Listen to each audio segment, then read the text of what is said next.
Like countless other hardcore gamers striving to top the leaderboards, this young man also joined the fray in the Grand Continent. But in a twist of fate, a sudden electric shock during login transported him into the game, becoming Sebin, a pivotal character in this world. Unfortunately, Sebin is a notorious boss that everyone wants dead, known for his cruelty, tyranny, oppression, massacres, rampant corruption, and the humiliation of even the most revered virgins, driving them to suicide. Before transmigrating, the protagonist himself was at the forefront of the army sent to defeat him. After defeating Sebin, he even slashed his forehead as revenge for the girls he had harmed. But fate is fickle, and the Dragon Slayer has become the dragon. His life began anew, starting from the moment he cried in his father's arms. His father seemed proud to have a son and named him Sebin of the Golden Lion clan. With his new identity, Sebin is haunted by the old storyline.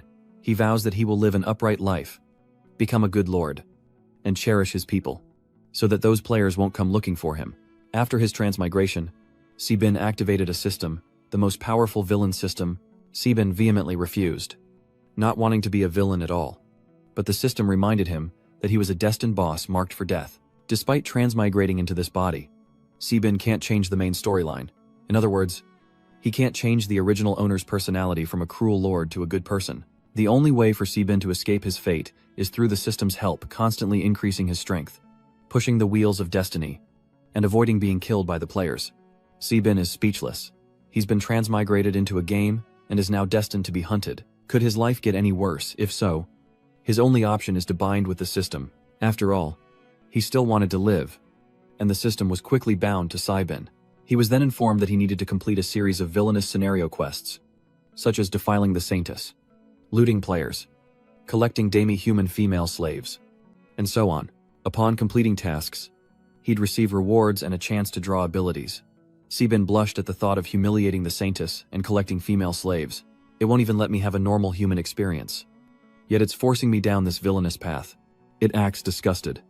But Sebin gets so excited just thinking about it that he starts drooling. But wasn't Lord Sebin supposed to be killed by a player after committing immoral acts in the original story? He didn't want to end up like the original owner of this body, nor did he want to sell his favors. But the system reminds him that refusing the mission means no rewards, and it lays out 3 possible grim futures for Saiwu. First, physical castration by a player. Second, forced into Lowlie transformation. Third, death. Sebin's face grew darker with each option, none of which offered a bright future. This damned system is clearly toying with him. Sebin feels utterly trapped. If he does something, Hades. And if he does nothing, Hades. Better to live each day as it comes, and see if I can find a way out of this adversity. Outside, the butler is frantically knocking on Sebin's door. Speaking of which, today he's scheduled to ride through the streets as the new lord of the territory. Sebin dutifully fulfills his role, but finds no joy in it. Sebin felt like a monkey in a zoo, gawked at by the people, utterly powerless against his fate. Sebin, wearing a dispirited expression, circled the square before returning to his office for his official debut. It wasn't yet the time when he'd become a reviled tyrant, so the people who came to see the new lord all shouted, "Long live the Lord." After the exhausting ceremony, Sebin was finally released to his chambers. So tired, he felt like his limbs no longer belonged to him. But before he could rest, a series of villainous quests arrived, meaning Sebin's peace wouldn't last. And the content of these missions is ridiculous. First, steal candy from a child. Next, he had to trample a farmer's vegetable garden. And finally, hang an innocent civilian and beat him. Sebin felt these tasks were less befitting a cruel lord and more like those of a common thug. But the system claimed these were merely beginner quests, and things would get much harder later, so he should make the most of it. After each mission, Sebin gets another chance to draw a prize, and after 3 missions, he'll unlock the chance to receive a special reward. Though he tries to play it cool, Sebin is eager for those rewards. It seems fate has forced him to become a villain, and so, without rest, he bursts out of the room, waving enthusiastically at the diligent caretaker, who is polishing a sword. "Come, let us patrol the estate. With your lord." Sebin, astride a fiery red horse, eagerly gallops out of the castle, a dangerous smile plastered on his face. Based on years of experience serving young masters, the butler sensed something was about to go wrong. Sebin's first target was a chubby kid. This child had attended his inauguration ceremony, and remembering each other, Sebin approached him with a practiced smile. "If you know I'm the lord, Does that mean everyone has to listen to me? The boy nodded, agreeing. Too easily swayed. Children are like birds on a branch, saying whatever comes to mind. Immediately, Sebin offered him a delicious, milky shrimp snack instead. So, little one, can you give me the candy in your hand? This child is only a few years old and has no idea what the consequences of disobeying a lord are. The candy in its hand was like a treasure, and even with 10 lords present, it wouldn't give it up. Sebin expected this reaction, so he switched gears, adopting a menacing persona, and growled, "Give it to me." The kid, now terrified, burst into tears, something Sebin dreaded, even though he was the one who caused it. So Sebin promised the boy that if he handed over the lollipop, he would immediately return two to him. But before the boy could agree, the familiar screen appeared before Sebin. Sebin, don't think the system is stupid. So, you can't bend the rules to complete the mission while maintaining your image as a kind and benevolent lord. However, the mission still needed to be completed. So Sebin resorted to force, snatching the lollipop away. The boy fell to the ground, wailing before the bewildered eyes of the butler and soldiers, and Sebin's mood soured. He felt that stealing candy from a child was more humiliating than womanizing. And the next mission was to trample on the people's crops. Sebin chose the most fertile land, where the crops were thriving, and the owner was overjoyed at the prospect of a bountiful harvest. But then, Sebin led a group of knights on horseback, trampling the crops. The apparent captain of the knights, utterly bewildered, turned to the steward. "What in the world is the lord doing? Don't ask me. I have no idea." Only when the farmer's crops were completely destroyed did Sebin finally call off his men. Seeing the farmer's distress at the ruined harvest, Sebin couldn't help but feel a pang of sympathy. He planned to secretly compensate them after returning and receiving his reward. The first two missions were complete, but the last one gave Sebin a headache. He didn't know how to resolve it. How could he just hang an innocent person and beat them for no reason? Finest demi-human slaves at reasonable prices. Get them while they last. As he pondered, a voice struck Sebin's ears, a stroke of luck. For he overheard a man selling female demi-human slaves in the street. A stroke of luck indeed. Zaying him, Giben grinned, thinking how fortunate it was that this unlucky guy had delivered himself right to his doorstep, and so, he was strung up and beaten, just as planned, under the new lord's decree that humans and demi-humans must coexist peacefully, and that the illegal trade of demi-humans would no longer be tolerated. So, not only did Giben complete the mission, but he also moved the demi-human slave girls to tears. They all felt he was too kind and benevolent, and having someone like him as their lord was a blessing for 18 generations of demi-humans. Even the onlookers were impressed by Giben, pausing to applaud him. After completing all three tasks, Giben hurried back to the palace.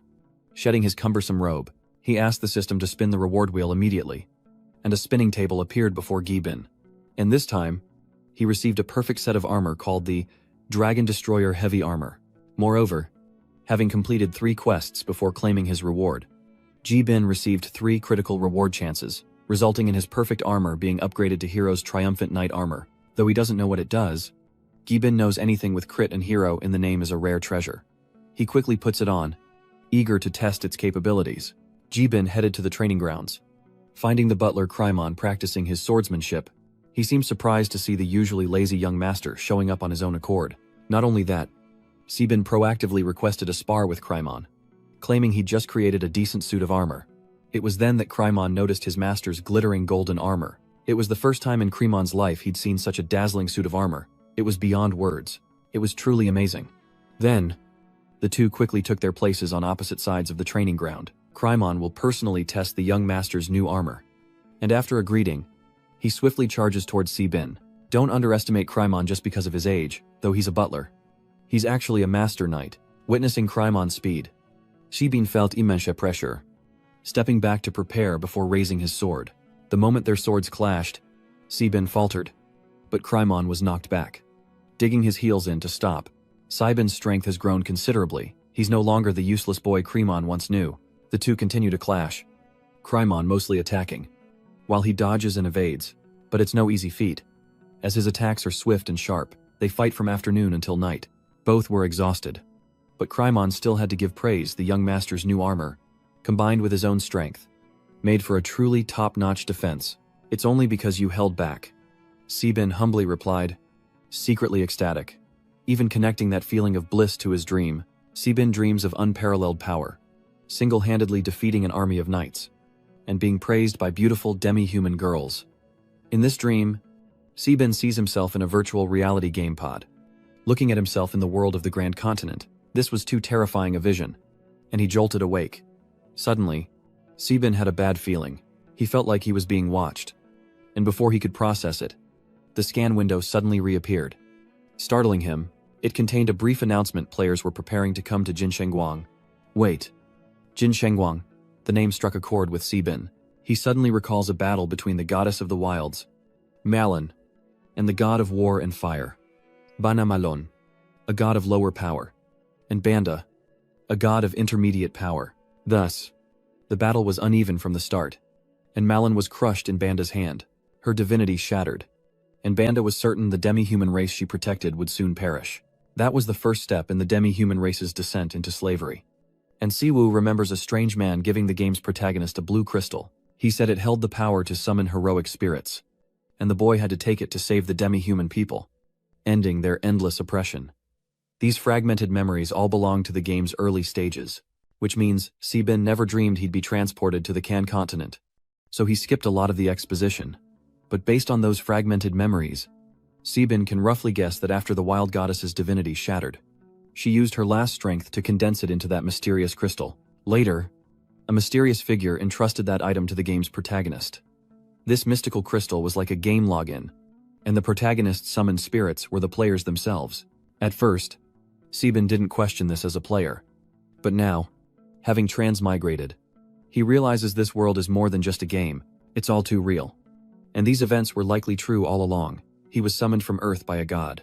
The villain system was also sent along with him by the one who summoned him, but Siwoo doesn't know their purpose. He felt utter useless. Yet he was a pawn of the gods, a self-deprecating thought, but also an unparalleled honor. Zing Sebin muttering behind him. Grimond, who was driving the carriage, finally couldn't help but ask, "Young Master Sebin, I have a question. Why did you wake up so early today and take the carriage to the Divine Light near Xiangyung territory?" "Of course. It's to save my own skin," Siwoo thought. But he couldn't say that. So he started rambling again. "I wanted to survey my lands, mainly to pay a surprise visit to the people. So I started with the remote town of Divine Radiance." Seeing his young lord so grown up, Grimond couldn't stop smiling. He felt Siwoo was becoming more and more insightful as lord, which would surely make his people happy. But he also warned Siwoo not to be too shocked when he arrived, as the scenery was quite dilapidated, until the flying carriage pulled by the giant rock landed. Siwoo couldn't believe that what was in front of him was actually the town of Zhenshengguang. The name sounds grand, but this place is a dump. What kind of lord was here before? Even if the land is barren and far from the capital, it shouldn't be allowed to become such a disaster. Sebin angrily shouts, seeing Zibi so enraged. Grimond couldn't help but offer a bit of knowledge. The previous lord was Count Kalente of the Thitbich family. He was a devout follower of the flame god Longbana. So during his tenure, Kalente was constantly fighting battles and completely neglected his territory. In his memory, Sebin recalls Kalente as a jolly, fat uncle who was always laughing. Little did he know the seemingly gentleman was such a warmonger. Well, actually, our Crimson Wing territory wasn't so vast that we needed flying beasts to get around before, Grimond said. So, I should thank him for giving me an expanded barony of the Wild Rose, Siwoo retorted. But before Grimond could speak, Sebin heard a commotion nearby. A group of children were beating a demi-human girl with squirrel-like features. As they beat her, they cursed her as a half-breed, telling her to go back where she came from. Sebin wasn't the only one who witnessed this disturbing scene. Coincidentally, the protagonist and a demi-human girl from the Kan continent were also passing through the alley, and she was distraught at the sight of her kin being abused. But the main character stopped her. Fearing she would expose her identity, he wanted to wait until his spirit solidified, so he could save all the demi-humans in Chengguang town. Did he want to save this one demi-human? Or all of them in the city? Though he spoke the truth, the girl couldn't bear to see her kin suffer before her eyes. As she hesitated, Sebin stepped forward. "What do you think you're doing? Please stop," his voice booms, forcing the cruel children to halt. The main character pulls the demi-human girl into a corner to observe, while Sebin has no intention of forgiving these kids, so he immediately applied the right-hand rule, beating their butts until they were thoroughly bruised. As he led the demi-human girl away, he brushed past the main character, and the system immediately warned Sebin that a key player was nearby. The temporary system was also successfully upgraded, unlocking new features. Sebin tests it out, And the most impressive new function is data visualization. In other words, he can now see other people's information. However, this function only works on individuals at or below his level, and Saibin can also use it to check his own information. He currently holds the title of Earl and is the Lord of the Xiong-Ern territory, with strength comparable to a level 43 Great Earth Knight. Saibin also possesses a plethora of skills. His reputation in the Lan's Empire is quite high, at 999 points. And after the incident of hanging the slave traders, he's gradually becoming known among the demi-human forces. Siwoo is pleased to know he's famous. But looking at Grimhond, he suffers a critical hit. Not only was the old man a higher level, but his reputation in the Lan Empire was 721 points. Saibin felt like he'd been stabbed in the heart. How could his bodyguard have a higher reputation than him? Putting that aside, Saibin continued to check the other functions. The second was called Harvest Fate Scales. Specifically, each time Saibin escapes a fatal end, he'll gain a destiny scale, though he has no idea what that is. And it sounds ominous.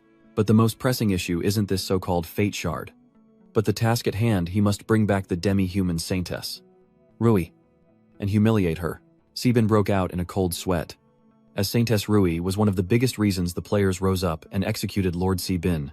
As one of those players, he even volunteered to execute her. Just thinking about it now makes him shudder, perhaps sensing Saibin's confusion. The system explained the so-called fated shackle, an item used to seal the fate of the protagonist, Di Hao, who is also the one who summons other players. Ye Hao's destiny has 5 branches, meaning Saibin must escape 5 trials and collect 5 destiny scales to seal and completely destroy Ye Hao. But before that, he is not allowed to attack him under any subjective thought. Ye Hao, as the child of destiny, is protected by the rules of this world, and a hasty attack from Saibin could expose his identity. After that, Ye Hao will target him directly, leading to the collapse of the world. Aside from Ye Hao, Saibin is free to attack other players to ensure his survival rate. Saibin is quite satisfied, finding these rules reasonable. Aside from not being able to attack Ye Hao, he still has quite a bit of authority.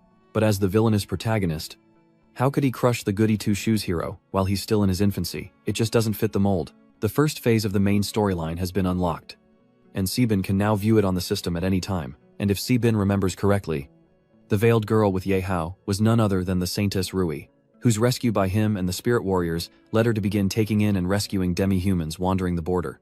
But when the spirit warriors rescued a demi-human from a slave owner, they inadvertently alerted the guards of the Divine Light Formation, who wanted to capture Saintess Rui and offer her to their lord, leading to conflict with Ye Hao. These fearless spirit warriors fought relentlessly, ultimately securing victory for Ye Hao.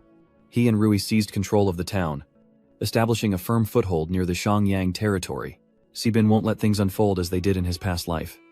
Ye Hao is causing trouble right before his eyes, and while he can't harm the protagonist, the system never said he couldn't touch other players.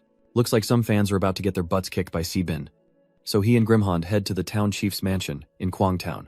At first, Saibin is stopped by a man named Goodbye.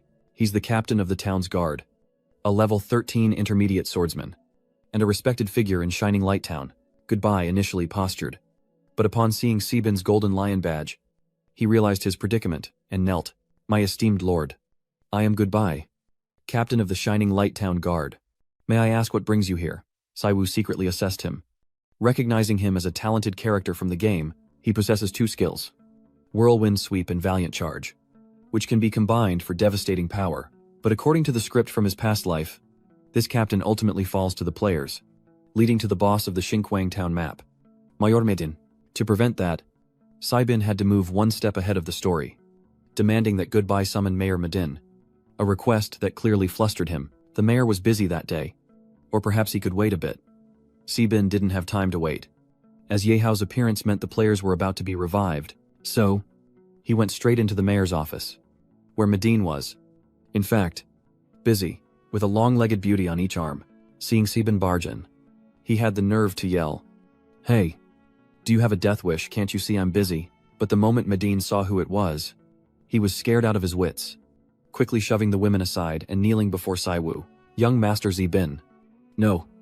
Forgive me, the esteemed lord. This old servant has prayed day and night for your arrival. Why didn't you let me know you were coming so I could have greeted you properly?" Saibin scoffed at his excuse of being busy. "If you had given me notice, I wouldn't have seen this."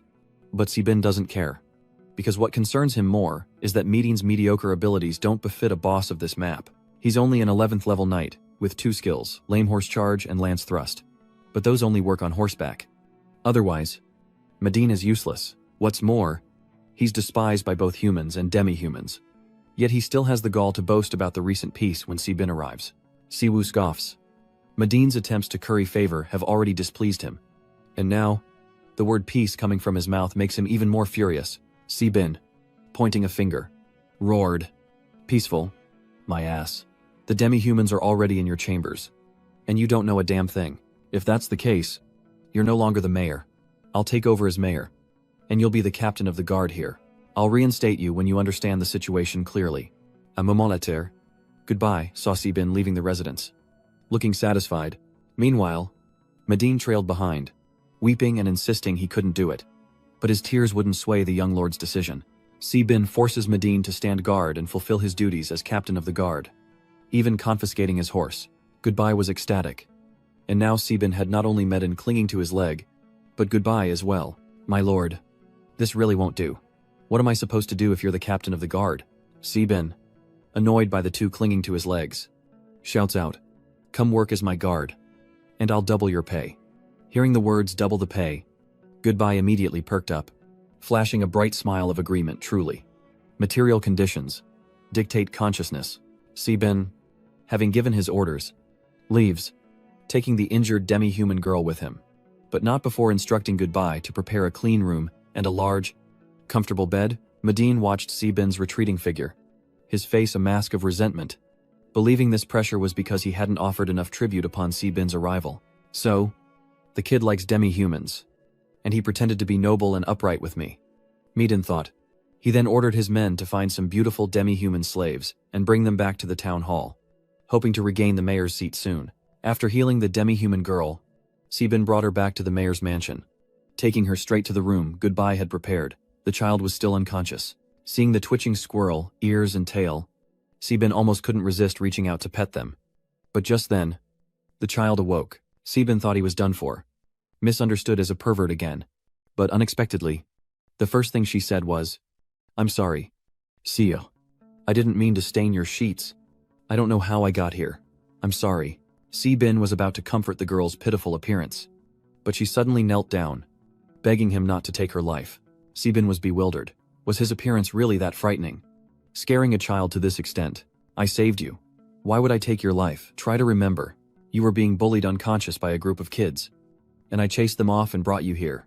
At that moment, she calmed down a bit, and Lori remembered. But Lori didn't faint from being beaten. She fainted from hunger. As she said this, her stomach rumbled loudly, turning her face red with embarrassment.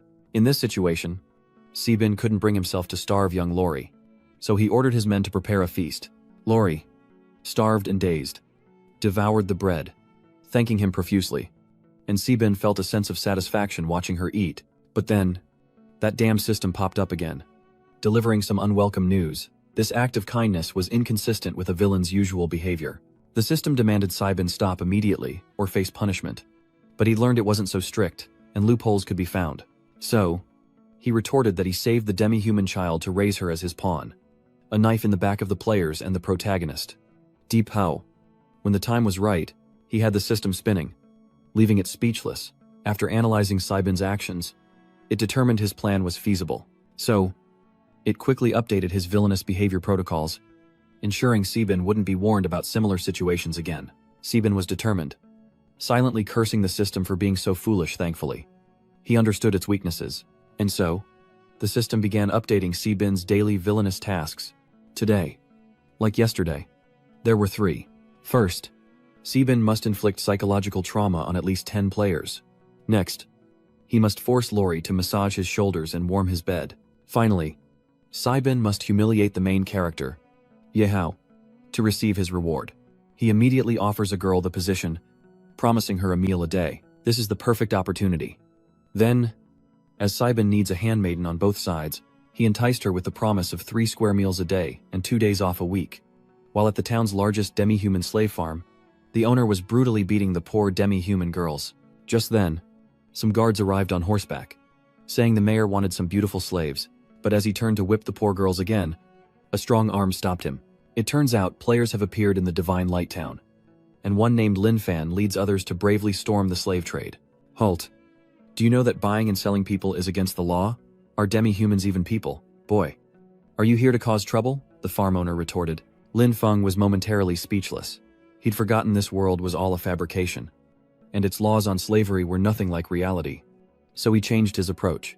Lin Feng tossed a bag of money to the farm owner, then declared he would buy all the slaves. Inside were shiny new gold coins, and the farm owner's face changed instantly. For such a distinguished guest, these slaves have already been reserved by the mayor. Bin, if you want demi-human slaves, please wait a moment. Long Fan was skeptical, because before coming here, he had heard of the dungeon boss. Majin, why Bin now? Is this a game pack? While Long Fan was confused, the players behind him couldn't hold back any longer. They drew their swords, demanding the farm owner release the demi-human slaves, and the sight of the blades sent him fleeing in terror. Just then, Majin appeared though. Bin had stripped him of his mayoral status.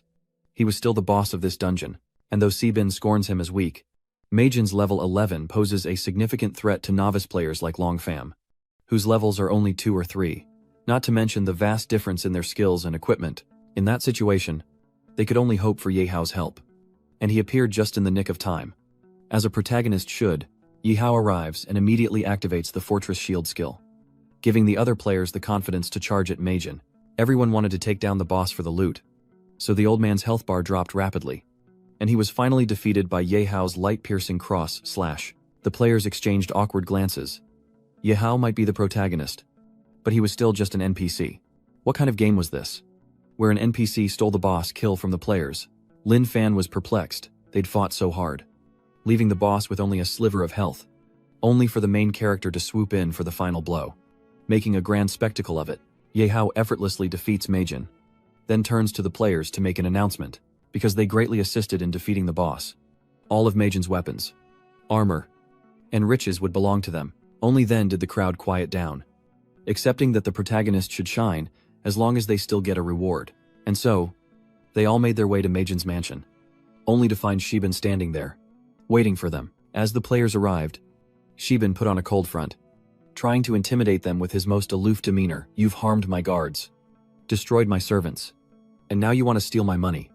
You wreak havoc in my territory. That's quite audacious, because at this early stage of the game, Bin shouldn't be here. Lam immediately used appraisal magic to examine him. The results showed only the name Bin, level 44 Kim Su, and his title as Lord of Hung, Wang, nothing else. They could barely defeat a level 11 Majin with all their might. Now a level 44 Bin appears who could possibly win. More importantly, why is the Lord of the Bear territory here? Shouldn't you be in your lord's castle? The players began to curse the game and its developers, making newbie villagers fight the final boss. Level 2 seconds against level 44 seconds. This game is being made with someone's knees, but even though Bin is a nightmare-level boss, these players still dream of taking him down. Just imagine all the great equipment and rewards that would drop. Of course, they're powerless to do so, and turn to look at Deep Hao behind them with hopeful expressions. Even Deep Hao himself can't do anything to Bin right now, but he's the anchor for these players. As the mother hen, Ye Hao had to protect his 7 chicks, so he stepped forward to face Bin. Esteemed Lord Hung Wang, I am Deep Hao. You may not know me now, but I assure you, you will remember my name, and you'll remember the great mission I carry. I don't know where Deep Hao got the courage, but he drew his sword and charged. Bin scoffs at his profile. Seeing that Di Hao is only level 11, if not for the system holding him back, he would have ended this in one fell swoop, sending him to the afterlife. Since Di Hao dared to be so bold, Bin would not hesitate to draw his own weapon. In that instant, a magnificent line of fire materialized behind him. I am Bin, Lord of Hungwang territory. Kims, intruders, you will pay dearly for your arrogance. With those words, Bin slashed decisively at the air, and the fiery lion surged toward the group. Di Hao braced himself, but the power of the Cup 44 boss was eye-opening, and his defenses were failing. Di Hao was struggling, but at least he was still alive. Those who couldn't withstand Bin's attack were instantly defeated, returning to their respawn points, as his strike created a crater with a 10-meter radius and a 1-meter depth. This event seems traumatic enough to scar these new players for life. They don't even question why they died. After all, their max HP was only 250, and Bin's non-critical strike dealt 782 damage. It's understandable they'd be sent packing. They're only wondering why a game with a proper storyline has NPCs going on a murderous rampage like this. And Ye Hao, the main character, is now in a state of panic. He only intended to suppress the Majin market and seize the divine light. But along the way, Lord Hung Ung Lin appeared, and with one strike, blew away all the heroic spirits he had just summoned. Eagle Peak Lord. Is it though disheveled? Ye Hao bravely confronts Shibin. Are you the one who ordered your men to enslave demi-humans and bring them back for your amusement? Answer me clearly. Shibin was clearly displeased with the sudden accusation. When did I enslave demi-humans?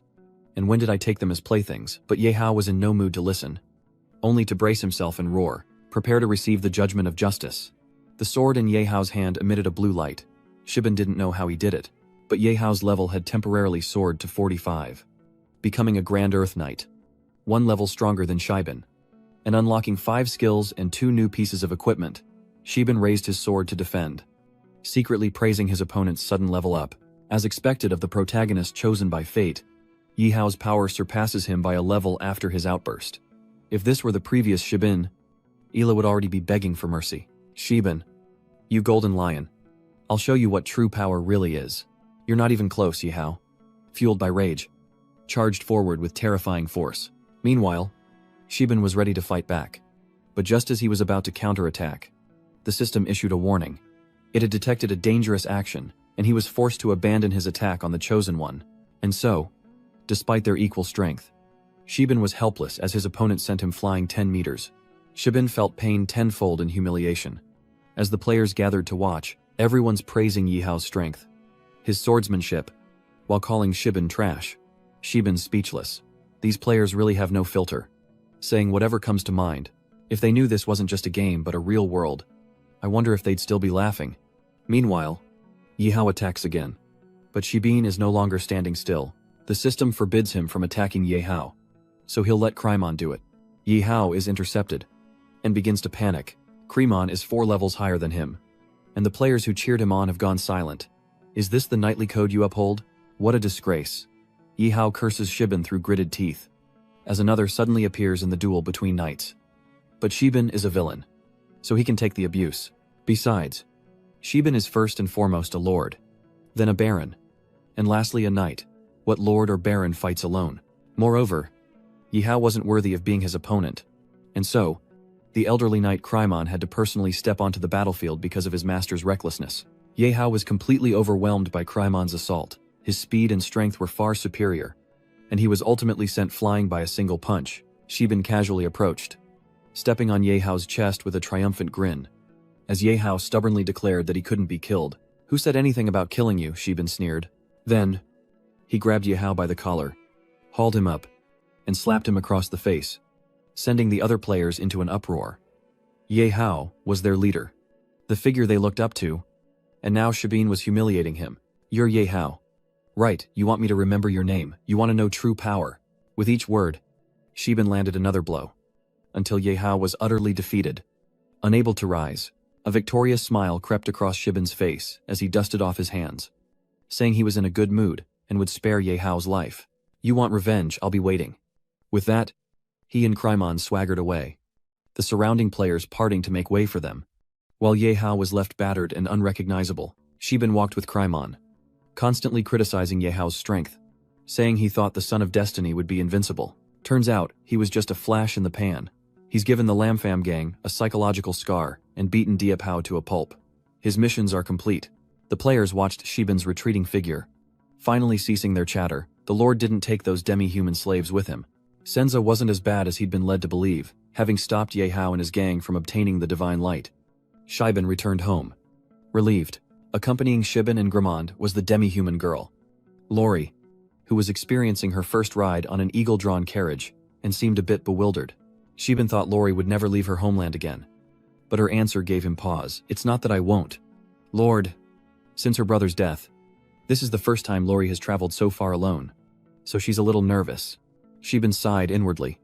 What a poor child, orphaned so young, and now without her brother. He gently stroked Lori's head, promising that even though he couldn't resolve the conflict between demi-humans and humans just yet, as long as he was there, no one in the entire Eagle territory would dare bully her. In that moment, Lori's little heart skipped a beat, realizing for the first time how gentle the Lord was. riding on the flying beast carriage. They quickly returned to the Lord's residence. And Lori excitedly looked all around. She thought the Medan Market mansion was grand.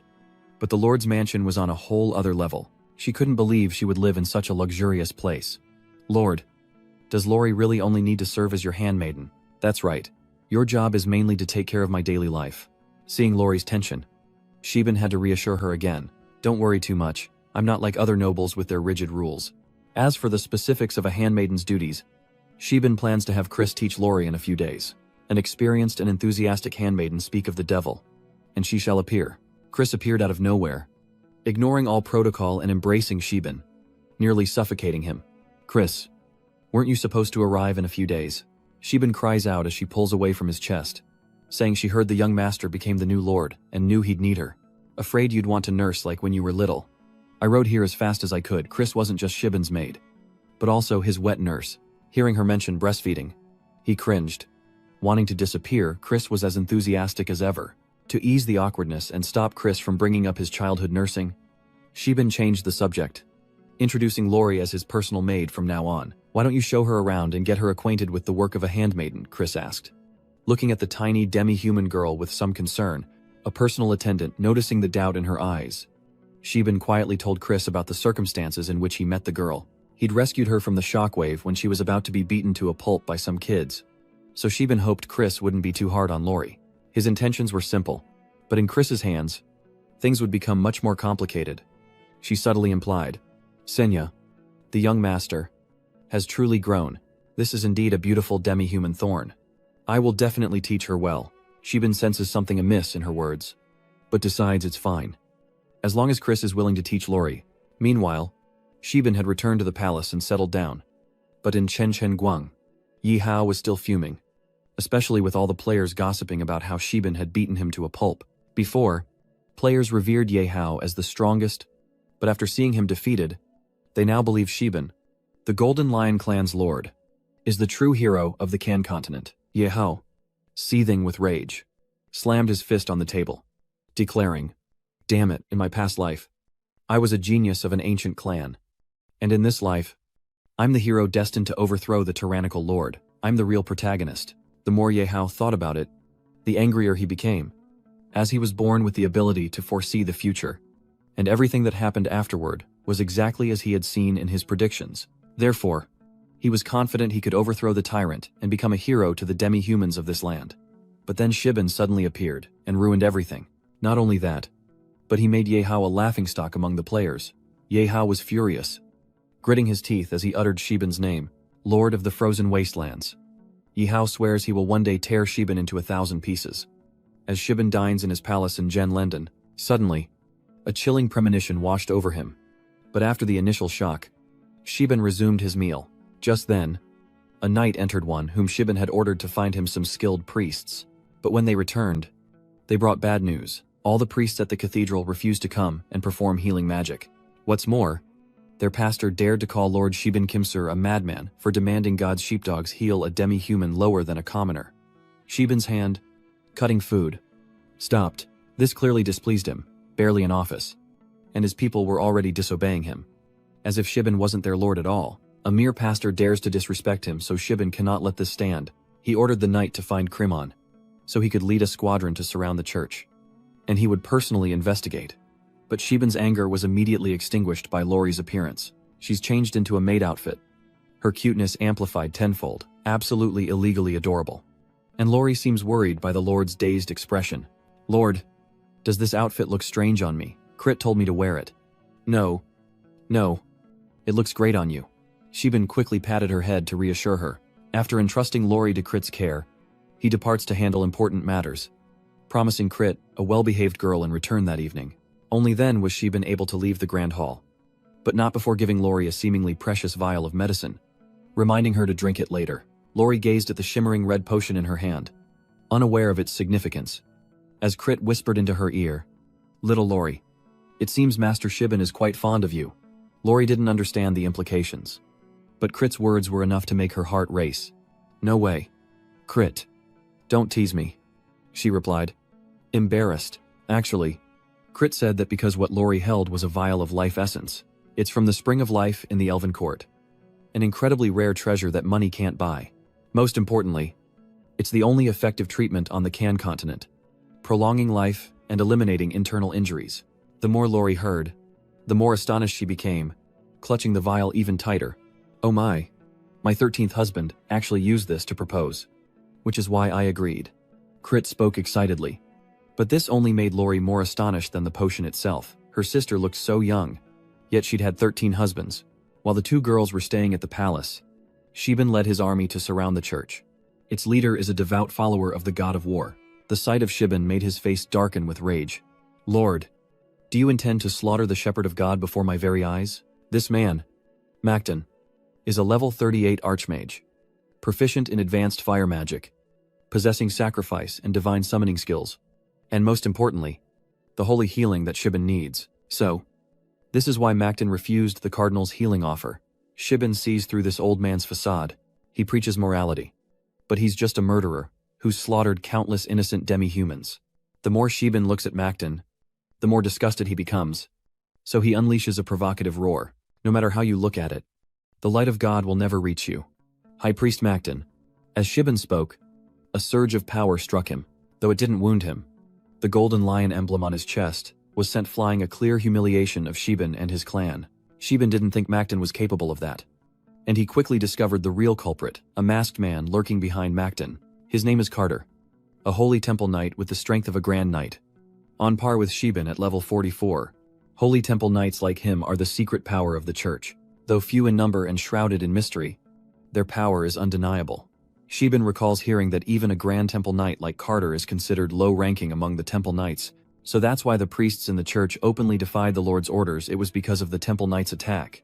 If these guys aren't dealt with soon, they'll be walking all over me. Shiban knew this, and quickly drew his sword, Priest Macton, who openly defied the Lord's orders and insulted Lord Shiban, calling him mad. By the laws of the Colonier Empire, I have the right to execute you now. Do you have any last words? Shiban's tone was grave. But Macton only laughed, finding it the ultimate humiliation that the Lord of the Frontier would send Banda's most loyal servant to heal a lowly demi-human. Even the king himself might not agree with you. And Shiban knows these threats won't scare Leiden. But he's not bluffing. Since you put it that way, your church doesn't need to exist anymore. Shiban's blade blazed with the golden lion's fire, ready for a brutal fight. Shiban left Carter to Grimond, while he would deal with High Priest Macton, and the remaining knights were ordered to wipe out the entire cathedral, leaving no one alive. The moment Shiban attacked Macton, Carter rushed in. But Grimond was already waiting for this obvious move. His opponent was the old man. While Macton had already taken a sword from the Lord, even at level 38, he couldn't withstand a single blow. Shiban scoffs. Seeing through his opponent's facade, Macton falls back, severely wounded. Shiban feels like he could send him to the afterlife without even using his skills. But even in a weaker position, Macton's mouth is still running a mile a minute, constantly cursing at Shiban, Lord of the Wilds, for daring to bully my god's loyal servants. Our god will not forgive you. He always mentions gods. So let's see him call his god to save him now. Shiban was annoyed. But even with Shiban's sword at his throat, Macton remained defiant. In the end, he plunged the sword into his own chest, muttering until his last breath, "My God, I, your humble servant Macton, forsake my weak soul to pave the way for your supreme power." Macton's words were no mere boast, but a curse. And even Shiban, who held the advantage, felt an immense pressure. As Macton spoke, his body vanished, transforming into a blazing red flame, trapping Shiban in an inescapable oppression. He realizes it's the fire of Banda, the god of war, and the blazing dragon flame he has descended. This was completely unexpected. Shiban never imagined a mere priest like Macton could summon an actual god. Things look grim, as his body is almost completely immobilized. The flames surround Shiban, making it hard to breathe, and he coughs up blood. Shiban frantically called out to Kramon, but he was busy fighting Cutter. And strangely, the level 49 Grand Earth Mage seemed to be losing to the level 44. Cutter even scoffs at Krymon, calling him a fool who doesn't know his own limits. And with a beautiful strike, Krymon is sent flying. Shiban couldn't even save himself, let alone help Krymon. He couldn't understand how this was happening. How could Krymon, with his power, be losing to that holy knight? As for Shiban, he's still being consumed by the flames of the dragon. With each passing moment, his life hung by a thinner thread, blood gushing from his mouth and nose, his mind a blank. Is there truly no escape from this cursed chapel? Shiben could barely stand. He had to use his sword to prop himself up. But in his moment of greatest pain, Shiben suddenly felt a surge of Timos energy flowing into him. Not only did his mind clear, but the burning sensation vanished, and even his wounds slowly began to close. At that moment, a triumphant smile appeared on Shiben's face. The true chosen one remained to be seen. He glanced over at Krymon, who was still struggling against the masked paladin. Krymon attacks relentlessly, but none of his blows land fully, leaving Carter unscathed. He seemed quite pleased with himself, having the upper hand against a renowned Grand Knight of the Empire. Can't hit me. Can you? Then resign yourself to death. Carter's laughter echoed far and wide. With a laugh, he unleashed a strike filled with murderous intent. Krymon might not survive this, but fate is kind, and Carter's strike is diffused by Shiben. He doesn't even need to look to know who wields the brilliant golden sword, and begins to mutter in annoyance. Looks like that useless trash is done for. Utterly incompetent. It's a shame the Pope entrusted such an important task to him. Shiben rescues Krymon. Instantly relieved, he seems to be blaming himself for failing to subdue Carter. But Shiben doesn't fault Krymon for it. He realizes this holy knight has been modified, and his strength can't be judged by normal standards. He fundamentally doesn't know what pain is. He's just a weapon for taking lives. Created by the Order. Barely even human. Called out by Shiben, Carter isn't fazed, but amused, and chuckles. Interesting. Very interesting. You know too much about the Order's secrets. Good. At that moment, Carter's eyes, always hidden beneath his cloak, were revealed a pair of blood-red eyes. Too bad. The more you know, the sooner you go. As he said that, Carter began to transform. This transformation leaves Shiben and Krymon in utter shock. One moment, Carter is human, and the next, a colossal wolf. Carter was no ordinary human. He was a werewolf. The Senja Order's modifications to the Bandar Temple Knights were even more twisted than Shiben imagined. But with his appraisal skill, Shiben could breathe a sigh of relief, as Carter's insane enhancement was only temporary. Ben quickly shared this secret with Krymon. Carter's enhancement is only temporary. Hold him down, and we can win, Sio said, gripping his sword tightly. He was ready to give it his all against that half-werewolf bastard. Carter unleashed a fatal blow, forcing Shiben into a deadly situation. But he quickly escaped and used his inner strength to fly into the air. In midair, Shiben quickly casts a spell, his entire body radiating golden light, and bravely strikes down at the werebeast, forcing him to one knee. His face is full of confidence, for this is a powerful technique called Dragon Star Protection.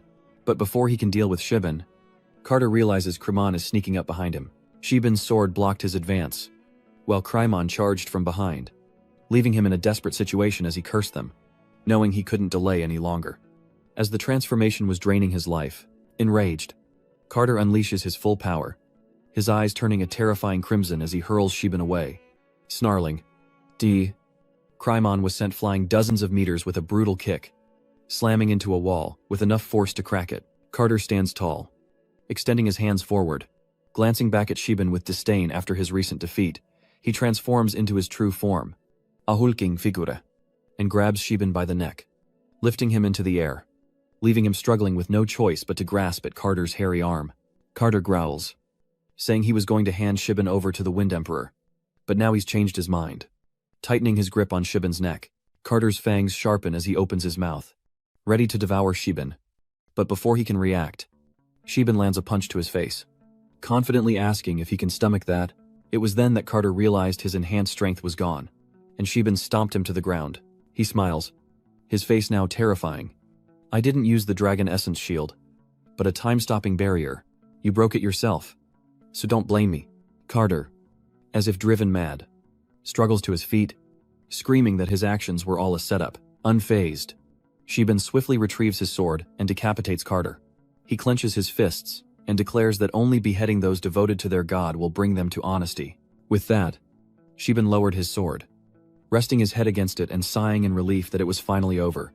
But then he panicked, his eyes widening as he realized Grimond was still buried in the rubble. The soldiers pulled the steward out, and Shiben waved, saying goodbye, then remembered. He asked for a priest to heal Grimond, but goodbye scratched his head, saying there were no priests left in Reichenleden. Han points behind him, to the headless corpses, saying that since he ordered no one to be spared, they slaughtered all the priests. Hearing this, Shiben is speechless, only able to say, "You're pretty good." Shibin covered his face in frustration, then ordered, "Fine. Go to my study and get a vial of life water for Grimond." He pointed and commanded the remaining soldiers. "Everyone else, search the ruins of the church. Bring anything of value back to me." The soldiers acknowledged his orders, and Shibin oversaw the operation as they sifted through the rubble, searching for valuables. Suddenly, a voice echoed from the rubble. "Still short on people." Shibin mused. "I'll have to raid another territory for priests soon. They don't do anything normally, but they're good as wet nurses when needed." Before he could even think, a soldier rushed over. Breathless, "Lord, we've discovered a basement." Instead of being surprised, Shibin acted as if it were nothing. "A basement? What's so shocking about that? Is it so strange for a church to have a basement?" The soldier nervously cautioned him. The situation there is complicated. "My lord, I don't think you should go see it yourself." Before he could think, a soldier rushed to him, saying they'd found a basement. Instead of being surprised, Shibin acted as if it were nothing special. The soldier hesitantly advised him that the situation was complicated, and the lord thought it best to see for himself. The soldier led Shibin down to the basement with an oil lamp, saying, "This way, my lord." They curiously opened a long-sealed door, and a scent wafted out, causing him to cover his nose. Shibin is horrified, his eyes wide with disbelief. Before him lie the decaying bodies of women, their clothes torn, some completely naked. The oil lamp fell and shattered, and the soldier, haunted by the corpses and overwhelmed by the stench, immediately vomited, while Shibin noticed a letter lying on a blood-stained table. Picking up the letter, he reads its contents. "Revered Pope, praise be to Badon. I respectfully greet you. The blood for the sacred blood ritual is prepared and will be sent to the capital before June. There are still many blood bags hidden deep within Hungwang territory, impossible to capture in a short time. I implore your assistance. Furthermore, if possible, I implore you to transfer Carter. He's uncooperative, stubborn, reckless, and his personality is as foul as a latrine stone." Reading this, Shibin was enraged, clenching one fist and slamming the letter on the table, grinding his teeth. "These church fools have lost their minds," he pondered. The letter suggests the Holy Knight Order's origins lie in the sacred blood ritual, and demi-human blood is essential. It feels like someone's pulling the strings. Why did the Lord initially abduct so many demi-human girls? Was it just a twisted hobby? Was the demi-human enslavement edict his idea alone? Or was someone else behind it? Was the Kolan Empire's assault on the demi-human principality really just due to a sudden holy war? The more he thought, the more suspicious it seemed. Shibin shook his head, deciding to stop thinking about it. He hadn't even figured out his own and the players' problems yet, so he didn't have time to worry about the Kolan Empire and the demi-human principality. In the dark of THNO's winter night, the lamplight flickered as Shibin sat alone, gazing intently at the gold coins on the table. He picked one up, scoffing. A grand pontiff with only 2 or 3 gold coins. How disrespectful and embarrassment to the Baden church. Sleep quickly overtook him, and he yawned, deciding to deal with it later. But as he went to climb into bed after a long day, he found someone already there. Annoyed, Shibin ripped the blanket off the bed and roared, "Get out of here!" To his surprise, it was Loli, still clutching her pillow in her sleep. He was taken aback. "Why are you here?" The girl was drooling in her sleep. She looked up to see Shibin. Her lord had returned. Loli looked adorable as she sat up, rubbing her eyes, explaining that she was warming his bed for him. On that warm bed, Loli kneels, innocent yet seductive. Shibin is ecstatic, wondering what Grit has taught her. Shibin sat on the bed, feigning reluctance despite his joy, and asked her to massage his shoulders, saying he was tired. The little one obediently agreed, and as he basked in comfort, Shibin noticed something on her. Curious, he pulls it out, scattering items across the floor, causing the girl to panic and cry out, "Master!" "No," she explains that she found them, and Shibin sighs, impressed that Loli is indeed a little squirrel. She can hide Zernaf. But is she afraid I'll steal her treasures, as he pondered. His eyes lit up as he remembered something. That's right. Doesn't she still have that? The lowly girl didn't understand what her master was saying. Shibin stood up, turned, and helped Loli. "Put everything in here. Don't hide it in your tail anymore." Loli happily hugged him, thanking her master. The beautiful girl, with her suggestive gaze, hoped it was late enough to serve her master for the night. Shibin was horrified, realizing Chris had corrupted Loli. He desperately tries to use reason, asking Loli how old she is. "Master, by human standards, Loli is 18. But by demi-human standards, she's 16. Sebin's eyes lit up like a child on Christmas morning when Loli said that demi-humans reach adulthood at 14, and he began to calculate. Suddenly, a chime rang out. It was the system's notification, detecting a surge in the host's testosterone and heart rate, judging that the host is about to engage in reproductive behavior, based on the female creatures the host has been in contact with recently. DA Honor determines the reproductive partner to be the personal maid. Loli. Warning: Loli's physique is extremely weak. If forced reproductive behavior occurs, it will cause irreparable damage. The system advises him to check the details and improve Loli's physique before attempting any reproductive behavior. News that utterly disappoints him, causing him to release Loli. Sebin collapses onto the bed, worrying Loli, who feels she hasn't warmed it enough. She tries to explain that Creed said she must embrace him, and even those tempting words left him utterly hopeless. Burdened by guilt, morality, and conscience, Lychee stopped Sebin from going any further, and now she could only cover her face and cry, wondering if she had misunderstood how to warm the bed. After a long night, light streamed through the window, illuminating the room, and after a sleepless night, Sebin, with dark circles under his eyes, wearily complained to the system that he wanted his reward. The system announces that the host has completed all daily tasks and is now revealing the rewards, making him eagerly anticipate what they are. Congratulations, host. You've received a Tauren warrior. The reward will be delivered in a suitable manner. So please prepare an open space. No critical hit this time. Better luck next time, it said. But Sebin could only sigh. No critical hit. Then, he perked up, unusually cheerful. Even without the critical hit, this was a beastman, an elite soldier of the Beastman Empire. He wondered how the reward would be delivered, as the system emitted a blue light, piquing Sebin's curiosity. A warrior appeared before him, the light blinding him as he guessed what it was. The Tauren warrior the system had mentioned. Tall, with fierce eyes, and a large axe in his hand. All of this was pretty much as Saiwu had foreseen. This orc's name is Kak, an orc warrior of the Bradhoof tribe, with skills including Primal Charge, War Stomp, and Shattering Chop. He declared his loyalty to the Bradhoof tribe, vowing to serve his lord. These minotaurs came from another world, not the native minotaurs of the Canada continent. A knock echoes as Lori enters with Sebin's breakfast, a cake and a glass of water. Before Sebin can react, he shouts, "Lori, wait. Don't open the door." As Lori stepped inside, she was met with the towering figures of the orcs, who greeted her as a strange human. They had scared her half to death. The others berate him for scaring her away, while the tribe elders sincerely apologize to Sebin, who is facepalming, saying that he's usually a kind and harmless person. Sebin figures it's just an overreaction. The manor's residents don't know them, so the first encounter was bound to be startling. But they'll get used to it. Meanwhile, Lori is still passed out from the sheer terror of what she saw. Sebin sends someone to show them around, to get acquainted with the castle and its people, before assigning them tasks. He was annoyed by their loud cheering, and Lori startled awake, her eyes still wide with fear. Zing her awake. He asked if Lori was up, but she frantically told him there was a monster in the castle, a huge, terrifying monster that only came up to her knees. Lori clings to Sebin, urging him to flee, offering herself as monster bait so he can escape. Sebin embraces her, playfully declaring that he's the real monster, ready to devour her. Lori leaned into his chest, finding some comfort. But their romantic moment was interrupted by Goodbye, who announced an urgent letter had arrived, ruining the mood. Witnessing their affection, Goodbye froze, feeling like he'd ruined the moment. Lori is beautiful and considerate. Master, you go ahead and work. Lori will head to Grit to study. Embarrassed, Lori fled out the door. Goodbye insisted he saw nothing. Nothing at all. And that the letter was on the ground. My lord. The letter lay discarded as Sebin flew into a rage.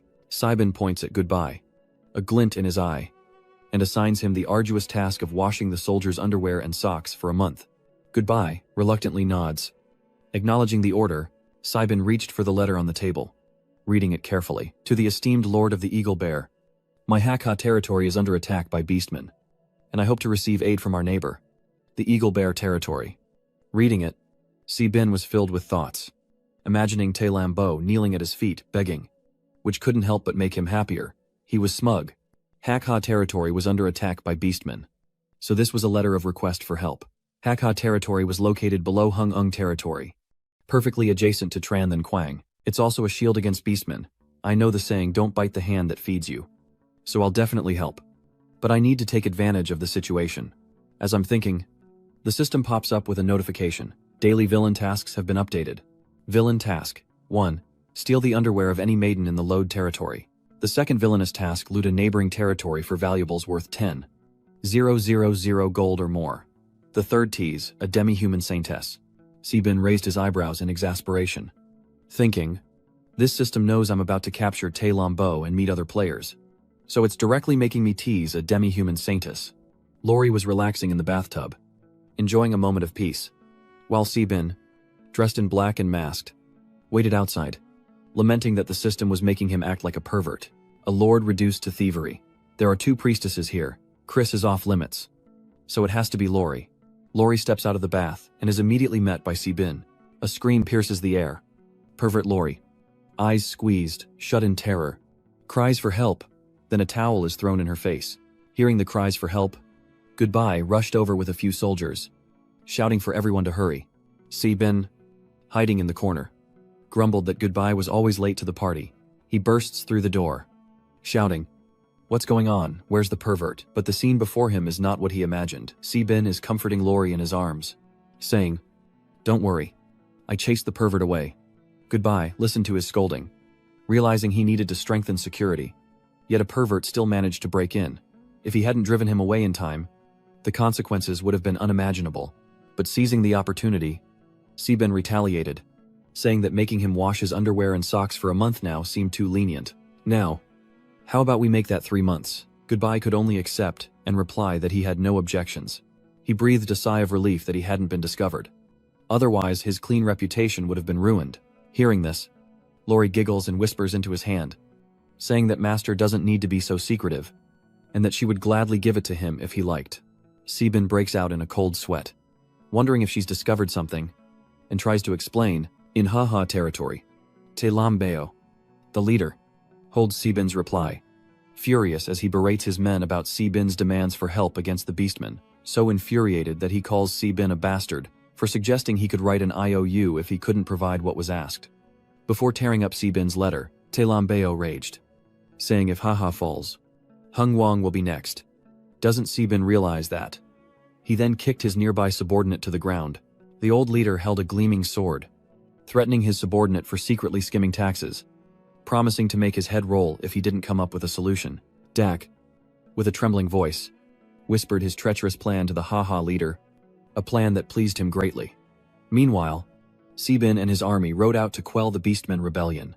With a radiant glow illuminating a map, Grimon couldn't shake the feeling that something was amiss. Their destination was supposed to be haha territory, but they were headed towards Tran Than Quang. Sebin explained that the Beastmen were fierce warriors, and they'd be slaughtered if they went to battle now. So they were headed to Fort Xinguang to borrow arrows with straw boats. Sebin's answer made Grimond question everything, thinking he was just spouting nonsense again. Meanwhile, in Divine Light City, a player named Lin Fan and some guards are gambling on the city walls, enjoying the easy life since the city was captured, just waiting for time to pass so they can collect their rewards.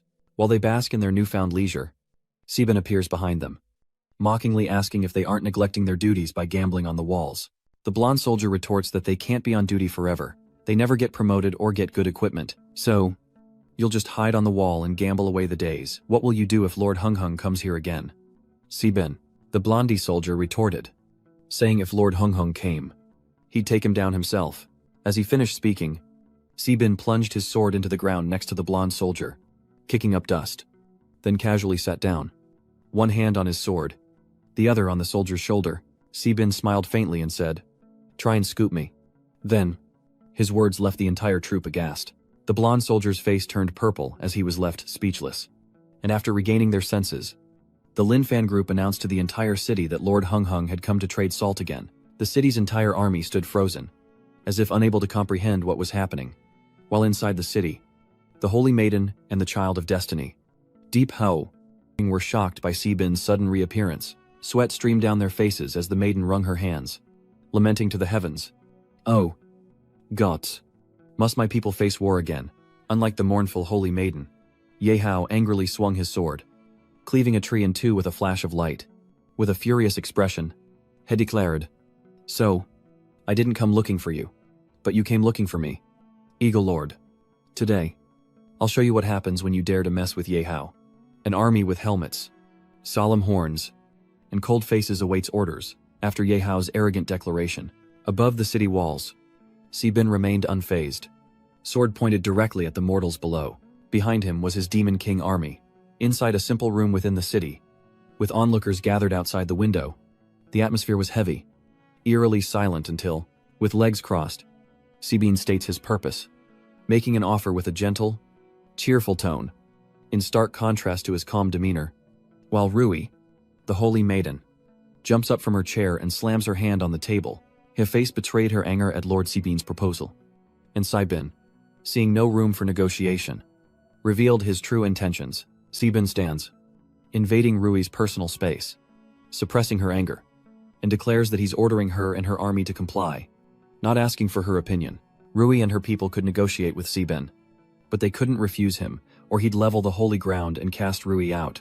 As Rui leads her demi-human tribe out, Sibin reminds her that the Divine Light territory is now part of his territory.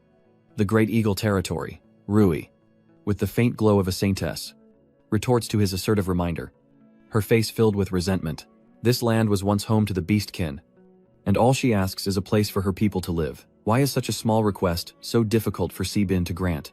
With a mocking tone, Sibin calls Rui naive and adorable, stating that the Asura country has long been destroyed, and all the land now belongs to him. He has no obligation to give the sacred light to Rui and her Asura people. Sibin then lifts Rui's chin and taunts her, saying if she joins his harem, he might consider not using her demi-human tribe as cannon fodder in the upcoming war, and even give her the sacred treasure. Just then, the system appeared, announcing that Sibin's teasing of the demi-human saintess was complete, interrupting his taunts as Sibin lunged forward, looking like he'd been waiting for this moment, thinking he'd teach Sibin a lesson for showing off in front of the saintess and the onlookers outside the window. Retaliating against Sibin's posturing, Sibin merely glanced with sharp eyes. A light wave of the hand was all it took to send Sibin sprawling. A red handprint blooming on his face. Yehao fainted, drool scattering across the floor, and Sibin mocked that it had only been a few days since Yehao last tasted Sibin's slap. He reminds everyone in the room that he has a large, powerful army waiting outside, and he doesn't want to argue. He reiterates that Rui and her people can either comply, or her tribe can be used as shields for him to agree to Rui's terms, entrust the divine light to her, or have his Bull Demon King army level it, giving her and all the demi-humans 10 minutes to consider. As he spoke, Sibin turned and headed for the door, casually tossing what he'd used to wipe his hands onto the ground, the force of the drop creating a white trail as it fell. As Sibin's shadow faded, the demi-humans cautiously approached the object he'd discarded, a white sock. They all agreed Sibin was a pervert, using a sock to wipe his hands after wearing it, mortified that he grabbed the wrong thing, and unwilling to let his carefully crafted image fade. Sibin calmly walked out, ignoring the demi-human stares, trying to stay calm. Sibin tells himself that if he's not embarrassed, no one else will be. But just as he's wallowing in humiliation, another player steps in to block his path. This player, Avatar, a level 1 apprentice mage, says they agree to Sibin's terms, but in return, Sibin must agree to their conditions, return the light of the gods, and swear to the gods that he won't take it back. Sibin smirks, asking Avatar if this is the will of the demi-human people, or the will of the saintess. Avatar points at Sibin, who stands before him with a hand on his hip, and declares that their will is the saintess's will. Sibin sighs in relief, agreeing to swear on his honor as a knight. Despite his lack of faith, if the demi-human race fights with all their heart, he will return the divine light after the battle is over. With that, Sibin made a fist and lightly punched his chest, the sound echoing his vow of honor. Meanwhile, Avatar recalls rumors about Sibin and throws his words back in his face, because he's heard that the Eagle Lord doesn't care about knightly honor like Sibin claims. In situations like these, Sibin needs only a confident smile. His hand rests on his chest, radiating the aura of a villainous star, as he continues to defend his past as a knight. Having been a lord before becoming an earl, Sibin would use his life to protect a knight's honor. From inside the room, Rui spoke up and ran out. Everyone in the room watched in stunned silence as the sunlight streamed in, illuminating her skin and hair, the headdress accentuating her saintly beauty. She knows they're all fighting for their territory, but they don't all need to sacrifice their lives. As a saintess, I will not stand by and watch the Beastkin race walk into danger. From inside the house, Ye Hao voiced his opposition, though his face still bore the mark of Si Bin's slap. He knew that while they could revive, their strength would be greatly diminished. How will the demi-humans stand against the boss? Then Ye Hao stepped forward, addressing them as he walked. Ye Hao, who summoned them, forbids the demi-humans from joining Si Bin's ranks. As Si Bin whispers to Rui, she manages this place well, but her teammates are a bit of a burden, infuriating Ye Hao, until he sees Si Bin reach out with a sinister smile. Ye Hao covered the cheek Si Bin had caressed, now marked with a red handprint. As a system-wide announcement went out to all players in the area, Si Bin's mission is to assist Lord Black River, and all the players are shocked that even a boss can assign them tasks. Thus, Si Bin's goal of finding reinforcements to fight the Beastmen was complete, with his close aid and all the citizens in the city welcoming Si Bin and his reinforcements. The Black River leader approached him before his feet even touched the ground. Welcome to Black River, Si Bin, and your army. Thank you for your timely support. Si Bin. Si Bin simply tossed the Black River leader a horse rein, grunted coldly, and headed inside, leaving him and his horse with a disgusted look. Si Bin entered the hall, hands clasped, and told the Black River leader he had no time for pleasantries. So, Telambo ordered all information regarding the Beastmen to be reported to Si Bin, and the Black River leader, with hands clasped, instructed the guard to bring forth the relevant items. After a long while, the soldier brought a map and laid it before Si Bin, saying it was the map of the Black River territory. 3 days prior, a Beastman army had invaded the Ember Forest, nearly destroying it. Looking at the map, the guard says there's a village called Katter near the Black River, where over 6,000 Beastman soldiers are currently stationed, and only about 50 humans remain. This highly mobile force has repeatedly thwarted the Black River's attempts to conquer them. The guard points to a corner of the map, listing names like Wild Dog, Loser, and Iron Rock villages near the Black River that remain unconquered. Si Bin rests his chin in his hand, a thoughtful expression on his face, as if plotting a strategy for the upcoming battle involving Thiat Thak village. Cut to Thiat Thak village, with a distant mountain range shrouded in mist. Below, a turquoise river reflects the sunlight, flowing from the mountain gorges to the lowlands, dividing the lush green into 2 distinct banks, each home to a different tribe. A Beastman soldier bursts into the tent, breathlessly announcing that the human army has arrived at their camp. The Beastman leader, Bloodfang, was feasting on a massive leg when news from his comrade wiped the smile from his face. How could they have known where his Beastmen were hiding across the river? Si Bin, Greymond, and Telambo Haka watched the Beastmen encampment. Telambo wonders how Si Bin knew the Beastmen were hiding in Iron Rock village, to which Si Bin, annoyed, calls him an idiot. Then he tells Grimond to share his thoughts with Telambo. Greymond, in his elegant suit, raises a finger and explains that Ironstone village is close to the Black Rock mine, and its superior irrigation allows for more supplies to be transported than the other 2 villages, and it's also a convenient path for attack if you follow the river. Across the lines, Si Bin is faced with Beastkin cavalry riding a white beast. Relaying the words of the Bloodfang leader, they'll give Si Bin and his army a path to survival if he surrenders immediately. But Si Bin, unable to understand the Beastman's language, is left dumbfounded. That's when Dak, Telambo's trusted green-haired aide, seizes the opportunity to show off. Having graduated from the Academy of Demonic Beasts, I can translate, but before he could finish, Si Bin cut him off, raising his hand in firm refusal. With that, Si Bin drew an arrow, pulled back his bow, and released a powerful shot, catching the Beastman Knight completely off guard. The arrow flies straight into the Beastman Knight's forehead, sending him flying from his mount, falling backward. Seeing his comrade fall dead at his feet, the enraged Beastman leader raises his weapon, charging forward with his comrades, shouting, "Si Ro Dao, for the glory of the Beastman Legion, kill all humans." On the vast green plains, under the scorching sun, Si Bin's army and the Beastmen prepare for a fierce battle. The Beastmen advance, their roars and war horns a cacophony of bloodlust, while Si Bin calmly observes their approach. 100 steps, then 80. In contrast to Si Bin's calm demeanor, Telambo was drenched in sweat and terrified. What do we do? The Beastmen are attacking, sensing the moment. Si Bin orders his troops to prepare for battle. Archers ready to fire, following closely behind. The free demi-human magic corps unleashed their spells, and as Si Bin's orders echoed, streaks of red like meteors hurtled towards the Beastmen.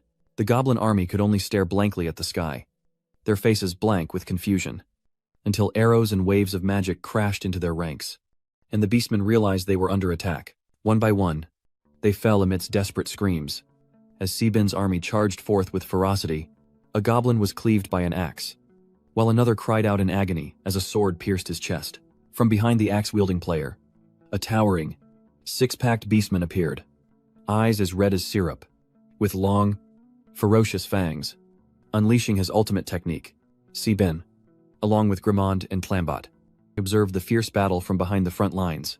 Realizing the situation was not favorable, Sebin turned to Tlambot, inviting him to lead his knightly order alongside Sebin's forces to drive back the beastmen, adding that if Tlambot dared to betray them, his fate would be worse than that of the beastmen.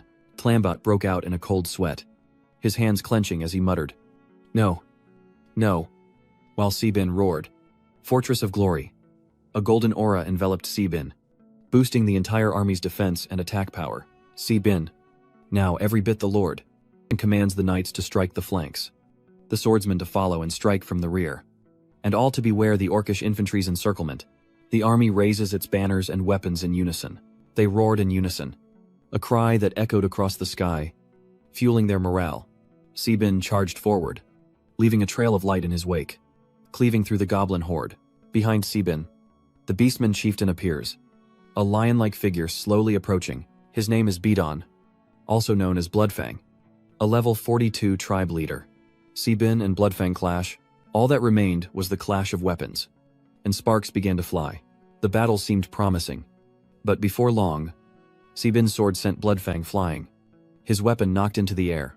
Though defeated at Sebin's feet, Bloodfang sneers that while Sebin is strong, his army is dwindling, while the beastmen have plenty of reinforcements. With that, Bloodfang produced a small white horn, and realizing his intent to summon reinforcements, Siwu tried to stop him, but it was too late. Bloodfang blew a long blast on the horn, and a red circle appeared.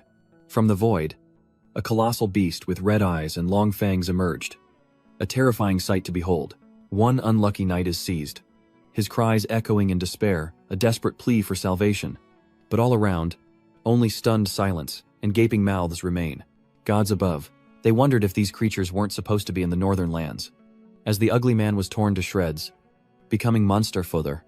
It's called Byman, a young or common byman, with skills including swallowing, attacking, destroying, trampling, and frenzy, and no equipment. The monster's reputation reached 43,621. The non-empire in the north deeply remembers these giant beasts who once served Satan. The soldiers desperately fight the Bymarns, but with 7 of them, the knights' faces fall as they urge their lord to retreat. He knows his aura is fading, and without it, he's vulnerable. He must break through. And so, he commanded, "All knights, listen to my orders, use me as the center and break through." He then swiftly slashed 3 beastmen at once, before turning to eliminate the remaining ones. Sending blood flying everywhere, he gripped his sword, his body radiating an ever-growing aura of power, and said, "Don't linger here." A worried knight looked at him. "But, my lord, what about you?" But faced with this critical situation, he no longer cared about himself, wanting only to focus on eliminating these monsters. Thinking, "You guys fall back first. I'll stay here and buy you time. Grimmond and the others should be here soon." The ability users are giving it their all in this battle. An archer shouts from the other side. "Damn it, Lord Hungung. Don't die, we need you to keep the gold flowing," a girl yells as she throws a punch. "Where are those Bradorf tribesmen?" the nearby soldier replied. "I don't know. Maybe they were stopped by another beastman unit. We haven't seen them." Loud noises echoed as a Bradorf tribesman wielding an axe brutally cleaved a beastman in 2, and they continued their fierce advance, fueled by strength and loyalty.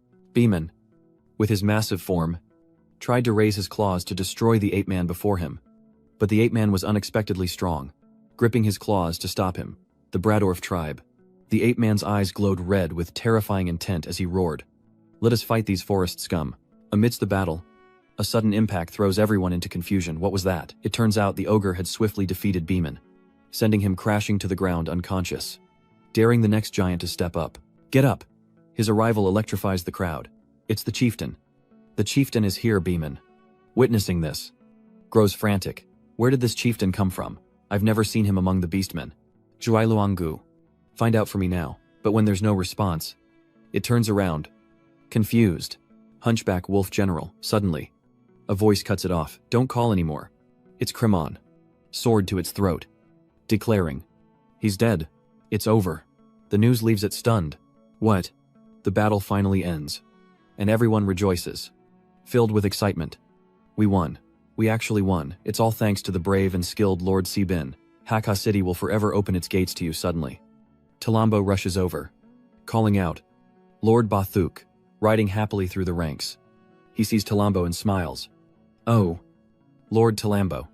Before he could speak, the hero laughed, teasing. What's wrong? So eager to settle the debt, the man's face twitched, covered in sweat. Sir Bathuk, this victory is all thanks to you. It's just that my Hakka territory is truly small and can't gather 10,000 gold and 500 sets of equipment just yet. He silently and helplessly took the paper, listening to the man ramble on. But I've already written the IOU. This time, it's 5,000 gold coins, 20-odd sets of standard armor, and food. The rest will be paid in full within a year. You see. Also, I have one more request. Could I have the beastman leader to deal with? Han caused too much carnage in Hakka territory. I must publicly try him before the people. After he finished speaking, our hero simply sighed and replied, Whatever. Then, he asked, the public celebration is ready. Are you sure you won't join? But our hero just waved him off and turned to leave. No need. Just transfer 5,000 gold. The equipment. And the supplies now. I'm in a hurry. Hearing this, a mysterious smile appeared on his face as he replied, Yes. I'll have the knights transfer the items to you immediately. Inside the prison, Bloodfang's leader, captured after the battle, suddenly hears someone calling out, Hey, you. Get up. When his eyes glance to the side, he's startled by something. Do you recognize what this is? Seeing the strange, ominous red symbols on the book in Talambo's hand, it immediately recognized it, the Earth Tremor Technique scroll, which only Beastman leaders can activate. He smiled, explaining that it was a trophy his father took from a Beastman chieftain. If he hadn't reminded me, I wouldn't have known about it, much less that it would be useful today. He looked at him, asking a strange question. You're so sure I'm going to lose? Upon hearing this, the man became arrogant and contemptuous. I'm not sure you'll be defeated. But if I don't use this scroll and you are defeated, I'll have to give that bastard 10,000 gold coins. At this point, he revealed his intentions, saying, If you win, both he and I will die. But I have this scroll. If you fail, I live. And he dies. His words made her stand up. You truly are a decisive lord. Hearing this, Talambo was overjoyed, thinking he had agreed to join his side. So, you agree to help me use this scroll. If you agree to cooperate with me, I can spare your life. But Biden says, No need. I am happy to offer my strength to you, to help you use the earthquake spell to kill that lord and his army. After it's done, I only hope you can bury me on the battlefield. That's where I belong. He had just said, It's a deal. Come with me. But suddenly, Biden pointed at the scroll, cutting him off. No need to bother. To activate the earthquake spell, all you need is my blood and a bit of my beastman tongue. Looking at the glowing scroll filled him with glee, and stepping outside, he stood above and laughed, startling the knights below. His face twisted with malice as he held up the glowing, blood-red contract for all to see. Oh, revered eagle spirit. Good evening. Now, I have some bad news for you. Star of the nation, second son of the Golden Lion family, you're about to die. Here in this activated earthquake magic, Talambo then pointed at Sibin below, threatening, I just need to utter one beastman phrase. You'll all be buried in the sand. And it's all your fault. Your insatiable greed. Beast-tide warrior. Sibin. Golden Lion. Do you have any last words, Beast-tide warrior? Sibin. Golden Lion. Esteemed ones. Despite the insult, he showed no anger or fear, but instead, gave a thumbs up and laughed. My last words, what would I have to say? To think that such a worthless wretch would dare try to kill me, his words stunned the man. What his eyes turned blood red like a demon's. Veins popping on his forehead from rage. Excellent. He wanted to see him beg. But if he won't cry until he sees his coffin, then get lost. While he was distracted, the protagonist stealthily created a line at the gate. At the same time, he was immediately injured, blood spurting out in a terrifying manner, and his red eyes shrank back, his face tense with the sudden pain. Suddenly, a knight appears and snatches the scroll. Sorry. Nam Thuk Talambo. You talk too much. I've been waiting impatiently, if not for wanting to preserve this usable scroll of earth magic. I would have begged for your death yesterday." His whole body trembled as he ground out the unbelievable words. "What? How could it be you?" Talambo stammered. I trusted you."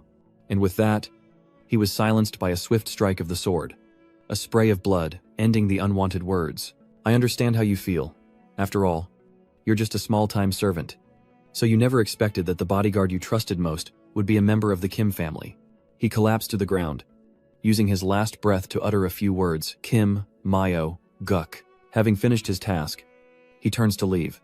"Talambo, you're overthinking it. If you hadn't pushed me to the brink with Master Saiban today, I might never have killed anyone in my life. The weather is beautiful today, with clear skies and occasional rays of sunshine." Having completed his mission, he hurried to Hathaling and called out, "Young Master Sibin." "Long time no see, Sibin." Sitting in a chair, happily replied, "Alan, I knew it was you." As he removed his hat, a mischievous wink revealed his face. "I saved your life this time." Looking at him, Sibin wondered. "Indeed. Your voice is exactly the same as before. I recognized you when you drew the map. But why did you come to Hartaling?" he replied honestly. "I'm here on the Duke's orders." He then began to explain that he was originally an inside man to be activated when needed. But now his role as an inside man is over. This made him rest his chin on his hand. His face slightly furrowed. An inside man. What does father want to do? Suddenly, his expression darkened. According to Dasi Bin, the king is old, and there are some things he can't help but put on the agenda. His attitude surprised him, and he thought, though the situation is unclear, he hoped Old Man Manhattan would be okay. After all, he treated him pretty well. So he suddenly spoke up. "Alan, listen to this," which piqued Alan's curiosity. After a moment, Alan's sudden outburst echoed so loudly that even the birds outside flew away in fright. He said the blood of Asian girls is used to nurture the Holy Knight's medium. How could that be? His over-the-top reaction left CB speechless. Couldn't he be a little quieter? This money grubber, not knowing what was on his mind. He quickly stood up in a hurry, saying he wouldn't linger there any longer. His voice resolute. He spoke as if making a promise.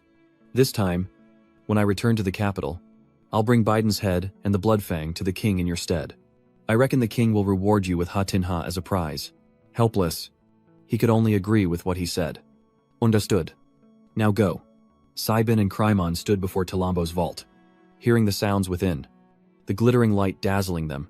His eyes widened like headlights, gazing at the mountain of gold inside. So much money in one place. Talambo, pretending to be poor with me. Krymon, take it all. He immediately obeyed. "Yes. See ya." The wheels quickly turned outside as the troop of knights rode off, each pulling a wagon full of gold. The sight of all that gold made everyone drool. "I think we're the most pathetic gamers in history. I don't even have as much money as an NPC. Don't even get me started. It's heartbreaking. What do you think? If I swiped a handful, would Lord Eaglebear even notice?" System. A notification appears. Ding. The host has completed the daily villain task. Would you like to draw a reward now? A satisfied look spreads across his face as he thinks. System. Claim the reward. No need to confirm with me next time. Just open it directly. The reward wheel spins and lands on a slot. Ding. Congratulations. You have received an item, Wild Breath. This reward has triggered a lucky critical hit. Congratulations. Host. On obtaining the primal source, the reward has been automatically integrated into your body. Please experience it for yourself. Seeing the blue power slowly coiling into a circle before him, he wondered. System. What exactly is the primal source? The system explained that the unique relic, the origin of the wild, is the source of the breath of the wild, encompassing all its forms. Reading this left him speechless. So, what exactly are all these primal breath of the wild sensations? The system continues. Artifacts and the breath of the wild are the rules of natural power. Pure natural beings can awaken the power within their bloodline by sensing the breath of the wild according to their innate talents. Seeing this, his face lit up as he began to speculate. Could he sense the power within? He felt he was pure. But the system said no. This answer made him cross his arms in frustration. So what use was this thing to him? He wasn't going to become a human Wi-Fi hotspot for the aura of the wild. Was he? Still curious. He asked the system what a pure natural being was. And the system replied that it was hard to describe. But for example, it was the carp he was riding. He couldn't help but laugh at the carp's cute, sparkling eyes, wondering what was so special about his carp. I do like beastkin, but not steeds. Especially not a blessed one. He stroked his chin, face full of speculation. It must be the desolate origin. Like the system said. So, I'm essentially a catalyst for the evolution of natural beings, which is why my steed is reacting this way. Other steeds aren't reacting, so the range is limited. As the system mentioned, whether they can awaken their bloodline's power from the wild aura depends on their innate talent. Inside a room in Nanquang Fortress, the two sides sat facing each other. Rui, his face flushed, spoke. Lord of Hengeng, if you have no objections, let's begin drafting the transfer agreement for Nanquang Fortress. He reached out to take the contract, but something made his expression darken with alarm.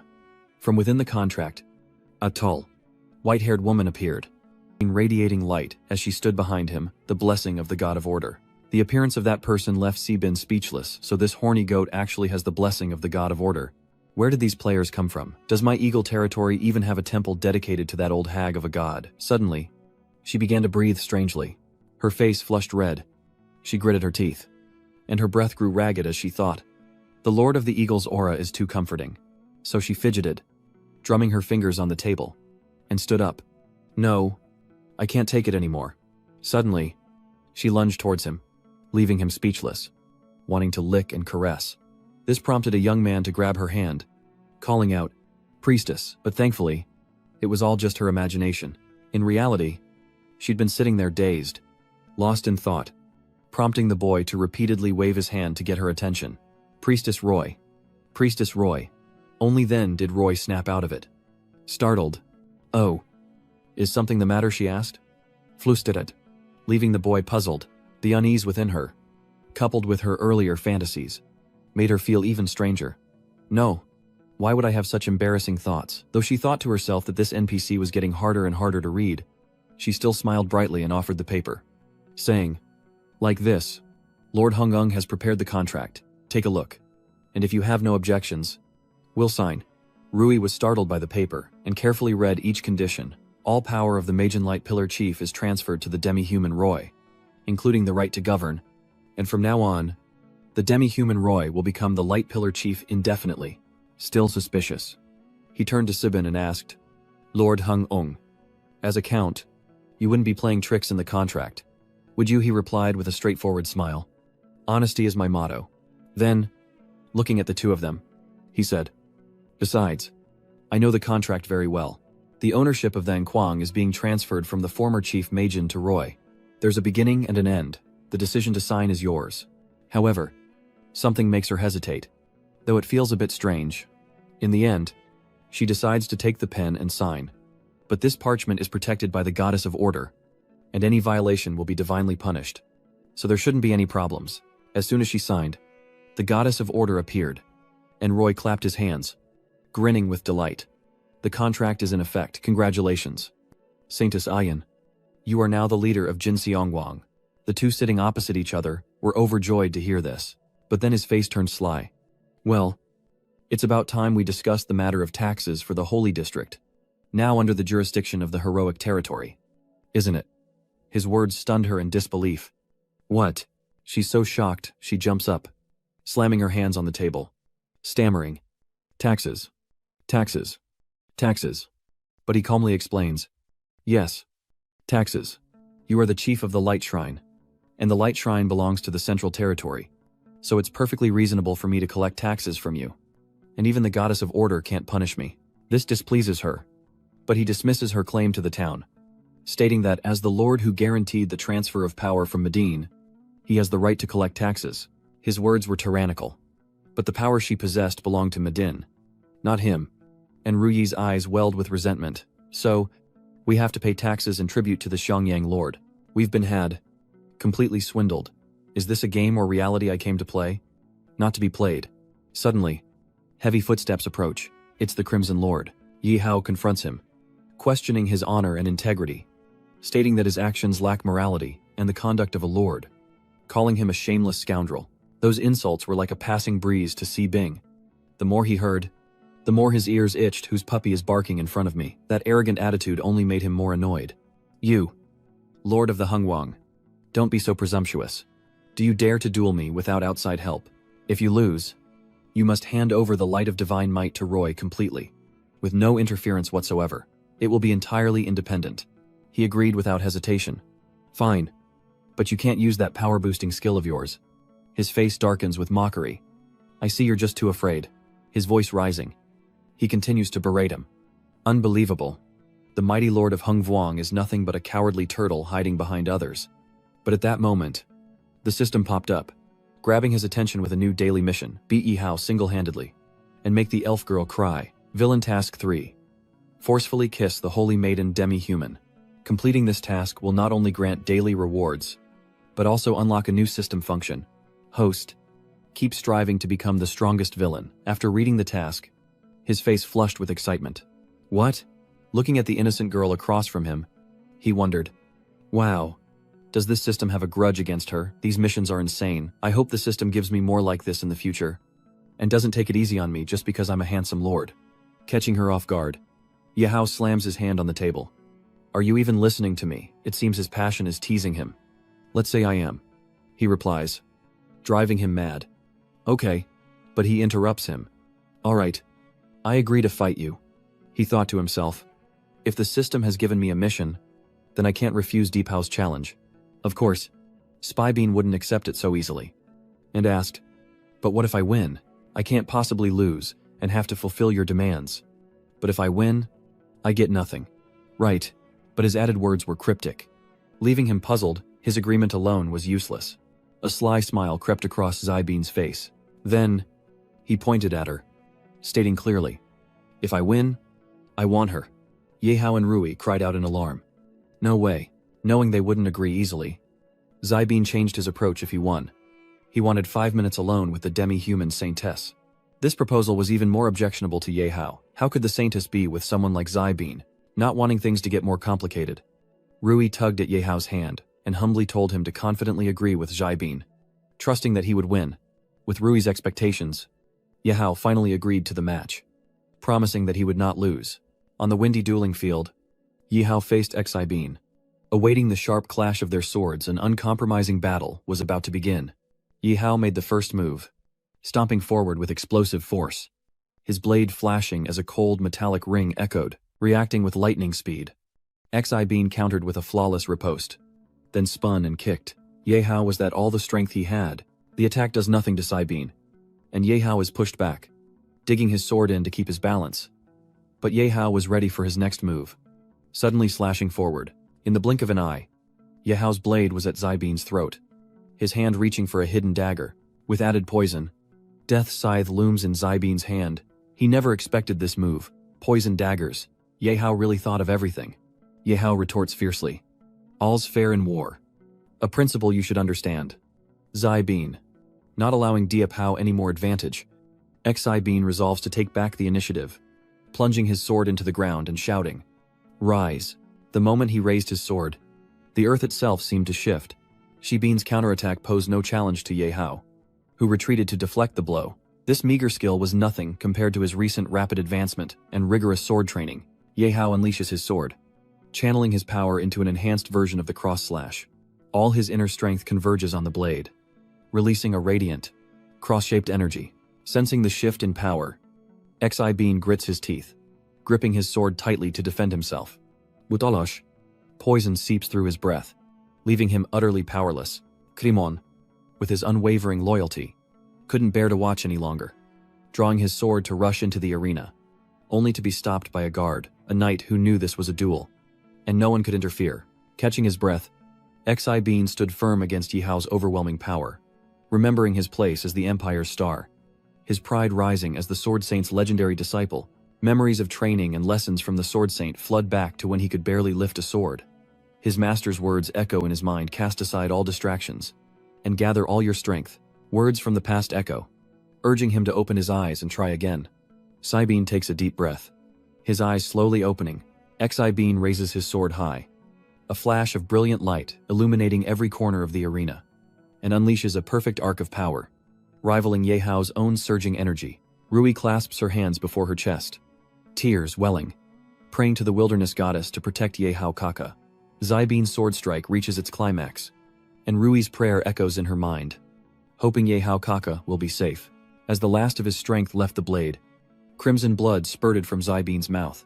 Krymon couldn't hide his worry for his young master, while the arena guard immediately looked to Ye Hao on the other side. Just as the guard feared, Yehao fell at the feet of the Sword Saint's heir. The light fading from his eyes, the sword energy was too strong. From the moment he realized he couldn't avoid Shibin's counterattack, Yehao was so terrified that he couldn't move his legs. Everything faded before his eyes as Yehao knew his feeble resistance was futile. In agony, he gritted his teeth, filled with resentment and helplessness, dropping his sword and kneeling, forced to accept his defeat. From the stands, Mai Chen watched in shock and horror, thinking, "No way. The main character is kneeling already. Is it over, Rui?" Tears streaming down her face. Breathlessly and frantically called out to Yehao. "Are you okay?" Zibin blocked Rui's path as she tried to reach Yehao, reminding her that they had lost and must fulfill their promise. But neither he nor anyone else expected her final move, a daughter's desperate punch. Zibin leaps back, waving his hand, telling her she can't do this. Rui sobs, and the Beastkin people angrily shout at Zibin, telling him not to bully their saintess. Before Zibin could touch her, he was bombarded with attacks. They'd have to go through them to harm their saintess. Zibin never expected this. But if that's what they wanted, he'd oblige. Zibin reached for his sword, wondering if they dared to play games with him. As Rui, now composed, stepped forward to protect her people, sternly ordering him not to kill them, she knelt at Zibin's feet, choked with emotion. "I agree to your terms." Sibin Sahil, sheathing his sword, his expression indifferent, he helped Rai up, his tone softening, saying, "I only want 5 minutes alone with your saintess. It's not a matter of life or death." "Did you really need to go that far?" He led Rui into the palace, closing the doors behind them, adding, "If you don't trust me, you can stand guard outside." Zibin stopped in the vast corridor, suddenly pinning Rui against the wall. Without a hint of fear, Zibin grabbed Rui's wrist, forcing her hand against the cold stone wall, and in a passive stance, Rui cried out, "What do you want? Didn't you say you just wanted to talk?" Zibin's duplicity is on full display as he whispers, "Did I say that I don't recall?" Rui is pinned. Her heart races, and she grips the cold wall as Zibin leans in, gently kissing her lips. Rui shook her head, trying to deny the kiss. While Zibin wondered why the system hadn't registered the completion of his task, he leaned in close and whispered, suggesting she cooperate, lest the demi-humans outside die for her sake. Her weakness exposed, Rui bites her lip and endures, tears streaming down her face as she begs him not to hurt them. Her actions have successfully helped Zibin complete his daily task. It's done. Zibin marvels. So all it takes is using demi-humans as a shield to make her cry if he'd known. He would have done it sooner. Rui tries to stay calm, but her cattail suddenly appears and wags uncontrollably. It feels so good. So itchy. She thinks. Having achieved his goal, Zibin had no further interest in lingering. "My 5 minutes are almost up. I'm leaving." But Rui, feeling a sudden heat, wouldn't let him go. Suddenly, she lunges at Zibin, embracing him tightly, declaring that she won't let him go. Reveling in his scent, Zibin tries to push her away. But Rui, still seemingly under a spell, pleads for more. Zibin coldly raises the price. 10 more coins, that's enough. Any more kisses, and I'm charging you. Rui finally comes to her senses, her eyes wide as she looks at the scene she's created, remembering nothing, blushing furiously. She calls him a rogue. But Zibin retour. Who's the real rogue between us? Embarrassed, Rui shrinks back, wrapping her tail around herself. Rui shrinks away, using her tail to shield herself from Zibin's gaze. But when she turns, Zibin is gone, leaving her alone in the vast cathedral, outside the city. Zibin, astride his horse, reminds the system that he wants his reward for completing the mission. The system congratulates him on receiving Cat Morgan's Dragon Blood potion. Regretting that this draw didn't have a critical hit, the system urges him to complete more villainous tasks and become the ultimate villain. Zibin takes the Dragon Blood from the system, curious about its purpose. The system explains that Cat Morgan's Dragon Blood is a body-enhancing drug made by the legendary apothecary, Cat Morgan, with the main ingredient being red dragon blood. Zibin remarks that using dragon blood for medicine sounds cool, and that apothecary isn't a profession on the Kan continent. Zibin reflects that the system's gifts are actually quite good, realizing he's misjudged it, and wonders if he's its favorite. He opens the vial of dragon blood, asking if drinking it will turn him into a red dragon. The system assures him it's just a body enhancer, not a transformation potion, and urges him to use it immediately, as its potency will evaporate outside the system's space. Without hesitation, Zibin tilted his head back and drank the dragon blood in one gulp. Instantly, his eyes turned cold and resolute. In that instant, Zybin felt the power of the red dragon lineage coursing through his veins, his blood vessels glowing like lava beneath his skin, his muscles hardening and bulging. Every move Zybin made was now incredibly fluid, and he even felt like running naked. The system announced that the reward had been distributed, and a new function had been unlocked. Before Zybin could process the dragon blood, he received a notification and asked about the new function. Just as the door burst open and a worried Yehao rushed in, calling out, "Yehao, big brother." Ru Yi replied cheerfully, "I'm okay," she assured him. "Did that bastard do anything to you?" Yehao didn't notice Ru Yi's expression, a mix of emotions swirling within her. "Get out," Ru Yi shouted. Before Yehao could grasp the situation, she pushed him out of the palace, surprising the onlookers, especially since she had seemed so worried about him just moments before. Around Shisao, even the main character was kicked out. They say the Holy Maiden has been alone since Lord Hung-ung left, so they assume Zybin must have done something to her. She spoke with mocking disdain, saying that if someone hadn't lost the duel, none of this would have happened. These words only fueled Yehao's anger, wondering when this protagonist would finally defy the heavens. Those stinging words had struck his last bit of pride, and he thought, what do you frogs in a well even know? Haunted by his wounded honor, Yehao teeters on the brink of darkness, muttering, "I didn't want this." Clutching the dark box, he repeats, "I didn't want this, it's all because of the Eagle Lord." From the shadows, an eerie sichel emerges, coupled with an ancient dread, a demonic entity defying all worldly order. Now, let's introduce the system's new function. With the new function activated, the host's villainous actions will earn a certain amount of villain points. The system asks if he wants to receive the assessed villain points. Zybin wondered, and the system explained that villain points could be used to exchange for items in the villain shop, which is updated weekly. This week's villain shop has been updated. Please check it. Zybin opens the villain shop to see that the potion to break through to the Holy Knight is limited. With so many temptations, and changing tactics to get him to do bad things, it seems this system wants him to walk the path of villainy to the very end. Zybin scoffed, noting the limited availability and calling the system stingy. His first thought went to Cremon, realizing this potion could not only help him break through to become a Holy Knight, but also extend his life. Zybin calculated that besides these, there were mounts, Ziga weapons, weapon blueprints, and other good things that could be used to improve the army's strength. After 3 days of preparations, Zybin and his army finally arrived at Hungwang. Zybin exclaimed with joy. As expected, being in his own territory was the most comfortable. Before the city gates, 2 familiar figures were already waiting, and Zybin vaguely recognized them. Grit and Lori stood hand in hand before the capital's palace, and Lori couldn't hide her emotion upon seeing Zybin's return. "Master," Zybin asked what they were doing at the gate, and Grit replied that ever since Zybin left the city, little Lori would finish her studies and wait there. Grit warmly recounts how Lori would wait until the fortress's evening bell before reluctantly returning home. Ignoring all attempts to persuade her, Zybin affectionately caresses Lori's cheek, remarking that he didn't realize his little maid would miss him so much while he was out fighting. Uncle Dao suggests they talk later, as Zybin must be exhausted. Dinner and a bath are ready, so they should head back first. Zybin agrees, feeling relieved to be home at last. Without hesitation, Lori throws herself into Zybin's arms, calling him master. Startled to see her in tears, Zybin asks if she misses him too much, suggesting he clean up before she hugs him again. Covered in sweat, Lori didn't care. All that mattered was the master's comforting scent, one she never wanted to let go of. Zybin couldn't understand how she could find him fragrant in this state. Burying her head in Zybin's chest, Lori exclaimed that his scent was like the wind blowing through the fields when her mother held her and counted stars. Hearing this, Zybin suddenly remembered the scent, the warmth. It all pointed to a relic, the wild breath, the law of natural power, allowing pure, natural beings to awaken the power in their blood through inherited talent and perception. This makes Zybin suspect something. Could Lori sense the breath of the wild? He asks her if she's ever heard of demi-humans awakening their bloodline. Lori recalls her father saying that decades ago, the demi-human race was once a mighty people.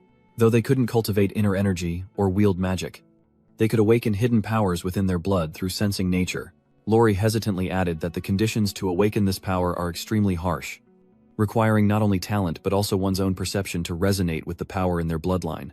Some are lucky enough to awaken the power of water under a waterfall, while others, fighting monsters day after day, comprehend the power of the Beast King. The demi-human race doesn't know what lies dormant in their blood, and can only try one thing at a time. But few succeed. Zybin realizes that if one has enough talent, any demi-human can find the wild aura that resonates with their blood within themselves. So, when Lori says she feels warmth, it must resonate with some wild aura within him, meaning this is where Lori can awaken her bloodline abilities. Zybin excitedly asks if Lori remembers where her people go to connect with nature. Lori replies with an innocent gaze, recalling how she would try to connect with the natural scenery, but always failed. Zybin held her hand, explaining that perhaps it wasn't a lack of talent, but that she hadn't found the resonance within her bloodline. He suggested she try to sense the breath that felt so fragrant and warm to her. There might be a surprise. Zybin's sudden mention of the wild air caught Lori off guard, but she agreed to try, and Judge consented as Lori approached, and Zybin knelt. Embracing her, Lori closed her eyes, and the scent of the great unifier filled her with the power of life. Fresh grass and wild winds surrounded her as Zybin's breath awakened a primal, powerful sensation within her. Zybin observes, wondering if he's succeeded. Is this the hidden power within Lori's bloodline? It feels like a healing ability. So, will he have his own personal healer? The world seems to fade for Lori as she feels herself sinking. Master, I'm so sleepy. I suddenly feel so tired. Zybin carries her back to the bedroom, thinking she must be exhausted from using her wild breath perception skill, and that he's starting to feel more like a nanny. Lori slept soundly, clutching Zybin's pants, unwilling to let go. He tried to pry her hand loose, but the more he tried, the tighter she gripped, as if afraid of losing the security she felt. Zybin looked at Lori and sighed in resignation. There was no other way. He had to take off his pants without waking her.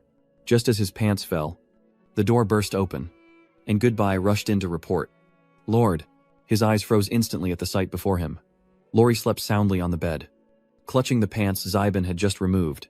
While Zybin stood there in his underwear, dumbfounded, Zybin sat across from Goodbye, legs spread wide, and said, "All right. Speak, Captain Goodbye." Unable to guess what Zybin wanted to discuss, confidently replied, "A great leader like you, my lord, can have one or two perverted hobbies without any problem at all." Zybin, wanting to quickly resolve the awkward situation, was infuriated by Goodbye's antics. "Is that what I asked you to say? I'm asking why you suddenly barged into my room." Goodbye quickly tried to recover. It's because a farmer discovered a mine." Zybin's eyes lit up with excitement. "A quarry? Really? Where is the ore vein located? And how far is it from Lindong City? Why didn't Captain Goodbye report the location of the ore vein?" Growing impatient with his hesitation, Zybin demanded to know if it existed or not. "Yes, my lord," Goodbye replied, spreading a map on the table for him to examine. Goodbye pointed to the location of the observation point, saying it wasn't far, but it wasn't within Hungwong territory, lying between Hungwong and Bo-Dan territories, and it was closer to Bo-Dan. He added hesitantly that they were rumored to know about the observation point as well. Zybin, unconcerned, saw this as a simple matter, and redrew the territory lines with a feather. He declared that the mine now belonged to them, and ordered the map be delivered to 4th Master Bo-Dan, with the ultimatum that disagreement would mean war. Captain Goodbye was invigorated by the talk of war, asking if they were ready, and declaring that he would bravely fight this time. Zybin calmly replied, asking what the rush was, suggesting they let everyone rest for a couple of days after returning from Kak Lin, and see what the Bo-Dan family does before making any decisions. Then dismissing him, unable to discuss war, Zybin assigns Goodbye his most hated task, washing the lost beater's clothes. Extended to a year. Zybin soaks in a hot bath, savoring the comfort he sought since leaving the Eagle. It's been 3 days since he used the dragon blood, and his body is much stronger. Now, ordinary weapons without battle, aura can't hurt him. With 2 new passive skills, intermediate magic resistance, and dragon vein strength, he's finally a knight, or not. He notices a strange name on the system board, Billidan. Where did this house blood come from? He examines it closely, realizing Billidan and the bloodline must be closely related, if not father and son, then brothers. It seems he needs to start strengthening the guard around him now. Zybin leaves the bathroom, his body still smelling of steam, his mind still thinking of the peach. If the Beastman Legion wants to directly attack Eagle territory, most of them will have to pass through Toronto Mountain, or they can only fight a battle at Haha territory. Zybin was lost in thought, not noticing that Lori had woken up. "Lori, you're awake. Why didn't you sleep a little longer?" Lori snuggled into the bed, thanking Zybin profusely. "Master, I was able to feel the power of my bloodline thanks to you." Unaware of the shock her next words would bring, she added, "To thank you. I've decided to give birth to your baby. Stunned by Lori's innocent words, Zybin blushed, asking, Lori, do you even know how babies are made? Lori replied innocently. Chris taught me that if you finish the last step of warming the bed, you can have a baby. Zybin shielded his eyes, unsure how to handle this unexpected temptation, telling Lori she was too young and they'd discuss it later. He needed to rest and recover his strength. In Homan Castle, the most majestic place of the Bhutan family, the leader of Bhutan sat before his generals in the palace's conference hall. He composed himself sternly. Recent reports indicate that near the border between our territory and the Kolan Empire, a deposit of iron ore has been discovered. I've sent men to investigate, estimating around 800 tons. The leader of the Bodun family's face quickly hardened. As the Kolan Empire's Sibin family was trying to take the iron mine from them, he spread the map on his hand. A map sent by Lord Sibin. The soldiers around the map spoke angrily. This is outrageous. The iron ore rightfully belongs to the Budan territory. How dare the Griffon try to steal it? Chief Budan stood up, fury evident on his face. He's declaring war on us, thinking we're just a small Viscount territory that can be easily oppressed. But will we let him bully us? The soldiers resoundingly shouted. No. Chief Budan was pleased, saying, very good. After so many years of hibernation, the Bodun family has finally found an opportunity to transform. We absolutely cannot let Sibin disturb us. Zybin, a great Earth Knight himself, and his subordinate Grimhorn, were Bodun's greatest concern, another renowned Grand Knight from the Golden Eagle. With these two, the Bhutan family has nothing to fear. To ensure victory, the Bhutan family must use a third of the mine's exploitation rights borrowed from the Count. Those 3 Grand Knights are on their way from the Count's territory and will arrive in a few days. The Budan leader places his hand on his son's shoulder, saying, Zettel, show everyone what you can do. Zettel obeys his father, takes a deep breath, focuses, and immediately, the power within him begins to awaken. A stream of blue energy slowly spreads, forming a brilliant aura around Zettel. The concentration of fighting spirit overflowing from his eyes, a sign of a grand knight. The common soldiers look at Zettel in astonishment. Good heavens! Zettel has become a grand knight at only 21 years old. With Zettel and Kwangsa, the Budan family's rise is unstoppable. On the streets of Lindong, Sibian rides his horse, slowly guiding it forward. Lost in thought, Sybil decided to test the system's villainy point criteria today. Since Lori's forest warming yesterday didn't earn any points, he'd try a new method to see if he could trick the system. Scanning the roadside, Sibin spotted a familiar figure and called out, Hey, Fatih. The boy recognized Sibin and exclaimed in a panic, It's you, Candy. Lord. Before Sibin could test his villainous schemes, the boy clasped his hands together, teary-eyed, and pleaded, Lord, I don't have any candy today. Could you please not take what little I have? My mother was beaten. Tears streamed down the boy's face as he sobbed, saying he needed to buy medicine for his mother. Hearing his plight, Sibin reassured him, promising he wouldn't take his candy, wiping away his tears.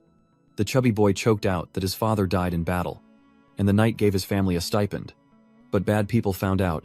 Embarrassed, the boy continued that they broke into his house, stole all the money, and beat his mother when she resisted. Filled with sympathy, Sibin asks why they didn't report this to him.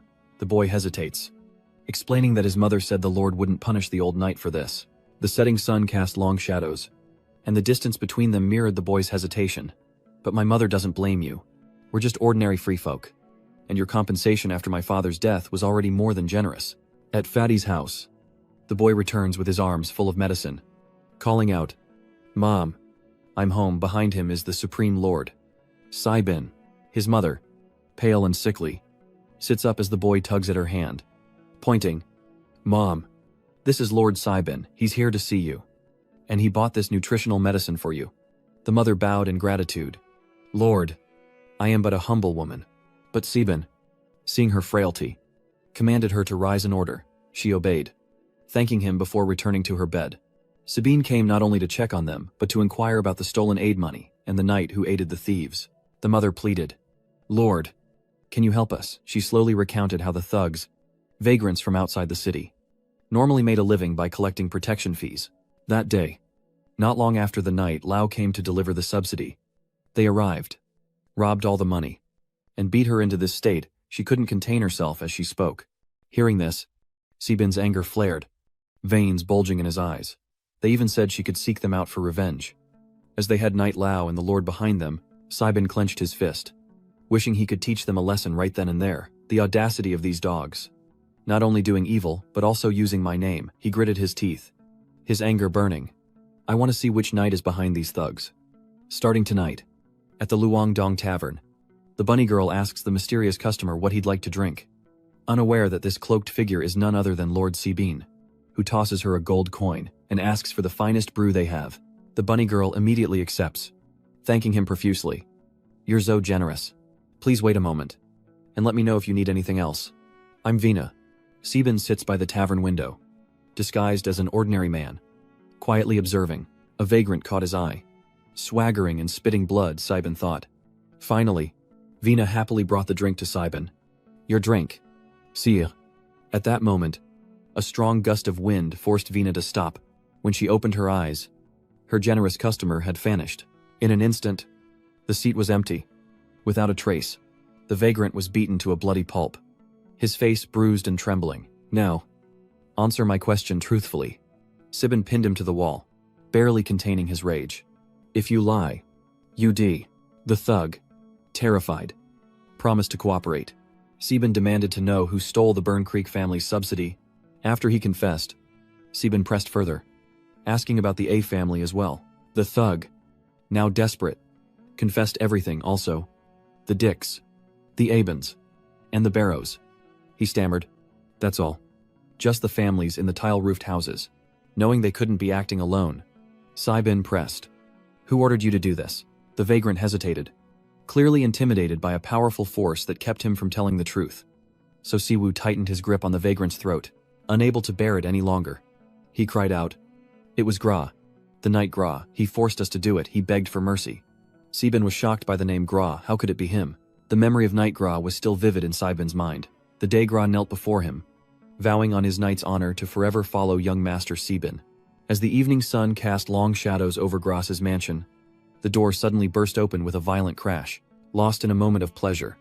Gra is startled awake. Who is it? Sibin surveys the scene before him. Quite the party you're having, and quite the company. Now that I'm here. You know why, don't you? Gas, oblivious to his lord's knowledge, scratches his head and chuckles. Forgive me, my lord. I is sleeping with two women at once against the law. Sibin lunges, hand gripping Gas's neck, eyes blazing, almost roaring. Stop feigning innocence. Did you steal the compensation money for the fallen soldiers? In a panic, Gas gasped. Lord, so you're talking about this. It's just a little subsidy. No need to make such a fuss. Sibin tightened his grip, his eyes blazing with fury. Unnecessary. This is a capital crime. And you think it's unnecessary? Cornered, Gas cries out in protest. A great knight like me only gets 3 gold coins a month, while those dead people get 10 gold coins in compensation. What's the basis for that? He roars in anger. Are their lives worth so much? Their families, those commoners, even get an extra 5 silver coins a month from the treasury, and they do nothing at all. Still defiant, Gas gestured to the two women in his bed, saying 10 gold coins would let him live more comfortably. He looked at Sibin, trying to appeal to his mercy. My lord. He killed a knight who had served him for years for the sake of insignificant commoners. His tone was desperate and sly. I am a great knight. Sibin had no patience for Gas's absurd excuses. Glaring, inciting mutiny and violating military regulations. How dare you call yourself a great knight? Gas has clearly crossed the line of loyalty and patience with Siwoo. Didn't you admire those fallen soldiers, he says, tightening his grip. Very well. From now on, your family can receive the same support. As the Imperial Palace bell tolls 13, everyone in the castle paused to listen. This was the Lord's summons to his people. A public execution. Who was the unlucky soul? This time Sibin strode between the rows of guards, his eyes fixed ahead, where Gas's judgment was about to take place. Gas was bound tightly, a soldier escorting him behind Sibin. Everyone, Sibin announced, I've gathered you here today to make an announcement and execute a man. Looking down, Sibin coldly announced that the man was none other than Great Knight Gas. Some couldn't believe their ears. How could this be? Did he sleep with the Lord's wife, the royal guard? Following Sibin's lead, grew louder, silencing the crowd. Sibin didn't hesitate to state the reasons, saying frankly that if they wanted to know why, he would tell them first. For disobeying military orders and stealing the pensions of fallen soldiers. Second, for being a knight who bullied the weak. The crowd now stared at Gas, kneeling on the wooden platform, his neck in a metal collar. The death sentence wasn't over yet. Third, inciting soldiers to thuggery and disrupting the peace. Therefore, even as a grand knight, the law must be carried out. Standing beside the condemned man, Sibin addressed the crowd, declaring that the inviolability and honor of soldiers would be upheld in the Central Territory, regardless of rank or status, and that those who lived off the people must not let them starve. As his life was about to end, Gas suddenly laughed scornfully. Ha ha ha. You will regret this decision. You will definitely regret it. Sebin gave the order to execute, and as the palace bell tolled, Gas's head was separated from his body in an instant. You executed Grand Knight Gas, earning 2 null villain points. Keep up the good work and become the ultimate villain. Sebin was stunned by the notification. What? As he nearly collapses, a guard asks, Lord, are you all right, helpless?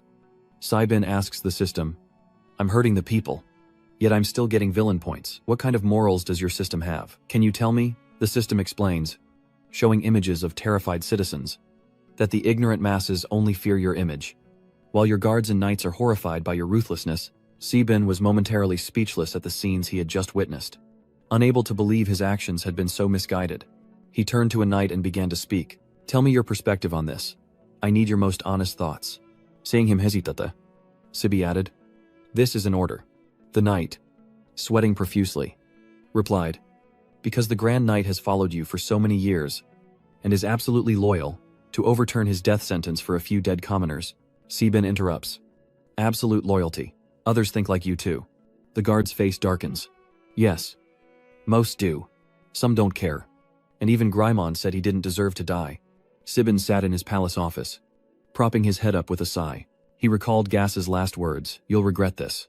By killing me, you've killed your most loyal subordinate. Who will trust or follow you now? His thoughts were interrupted by a knock. Master, may I come in? Recognizing Lori's voice, Sebin replied softly. Come in. Lori enters with milk and pastries, asking, Master, will you be having dinner tonight?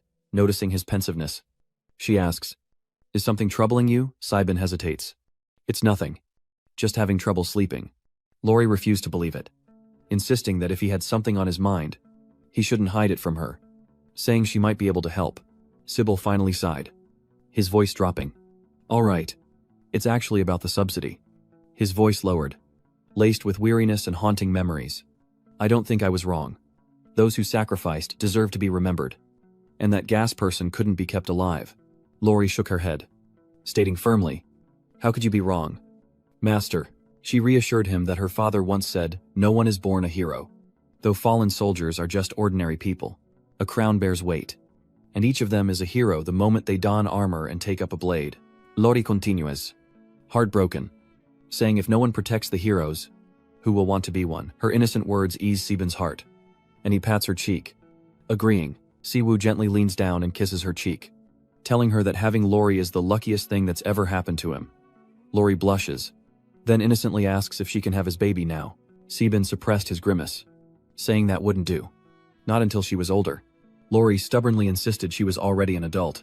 Sebin sternly replies that there will be none of that, as tomorrow he must guide her in sensing the power of her demi-human bloodline, and the baby issue can wait until she fully awakens. Sebin barely manages to convince his constantly baby-demanding ward, resorting to a temporary excuse. He puts on a cold face. But after Lori leaves, Sebin can only bury his face in his pillow and cry. It's all because the damned system keeps emphasizing Lori's weak body. The atmosphere was so good, he consoled himself by seeing what useful things he could exchange for the 2,000 villain points he just earned. The system had a new section of daily necessities, full of things like chariots, magic stones, scented soap, and perfume things that could be brought to the royal capital. Sebin scrolled through these interesting items. Ice, silk, underwear. Only 50 points a set. Aphrodisiacs. But they're too expensive. Siege weapons. 600 points. As he scrolled to the siege cloud ladder, an idea sparked in Sebin's mind, and he immediately convened a council of ministers. At the war council, Siwoo declared that while the initial goal was to seize the iron mines and gain more resources, he had changed his mind. They would not only seize the mines, but also take the opportunity to plunder the main city of Honmung. The generals found it absurd. An opposing opinion arose. This idea was too far-fetched. How ridiculous that they were listening to the battle plan of a mere boy with no war experience. As the soldiers prepared to rise, Krymon spoke up, asking them to wait a moment. He turned to Sibing, saying that the plan to attack Budani Castle was unlikely to succeed, as they lacked siege weapons and didn't have time to build them. Even with siege weapons, there's no way to move them into Budan territory unnoticed. Most importantly, Budan is armed with magic cannons, which are difficult for even a grandmaster to deal with. Sibin, with a thoughtful expression, declared he would solve the siege weapon problem. His announcement sent a shockwave through the room. Could he really handle such a massive responsibility with cunning and calculation? Sabin reveals he's found a way to sneak 2 massive siege engines into Budan undetected, and he needs the council's input if he can pin down Budan's main forces and bring in those siege engines. How many troops will it take to swiftly crush the city? Krymon interjects. Young master, Budan is still a major city. Even with siege weapons and the enemy's main force tied down, it'll be difficult to conquer. Sibin urges him to continue, but Krymon hesitates, alluding to the recent incident involving Grand Knight Gaz, the man Sibin had killed, who was in charge of troop procurement. Therefore, the number of recruits this time isn't ideal. Krymon sighed, and we no longer have the ability to add more troops to control a large city. Sibin interjected triumphantly. What if we didn't need to control Budan city? The ministers, hearing one absurdity after another, lost their composure, slamming the table. No Ziga. Then how do we breach the city? Sybil calmly replied. Rest assured, I'm not insane. We only need to control the city walls and plunder all the wealth within. Krymon saw a glimmer of hope in Sibin's plan. If so, only 500 militiamen and 10 master technicians would be needed. He mused that the Kwanzat family would surely pour all their forces into defending Budan, leaving the city's defenses extremely limited. So, to take the city, we just need siege weapons to capture the city walls, ignore the magic cannons, and rely on the Grand Knights to transport the money. Then, he asked Sibin with doubt, but can that person really deliver the complete siege weapons to the Budan territory? Sibin crosses his arms. What? Even you don't trust me? He places his right hand over his left chest. Respectfully, Krymon will, of course, always trust you. Satisfied, Sibin announced that if there were no further questions, he would reveal the battle plan, assigning Krymon, Ben, and Grathu to lead the main force at noon the next day. No need to hide. Leak the news that we're coming to the Bodden family, but only stand parallel to them. Do not attack. The rest of the Grathu clan will accompany Sibin, leading 500 militiamen, and tomorrow afternoon, begin a rapid march to Budan territory. Sibin pointed out each move on the map. According to the plan, they would arrive in Budan late at night and immediately begin the siege. They had to seize the city walls within 10 minutes, evacuate homemen within 1 hour, and then immediately return to support the main force. Were there any other questions? Captain, goodbye. Silent until now. Suddenly speaks up Lord. I have a question. If we're confident we can defeat the Budan family in a direct battle, why not defeat them first before attacking Budan city? The crowd was speechless at the captain's idea, which was divinely inspired. Krymon snapped, annoyed by the laughter. Are you stupid? Are you absolutely sure you can hold back the Budans? If Sibin can bring out siege weapons, then this battle is the perfect opportunity for a direct frontal assault. If the Budan family can't win, they'll retreat back to Budan Castle. How can the Eagle territory fight against a dozen magic towers? They'd be throwing their lives away. Captain Goodbye realized his thinking was too shallow. Only Krymon truly understood Sibin's strategy. Sibin cut to the chase, concluding that if there were no objections, they would proceed with the plan tomorrow. Everyone was dismissed to prepare. Following the leader's orders, a guard rushed over to report. My lord, a situation has arisen from the Eagle territory. General Budan was taken aback.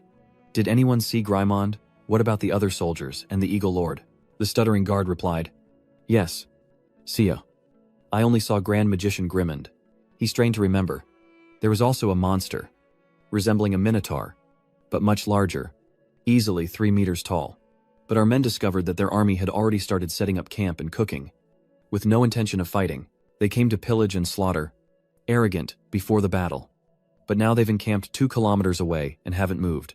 To understand the situation, General Budan ordered further reconnaissance, even closer, and if necessary, to sacrifice the lives of farmers. As the subordinate left to carry out his orders, another returned so soon. Did he overhear any important information? The general asked eagerly.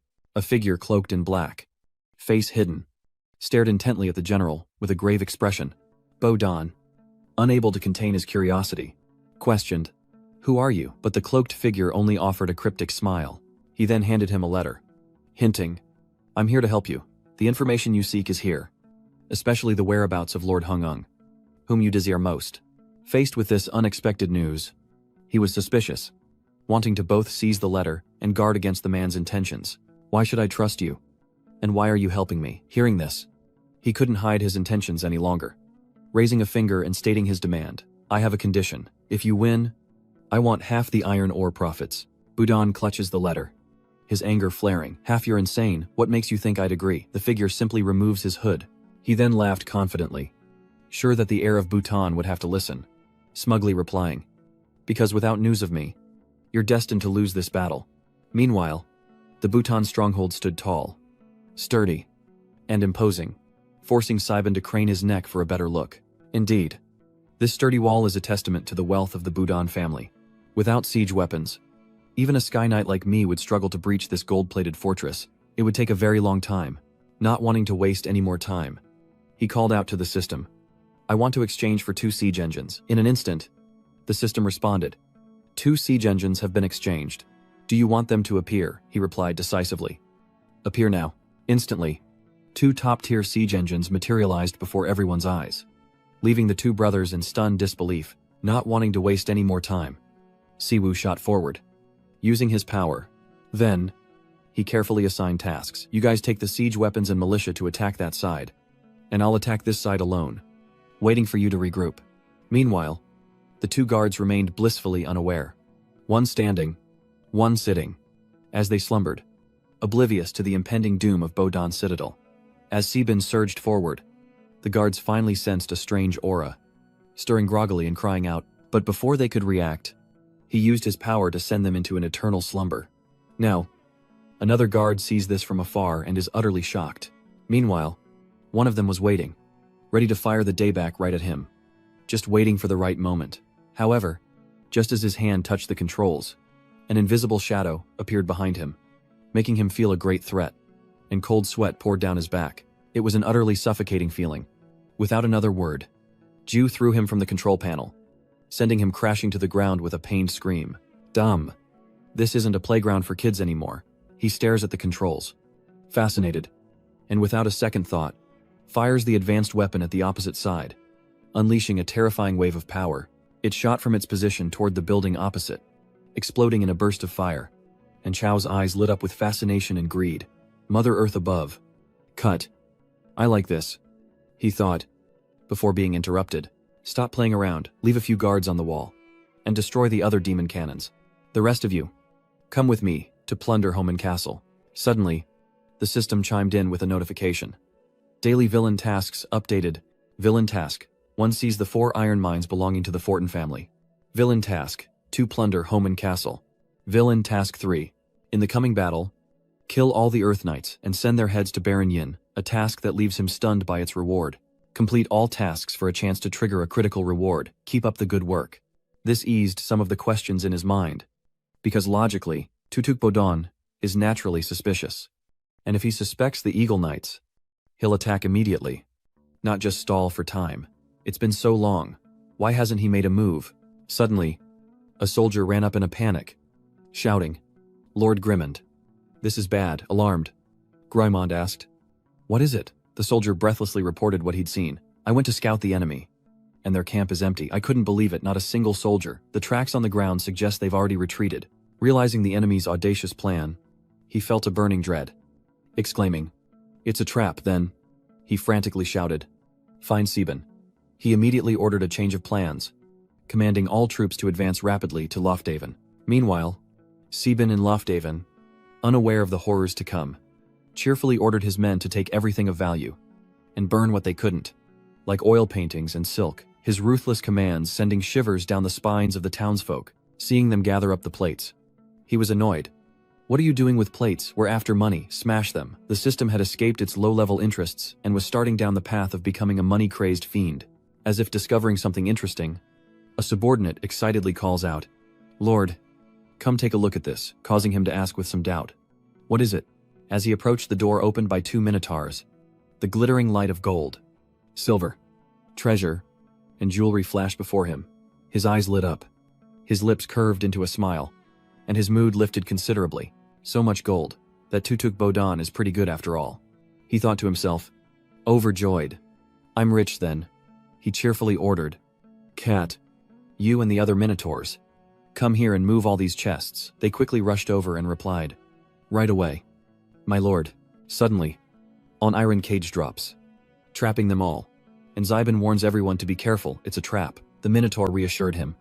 Don't worry, my lord, watch me, it's just a flimsy cage. Then, he used all his strength to try and break the iron bars, but no matter how much strength he used, the cage wouldn't budge, leaving the minotaur in disbelief. This is strange, it won't even move. So the minotaur warns him. My lord, this cage is strange. Seeing this, he ponders. If the minotaur can't break it, then even he. Just then, a smug voice rings out. It's useless. Don't be fooled. This cage will absorb all the power you exert. You can't open it from the inside. He glanced at him suspiciously, asking, Who are you? Hearing this, he chuckled darkly. Long time no see. Lord Hung-ung. With Tutuk Bodan's sudden appearance, he couldn't help but wonder if Grimond and the others had lost, which gives me another chance to laugh at them. Those fools are still waiting for me to attack. Maybe they can collect your bodies by the time they realize what's happening. I've been wondering about something. How did you know I was at Holman Castle? It wasn't just a coincidence. Was it someone told you? Didn't they? He asked, his eyes piercing. Seeing that he'd guessed correctly, the man burst into laughter. As expected of Lord Hung-ung, you cut right to the chase. Unfortunately, you're too young to see through people's hearts. He clapped, praising Kale's abilities, then coldly approached the iron cage, feigning concern, and warned him never to trust anyone, and especially don't get involved with people you shouldn't. He threatened, pressing the cold sword against his neck. His face was fierce, and with a powerful aura, he thrust the sword toward him, saying triumphantly, "Die first, Eagle Lord." Just as he was about to end it all, a familiar presence suddenly appeared, knocking his sword away and leaving him shocked and bewildered. Relief and worry mixed within him as he called out, "Grimholtz, Grimholtz." Having arrived as quickly as possible, blocked the attacker, his face etched with concern and regret. "My lord, I apologize for my tardiness." Viscount Bodenlauched, impressed, as expected of a great Earth Knight, breaking through the encirclement so quickly. "Too bad you only have one. While we have three." He was now the picture of arrogance. Grimholtz, refusing to yield, threatened, "You'd best release Lord Hung-ung, or our reinforcements will level this place." But Viscount Bodan, a cunning fox, saw through his words and laughed. What foolish drivel. Rumor has it, the Eagle Lord killed his own Earth Knight for desertion before marching out. So I doubt reinforcements are coming." Then he ordered his men to capture Grimholtz, and they immediately obeyed. They then rushed forward, attacking Grimholtz with a murderous aura, but he remained unfazed, gripping his sword tightly. Yet, as he dueled one, another attacked from behind. The chaotic scene unfolding before them made the imprisoned soldiers anxious, and they shouted warnings. "Watch your back," he yelled, helpless and cursing the cage that held him. Unable to do anything, after being ganged up on, Grimholtz could no longer hold on. Gradually losing all his strength and collapsing to the ground, sharp blades were held to his neck, ready to take his life at any moment. Just as he thought his life was about to end, the bastard Boudon suddenly offered him a chance to live, on the condition that he pledge allegiance to Bathuok Am. A powerhouse like him shouldn't die such a frustrating death here, but for a true powerhouse like him, this was nothing short of an insult. So Grimholtz vowed to remain loyal to Lord Hung-vuong until his dying breath. Meanwhile, outside the city of Bodan, chaos reigned as soldiers from both sides clashed in a desperate battle, their faces contorted with bloodlust. Saiban's troops began to falter, panic setting in as they realized they were outnumbered. "If we keep fighting like this, we'll be wiped out." "But what about the Lord still?" Some reassured their comrades. "Gramon has broken through. He'll bring the Lord back safely. Let's retreat and regroup." While some hesitated, he urged them again, saying there was no time left to retreat. They then hid in a safe corner. But even from afar, they could see a group of people wielding crude weapons like hoes and sickles, charging forward with fervor and shouting with all their might. It was then they rejoiced, exclaiming that reinforcements had arrived. As one old farmer urged, "Sir Knights, hurry, we're just farmers." "But you are vital to the Lord." The knights hesitated, asking, "You're a self-organized militia. But why?" Hearing this, the farmers shared. Embarrassed, "The Lord has been good to us. Lowering our taxes, we have nothing to repay him with. So we'll use our lives to ensure the knight survives. The knight will protect Lanton and the Lord." Deep within the Homan camp, Grimond lies helpless, a cold blade pointed at him.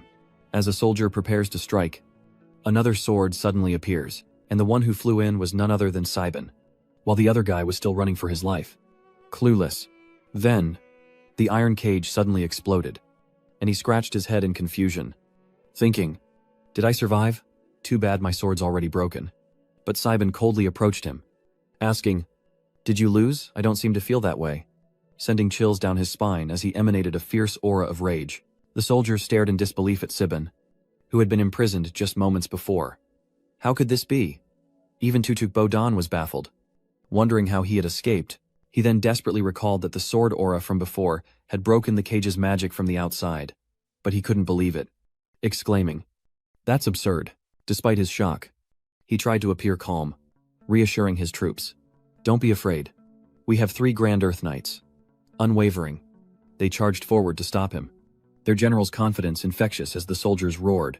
"Yes." Sir Grimond, worried by the sheer number of enemies, rushed to warn Sibon. "Sibon, be careful. These guys." But just as he uttered the word Lord, he choked on his words, his face a mask of shock and horror, seeing the blazing aura of power surrounding Sibon, who stood confidently shining like a radiant torch. He couldn't help but wonder, pale gold aura, what kind of power is this? However, the soldiers seemed unaware of what was about to befall them, and began chanting. But as soon as they invoked the Sky Knight Logan, they were immediately engulfed in his fiery battle aura. Bewildered and terrified, having dealt with the Tepjil thugs, he breathed a sigh of relief. While the Viscount, now terrified, screamed, he sheathed his sword and turned to Grimond, asking if he was all right. But then a subordinate frantically announced that the Lord was too injured and had lost consciousness, causing him to exclaim in shock, "What?"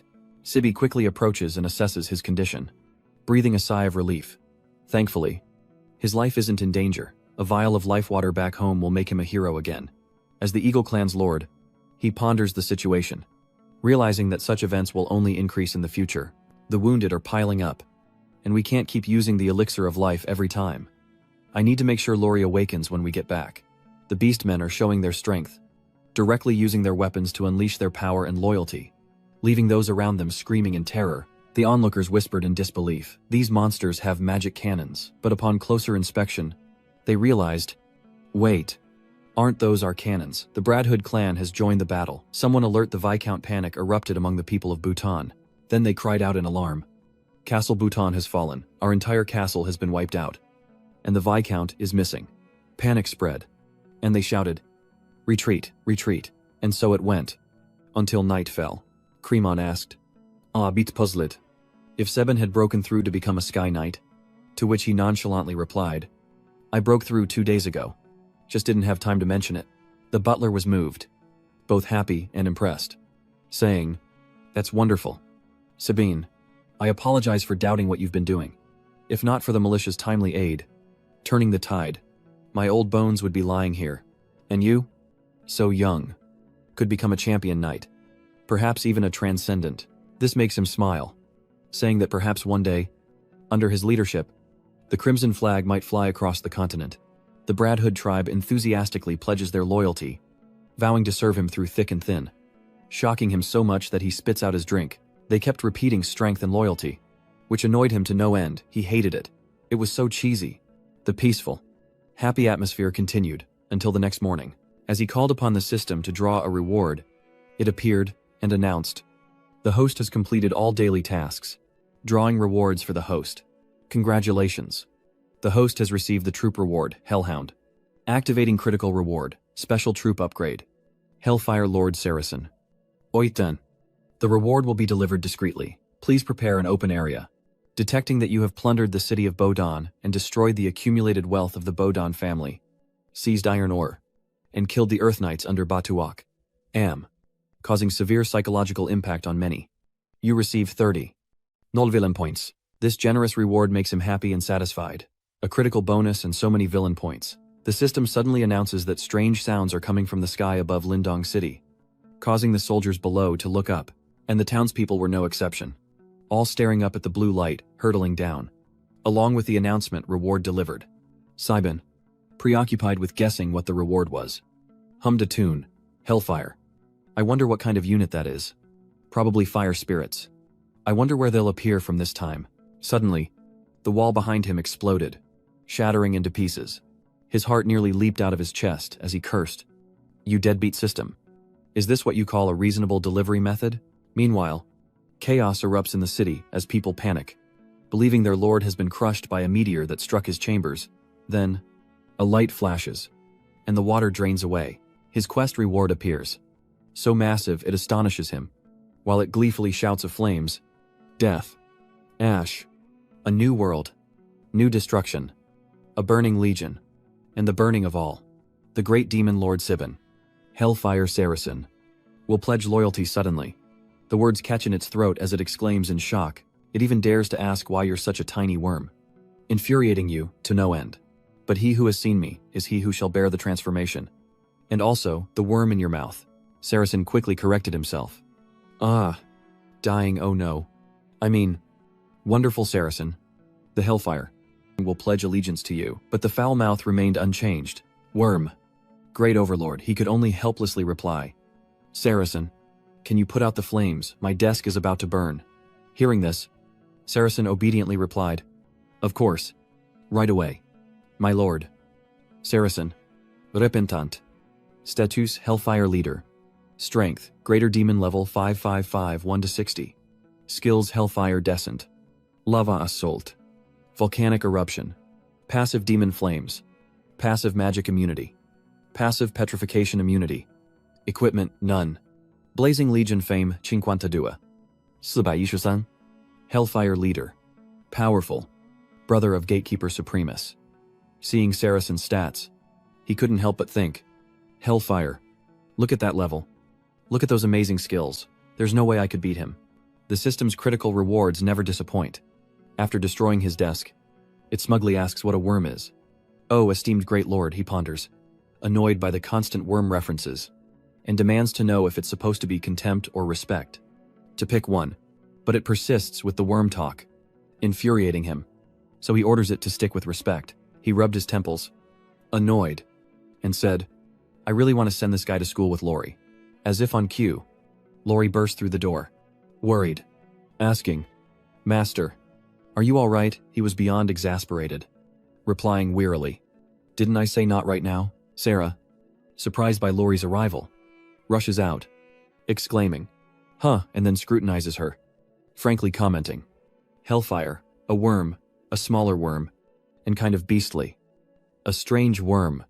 The little girl's eyes widened as she touched Sarah, who was offended, and Sobin quickly reminded her, Hey, watch your mouth, then. Flustered, he explained. Lori, this is... But before he could finish, she jumped into his arms, terrified, and screamed, Monster, monster. If you're going to eat someone, eat me, master. Run, she cried, leaving him frozen and only able to call out her name. But before he could be touched, she added, My master is stinky and wouldn't taste good, leaving him in despair. They had almost forgotten what respect was. Then he reassured the little girl. Lori, don't be afraid. It's not like that. Then he led her to Sarah, introducing her solemnly. This is also one of my subordinates. Having just arrived today, fallen from the sky. Why don't we get acquainted? The little girl, Stillstund, exclaimed, What this? This is also Master's subordinate. Meanwhile, the strange flame pondered. Compared to them, the Lord doesn't seem so small after all. He simply chuckled, trying to explain it to her. That's right. So there's nothing to fear. Like the headhunter. He just looks a little. Suddenly, a breathless voice called out, Lord. Your subordinate was late in responding. Please don't die. But as they entered, they froze in shock, stammering, while he calmly said, Let me introduce you all. Then suddenly, our eyes met Hellfire. Hell. And the head takers stared at each other with strange eyes. Then Sarkin cryptically said, Humph. Worthy. More worms. Never mind that. Why is Brabthunder's head taker here too? The head also directly confronted it, replying, Mother of the Great Temple. How can there be hellfire here? Has Sartras's hand reached this universe? The others around were unconcerned, as what they were focused on was that thing. What kind of monster is that? The headhunter exclaimed. Protect the Lord, seeing the tension. The protagonist awkwardly chuckled. All right, then, reassuring them. Everyone, relax. This is a stone golem I recruited, named Sarkin. He's our teammate now, and he won't hurt you, but on the condition that no one touches him. While Lori stared blankly, still thinking about the hellfire, the chieftain suddenly shouted, What, Lord? Are you serious? Though not a pure demon, he has demon blood flowing through him. A demonic structure with all kinds of residual energy burning within. Are you sure he'll completely obey you? You seem to be acting strangely ever since you met Hellfire. Do you know each other? Sarkin finally spoke up. Rather than knowing each other, we're from the same world. The tribesman explained that in his homeland, they were forced to cooperate with these monsters, invading other worlds. Hearing this, he stroked his chin thoughtfully, pondering the invasion of other worlds, as Sarkon suddenly burst out laughing. Then, he smugly says that the Braft Thunder Centipede's head can contribute to the Great Burning Legion, which is your honor. But it coldly reminds him that the person he should be focusing on now is Lord Hung-Ung. Hellfire, not to be outdone, replies that it means that Sarkoras's contribution to Lord Hung-Ung is Sarkin's honor. Their bickering gave him a headache, so he raised a hand to stop them, saying, Hey, if you two giants keep this up, you'll destroy my room. Send someone to fix it. And everyone, go home. Just when he thought it was over, Sarkin looked at him pitifully and asked, Great Lord, where do I go? It was then that he realized, panicking, Oh no, where am I going to put this giant flaming thing? Suddenly, Lori eagerly said, Leave it to me, making him suspicious as he asked, Leave it to you, but she just nodded repeatedly, smiling like a flower, and replied firmly, Yes. Before they knew it, the sky was darkening, and everyone who came out looked confused. Lori has arranged for Hellfire to cool its heels at the small waterfall outside the dining hall, preventing it from spontaneously combusting, leaving it dejected as everyone gossips. The Lord's tastes are getting stranger and stranger. Indeed, it seemed as though the peaceful atmosphere would simply drift on. Suddenly, figures in strange black robes appeared from Lamdong City, marching forward in an imposing formation as their leader announced, According to tonight's intel, Lord Hung-Wang has returned to Lamdong City, the perfect time for an assassination. We must seize the moment. As they swaggered through the city, a voice suddenly stopped them. You shall not pass, leaving them bewildered and suspicious. One of the men even threatened, Rotten old man. You're asking for death, but the leader raised a hand to stop him. Hold on. Who is this? Well, if it isn't the bugger loser, do you recognize me? At first, the old man was confused, but as he got a better look, his eyes darkened, and his lips trembled uncontrollably as he recognized the man. Hearing this, he didn't bother to hide it, taking off his hood and sneering. That's right, you bugger loser. If it weren't for those eyes, I doubt I would have recognized you. I didn't expect you to age so much in just 2 years. Your wife's blood was truly effective. I feel stronger than ever. Thanks to you. Bugger, I've been waiting for you to come for revenge. Grand Alchemist Parker, but you're out of mana. How can a cripple like you get revenge? I was going to kill a few holy knights before finding you, but it seems you've come to me. Revenge, you will see it. I guarantee it. Then, before their astonished eyes, he swallowed the mysterious pill, prompting a shocked exclamation from one of his subordinates. The old man uses a special drug, burning his life to reach the knight's realm. VK Feta isn't worried, but amused, saying, Numbers 2 and 3. Come with me. Let's play with this stray dog. He then ordered the others to complete the mission assigned by His Holiness. And to make it quick, below the fortress, an explosion suddenly rang out. The explosion was so great, it startled even Sebin upstairs, and Lori asked in alarm, What was that? He rushed to the window, peering out with suspicion. What's going on? Why is our fountain erupting like a volcano? Meanwhile, Sarikhan smiled with interest as he watched the intruders enter the city. Ahahaha, insects.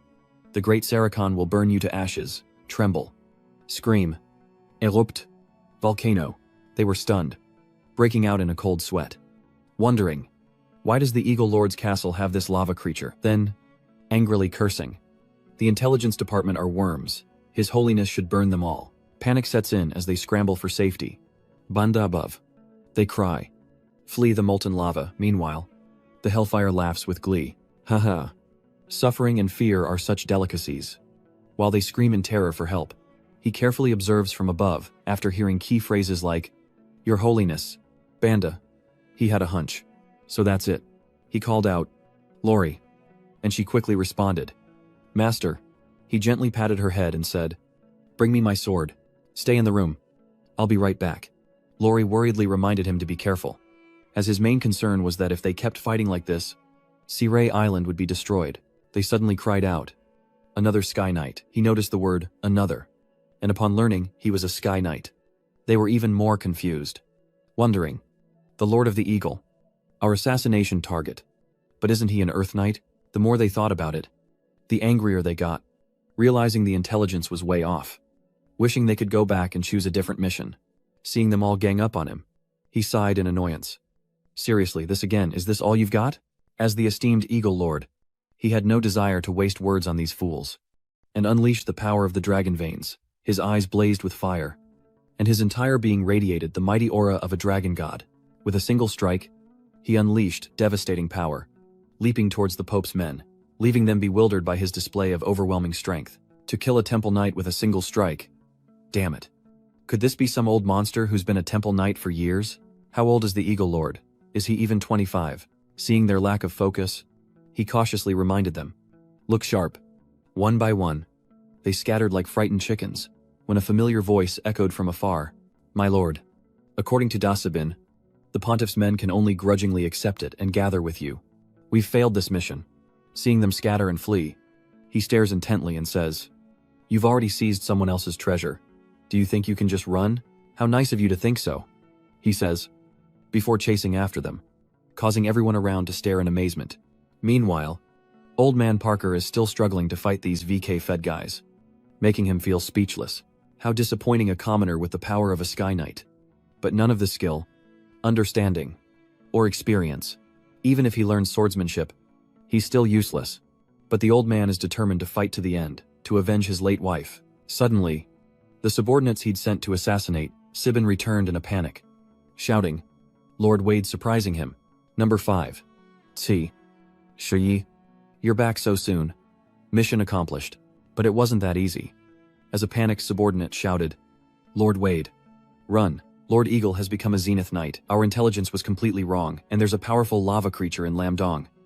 At least Zenith Knight level. Just then, he appeared behind him, a chilling smile on his face, and said, These are your last words before striking a fatal blow. The cardinals were stunned, exclaiming, What Lord Wade? Seeing the man before him, he exclaimed in surprise, Old Parker, how is it him? Last time I saw him, he was just a normal man. How could he survive an attack by 3 Holy Temple Knights? The system displays the old man's information. Parker loser, life overdraft, identity Grand Alchemist, strength level 51, temporary knight, skills advanced pharmacology, proficient in ultimate fire element unavailable, basic swordsmanship, equipment exquisite Nith sword, réputation denier empire 121. He was once a nationally renowned Grand Alchemist, but now he is just a pitiful widower in hiding to seek revenge. Reputation Xiangyang territory 102. Many in Lindong are grateful to the kind old Parker, but he's shocked that such a good man would resort to forcibly boosting his power to the level of a rune knight by sacrificing his life force.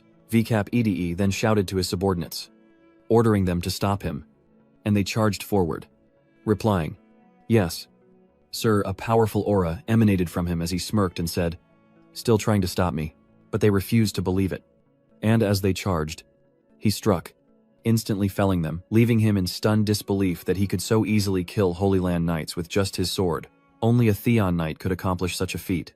Realizing the gravity of the situation, he shouted, declaring, A Parker, a mighty lord, the situation is unfavorable. We must retreat. But the old man coldly approached, asking, Want to run? He already wanted to escape, but now he was blocked by the old man. So he angrily yelled, Get out of my way, you crazy old man. But the old man coldly replied, Before I won't let you leave this place. Not even a step. His anger could no longer be contained, and he gritted his teeth, revealing sharp claws. his whole body radiating a monstrous aura. Then, a wave of dark energy enveloped the old man, causing him immense pain, his eyes turning bloodshot. Without hesitation, the enemy lunged forward, striking him directly in the stomach, his face paling in agony. Seeing this, Sebin screamed in horror, anxiously calling out to Parker. But despite the pain, he refused to let go, clinging tightly, infuriating the man who cursed at him. The crazed elder released his grip, and with great pain, he uttered his final request, "Lord, kill him for me." And so, to honor the kind old man, he brought the cold blade to his neck, the man's eyes widening in terror, his face paling with fear. And so it was done. He fell to the earth, breathing his last. As our Lord casually rested his sword upon his shoulder, Parker gasped, struggling to speak. "My lord, I heard you're also fond of a demi-human girl. Is that true?" he confirms. "Yes." The old man laughs heartily, then coughs violently. With his last breath, he urged, You must protect her well." And he vowed to himself that he would. Back in his room, he sighed wearily, only to be embraced tightly by Lori, who asked with concern, "Master, are you hurt? I heard a commotion downstairs." Lori didn't want her master to get hurt. She wanted to protect him, but she was afraid of getting in the way. Hearing her worries, he comforted her, saying she wasn't in the way at all, and that she was about to awaken. He tried to comfort her, saying she might even become stronger than him after awakening, and then she could protect him. Lori kept muttering, "Awakening will let me protect Master." She wants to protect her master, not hide behind him. Lori must become stronger. A strange light emanates from her, worrying him to no end. And just like that, she suddenly awakens, filling the room with a blinding light that forces him to shield his eyes. Sebin could only stare blankly, not understanding what had just happened. Stammering, "Lori, you. Just then, the system panel appeared, displaying name, Lori, identity, devoted maiden, Sebin's lover, strength, awakened demi-human stage 1, level 42, skills Mokfuhan Kwang Area, Singsoi Kong Ngung continuous growth, Fanlin Fuho single target, Ko Mok Fung Xuan defense, Dunyin Huanya chase, Plan control passive, Fuk Uk Hin Huang passive, equipment none, reputation Hung Wang territory, Arshaba, a beautiful maiden, unknown to most, for her body and heart belong to another. Demi-human faction, reputation, few people know about it. With teary eyes and a blushing face, Lori shyly asks, "Master, what's wrong?" He excitedly jumps up, grabs her hand, and exclaims with joy, "Lori, you've awakened." Oh. This is amazing, leaving her utterly speechless. Little did she know, he was secretly smirking, thinking, "Avet Nursa. I finally have a wet nurse exclusive. Top tier. And knows how to warm the bed." Ha ha ha. Who says a saintly dragon doesn't have healing power? This skill can wipe out a bunch of priests. The very next morning, a small clinic echoed with the announcement, specializing in treating incurable diseases, bruise, knife and gunshot wounds, and poisonous insect bites, starting from just 1 copper coin. Meanwhile, Sarah Cohn stood outside, exercising and silently judging those around her, while Lori greeted customers with a friendly, "Welcome," passers-by side, whispered, and gossiped, wondering how a mere air girl could run a clinic. Rumor had it she was the Lord's new favorite, and this was just a game to amuse him. They missed old Parker's shop. Those words hit Siwoo hard, but he just smiled faintly, lamenting that the clinic's opening wasn't going smoothly as he'd predicted. He looked around, then sighed in frustration, originally wanting to open a clinic so Lori could be more confident and gradually change the attitudes of the people of Lamdong towards demi-humans. But it seems people's perceptions of demi-humans won't change overnight. Then a passing kid gave him an idea, and he exclaimed, "Aha!" Then he called out, "Hey, Fatty, come here." And the cute kid looked at him with sparkling eyes and asked, "Lord, do you need something?" White clouds drifted lazily across the clear blue sky as a young boy pulled his mother to Lori's clinic, calling out, "Doctor, can you check my mom? She's been coughing for days. I'm sorry for my child suddenly dragging you here." His mother said with an embarrassed smile, "Isn't that Chris's chubby kid?" Hillary smiled brightly and replied, "It's no problem. Come on in." She then thought to herself happily, "Finally, a patient." The nearby townspeople couldn't help but feel sorry for them, saying, "Oh, Aubrey's child is so pitiful. His father died in battle. And his mother is seriously ill. Everyone outside of town knows about her illness. Do you think she can be cured? Don't be ridiculous. Even the pastor couldn't do anything. What can an Asian girl do? As Hillary diligently examined her patient, the townsfolk outside, prejudiced against her, clucked their tongues, assuming the worst. But soon, the three emerged, beaming, leaving everyone curious, wondering if Aubrey's mother was truly better. And they pressed her for answers. The boy couldn't contain his joy, leaping up and down, exclaiming, "She healed her. She healed her. That beautiful lady is amazing. She just raised her hand, and white light covered my mother, and she felt so much better." The boy's mother smiled, touching her face shyly, and said, "Indeed, my lungs no longer hurt, and I'm not coughing anymore." The women nearby were shocked and quickly asked, "She really cured you? It's a miracle, but the treatment must be expensive." "Right," the old man, already prejudiced against the clinic, chimed in, saying it was just like the church's priests, charging 100 gold coins each time. But the cute kid pointed to the sign, explaining for Lori, "The beautiful lady only charged us 1 copper coin. Isn't it written there? Just 1 copper coin?" This made the old man exclaim in surprise. "Really, only 1 copper coin? How is that possible?" Aubrey could only smile in affirmation. Indeed. And all Sarah Kenwood could sense around her was a single word noise, before someone shouted out, "Gods be praised. I must rush home and tell my husband. It's too good to be true. My daughter will be saved this time. First I'll go get her and bring her here." And just like that, the people around no longer felt the same animosity towards Lori's clinic. "Look at that rundown place. Is this really the clinic? Why are there so many people? Are they lining up for eggs? Please line up and don't push. Everyone will get a chance to be treated. And it's all thanks to a demi-human," she thought, as she watched Lori from outside the window. Shouldn't the people here be prejudiced against demi-humans? And that demi-human girl looks familiar, like the one Lord Hung-ung rescued. She glanced back, thinking, opening a clinic means she feels safe here. But someone's been watching us from across the way. Seeing her gain the trust and affection of the people, he smirked, thinking, "Not bad, Lori. But what's with the lurker outside the window?" Suddenly, they stared intently at each other, as if confirming each other's identities, and then exclaimed in surprise, "Who?" First, the system displays his information name.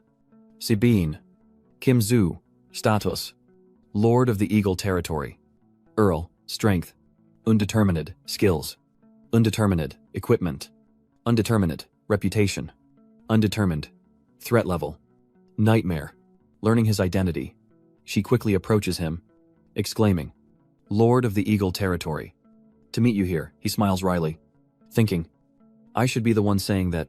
Next, the system displays her information name, VM Kiam Mui, status, player, Fong Kan's strength, level 20. He can't help but smirk, thinking, VM Kiam Mui, to suddenly meet the famous Fong Kan player here, whom he often saw in game forum posts. I didn't expect her to be in this game world too. And already level 20, so other players must be around that level as well. With the highest probably around level 25. She approached him with a smile and greeted him. "Hello. I've come from Purple Star Divine Light. I'm a traveler, exploring the unknown mystical lands and human territories of this world." He returned a polite smile. "Hello there. So, the esteemed Miss traveled all the way from Purple Quake, Divine Light, to Lamdong City, just for sightseeing VM Kiem." Mui smiled sweetly and replied shyly, "That's right. Lord, may I have your autograph?" Seeing this, he smiled even wider, thinking, as expected of Bing Feng Jing, look at her sincere attitude towards beautiful things. He then readily agreed. No problem. As he signed, he happily thought, has my perseverance permeated the player base? Only then did she reveal a sly smile. The bait had been taken. Suddenly, a stranger surrounds Si Bing, binding him as he coughs and sputters. "What is this stuff Jianbi demands?" "Lord Hongong, tell me, what exactly did you do to Saintess Roy that day?" Si Bing struggles. "Hey, let's talk this through. Roy, what happened to her? Why is she like this?" Then, she smiled smugly and probed, feeling dizzy. "This is the dizzying spore I painstakingly collected in Hongdong. Struggling is useless." Him PH. Are you worried about the Saintess or just trying to flirt?" Hearing this, she suddenly recalled the disturbing image of the Saintess, who kept repeating, so hot, so cold, leaving her utterly bewildered and questioning everything. After you and the Saintess were alone in the room, she fell ill the next day, alternating between fever and chills. Now she's growing weaker. And with the animosity between humans and demi-humans, all the blame is being placed on me. What do I have to say? Is it because I'm so handsome that she caught my illness? He pondered. The Saintess in his previous game life wasn't involved in any of this. My system. Do you know what's going on?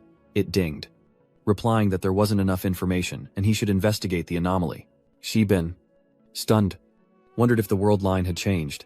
So no matter what he did, the players would still rally to punish the Crimson Duke for the Saintess's death, leading to an unavoidable demise. But the Flame Witch, peering over her glasses, was even more convinced, stating she'd never seen anyone so shameless. This made a coward like him unable to sit still, and he quickly thought, no, I have to do something. He quickly cut the ropes binding him, shocking her into stammering. You're not infected, he smirked. Tome power. This little bit of spore is nothing. He solemnly declares to the inflamed woman one last time that whether she believes it or not, he wasn't responsible. He has no connection to the demi-humans. But to uncover the real cause of her illness, he's willing to visit her with his divine power, leaving her surprised and bewildered. Really, Sebin stroked his chin with a sly grin, confirming. Really? He then picked up the rope that had bound him, saying cunningly, really? But before we go, seeing his sinister smile, she became wary and asked, what do you want to do? Don't come any closer. Lori hurried over, asking if he needed her, and he told her to close up shop. They were going on a trip, to which she obediently agreed. Seeing this, Kiemwe pondered. Isn't that the demi-human girl who runs the clinic? Could it be that Lord Hung-ung was telling the truth? And he doesn't hate demi-humans. Have we misunderstood him? Though she was still extremely resentful, and he was happily humming a tune. Lori remained confused, not understanding what was happening. Elsewhere, the people murmur, wondering if the protagonist, Yi Hao, has been found since he left to find a cure for the Saintess. No one has seen him. Who knows where he is now? Some are even furious, blaming the Eagle Lord, swearing they'll destroy him sooner or later. They grow more agitated, declaring they'll not only destroy him, but desecrate his corpse. Before he could finish, Saiban appeared behind him, holding a bound Jianmei. To the shock of the surrounding people, he simply said, he's here. But then, sensing something was wrong, he exclaimed in surprise, who? Then, the system began to report a series of messages. Ding. A deviation has been detected. Ding. Ding. Weaving. Weaving. Analyzing the deviation. Alert. An anomaly has been detected in the Child of Destiny. Yehao. His fate line has been severed. Irreversible. The system detects an anomaly with the Saintess. A Yin's whip. Analyzing possible solutions. System. There's currently no way to save him. Forcefully initiating Act 3 of the National Destiny arc. Capture the demi-human Saintess. The whip Saintess has 2 hours to live. Asterisk. Static times. Host. Execute the mission immediately. The system demands immediate action, and he curses inwardly as he stares at the system screen. This system is insane, spitting out so much information. At that moment, the demi-humans looked at him as if he were their sworn enemy, even angrily discussing, it's Lord Eagle. Brothers, comrades, let's take the Eagle Lord's head and avenge our lord. Zaiban was stunned, buffer, contemplating life. His life is only 2 hours away. There's no time to waste. And I don't know anything about the whip's problem. But according to the system's suggestion, it must be closely related to Diet Hao. He suddenly has an idea. The only way to save her is to get Roy to Longdong City, so Lori can see if she can transfer the curse. Without hesitation, Zaiban draws his sword. He planned to deal with the mess before him single-handedly, as the guards clumsily rushed forward, swarming Zaiban. These Tepsils know everything except who Zaiban is. With a flick of his wrist, Zaiban slashes twice, creating an X-shaped stream of energy that cuts the group in half. He roars, demanding they get out of his way. Step by step, Zaiban enters the tower, searching for someone. Having overcome countless trials to find his beloved room, Zaiban kicks the door open and barges in. Clearly exhausted, he was fuming, and the maid was about to leave after drying Roy. The girl is startled by the sound of the door being kicked open. Who is that, and why is he barging in like this? Zaiban had no time to answer her question. He rushed to Roy's side. Roy lay there, struggling to breathe, her pale face causing him a pang of heartache as he asked, how did you become like this? All right, let's go. Zaiban grabs a cloth from a servant and wraps it around Roy before lifting her into his arms. With one arm, Xibin held Roy close, while his other hand summoned a sword, unleashing divine power to obliterate a section of the tower.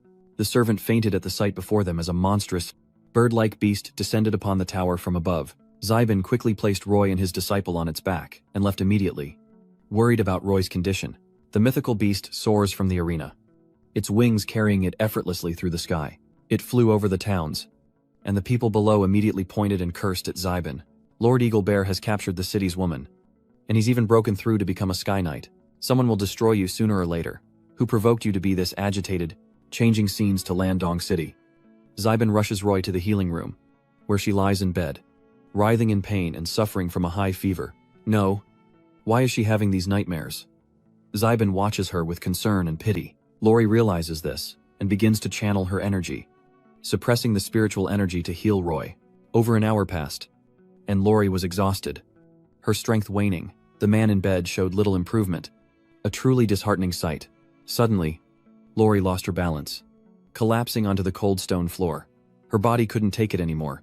Xibin rushed to her side, catching her fall, and asked worriedly if she was all right, his heart aching at her exhausted face.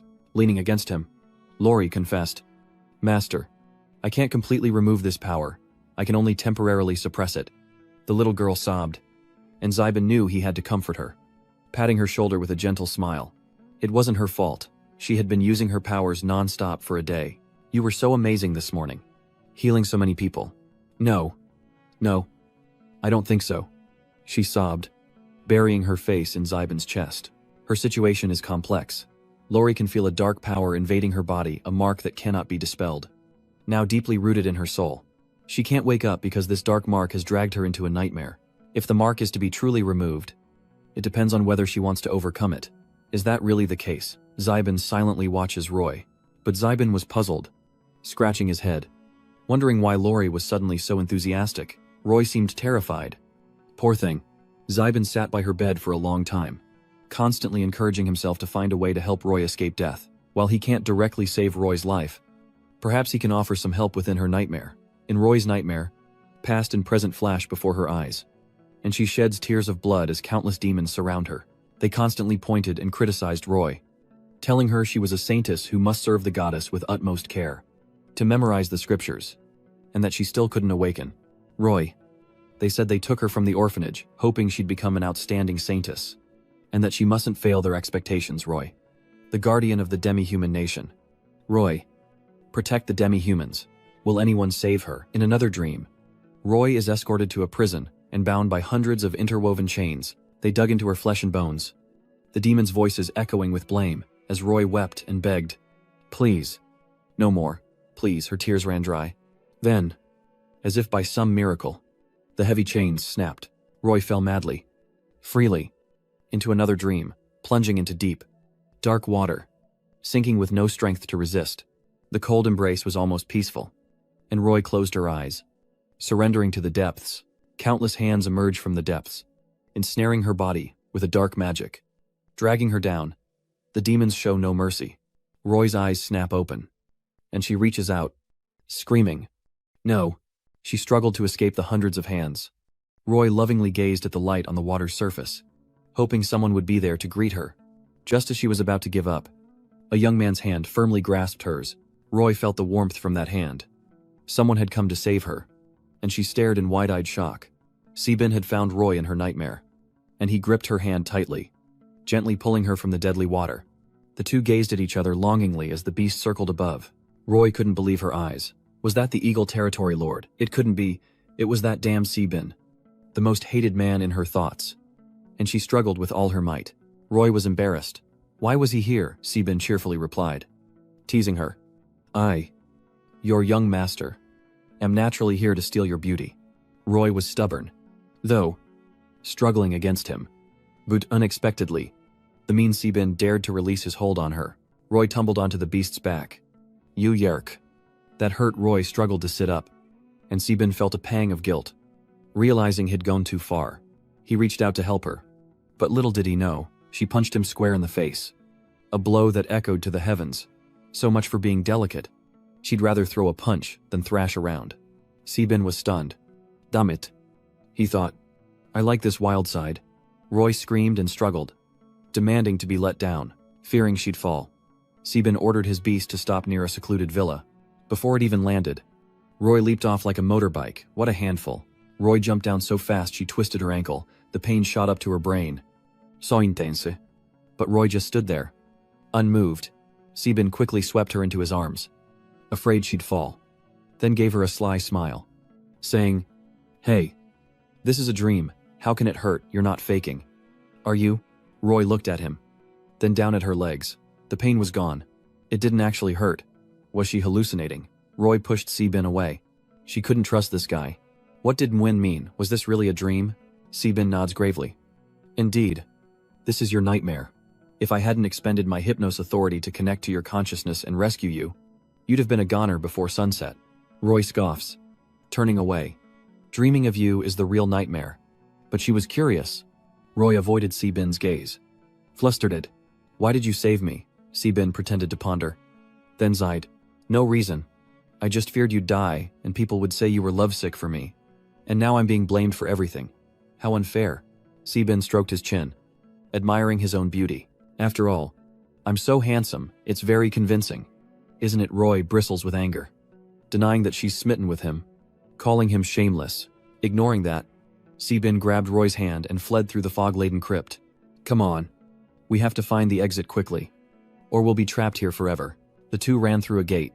Roy's cheeks flushed slightly, her heart pounding as she looked down at Sebin holding her hand. They continued on, passing countless striking classical buildings. And Roy struggled. Let go.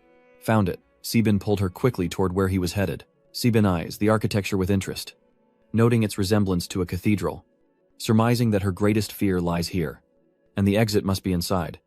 A cathedral. Huh. Hearing that, a series of unpleasant memories flashed through Roy's mind. Roy, in her memories, was so weak. Wasn't she? No. Please. No, the girl cried desperately, trying to run. But ultimately, there was only one outcome. Roy shuddered as she looked at the church, grabbing Sebin's hand and pleading. I'm not going in there. Sebin was surprised to feel Roy's fear, which was spreading. So this is what scares her so much. Which also means we're definitely on the right track. Let's go. Whether you want to or not. So be good for me. Sebin hoisted Roy onto his shoulders and dashed into the cathedral, Roy pounding on his back. You devil. In the center stood a large statue, and Roy and Sebin curiously ran over to examine it, wondering what was going on. Isn't that statue Roy? She wonders why there's a statue of the former saintess here, when the wild goddess Malin should be enshrined in this holy place. Sebin ignores Roy and surveys their surroundings. He then inadvertently asked, "Oh, this is the predecessor." He clicked his tongue, covering his cards. The quality of the demi-human saintesses is really going downhill. What? Roy glanced at him lovingly. What's with that look? Sebin said nothing more, grabbing her collar and dragging her away. Let's go find a way out. Roy fumed as Sebin dragged her away, but she couldn't shake the statue's gaze. Something was definitely wrong. Just as they disappeared from sight, the statue's eyes glowed a terrifying red. Deep within that gaze lies an indecipherable skull. Down the cathedral's corridor, Roy and Sebin head towards a room at the end, quickly moving to investigate. Intrigued, Sebin fully opened the door to the room, revealing a classroom with a woman standing at the podium, seemingly writing for her students below, but it was eerily silent. Roy approaches, surprised, and asks Sebin why there's a classroom here like when she was little, which he already knows. This is her nightmare, and it's normal for dream locations and the real world to be different. Malia stands facing the board, but she's not writing, she's clawing at it, leaving countless marks. Sebin grabs Roy's hand, saying the door is that way. But Roy hesitates, noticing something strange about the person in the mirror. Roy saw that she was being controlled, and there was a special symbol on her neck. Malia turned around angrily, grabbed a cane, and lashed out, annoyed by the noise, telling Roy to return to her seat immediately. Outside, Roy trembles with fear as usual, hypnotically drawn to her desk, answering Malia's call as Sebin shouts in fear. Roy, where are you going? Don't wander off to her. Suddenly, Malia furiously lunged, as if to devour them, lamenting that disobedient children deserve punishment. Sebin watched in wide-eyed terror as Malia lashed out with her whip between Roy and Sebin. Is this school or hell? Who uses that kind of force on children? Enraged, Sebin kicks her in the stomach, sending Malia staggering back, clutching her abdomen in pain. After a moment, Malia returned to the center of the classroom, cracking her whip as if to say, "It's music time, let me hear you sing." Every child in the class rose, clawing at their desks, leaving deep gouge, and screaming like demons from the depths of hell. That sound is harmful to the listener's ears. Si-bin, with his severed hand, is frustrated, saying the sound is too unpleasant. Roy realizes something is wrong if they can't win. They'll try to pollute his mind. She gazed at the frozen-faced children, as Roy touched his heart. This was his childhood orphanage. These controlled children, and the hot-tempered Pastor Malia, all from his childhood memories. Roy sighs. Helpless dozens of children surround the pastor. Malia, who stands furious in the center, demanding the return of her glasses, threatening 50 lashes to whoever took them. A mischievous boy snatches the pastor's glasses, giggling as he hides them behind his back. Malia follows the sound of laughter. She smirks, spotting the boy. "So, it was you." Si-bin moved to save the boy, but Roy quickly stopped him, signaling for silence, saying she couldn't see. Si-bin looked at Roy, puzzled if she couldn't see. How did she know? Roy turned to face him and whispered, "She's from my orphanage. She was a caretaker for us kids back then." Malia. Roy looks at the pastor, a hint of sadness in her eyes. "In my memory, Malia's eyesight wasn't very good, but her hearing is exceptional. She can sense everything through sound." As soon as he said that, Malia appeared and attacked them with incredible force. A single punch can shatter a wide space. Si-bin grabbed Roy and flew up to dodge, blurting out a realization. "So that's it." He pulls a coin from his pocket, finally understanding why Roy is so aggressive. Violent discipline hardly breeds gentle souls.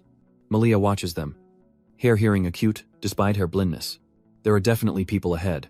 Si-bin secretly throws the coin he prepared, sending it off at an angle. Just as Roy said, the pastor immediately ran towards the coin, mercilessly striking the children with her staff. Those who disobeyed were punished. Seizing the opportunity, Si-bin grabbed Roy and made a run for it.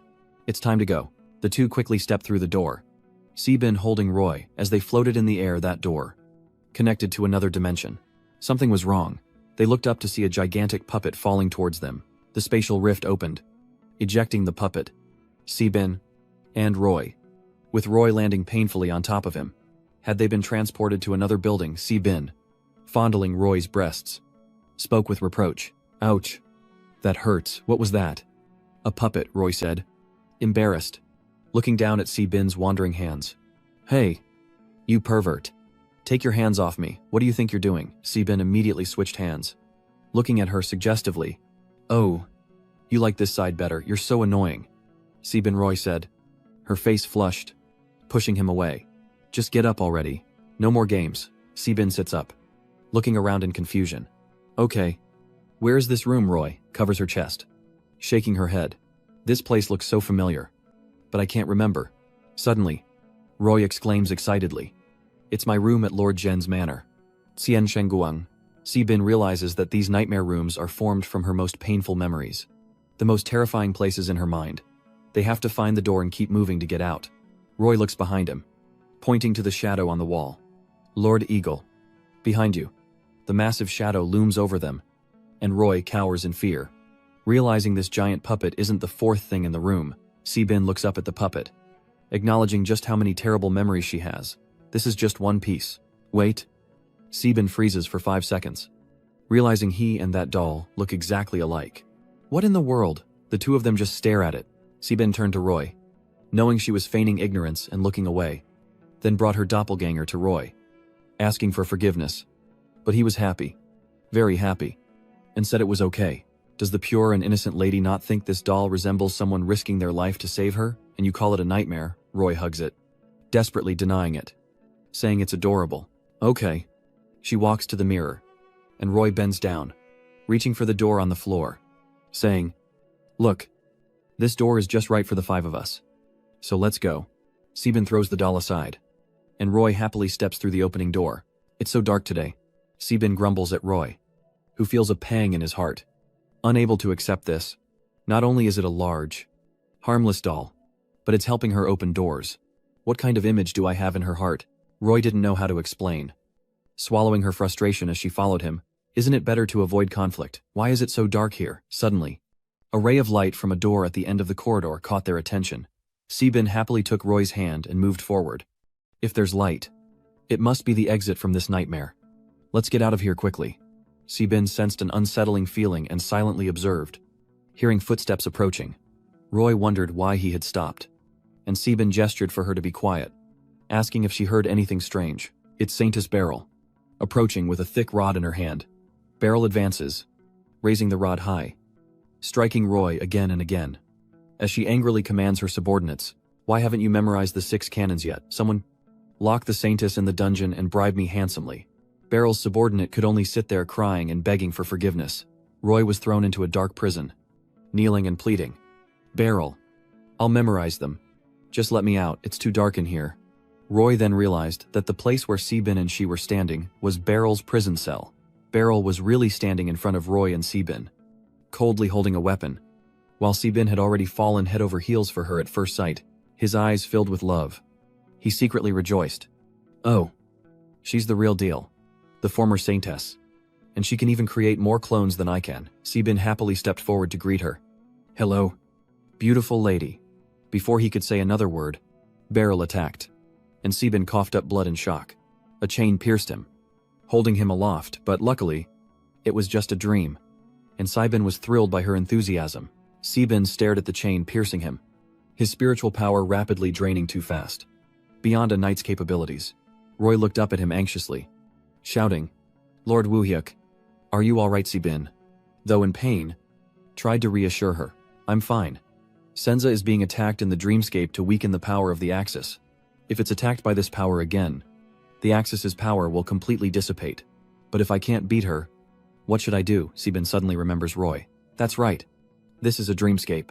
So all the power must originate from the dream's master." Sibin struggled against the chains, his spirit energy rapidly depleting. If he hesitated any longer, he ordered Roy to imagine him as the most formidable figure in her nightmare. Roy looked at him, surprised. The most formidable figure, Roy recalled being imprisoned, clutching a stuffed bunny. "It's so dark. I don't want to be locked up here." He swiftly transformed into a powerful, masculine pink bunny, effortlessly shattering the chains. Sibin was completely bewildered, not understanding what was happening. Why had he turned into a rabbit? But no matter. He charged toward Beryl. The two, man and rabbit, exchanged blows, their auras creating a suffocating pressure that filled the room. And with Roy's original power, Beryl is completely defeated, gradually dissolving to reveal a hideous demon, who angrily points at Sibin and curses him. The Demon King fully emerges, writhing in pain within the blue spiritual energy. Before vanishing into nothingness, Roy rushes to Sibin, the pink bunny, looking at him with tears in her eyes as his human form fades away. Sibin, watching his illusion disappear, sadly reminds Roy that with the power of the scepter gone, she must rely on herself to escape. He reassured Roy, reminding her not to disappoint him, and she nodded, watching him fade away with a smile. Saying goodbye to Sibin, "I will definitely make it out." Back in the abyss, the demon's territory, countless bolts of lightning and fire converge, striking down relentlessly. Yehao leaps from the lightning, collapsing in pain and vomiting blood, screaming in disbelief at his defeat. A voice echoes from Earth, saying Yehao has disappointed him greatly. Yehao is silent, exhausted and panting. The man in black slowly approached, berating him. "You were seduced by the abyss for momentary power." Yehao glared at him, enraged. "Isn't it because you didn't give me enough power?" he cried out miserably. "That prophetic skill is useless. What could I do but watch my woman be taken by that wretched lord? To think you're so pathetic. I told you I was focused on preventing a counterattack from this world. I don't have time to worry about you. I'm trying to create an opportunity for my people to invade this world. You just need to lead my people well. Even with unforeseen variables, we can still be invincible. What have you even done? We can rely on our people to slowly erode the divinity of the vessel, then Zeitza her body, while you secretly trade her divinity with the abyss. It's laughable that you can even justify your foolish actions that ruined my plans." He glared at Yehao, the space-time anomaly, and offered him one last chance. If he remained stubborn, he would take his body as a new vessel. Blackrobe coldly commanded. With the second advent drawing near, Chapter 56, back to the real world. Lori anxiously watches Roy and Sibin lying in bed. Having stayed up all night, Lori drags her tired body, sobbing helplessly, wondering when her master will wake up. It's been a whole night. Sibin lay motionless, while Roy turned and embraced him in peaceful sleep. As time passed, Lori paced back and forth anxiously, her eyes red, wondering if they were in danger. That's right. Lori remembers what Creed taught her. Never disappoint your teacher. Physical contact and makeup can create a sense of security. As Ms. Creed taught her, naively believing these words, Lori rushes to her small wardrobe, rummaging through it for her favorite outfits, admiring the clothes in her hands. Does Master prefer the dark or the light? The girl's commotion had somewhat roused Saibin, who remembered feeling slightly tired.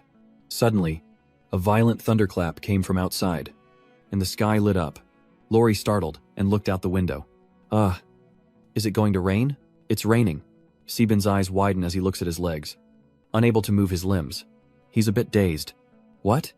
Are these shorts? Saibin glances over to see Lori in a seductive nurse's outfit, slowly approaching with a syringe in her hand. Is she going to inject him? Saibin is wide awake now. Lori reaches for him, but Saibin instinctively grabs her hand, perhaps startling him.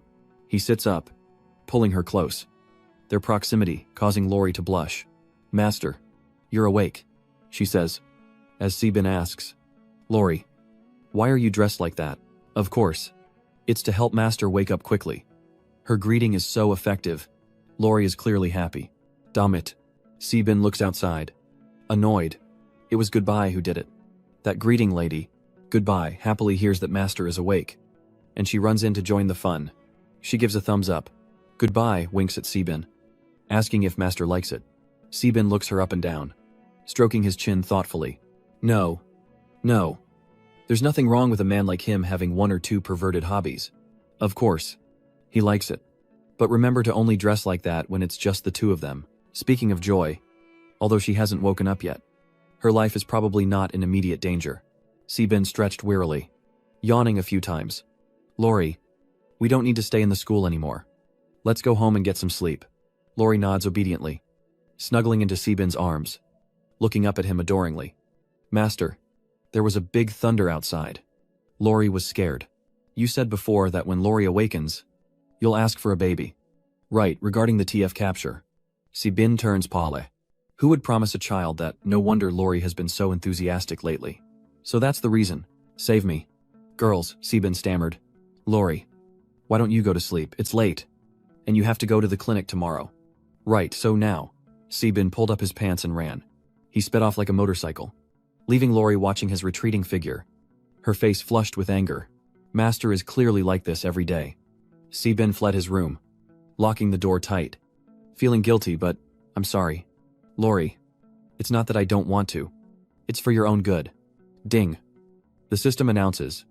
Capture of the Saintess confirmed. Reward of 20. Null villain points. The system screen flickers, announcing the premature opening of the second Clobeta of the Can continent due to unknown causes, and that repairs have failed. The system is updating, and the villain shop has added a myriad of camps. Please check. The system urgently pleads with Saibin to check it immediately. Immediately. Alert. Look. Saibin anxiously watches the screen. Why is it moving again? He frantically taps the system. But something's off. It's updating again. Players have already reached Clobeta for the second time. That's too fast. Saibin realizes something is terribly wrong. He remembers there were 10,000 players in Part 2. If they attack his eastern city, running might save him. But without a city, what kind of lord would he be? A dungeon lord. Maybe Saibin stood defiantly outside his room in just his underwear, frantically tapping the buggy system, which had been increasingly glitchy since last time. So the system actually has feelings. It's not that damn lord from the previous game before my reincarnation. Is it system? Can you see everything I do normally? Despite Saibin's frantic questions, the system remained silent. Saibin waited impatiently, urging, System, I know you're there. Don't play dead. Ding. The system doesn't have a central vision, but the host can use energy to analyze the environment around them. Rest assured, your privacy is of the utmost importance to the system. Aha. Saibin smirks deviously. He pointed at the system again, and a realization dawned. He cursed inwardly. Stupid system. Idiotic system. You freaking. So, all that time he was bad-mouthing the system in his head and plotting to exploit its flaws. It wasn't playing dead, it simply had no idea. Other systems are puppet masters, dominating their hosts, seizing power, even usurping their positions. Saibin grew angrier. Their boss versus his boss was like a piece of crap. His system was like a mentally challenged idiot, forcing him to work his butt off with no power whatsoever. Let's see what this new function can do. He initiates the upgrade. Current permissions limited to level 1 structures. The watchtower can recruit Crusader Marksmen, costing 20 null villain points, while the Beast Field can recruit Beastmen Infantry and Spearmen, also costing 20 null villain points. The Dark Guild can recruit Shadow Assassins and Shadow Crossbowmen for 25 null villain points. The Rock Pit can recruit Stone Statues and Fire Goblins for 20 null villain points. The Graveyard can recruit Skeleton Soldiers and Skeleton Archers for 15 000 anti-points. The Disappearing Path can summon Ghouls and Panthers for 15 000 anti-points. Shibin was taken aback. Wondering what this was all about, he understood the Crusaders and Shrine Archers. But what were those things behind them? And why was there a transition to the real world? The second closed beta of Great Continent is about to begin, really. Shibin excitedly picks up his phone. Okay. He speeds out of the dining room like a motorcycle, only saying a few words to his mother before disappearing. Mom, you can eat. I'm not eating anymore. Is the wind changing? His mother exclaimed. Are you a cat? You barely ate anything. Fam ran to his room, slamming the door shut, and dove back into the time-traveling game. As the system chimed, welcome back, player Fam. Jingzong. The Can Continent game is launching a new version, Can Continent 2.0 has completed its update. Logging in Diechi identities. Welcome to Can Continent. And have fun playing. Fam opened his eyes wide, finally realizing this was a new expansion. Meanwhile, at the fortress of Lindong, Roy writhed in pain in her bed, haunted by nightmares without Si Bing by her side. Reliving everything, Roy remembered the first time she met Si Bing, his cold-blooded slaughter of countless people, the cruel lord of legend, which is why she froze in fear on his shoulder in the arena, letting him carry her. Suddenly, another memory flashes through Roy's mind. Ye Hao. In the distance, weeping for her and begging Si Bin to release her. How could they be so cruel? Fam senses Roy's presence and resolves to go to Can Roy. Don't D, we're coming. Great, Can. Begin. Meanwhile, Deep Hao gathers heroes from far and wide, standing tall to rally the troops. Seeing you all so spirited today, I won't say much more. You all know why we formed the Than Trong Guild. Yi Hao drew his sword, raised it high, and shouted, it is to kill Lord Hung Ung and rescue Than Nu Roy. And just like that, the crowd below was practically brainwashed. They enthusiastically supported the idea, chanting with spirit, kill Lord Eagle, rescue Roy Yahao, unleashed his spiritual power and soared into the sky, his body radiating a blinding light as his cultivation rose to a new level. Ye Hao leads the crowd, shouting, his eyes now seemingly having given his soul to the queen. Now it's just the darkest hour before dawn, and justice will prevail. The crowd below drools. With such power that everyone desires, Yi Hao is truly their idol. A freaking level 53. The protagonist is amazing. A skinite. And the most dangerous of all, we blamed Hao for nothing. He truly lives up to his name. The Holy Maiden is saved. Holy Maiden. Are you watching? Hold on tight. Hao has risen. Hao will lead us to kill the Lord and get equipment. I'm the best. Ye Hao revels in the adoration, continuing his tirade against the Eagle Lord, vowing to expose its evil.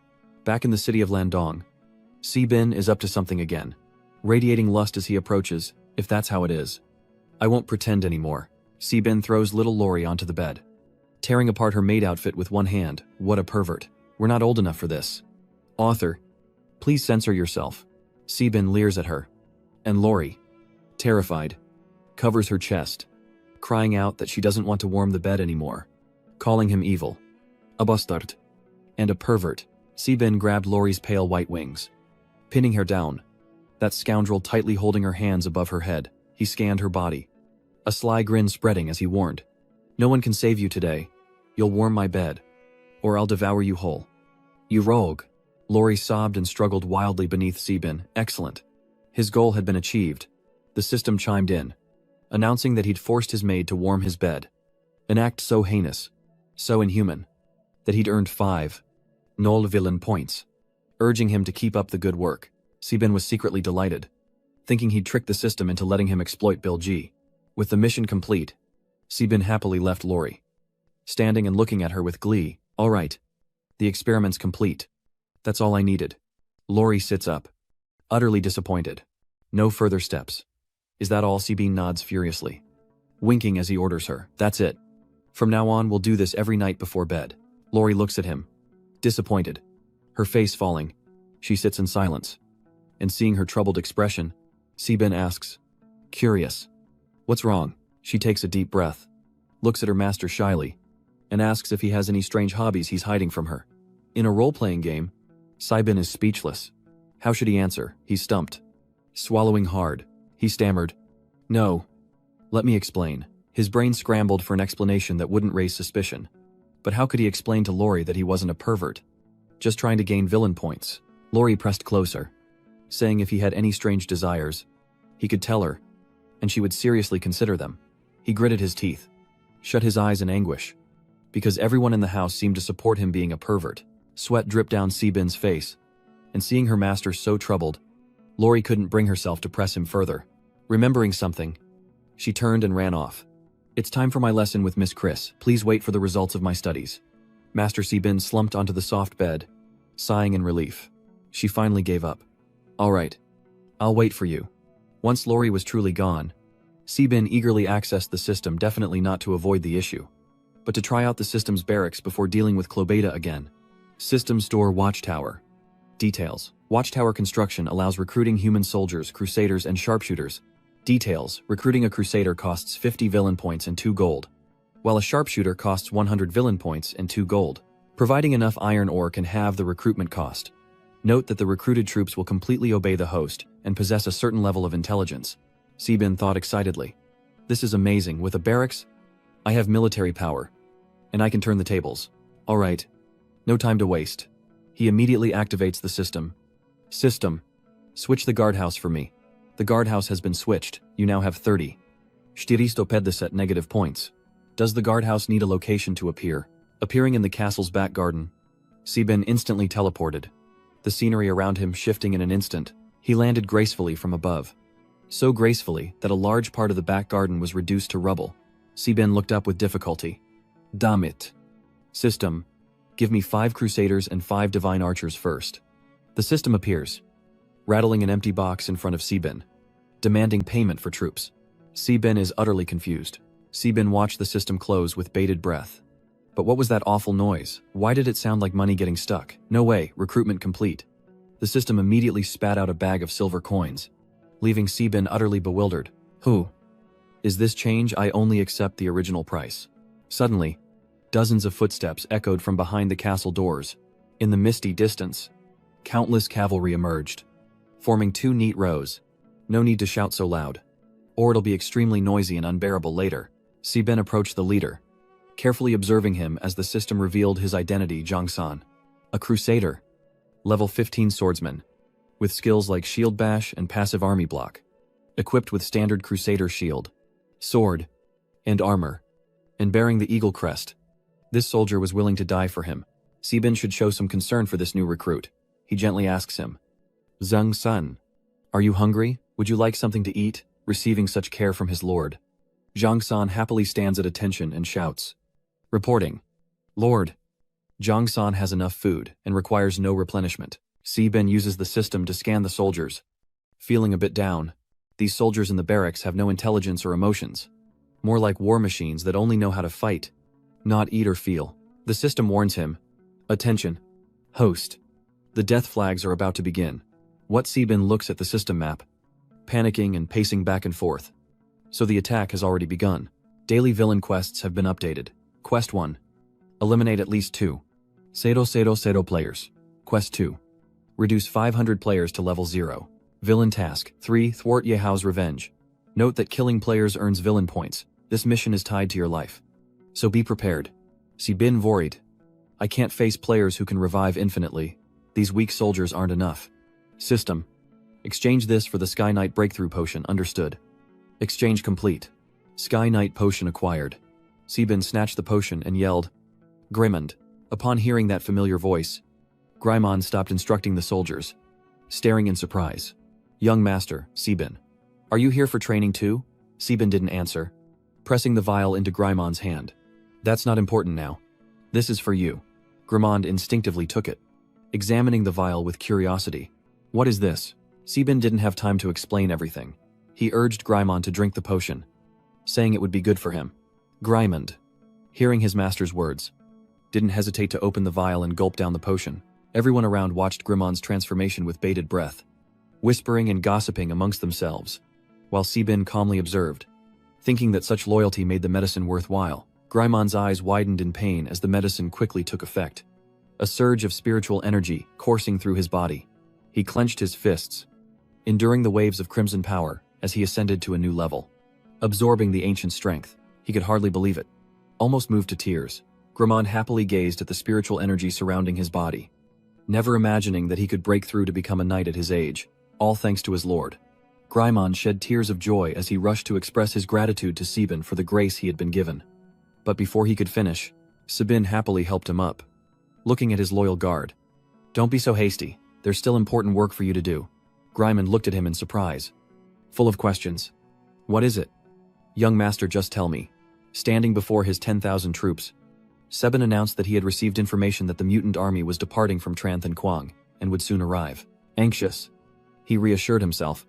Why now? Before a battle. But now wasn't the time.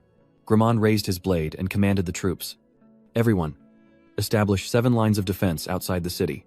Prepare the rolling stones and metal spikes, and alert the entire city to battle readiness before midnight." Soldiers announced the evacuation of all citizens from Liangdong City. The situation is critical, and no one dares to ignore it.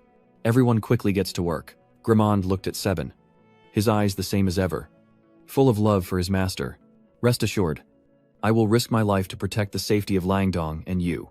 Sibin felt Greymon's heart. He stood there looking at his aged guard. Unchanged after all this time, Sibin needed to hurry back and prepare. He donned the legendary lord's armor, custom designed for him by Greymon. As Lori ran up to him, hesitant, he gently pinched her cheek as Zhang San's urgent report echoed from outside Lord Sibin. Seeing his flustered state, wondered what was wrong.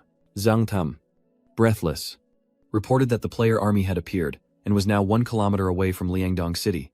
"How fast? I thought these players wouldn't arrive until noon, wanting to grind me to dust." Sibin calmly ordered Lori, "Go check if Ruin is awake. I'm going to the city walls to assess the situation." Lori obediently accepted the order.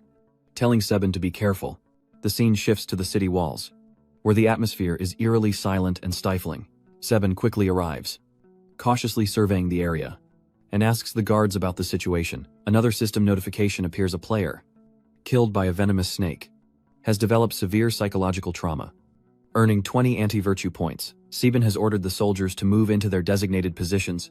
Thousands of notifications flood the system, threatening to crash it. Players dying in the water and developing severe psychological trauma earn 20 villain points. Under Sibin's orchestration, dozens of players fall into traps, dying like flies in the street. Some panic and abandon their comrades, crying out for their mothers as they die again.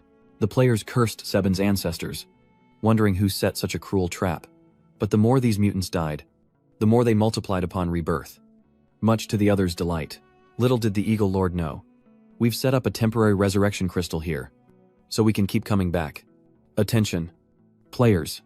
The large-scale war quest, Assault on Liangdong City, is now open, with the main quest being to kill Eagle Lord Sibin and Kim Su, and optional side quests available. Rescue Qingnu Roy. Reward for Mission 1. All players receive 30,000 experience points, and players who kill enemies receive experience orbs. After the battle, the experience orbs will be distributed to everyone. You can also exchange experience points for memory cleansing potions from Yehang, costing only 1,000 experience points per bottle. Reward 2 common to heroic equipment at random. Reward 3 gold coins at random. Reward 8 after completing the mission. All players participating in the campaign will receive the title Eagle Lord Usurper. The mutants cheered. Missionskip, Missionskip. The players fixate on the mission displayed before them, their eyes burning with desire for the rewards. The number of players on the battlefield has reached 5. Ling Ling Ling, triggering the Legion War campaign. Currently at level 1. Granting all players 20% plus 2% per level. Stamina and speed increase by 10% plus 2% per level. All players' respawn time is halved. And experience point deduction upon respawn is halved. Reputation points increase by 20% plus 5% per level. And the LWC of the Crystal Magic Instructor increases by 100% plus 50% per level. Under Yesha's leadership, the mutants surged toward the walls of Liangdong, now armed with a host of new powers, making them incredibly boisterous, and the stench still lingered, causing some to vomit on the spot. They swore that the soldiers would pillage for 3 days if they didn't attack. Otherwise, they could never wash away the shame of today. It's laughable. Sebin watched this amusing scene from above, enjoying the fragrant stench. In life, one needs experience in everything, no thanks necessary. He ordered Zhang San to fire the magic island cannons at will, giving them a little appetizer. Zhang San, without hesitation, immediately ran to activate them.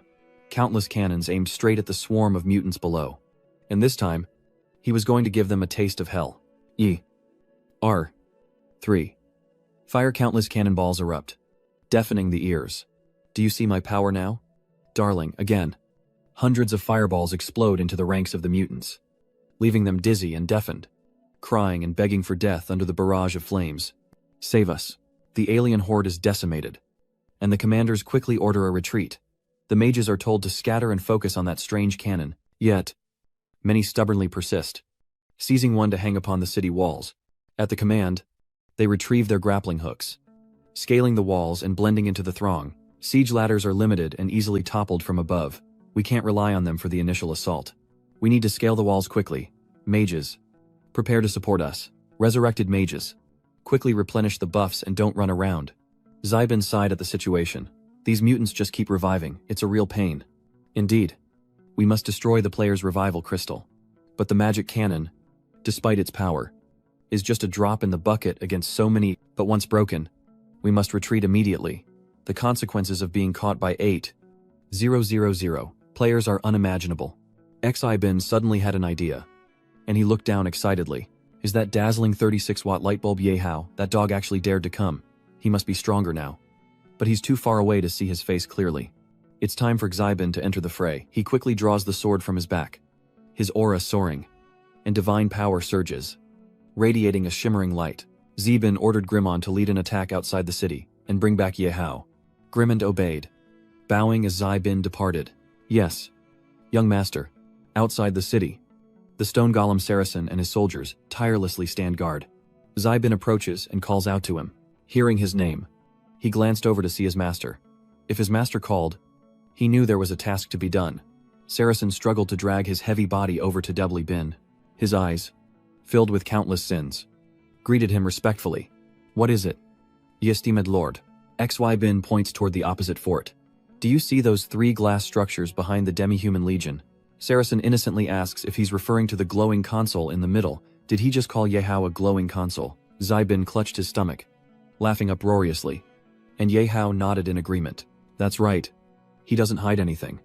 Telling the serpent directly, I recall you have a skill called Hellfire Descent, which allows you to drop directly onto a designated location from above within a certain range.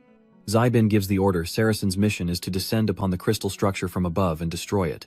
Saracen eyed the mutants surrounding the crystal, promising to eliminate as many as possible, but to return after a maximum of 10 minutes of fighting. Saracen chuckled. Destruction is my specialty, utter annihilation. With that, he was ordered to depart.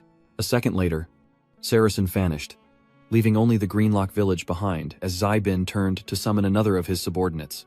Back in Blackwood, a monstrous warrior appears, bowing before Zybin. My lord, I pledge to the Great Mother that no enemy shall pass this wall. Satisfied, Zybin led his troops away, ordering the city gates to open before the astonished mutants. At first, the mutants thought Zybin had lost his mind, and they called out to their comrades. Look, the city gates are open. Some wondered if Lord Eagle was planning a charge, but others suspected he was aiming to destroy their respawn point. Last time at Eagle Peak, they definitely saw our temporary respawn point, and the temporary respawn crystal was pretty obvious, with the main character, Yehao, standing right in the middle, shining brighter than us, like a high-wattage light bulb. Lord Hungung isn't blind. They all turn to look at that idiot Deep Hao. Deep Hao sweats bullets, realizing the mutants are suspicious, and shouts, I'm protecting the resurrection crystal. Rest easy. Everyone, I'm here. Eagle Lord won't get near this place. Not even a step. Let's just trust him for now. For better or worse. Suddenly, Krimona bats, slashing at Yehao, destroying everything in his path. Die what he's caught off guard. Almost killed, but manages to dodge. Taking advantage of Krimon's lapse in attention, Deep Hao quickly drew his sword, and the two clashed in a frenzy truly befitting the main character. The mutants below didn't know whether to be happy or sad, unable to believe in this brainless protagonist. deciding it was better to have some return to protect the crystal. Though we brought a lot, it's almost gone. A new crystal arrangement needs a 30-second cooldown. So they change plans, agreeing to protect the crystal. Meanwhile, at Landong Fortress, the moment the gate falls, Sebin and his fierce Hung-Ho soldiers appear, their aura inspiring some humility. The mutants turn their eyes to Sebin. The gate is open, and someone is coming out. It's Lord Hung-Ung. Sebin. Kim Sukai Thi Kong. Level 52. A nightmare. The truth is revealed, and they're all stunned. Oh my god. He's a nightmare level. Someone shouts. Don't be afraid. Brothers, there are so many of us. We can overwhelm him. Brothers, we're all around level 15. And there are 1,000 players over level 20. What's there to fear? That's right. That's right. No fear. No fear. Don't forget our mission. We must rescue the holy maiden Ye Hao. After struggling with Crymon, begins to love the world. Lord Hung-Ung breaking through was already bad enough. But why is this old geezer breaking through too? Who's the real cheat here? Suddenly, Ye Hao hears the black-robed man scolding in his head. Damit. Are you being invaded by the forest? It's good that your new world isn't being invaded. Don't you know your own worth, Ye Hao? The connection between this world and mine has had a breakthrough. So I can temporarily alter the rules of this world for a while. The man in black began to chant, and the real world and the dark world began to invert. Is this variable your way of saving yourself? If even with all your time turning, you only make this much progress, then you still won't escape your fate of destruction. Thus, the timeline is reprogrammed, and Sebin watches in horror as the system panel is modified. What is this such immense pressure? The system panels of hundreds of players quickly send notifications. The main boss has been detected, Eagle Lord Sebin. The Golden Lion. Due to the vast level difference, adjustments are being made. Adjustments complete. Attacking Sebin. The Golden Lion. And will inflict true damage from all players. Damn it. Sebin realizes there's something wrong with the system. Is the system saying that the final Eagle Lord has been weakened? Sebin was perplexed. A little worried about his senses. What was that? He suddenly felt a chill. Like something bad was about to happen. And just as he sensed, the guy ambushed him. But he managed to block the blow, daring to attack his defensive aura. Yet, this small missile sent him flying. Shipley was taken by surprise, falling to his knees, barely supported by his sword. And he wondered, how could a small fireball break through my defenses? The hooded figure was like a beast in heat. Tears of joy streamed down his face as he tastes victory. The defense is broken. He's dealt 3 points of damage. And finally, he hasn't failed. His underlings are awestruck, exclaiming, "Holy crap. He actually did it, amazing." Meanwhile, he's still celebrating, thinking he's amazing, and assuming his aura's protection has weakened, just like the quest said it would. After all, game quests are always achievable. Sensa finally seems normal, but is suddenly slashed by Shibin's sword, leaving a mark. Shibin now reflects on the current situation, finally understanding the meaning of that nameless feeling. His defense was nullified, but luckily his attack wasn't reduced. This battle is a matter of life and death, and he must win, no matter what. He raises his sword, signaling his troops to attack all soldiers. Charge! The Baldworm's cronies are no better, their eyes lighting up as they rush Shibin like vultures to a juicy carcass. Aiming to restrain the Lord, he had no choice but to use his power to make them explode.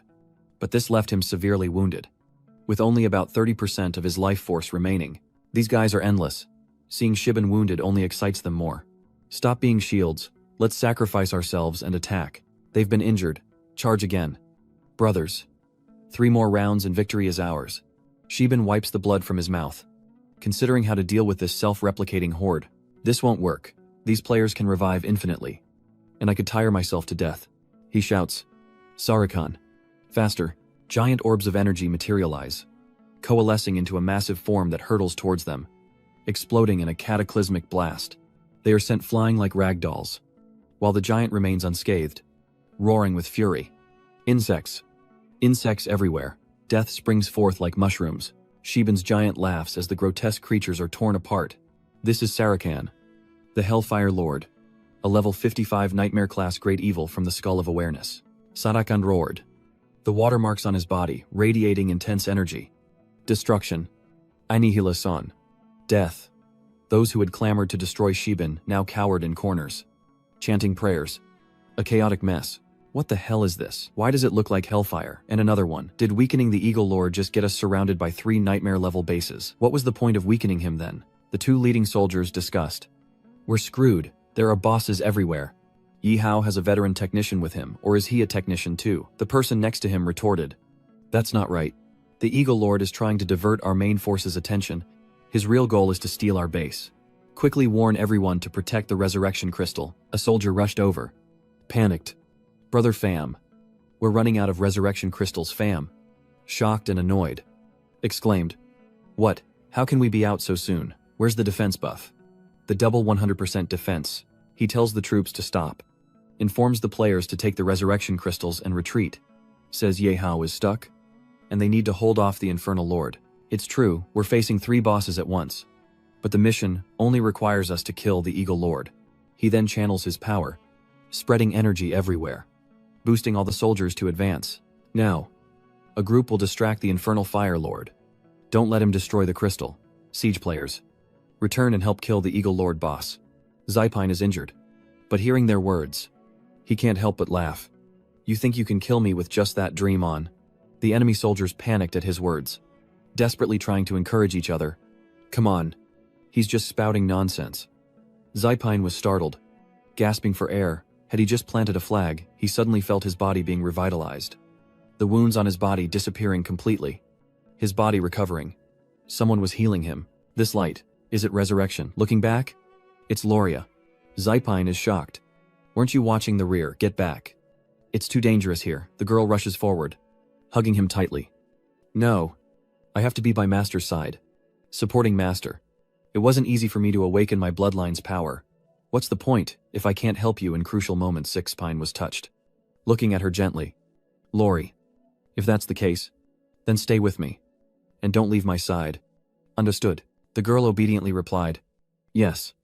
I remember. Master, it's Lori's turn to protect you. Meanwhile, Zypine rejoiced as the others frantically shared information about him. Are they crazy? They look at Zypine, who is recovering and becoming stronger, and break out in a cold sweat. Seriously. The Eagle Lord is healing, and there's a healing buff too. Where did this demi-human girl come from? And why is she helping the Eagle Lord? I've been fighting for so long. Where are the developers? Is this game not paying attention to NPC hackers? Where did this Lori come from? They quickly searched for her information on the system, and the screen immediately displayed her name. Lori. Her identity as a maid. The Eagle Lord's love. And her strength. Awakened, demi-human. Stage 4 to 3. Levels 4 to 1 to 50. Threat level nightmare. Possibly higher. Some of them felt a sense of familiarity upon hearing her name. Lori. Where have they heard that before? Quick. Check the quest rewards. There it is. They frantically checked the system. Reward Mission 4. Special NPC Follower. The demi-human maiden Lori warning. This NPC cannot be forcibly subdued. A memory cleansing potion is required. And this reward is unique. Now they realized why the memory cleansing potion was marked with a question mark. This was love. And her affection level had probably exploded. And the threat level is real. Being held by the Eagle Lord turns her into a nightmare. While they're still wondering, Sabine attacks, his power overwhelming them. And they all shout. He's here. Sabine held a mirror in one hand and wrapped the other around Lori's waist, telling her to hold on tight. Which she did. This time, Sabine unleashes a ferocious beast, charging straight toward the enemy. The Tranquility leaders shout, Evada Magus. Get out of the way, warriors. Warriors. Brace yourselves, don't let him get close. All players. Mages. Focus your fire, kill the healer. They stoop low, resorting to sneak attacks. Sabine, realizing their intentions too late, curses under her breath. The small fries have miniature power-ups ready, preparing to attack Sabine. Mages. Get ready. Unleash everything on Sabine, they cheer with glee. Level 3. Flame Magic. Hit him. One of the soldiers' leaders cheered. Did it work? I wonder how much damage we did. He was out of mana. But with a level 3 flame spell like that, they were sure to break the maid's barrier.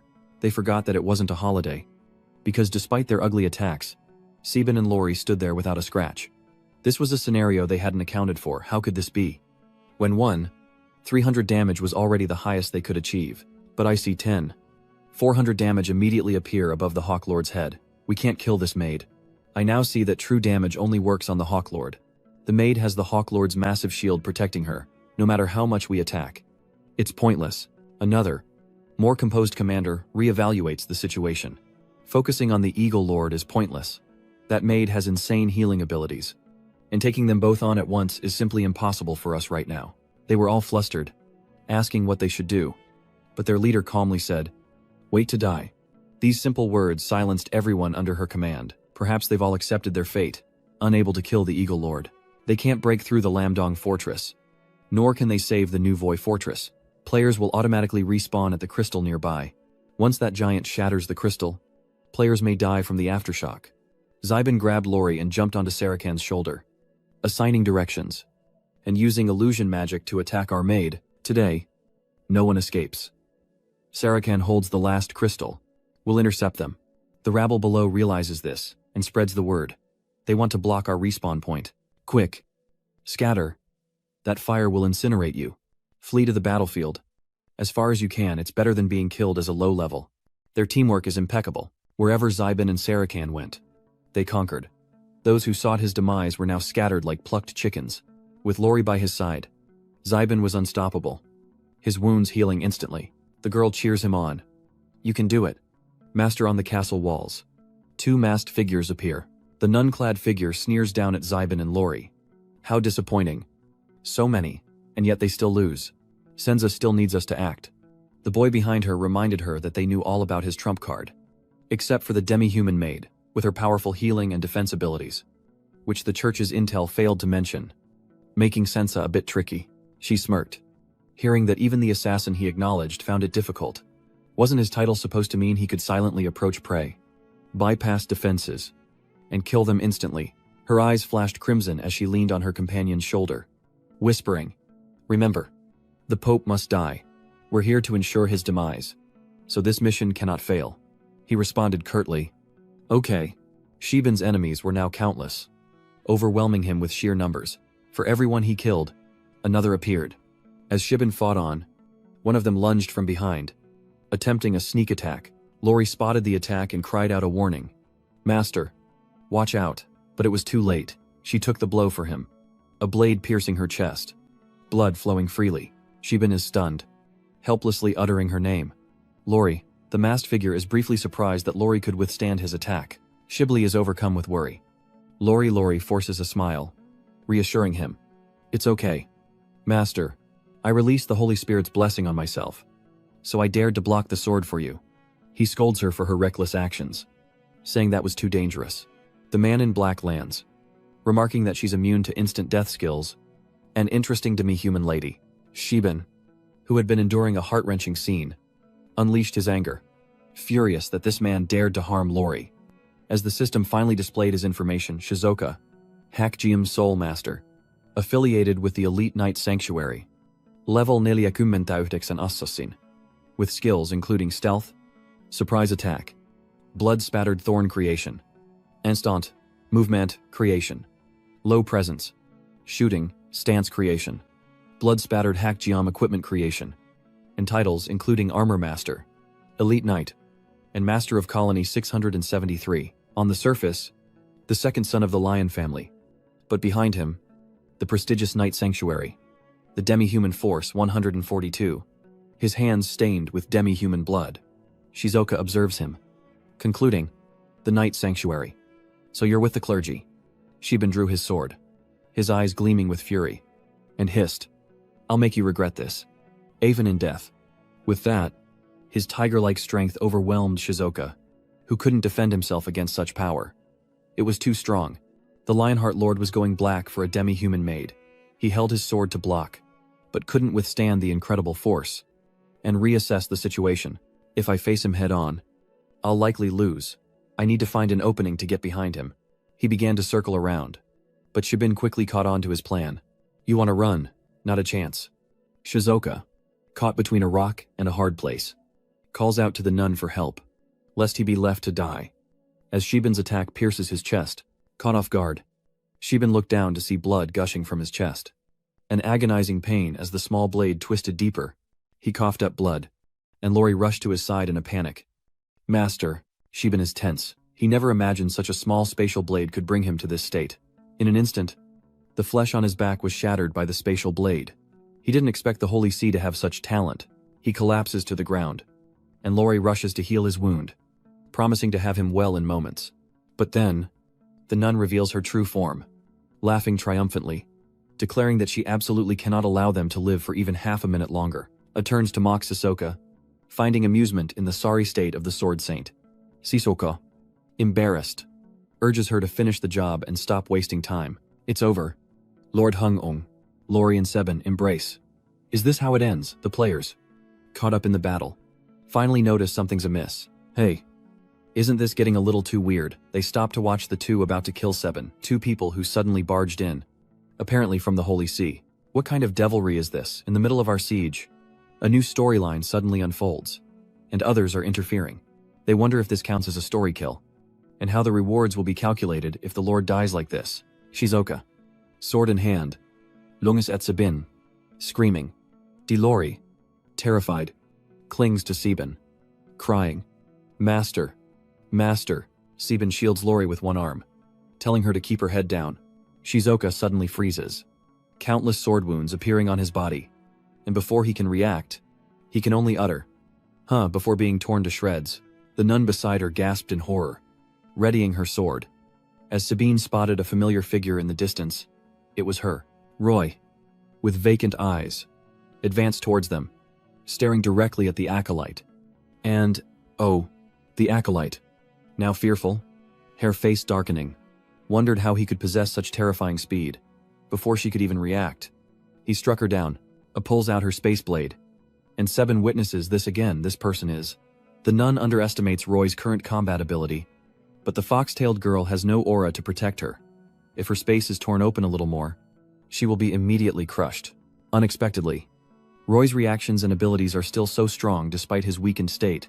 Roy flies higher than the nun's spatial blade, but she remains unfazed. How annoying. This strange, insignificant bug is bleeding from every orifice, her body clearly bearing an immense burden. Just a little more time, and her death is assured. Got you. Unexpectedly, Roy circled behind her in a flash, seizing the arm she was using to channel her power. What's this? My space magic. Roy successfully struck her, scoffing. Too slow. Like a snail. Seben can't believe his eyes. This is Roy. After all, Roy, holding a scale, mutters to himself about how injured he must be to be covered like this. Lori grits her teeth, realizing she was just a hair too late, no longer in Seben's arms. She stands and shields him, declaring to Roy, "I won't let you hurt Master." Seben stops her. "You idiot." Lori, no matter what's happening. Roy's attacking Seben pulls Lori close, barely managing to block Roy's blow with his sword. Roy coughed violently, blood streaming down her face as she stared at Seben, perhaps recognizing him, the one who had fallen into her inverted cage and fallen asleep. Roy. Everything happened so fast, Seben couldn't understand what was happening. What was going on? Roy's speed had far exceeded normal limits. How was that possible? Black fluid streamed from Roy's eyes and mouth, and Seben seemed to realize something unless the system displayed Roy's information name. Roy. Identity. Saintess. Personal strength. Subhuman. Awakening stage 1. Level 50. Skills. Prayer. Light image step. Time freeze. Sword of faith. Light of self-defense. The faster the speed, the heavier the load. Enchanting fox fragrance. Seductive passivity. Weakened limbs. Improved flexibility. Passive equipment with tattered priests. Lan's imperial reputation is often due to nameless deeds. Personal power reputation. 913. She's a kind saintess. Lori, seeing Seben's silence, asked, "Master, are you all right?" Sabine smiled gently. "Don't worry. I'm fine." He looked at those behind him causing trouble. Besides, the war is almost over. Players are just experience and reward driven. Let's go back and leave the rest to them. With that, he lifted Lori up. Whip, in the other hand, Lori, worried about his earlier injury, wanted to walk on her own, but Seben insisted on carrying her in silence. Seben pondered the situation. They couldn't simply ignore such a major event during their mission. The players in the thick of battle suddenly freeze. "Hey, what's going on? That's intense. I think that's it. But I can't be sure. Should we take her back to the light of purification?" They discussed. "I saw the Eagle Lord was injured, so maybe we should give up." Not only did the Holy Relic incident suddenly occur, but did they also save the Eagle Lord just now? Is this the main quest or a side quest? We need to figure it out. or it'll be a waste of time and effort. After fighting 2 final nightmare bosses, nothing dropped. Let's go. Let's go quickly. Collect the crystals. Revive. And suicide run. I don't want to stay here another day. Zybin and Lori returned to the castle with Roy. Zybin placed Roy on the bed, and Lori healed his wounds. Master, her internal organs are all damaged. Lori can heal her physical wounds, but not her torn soul. For now, she can only recover on her own, and she'll be quite weak for a long time. He noticed the girl seemed restless and reassured her, telling her she'd done well and should rest. Zybin was alone in the room, pondering what had happened. Roy had indeed awakened her personal bloodline power. Perhaps she can't distinguish between dreams and reality, which is why she attacked indiscriminately upon waking. Zybin sighed in sympathy.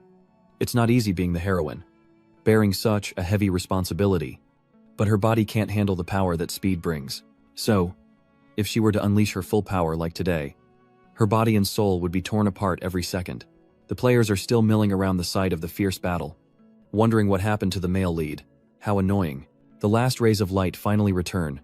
Some players reduced to level 0 and lamenting. I want to quit this game. Guys, I'm going insane. This game isn't hard at all. They only know how to pick up rewards, but we don't get anything good.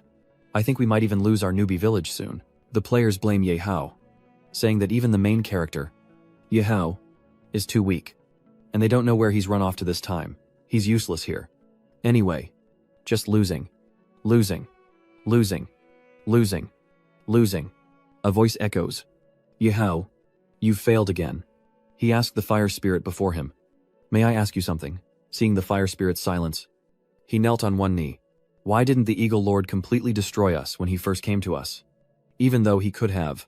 The fire spirit then explained that he was studying this world's power, just as the Eagle Lord was studying his, and they were both absorbing each other's rules. Ye Hao began to understand that the Eagle Lord hadn't tried to kill him and the players because he wanted to maintain contact with them, helping the entity behind him to learn about the Latin world. So, the Eagle Lord and I are pawns of 2 different worlds. Using the Cane continent as our chessboard, the support the Latin consciousness gives me is the players, and the support the Cane consciousness gives the Eagle Lord is those bizarre monster soldiers. The mysterious fire being reminds him that the war between worlds is extremely dangerous, and he is not omniscient in this world, so he can't continue to be reckless. Han raises his hand, which holds a globe, and says, I've resolved some of this world's rules and can steadily provide some support. The rest is up to you. Time is running out. You know what will happen if you fail again. Ye Hao has no choice but to obey Han. Yes. See ya. In the sky, a woman appears and calls out, Spirits from other worlds. I am the demigod Ma Longmin, and I know the hardships you face in Winterfell. The crowd starts to stir. Hey, look, it's a goddess. Haha, a goddess. What's this? A new storyline. Holy crap. I'm so in. This is a cutscene, and it's getting intense. Some simps even flirt, admiring her fussed bosom, slender waist, long legs, and the sheer dress that barely conceals. I'm ready. The demi-human goddess Ma Longmen continues. I don't blame you. The strength and cunning of Lord Eagle are beyond expectation. But you can't just give up. My poor servants. The starving city still needs your help. The girl standing among the players understood, so she would forcibly change north to cold.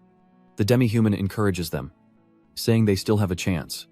But their strength is too weak for now, so they must avoid the storm. Heading west, the warriors leave the territory of the Eagle Lord, and they will eventually soar. From within the bonds of the gods, I shall use this fragment of myself to pray for you. Completing the quest update, the original quest, Restore the Empire, has been modified to require level 40 or higher. Side quest updated epic level. A fragment of the journey. Quest description, guided by the goddess. You decide to head west to the continent of Cain, where the vast Beastman Empire lies. Recover the artifact that Ayan lost in the Bloodrock tribe, and offering it to the goddess will greatly enhance your power. Quest reward. 1. All players who defeat Beastman forces will receive contribution points, which can be exchanged for equipment and mounts. Quest reward 2. All players who defeat Beastman forces will receive a 20% experience point bonus. Mission reward 3. The first 100 players to reach level 40 will receive top-tier epic equipment and a rare mount. Reminder: the Light of Divine Punishment remains the resurrection point for Tanfu Village. Furthermore, experience points can be used to revive, thanks to Ye Hao's unique character trait, and the new version includes a contribution point equipment store, allowing players to exchange contribution points for equipment of exquisite level or lower. With discounts on older equipment details can be found in the exchange shop. The new version adds a mount contribution point shop, and mount details can be found there as well. Lori pleaded with her master not to be angry anymore, saying she knew she was wrong. Meanwhile, Lori is curled up on Si-bin's lap, who sighs and sternly asks if she'll ever dare to take a sword for him again. Lori blushes, shyly closes her eyes, and rests her hands on Si-bin's shoulders, wondering why he's making her kneel on his lap. It's less painful, but so embarrassing, and the thought makes her blush even more. Lori gazed up at Si-bin, a proud smile on her face, secretly admiring how handsome he was, imagining their future children would be incredibly adorable. But would they have ears and a tail like her? Si-bin, noticing Lori's gaze, frowned, still unsure how to punish her. Lori then parted her lips, calling out to her master, her mouth slightly seductive, as she said she wanted to be with him, likely to bear his children. But before she could finish, Si-bin interrupted her. Lori throws her arms around Si-bin, who's caught off guard and unsure how to react, his arms outstretched. In his fluster, Si-bin's hand brushes against Lori's soft, brown tail, causing her to gasp. Touching her tail triggers a reaction. Her eyes glaze over, her arms go limp, her mouth opens, and her chest heaves as she speaks to Si-bin. "You can't just touch a demi-human's tail like that," Lori says, her knees drawing up. "Only a husband is allowed to touch it, and you have to take responsibility." Si-bin suddenly has an idea. Now he knows how to punish Lori. He smiles and raises his hand. Si-bin repeatedly stroked Lori's tail, asking if she would dare to disobey again. Lori, unable to bear it any longer, pleaded for mercy. Her face flushed and sweat pouring down. Si-bin relents, and Lori immediately clings to his arm, like a puppy confessing her mistake, apologizing, and even offering a massage. Much to Si-bin's satisfaction, Lori opens her hand, revealing a four-leaf clover charm, explaining that in her homeland, a four-leaf clover symbolizes luck, and carrying it will bring the master more and more fortune. The four-leaf clover shimmered with a golden light, an unusual color, and Si-bin asked if it was made from the water of life he used to heal Lori before. Si-bin held up the necklace, examining it closely, and remarked that he thought Lori had thrown away that bottle a long time ago. Lori huffed, saying it was the first gift he ever gave her, full of symbolism, so how could she throw it away? Si-bin, now curious, noticed the three-leaf clover necklace Lori was wearing and asked what it symbolized. Lori shyly looked down, a gentle smile on her lips, and softly replied that she wouldn't tell him. She then ran out the door, turned back to wave goodbye, and said with a smile that he should guess for himself, as she had to go to Ms. Chris's class, leaving Si-bin dumbfounded. Si-bin relaxed, leaned back, propped his hands behind his head, put his feet up on the desk, and smiled as he asked the system about repelling the player this time. Changing fate should come with a reward. But the system's been quiet lately. I wonder what it's up to. The system then announces that the death plotline is complete, and he's received a fate chain. Yehao, the child of fate, now has 2 fate veins left, which the host can use at any time. Leaving Si-bin puzzled, Si-bin remarked that speaking of the devil, he appears no sooner had he thought of the system than it popped up, saying that a strand of fate could be used at any time. He wondered what difference the timing made. After receiving the notification, Si-bin focused on the system's information panel in front of him.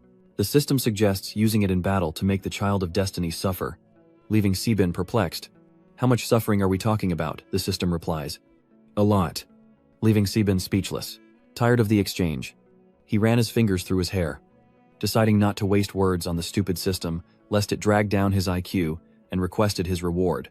Upon hearing Si-bin's request, the system displayed a message. Host has completed the daily villain task, commencing reward draw. Si-bin's reward is equipment. This time, there's no critical hit. The system congratulates him on obtaining the hero tier special equipment. Thang Ypsilon Vina. Si-bin scratches his head, wondering, Than Y, Vina. Why does that name sound like women's clothing? Si-bin taps the outfit icon on the system screen, and suddenly, the system explodes, blinding him with golden light. The system explains that the Than Y Vina is a Than Y personally crafted by the goddess of beauty, Vina, and only 3 exist on the entire continent. One set is known to be held by the elf princess, with the passive skills of immaculate blessing and increased charm. The passive skill, As You Wish, is a high-class natural harmony. A black outfit, bathed in golden light, appears before Si-bin. Sebin admired the outfit, saying it lived up to its name. But he didn't understand what "at will" meant. So he asked the system. As Sebin pondered the possibilities, countless images of Lori flashed through his mind. Lori in a bikini, a school uniform, a seductive top. His desire was plain to see. Sebin scratched his nose, shamelessly saying he'd even try the maiden outfit. But as he was lost in thought, the system interrupted, announcing his appearance. Annoyed, Sebin yelled at the system, asking what it was on about, and if it couldn't just throw him to Mimi so he could get two of her, complaining that the system was driving him crazy. Sebin held the reward outfit, marveling at its smooth texture, thinking how comfortable hero-grade equipment must be, perhaps even negating the need for underwear, and imagining Lori in a seductive black lingerie set, arms outstretched. The thought alone caused a nosebleed of pure bliss. 3 days to transform the chaste Vina into a seductive maid. 3 nights to do as he pleases, without another word. He headed for a shower. In the silent room, a young girl sleeps soundly on a luxurious bed. She opens her eyes groggily, wondering where she is, and Rui gently places her feet on the floor, wandering around. She wondered if this was a dream or reality, but she'd never dreamed of a place decorated like this.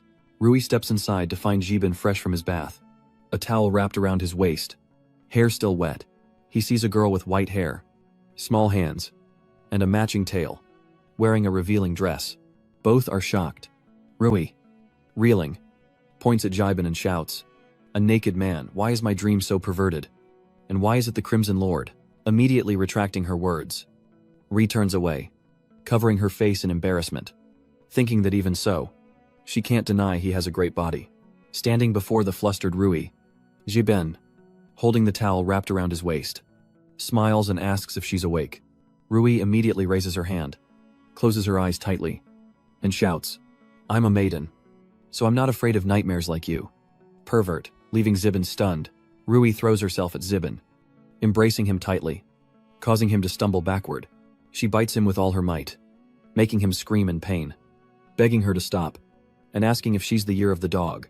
Unable to bear the pain, Zibin pinned Rui's arms down, telling her to wake up and use her head. This is reality, not a dream. Rui stares intently at Jibin, saying she doesn't believe it, that the con men in the dream world all said it was real. Zibin leans in close. Rui's face flushes red, and to prove his point, Zibin bites her. Rui's face contorted in pain as she realized everything was happening for real. She was mortified by what had just transpired, her eyes darting away in embarrassment, her face still flushed with shame. As Zibin, seeing Rui on the floor, asked if she believed him now, to which she huffily turned her head away. The system then informed Zibin that the side quest to capture and humiliate the Saintess was now available. Completion would grant him a chance to draw a reward. Hearing this, Zibin grinned, thinking he was already humiliating the Saintess. The system knew him too well. Zibin then grabbed Rui's chest forcefully, startling her, and she slapped him hard across the face, leaving 5 red marks that made him cry out in pain. Rui covered her chest, angrily calling Zibin a pervert. Just then, Lori brought water for her master, but upon reaching the door, she heard strange noises and wondered what they were. Worried, Lori asked if her master was inside and if she could come in. The voice outside the door makes Zibin freeze before Rui's chest. He looks to the door in confusion, recognizing Lori outside, and panics slightly. Rui is also taken by surprise. Lori pushes the door open, telling Zibin that Grit is away today, so she came back early. Seeing Zibin standing there, Lori asks him what he's doing. Zibin blinks, and Rui is gone, leaving him bewildered. As Lori closes her eyes and sniffs the air, she smiled, asking Zibin if he'd been alone in the room, still holding the plate of food she'd brought for him. Zibin scratched his head, quickly explaining that Rui had been there, but she seemed confused, unable to distinguish reality from dreams, and had probably returned to her room. Outside, birds soar through the clear blue sky, and within the vast grounds, a majestic white fortress stands silently as a small bird perches on a windowsill, peering curiously. It turns out that outside the window, Rui is huddled on a narrow ledge, leaning against the wall, carefully balancing, her eyes tightly shut in fear. A little bird flies by as Rui exclaims in fear, "This is too high." Tears well up as she struggles to keep her balance. Lori places 2 glasses of water on Jibin's table, saying, "Master, please have some." Lori gently touches her dress. "A gift from Master. It's so comfortable." Zibin smiles, pleased. "Of course. It's a hero-grade item. It's super comfortable and can transform into different kinds of clothes. For example, your maid dress has other functions, like being dust-resistant, naturally graceful, and even enhancing your charm. You're definitely the most beautiful demi-human girl in it. Lori smiled as the outfit gradually transformed into a different dress. Really? Are you satisfied? Of course. You're the best. Lori remembers Grit's words increased charm could easily lead to having children with her master. And now is the time to strike, while the iron is hot. She suddenly understands. I see. Ms. Grit. Lori suddenly lies face down on the table. Master. And Sibin smiles. Clueless. Who?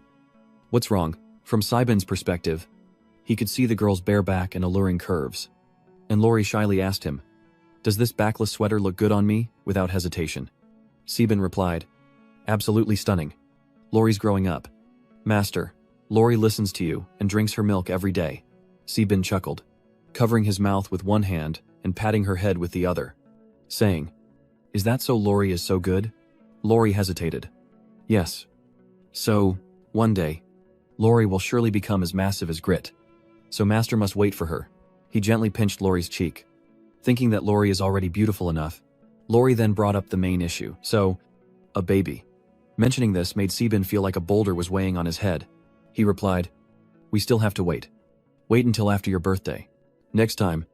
For sure. Lori reluctantly lay down. But she still wanted. Sibin tucked her in. No. It's too late. Go to sleep. Sibin wiped the sweat from his brow. Her behavior is getting more dangerous. What if I really can't hold back? Lori mumbled in her sleep. Hee-ha. Master, please give me a baby. Sibin screamed internally.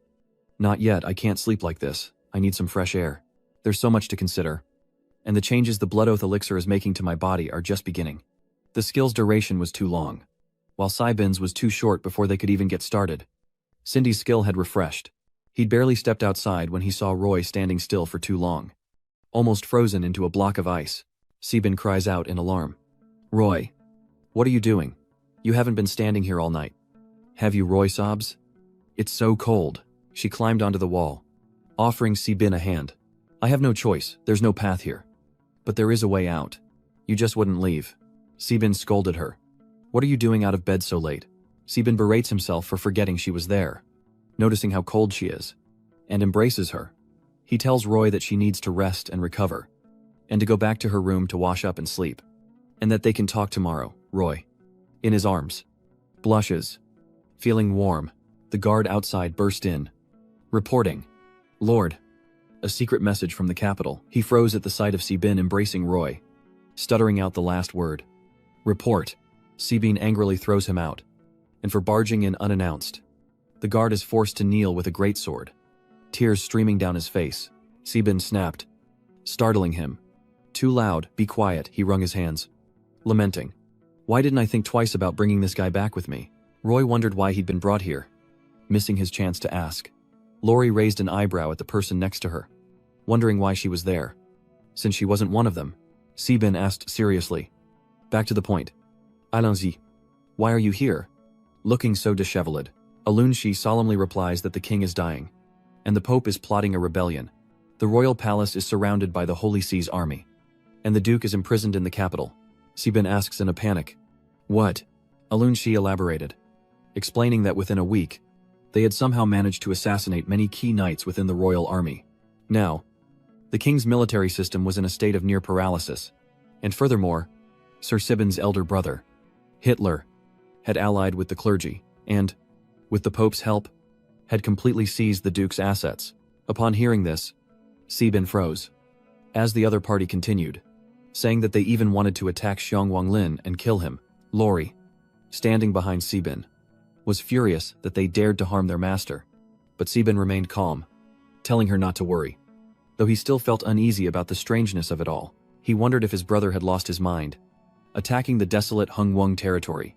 What could they possibly gain besides a chance to encounter beastmen? Why attack Hung Wong, where there are already plenty of demi-humans? He suddenly realizes that the Han are backed by the church, and it's likely because of the demi-humans. No wonder he was attacked by the church so many times. He thought it was revenge for messing with their people. Senza has other secrets. So, does that mean my situation is truly dangerous? I can't believe I barely escaped the player's game, only to face the Pope's rebellion. System. Just give me a break. Seeing Sibin's silence. Aulunzi continued. Young Master. This is a letter written by Marquis Calante to the Lords, a coded message. How careless. Aulunzi knew it didn't matter, as no ordinary person could decipher it anyway. Indeed, the handwriting is atrocious. Sibin stared helplessly at the letter, wondering if a dog had chewed on it. It was certainly in line with the Great Prince's underdeveloped motor skills. The three of them stared at the letter, uncomprehending, until Roy realized, I think this way is up. The letter reads, the capital is on the verge of falling. I, representing the will of the Great Prince, invite all lords to a roundtable conference at Greystone Ridge to discuss an alliance against the papacy. Your urgent attention to this matter is appreciated. I and the Great Prince will wait at Greystone Ridge for 5 days. The fall of the royal capital is just the beginning. The holy knights of the church will soon enter your territories. Sibin held the letter, forcing a smile. This poorly written letter basically means one thing: the Great Prince is about to go to war. Are you coming to help? If you don't, you'll suffer the consequences later. Alin asks Sibin if they should go, and Sibin clearly states that they must. This war isn't about Kalante Konbuan's threats, nor the Great Prince, but because our true enemy is the same, the Church. Roy wonders if it's all right for her to hear this. A servant reports to Sibin. This is some information I got from a detective in the capital, related to the Church, and also to demi-humans. Roy is shocked. This actually involves demi-humans. She urgently asks Sibin what the news is. Sibin reassured her. Don't worry. Let me take a look. The document was clearly titled Project Paradise. Screams echo through the castle as an inhuman voice cries out, What do you want? Let me go. A demi-human being dragged away by 2 priests. Led by a mysterious man, the female demi-human was led to an iron room covered with a large white cloth. As she begged, Please, don't kill me. Ignoring her pleas, the priest threw her inside, warning her not to make a sound. The demi-human sees something, her eyes widening in terror, as a horde of other demi-humans leer at her hungrily, their eyes burned red, like vultures eyeing prey. And then, the air was pierced by the woman's screams. She begged them to stop, but her captors were unmoved. As if this was routine, this female demi-human slave was lucky this time. After they were done, her body was tossed onto the pile of other demi-human corpses. The 2 priests finished their deed and indifferently walked out of the pile of corpses, their footsteps leaving red imprints on the floor. Indeed, it was mostly intact. Anyone injected with the drug would have been torn to shreds. While Sibin tensely discusses the matter, Alonzi says seriously, According to your information, I thought the Church produced lightning knights through the fresh blood of demi-human girls, tasting the sweetness within, but it seems because the conversion rate is quite low. They now intend to start researching demi-humans themselves, including genetics. Sibin cursed under his breath. Damn it. I thought that underground level was the limit. But the Church's madness has refreshed my understanding again. Then, he wondered, wait, does that mean they're using the blood of demi-humans to create holy knights? How is that possible? Lori whispered to Sibin. Master, is this true? I'm so scared. Sibin reassured her. Don't worry. I won't let this happen in my territory. Yes, Master, she said, then tugged at Alonzi's hand. I'll take Alonzi to rest first, and then I'll tend to him. Sibin pondered. So the Hitler-esque head of his territory wanted to attack the Central Territory, not because he was brainless, but most likely due to the Pope's orders. Perhaps the previous life's territory Lord hunted demi-humans everywhere, also because of the Pope's orders. With lust being only a partial reason, as he pondered, the system suddenly appeared. Ding. Host has triggered Stage 4 of the mission: capture demi-human female slaves and promote the demi-human slave treaty. Ding. The Saintess Roy has been found alive. Mission changing. Ding. Ding. Host only needs to capture over 100 demi-human female slaves. This mission has a chance of death. Host, please be prepared. Sibin looked at Roy with concern. The system's mission had changed, and it was because of her. But not having to promote the Asian slave treaty is a good thing. All that's left is capturing Asian female slaves. Now, the Paradise Plan must have spread, and more hidden demi-humans will likely flock to Genmudong. In times like these, if I follow the system's request to capture female demi-human slaves, I'll just become a villain, an enemy of the demi-humans in everyone's eyes. Who would believe that the real demons are the clergy? Sibin's head throbs as he rubs his temples, wondering if this is a return to a previous life, especially with the current saintess present. If only Roy could convince the demi-humans to follow him directly. Those who can't awaken powers can simply find work, scrounging for a living. They could awaken their powers and even form a special Dark Watch force. The problem is that oat bastard Yihao will definitely try to stop things from developing that way. The AI from this lifetime is connected to the church. And since the mission belongs to the system, it must also be related to Yihao. That troublemaker. What role should I play now, lost in thought? Someone suddenly shouts my name, startling me. Lord Eagle. I unconsciously reply. Who, Roy? You should rest too. I have things to do. So I can't sleep with you tonight. Roy blushes. Who said anything about that? What do you mean? Tonight, Roy leans in close, asking Sebin if he meant what he said about not letting such things happen in his territory. Right, Sebin nods, confirming his statement. Suddenly, Roy kneels, begging him to save the demi-humans, offering to do anything in return. Siwoo glances at her, smirking. Anything, he leans closer. What about this, Roy stammers, wondering if he wants her to offer her body. Suddenly, Roy stood up, hitting Sebin's jaw with her head. Wait. Let me think. Sebin, caught off guard, cried out. Ouch, his nose started bleeding. Glaring at her, he said, What are you doing? I just wanted to say that after this is all over, I want you to be my maid. Roy froze. Maid, she knelt down. I'm sorry. Should I help stop the bleeding? Meanwhile, Yihao stood at his desk, and hearing footsteps behind him, he cautiously held up a mirror, asking, Who's there? The one who came was the succubus Xia, who licked her finger, and Yihao cut her off. That fierce look of yours is a little scary. Xia. Yihao eyed her warily. Humph. I've never invited a guest like you. Please leave my territory. He thought back to how badly he'd been tricked by the demon last time. He never expected this mutt to dare come looking for him again. If you're going to fleece a sheep, you should at least find a different one. Oh. I stretch my back. Wow. Who is this? When we first swapped bodies, you called me Little Xia. But now you're so cold. It breaks my heart. Yihao looks helplessly at her, stretching, thinking, that's because I didn't know how dirty you were last time. Even humans team up to trick me. She casually sits on the chair, crossing her legs, saying that demons don't need to follow any rules when trading with humans. But since Yihao is now a half-demon, he's qualified to trade fairly with them. Touched on a sore spot, he immediately tells her to leave, saying he doesn't want to trade with her. Undaunted, she insists they're serious this time, urging Yihao to consider their offer. With a wave, a source of light emanates from her palm, forming a small array on the table. This is a top-tier Grandmaster-level longsword. If it weren't for a few side effects, even hero-level weapons couldn't surpass its power. If Yihao is willing to cooperate with us, this longsword will be yours. And the car you want. Lord Fenton will also agree. The system screen displays demonic sword. Bateo Queen. A Grandmaster-level demonic sword. Once filled with demonic energy, it becomes incredibly sharp, capable of fighting both chi and magic to a certain extent, and has a strong suppressive effect against light-based protective skills. Be warned, Ba Teo Queen will begin to erode its owner, requiring a pure soul every 7 days, or it will devour the owner's soul instead. Yihao considers that he has no breakthroughs in skills, and only a set of master-level equipment, lacking a weapon suitable for his strength. So this is a good thing. The side effects are acceptable. A soul can be obtained by killing any wild beast, and even if there are some requirements for the soul, even killing a person is acceptable, since he's an intruder who has nothing to do with this world. Finally, he agrees to this deal. This thing is not bad. So what do you want? XA smiled smugly. It's simple. Using your current reputation among the demi-humans, we need you to trick them into entering the Abyss teleportation array. Yihao reclined, letting ZA sit on his stomach, and asked why they didn't do this themselves since they could travel between worlds. XEA, with a flirtatious look, replied that their strength would be weakened in the material world, and they'd be doomed if they encountered the Lightbringer Paladins. He sits up and hugs ZA.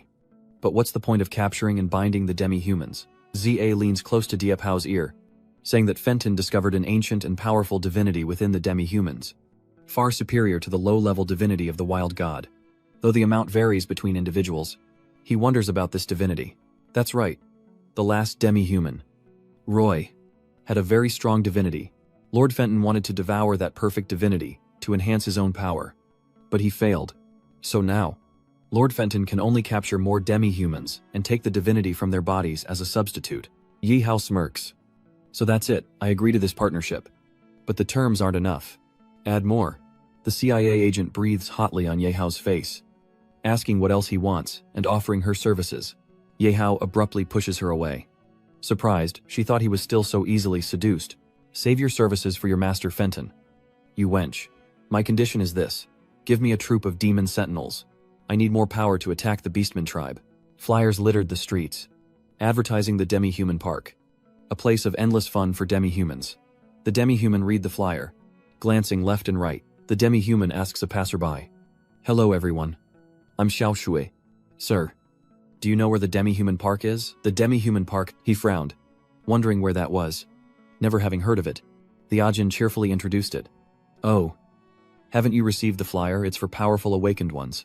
Anna used her own power to successfully negotiate terms with the colony empire's clergy.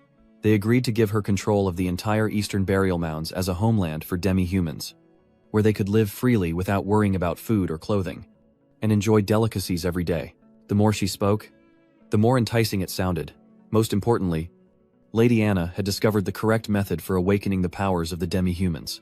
All demi-humans who come to the Eastern Cemetery can receive the best education, and if they are talented enough, they can awaken their bloodline powers. The passing Beastman found this enticing awakening bloodlines. Could it be true? The girl with him was also overjoyed. Wow. Does such a place really exist? Of course, it's real. My friends have all gone to the park, but I had personal reasons to delay.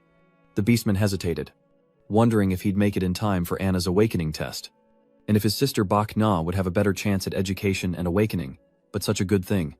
Suddenly, their conversation was interrupted by a masked figure. Are you looking for the Beastman Park? The Beastman perked up. You know where it is.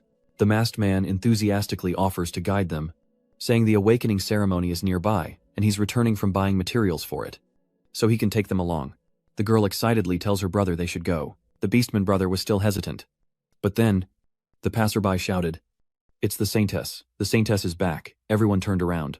Saintess. But why is the Saintess with the Lionheart army? As Rui walked with Grimond, a voice called out, Sister Saintess. She turned to see an adorable young demi-human girl run up and hug her waist. You're back, Bai Ya. Missed you so much, she said. Rui replied, Bai Ya. But was cut off as someone yanked Bai Ya back, saying, Bai Ya. Come back now. We have to go. Bai Ya looked back at her stern brother, confused, and upon seeing Rui, she asked, Where are you two going? Bai Ya smiled, holding out her hands. We're going to Jinmu Dong, to the Ayin Park, where many Ayins live happily. Even gifted demi-humans can awaken their powers. Come with us. Big sister. Hearing this, Rui was taken aback and asked, Xianmudong.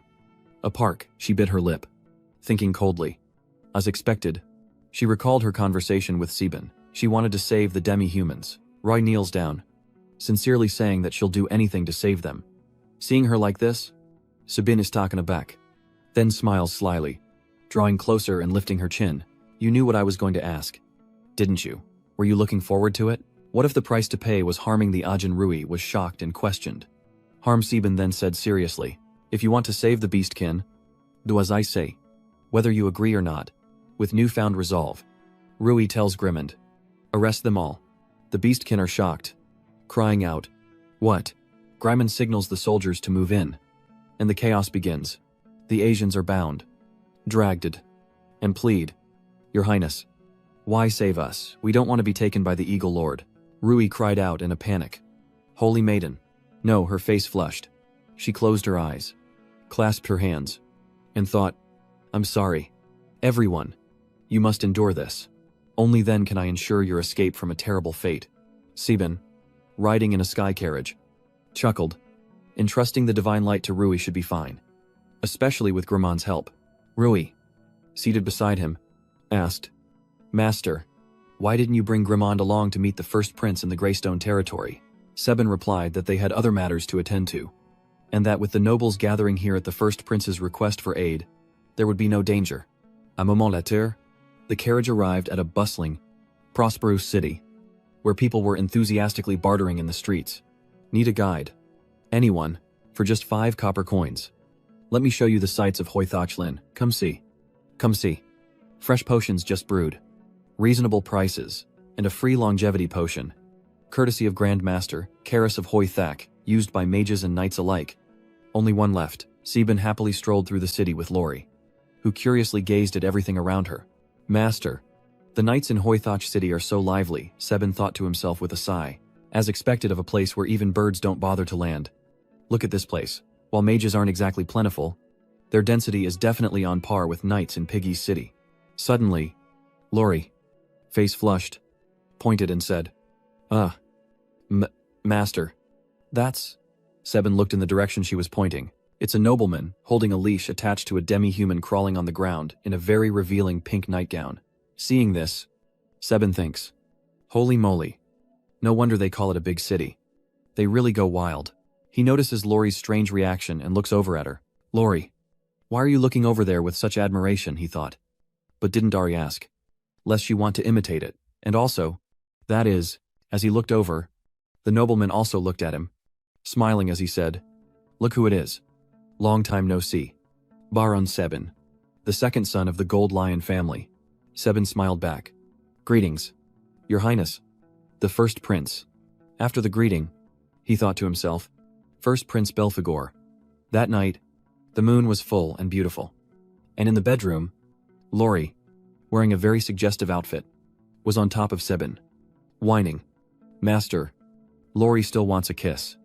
Sebin lay paralyzed, face flushed, and said, the Thanwai illusion isn't for you to play with like this. He then sat up, kissed Lori's forehead, and said, I can't do anything with you. She was a little shy but dissatisfied. So she pushed Sebin down on the bed and said, you can't just kiss my forehead, you're just doing it carelessly. Sebin laughed and said, I guess not. Who? Lori takes the lead, kissing him passionately, and they embrace in a fiery kiss. After a moment, he strokes her hair, asking if she's satisfied now, but she still seems wanting, and he thinks to himself that if they continue, things will really escalate. Lori protested, but Sebin cut her off, flicking her forehead. No wanting, this isn't a breeding ground. Besides, we have the round table conference tomorrow. Lori sulked, recalling Cride's words. If you're ever rejected again, just say this. She leans in and whispers to Sebin. Master, is it really not allowed today? Sebin's face darkens, and he doesn't respond. The next morning, in the Grand Prince's conference room, he announced, let's begin. Those who wish to attend the conference are here. And those who don't, we needn't wait any longer. Surely you've all heard that His Majesty the King has returned to the embrace of our god Barda. And the ancient Lauren Empire now has its third legendary powerhouse. The Pope is attempting to seize power, uniting the throne and the church to become the sole dictator of the Gulun Empire. I trust you've all heard of the church's methods. Though we share faith in Lord Barda, the church has always been mad.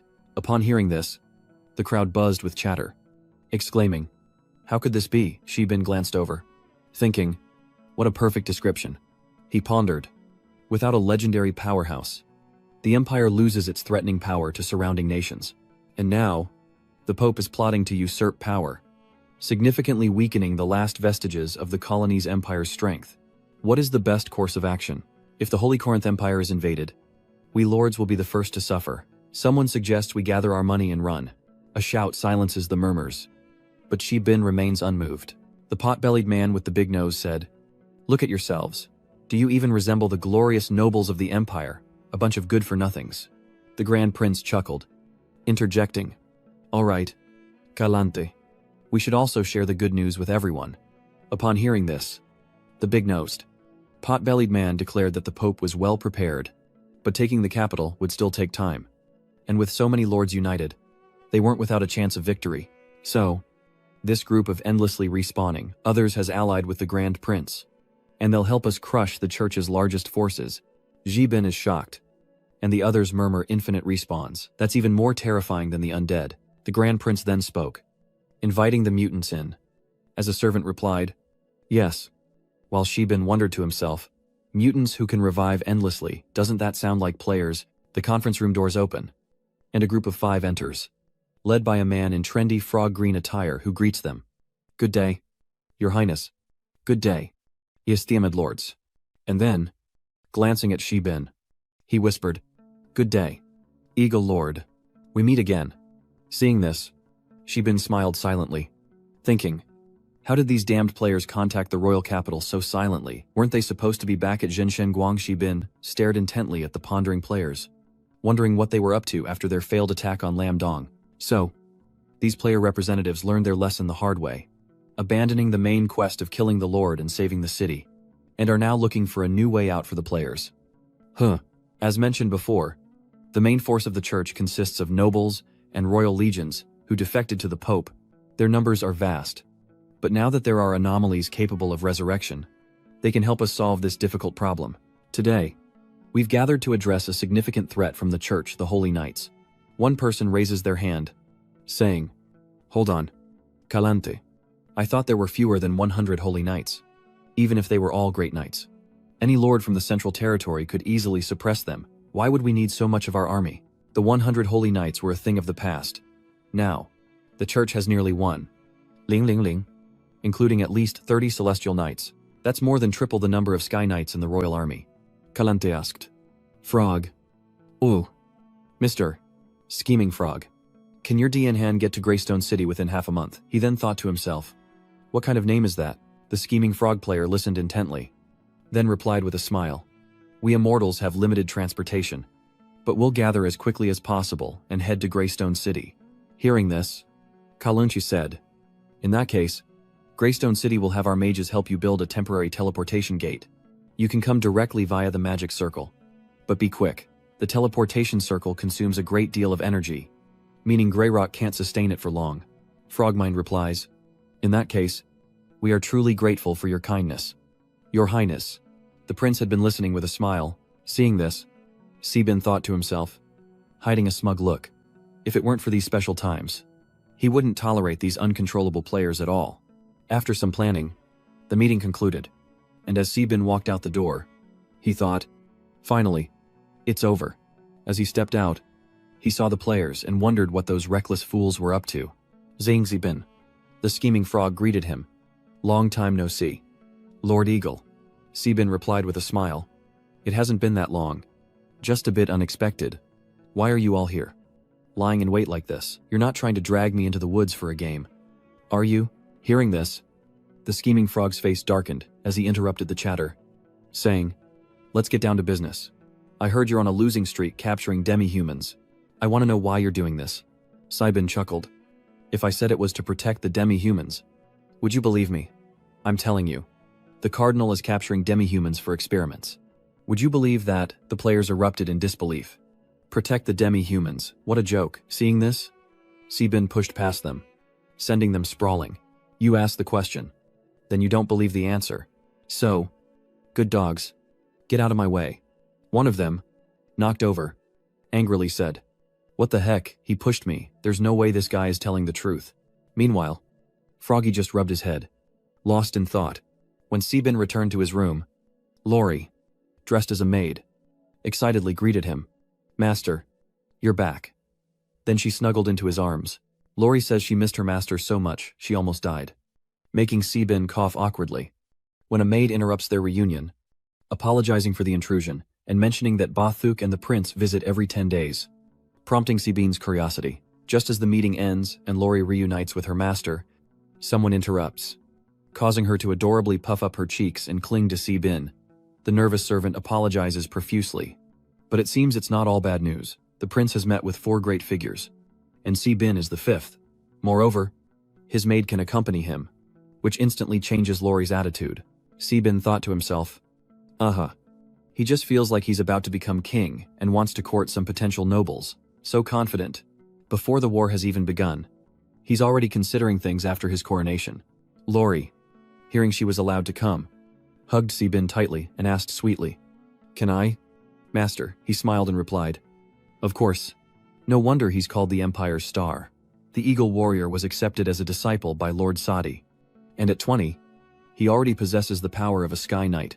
Prince Bylovern raised his glass, praising Sebin. He humbly replied, You flatter me. Who am I to receive such praise from a prince? The arrogant prince, seated on his throne, sipped his ruby wine while using a petite maid as a footrest. The little girl didn't dare to resist. And I greatly admire a talented young man like Ba Thuk Hung.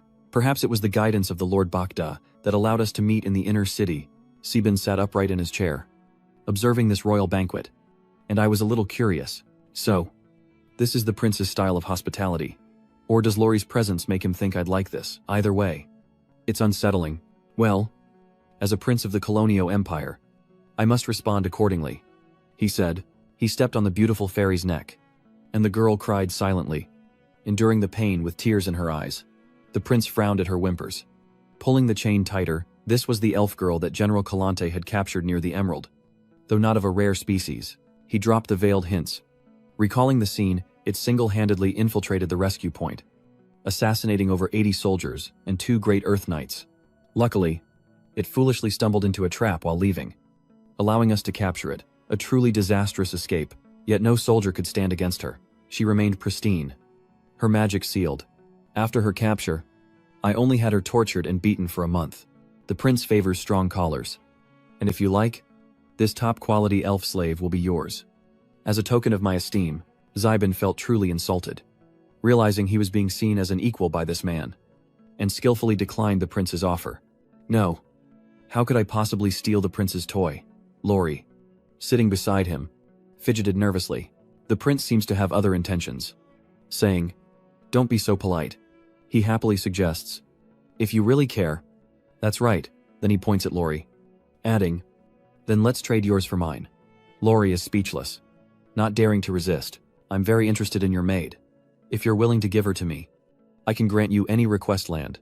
Weapons, troops, anything." Zybin was truly going insane, forcing a gentle smile as cracks appeared on the wineglass in his hand. "I'm sorry, Your Highness, but I must decline. Our methods differ, and I value my handmaiden too much. Without her care, I would truly suffer." The prince feigned understanding. "Oh, so that's the kind of man the Eagle Earl is. I understand. I understand."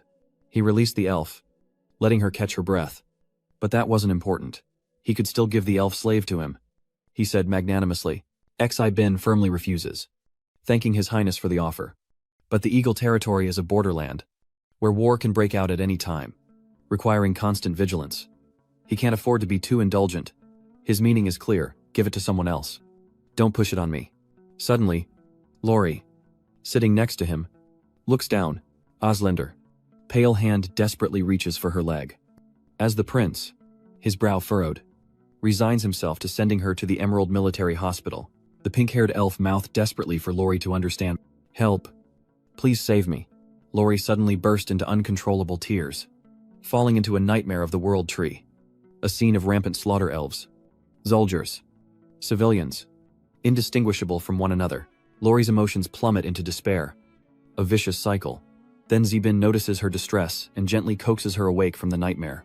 Summoning her courage, Laurie asks the prince what will happen to the pink-haired elf now that she's been thrown into the prisoner of war camp. A cruel smirk spread across his face. "I don't know, but the wounded soldiers hate that kind of thing. Maybe she'll be tortured to death in a few days. Or maybe she'll be chopped into pieces and fed to the dogs. Who knows?" Haha. Sensing Lovren's interest, he tightened the leash and suggested that the maid seemed fond of the slave. Perhaps he should reconsider taking her in. Though Zybin didn't understand, he accepted the gesture, thanking the prince for his gift. Lovren chuckled, swirling hair drink, remarking how much he doted on his maid, leaving the prince's lavish room with his elven slave. Zybin felt more at ease. He secured the elf to the chocobo's back, thinking, "This should do it. The skill I learned from my round-faced little sister is really useful." He turned to see Laurie still waiting for him, wondering why she hadn't waited in the carriage as he'd asked. He worried she'd tire herself out waiting. She must have been so nervous talking to that Lovren woman. Laurie stammered. "Well, that..." It took her a moment to speak. "Master, I've caused you trouble," she said, deeply worried. Zybin didn't care, scooping Laurie up and kissing her deeply. "It's just selling a bit of favor. It's no big deal." He'd give them something else if not the elf. "If I refuse, I won't be able to leave this city." Before Laurie could recover, he sat her down. Laurie blushed and scolded. "Master, really? We're in public." Zybin chuckled. "Then let's continue when we get home." Laurie happily replied. "Are we asking for a baby?" Master A, sacred bird, soared from the gray city, carrying the couple and the still unconscious elf. Meanwhile, deep in the forest, a demi-human named Mejuo was cowering behind a bush, wondering what to do, as voices urged. "Hurry. Don't dawdle." Ahead, the Holy Maiden's carriages led a human army to capture demi-humans. And he couldn't stay there any longer. She spread the maps on the ground, confused, wondering where she could go besides Zhenshen Guan. Ah! She happily grabbed a piece of paper. That's right. The demi-human park. There's still hope. She studies the map, humming. So, if she just goes to Zhenmudong, then. But as she studies the map, she doesn't notice the two men have returned and are standing behind her. Hey! Aren't those the kids from Zhenshenku, little one? Why did you run here alone? She ran over crying. Brother Ling. She recounted what she had seen. Everyone's been captured by the Eagle Lord. Even Sister Qingnu has been brainwashed. They couldn't believe such a ridiculous story. But Mei Duo knew that the East Tomb had an Otherkin park. We can find a powerful awakened Otherkin to help us and beg that great person to save everyone. Slow down. Little one. What about the East Tomb? Later. At the demi-human park. The atmosphere was lively, peaceful, and joyful, as if the outside world had no effect here. The three odd-looking individuals entered the park, surprising the greeter. I apologize. It's just the first time I've seen such strange such unique demi-human. The two crows were also embarrassed. It's nothing. We'll manage. We came all the way from the northern lands, enduring wind and frost, so our feathers are a bit ruffled. The greeter swallowed her feelings, thinking the demi-human girl was just too ugly, the ugliest she'd ever seen, though she only dared think it. So, that's the situation. But don't worry. The demi-human park will help you. First, let us take you to a meal. The gatekeeper led them in, introducing the park. But they barely heard a word. Did you notice something? Soldiers in masks are escorting us to dinner? Suspicious. The three tried to act natural as they sat down to a lavish meal. Doesn't this seem odd? We're not criminals. Speaking of illogical, the park's PR has been absurd from the start. This is clearly to keep the demi-humans from escaping. Mejuo, Starvid, ignores their discussion, her eyes lighting up at the hot food before her. A clear voice echoes from afar. Welcome, new compatriots. It's a fiery red-haired demi-human, seemingly a server here. I'm your guide, Kia, and I'll be showing you how to live in Zhenmudongse, and what rules to follow. Dressed in a seductive red dress, Kia steps forward, saying that after everyone is full, she will take them to participate in the town's recognition ceremony, where they can also meet their leader, Anna, who is revered by the human church as Fuhua. The surrounding demi-humans rejoice, finally free from the dreaded eagle territory. This is truly a demi-human paradise. It's all real. Only a leader respected even by the human church could have built this paradise. The three remain silent. Chia happily responds. It seems everyone is eager to meet the resplendent flower. Cheers erupt around them. But Chia's expression turns sinister, and the towering cathedral behind her seems to radiate a strange allure, concealing a hidden secret waiting to be discovered.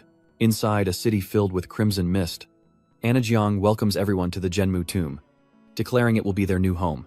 As she is a servant of the gods and a devotee of fire, you can also call me Fu Koa.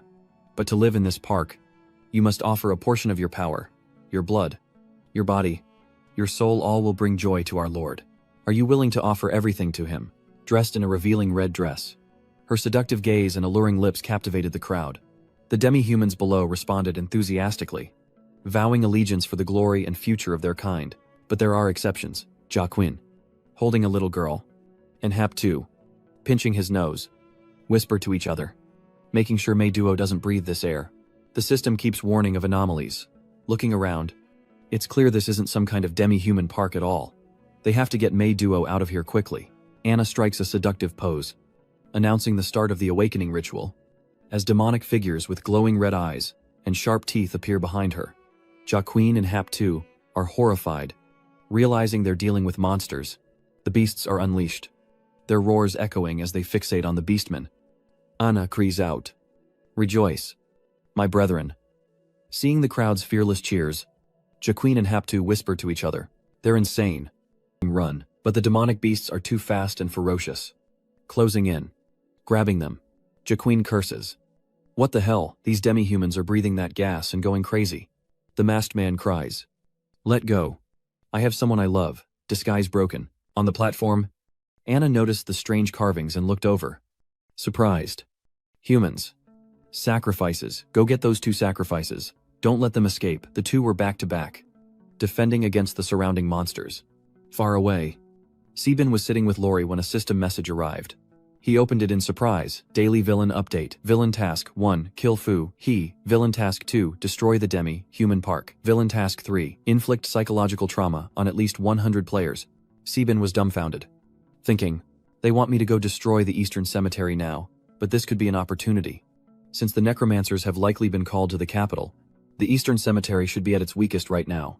With that thought, he said, Firebird, turn around, fly northeast. The Firebird squawked in acknowledgement and changed direction. At the Eastern Cemetery, the two of them ran with the little girl in their arms, dodging fireballs conjured by the monsters. Annoying. Fortunately, there's nothing too strong. Their average level isn't much different from ours. But there are too many of them. The rat-toothed soldiers looked at the three of them and sneered. Not bad. Not only did an Ajin child come, but also a mage. All top-notch experimental materials. Don't kill them. Capture them alive. And Lord Fuo will reward us. As Joaquin ran with the girl, he asked, Hey, Hap2, did you screenshot the situation and ask for help on the forum yet? Hap2 chuckled. Relax.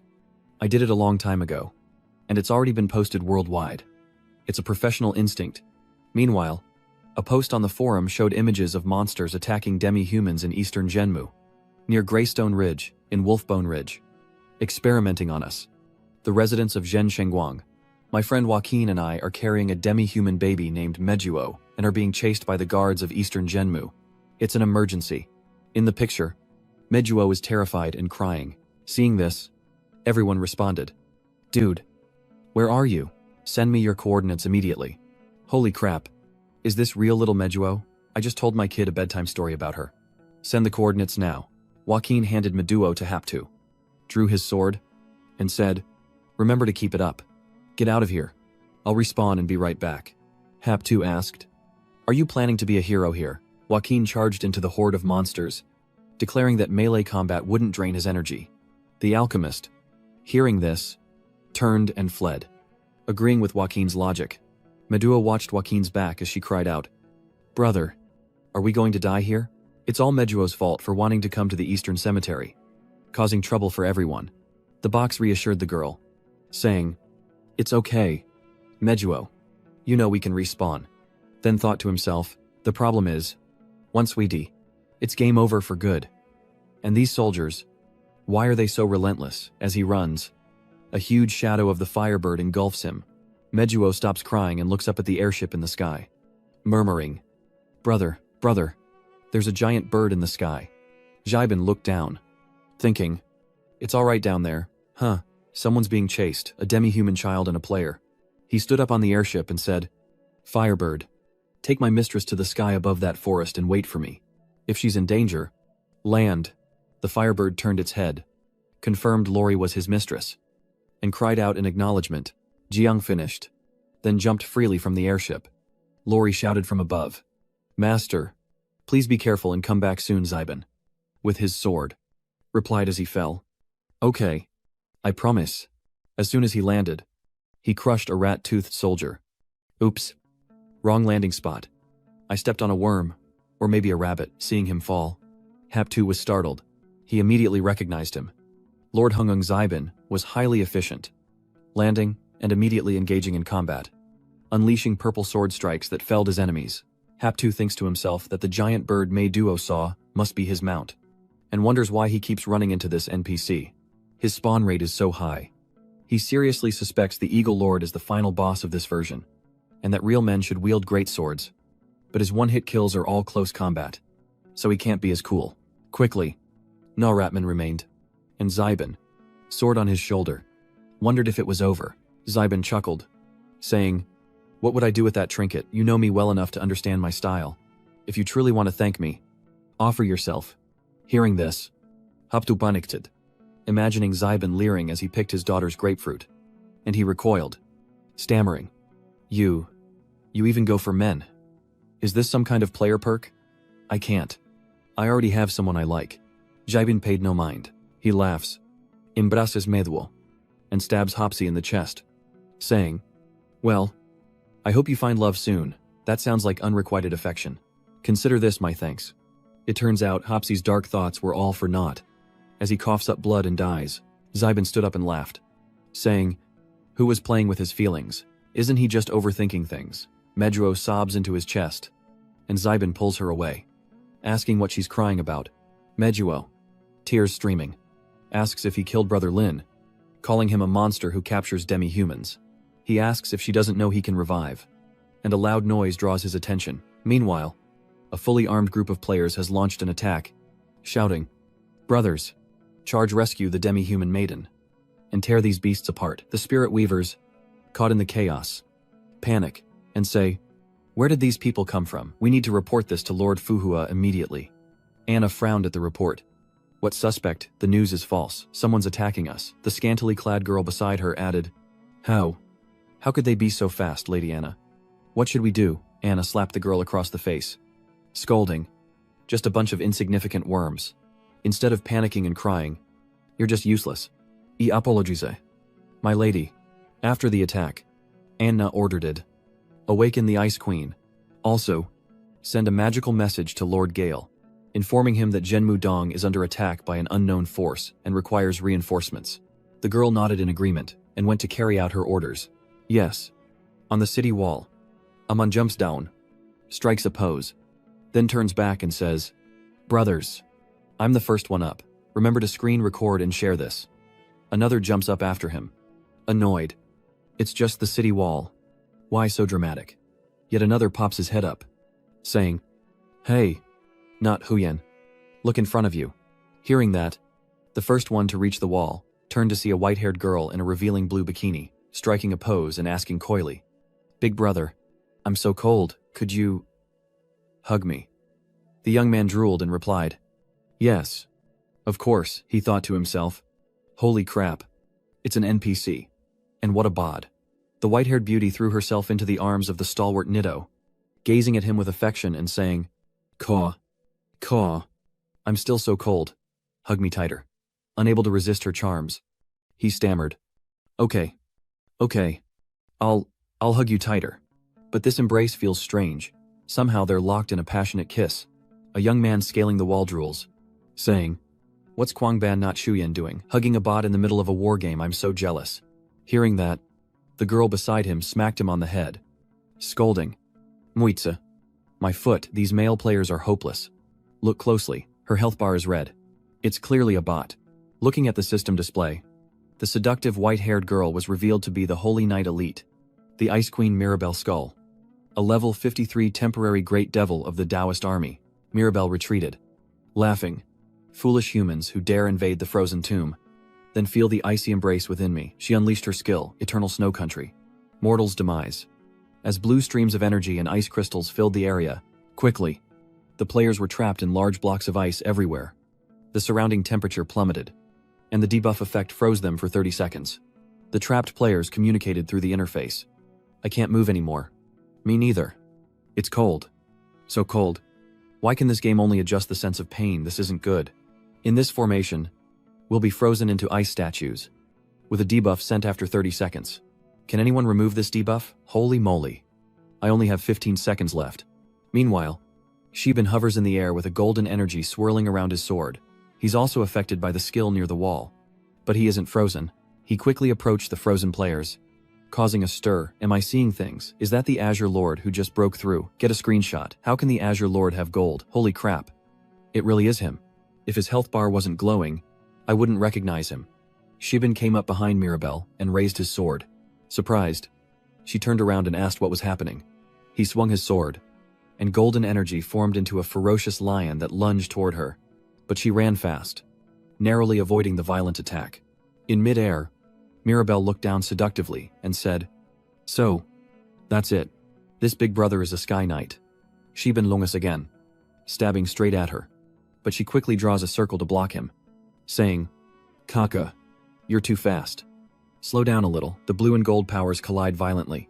Shiban says indifferently, "Compared to the master of our little lowly, this Kaka lacks any soul." The Ice Queen. "Right. Watch me defeat you," he says, slashing his sword down, a massive golden force slamming into Mirabelle, sending her crashing to the ground. Taking the hit, she cries out, "Ah, that hurts," but she quickly recovers, sitting up with a smile as Shiban lands. "Wait. Weighty surrender, please. Spare me, she pleaded, resorting to her old tricks, wrapping her arms around Shibin's arm. Seductively, if you'll only spare me, I'll give you everything. She leaned in, her lips inviting. Let Mirabel kiss you. Serve you. But her words were met with a sword through her chest. And Shibin chuckled. Sorry, I'm not into cold beauty.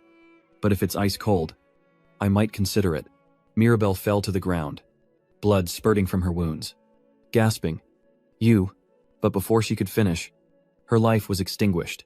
Shibin turned away, arms outstretched, saying, besides, didn't I tell you your acting lacked soul? If this is supposed to be an amusement park, at least prepare some high-quality entertainment. He looked directly at the sensual Anna in the stands, asking, what do you think? Anna blushed and replied seductively, you're right. Your aura is truly captivating.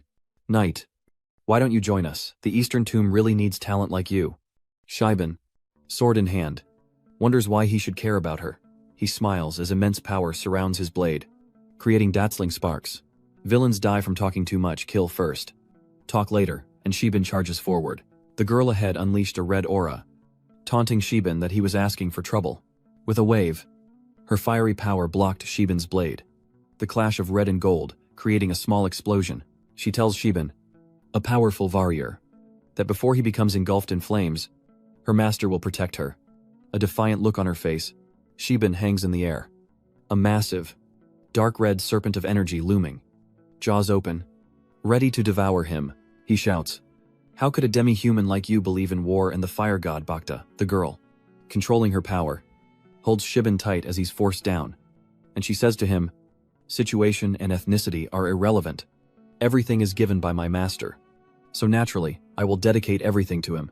Holding a small, sharp knife to Shibin's throat, she tells him that the overconfident will become her food. With a blank expression, Shibin asks if that's so, then says they'll see if her master can protect her. Surprised, she finally realizes something is wrong. Unbeknownst to her, Shibin had slipped the Ice Queen's frozen heart into her mouth, and she frantically confronted him. The Ice Queen's frozen heart. He's insane to put it in my mouth. She reached for her mouth. Shibin smirks, explaining that it's actually in the system's toolbox in her mouth, the ice heart. A heart-shaped ice crystal, dropped by the Ice Queen boss after death.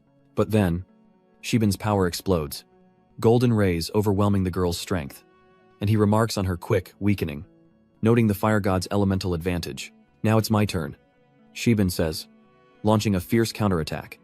But his opponent uses her power to suppress him, her eyes fixed on Shibin.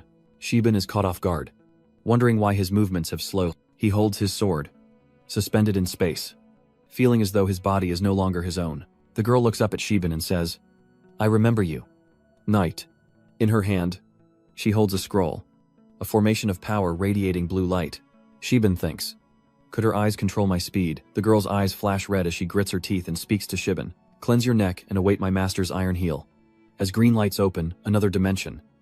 Embracing her, Shibin roars, you damn dogs. You run when you can't win. Then, he fiercely slashes his sword, its sharp edge gleaming. A massive explosion erupts, golden light blazing like an inferno before her as the portal widens. With a boom, the explosion collapses, the wind tunnel, its pressure radiating outwards, sending nearby civilians scattering in terror. Standing amidst the smoke of the explosion, one person asks if this is the Red Eagle Lord fighting inside, and another asks if he's dead, happily adding that it's a good thing, and they should go look for him later if he's dead. They'll take his gear, and if he's alive but injured, they'll kill him. Before they could finish speaking, a figure suddenly appeared behind them, eyes glowing red, a grin on his face. Did you think you could sneak in and kill me? You like my gear that much? The men turned to see Siwoo standing right behind them, their faces shifting from glee to confusion and fear. With sword in hand, Shibin grinned. No problem. Enjoy yourselves. Though smiling, a dark aura surrounded him, his eyes still cold. Welcome to Mution, he said, before charging into the fray, the others barely able to scream. You're not the area boss. He even delivered his lines. But a bug is a bug, and they were beaten to a pulp, their screams lost in the dust of the brawl. The system announced, third quest completion increased by 1. Repeatedly, battered and bruised, they tearfully plead for mercy, lamenting the loss of their hard-earned levels. Shibin slams his sword into the ground, cheerfully demanding they hand over their horses. Otherwise, I'll just kill you. The beaten men weakly explained that not everyone had one. And another said that horses were expensive and they were very poor. Sebin ignored them and continued. Hurry up. Did you think that was it? If you have horses, bring them out. And then everyone smile for me. The others panicked, covering themselves defensively, and asked what he was planning, saying that being strong and handsome didn't mean he could do whatever he wanted.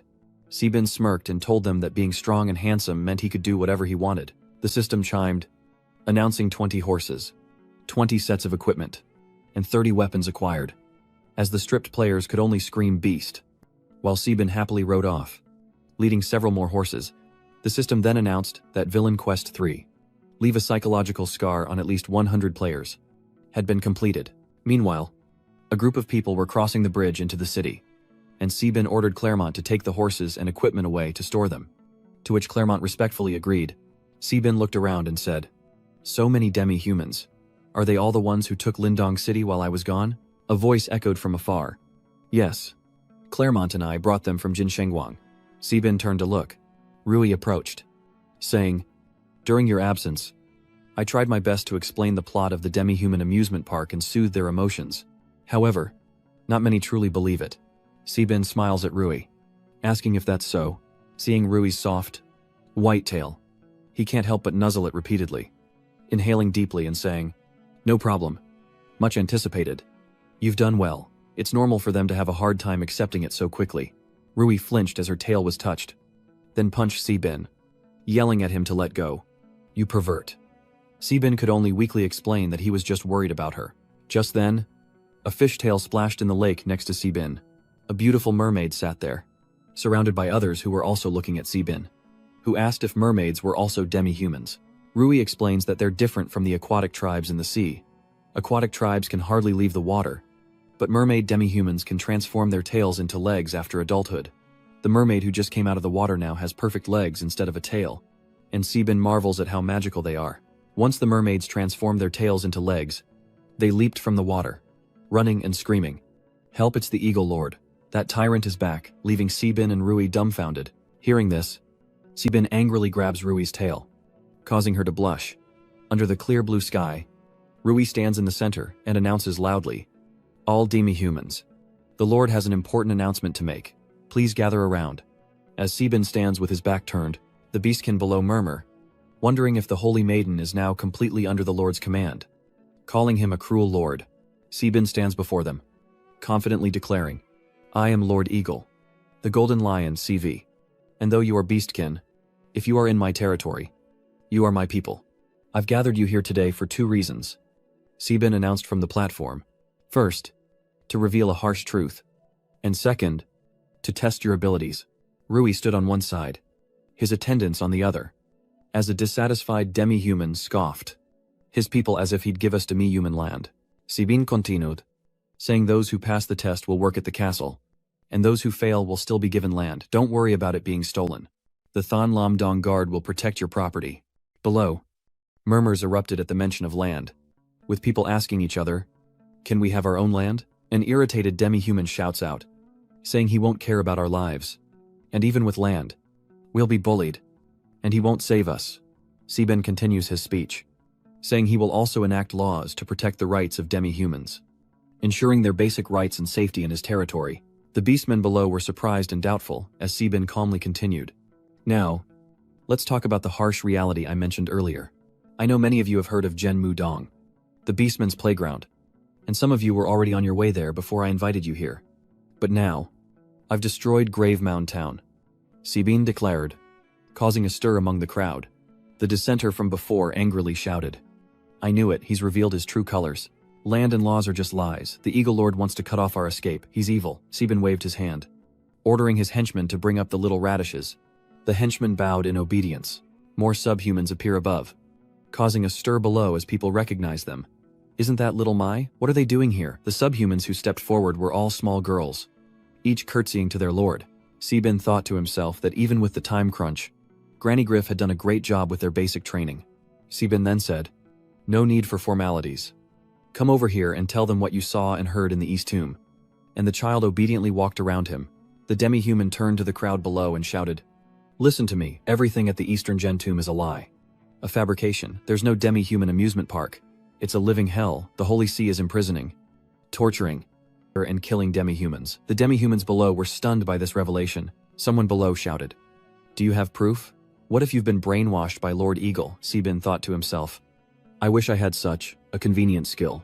The young demi-human assured everyone that she did have proof. She presents a piece of her sister's brow-scale armor, explaining that everyone knows what it is, brow-scale armor, that only a pangolin beastman can shed after death, and she can't hold back her tears as she thinks of her sister. With tears welling up, she continued, saying her sister was taken away after joining the initiation ceremony and never returned. She snuck into the church and saw them unleashing crazed beastmen and selling demons to harm demi-humans. This is what she managed to retrieve.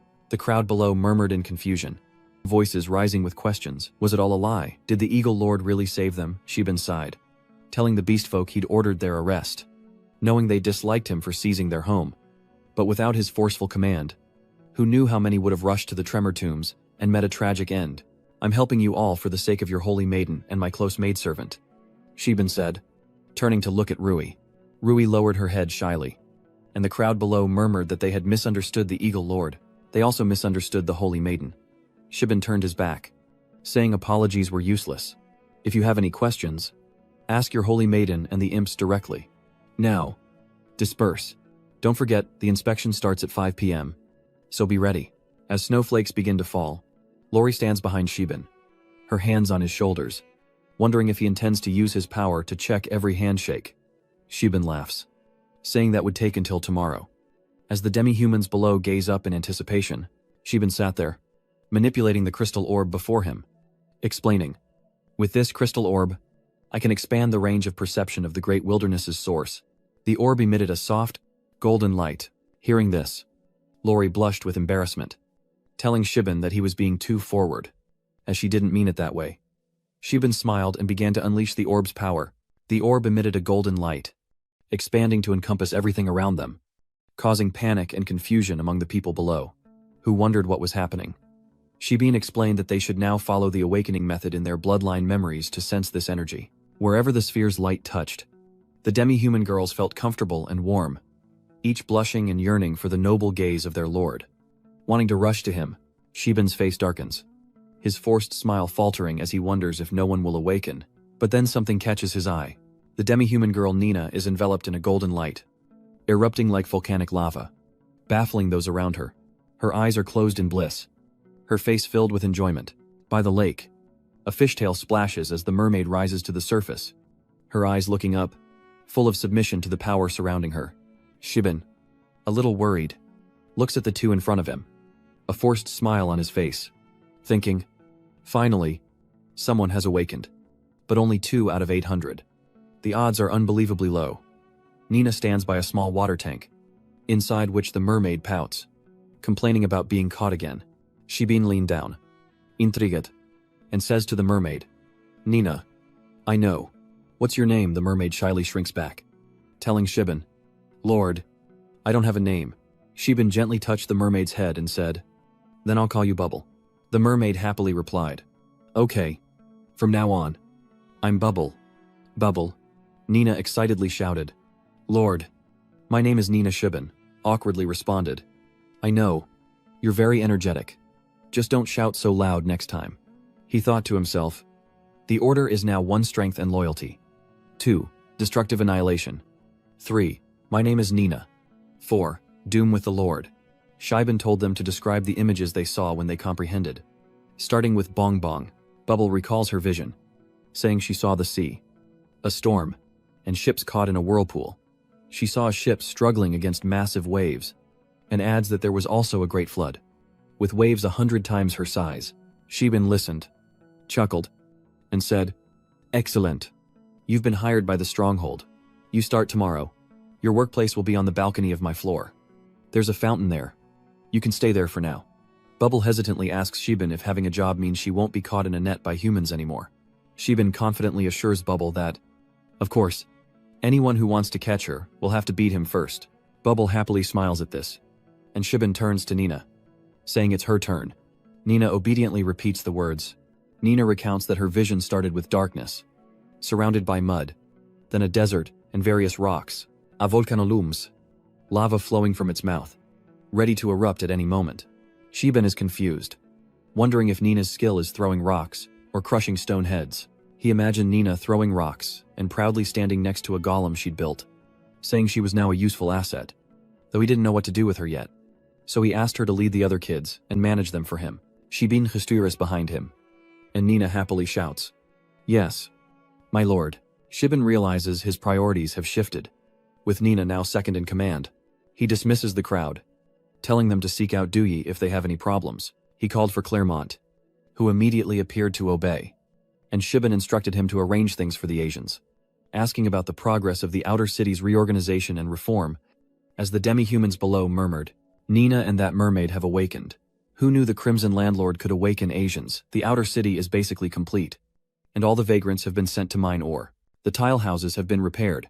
Shiben then ordered, "Record these Asians in the registry for me, noting their names, family size, and characteristics. Assign them work in Winterhold based on this information. As for housing, have them stay in the renovated tile district, and provide them with free food for 3 days. After that, they're on their own. Work earns food. Winterhold doesn't feed the useless." He then reported to Shiben that there was a problem: they were running out of money. This news struck Shiben like a bolt of lightning, and he worriedly thought, "Out of money?" Shiben pondered, recalling that the Roundtable Conference had just ended a few days prior, and the surrounding nobles of Xianghuang territory had already left, so they couldn't openly plunder. Before the Asians settle down with their investments and they can't be recouped, charity really is expensive. Suddenly, a thought sparked in Shiben's mind as he considered his charitable work. Isn't this a territory-wide endeavor? There's no reason why only the Lord should be responsible. Right. Shiben then ordered Greymont to gather all the wealthy merchants in the city by 9 a.m. tomorrow, saying he needed to meet with them, and anyone who refused would be sent to the mines. Greymont obeyed, announcing that all the wealthy merchants of the city would gather at the castle's conference hall on time tomorrow. Outside the castle, the sun began to set, painting the sky with hues of orange as Shiben walked wearily, yawning and remarking that after a busy day, he could finally rest. As he stepped through the door, Lian sensed something was wrong. An assassin with a lamp was about to attack Shiben from behind. Shiben, sensing the ambush, quickly grabbed the assassin's arm. The lamp fell, and the girl could only cry out in pain. Shiben pinned her against the door, holding her hands tightly, and asked, "It's you. How strange I brought you here from that twisted Grand Prince's place. And instead of thanking me, you activate your system to identify me." The system forms a small circle in Shiben's eye, analyzing the person in front of him, as he asks her why she's repaying kindness with malice by ambushing him. What kind of logic is that?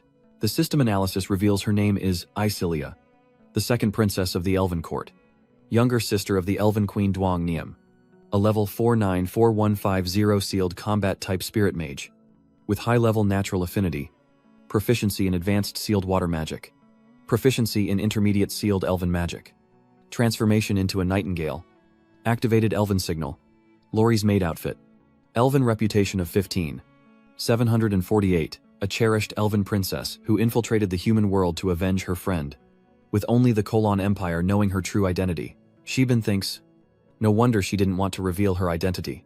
The girl, still restrained, frowns and shouts, "You're the ones who invaded my home first. I have to kill you all."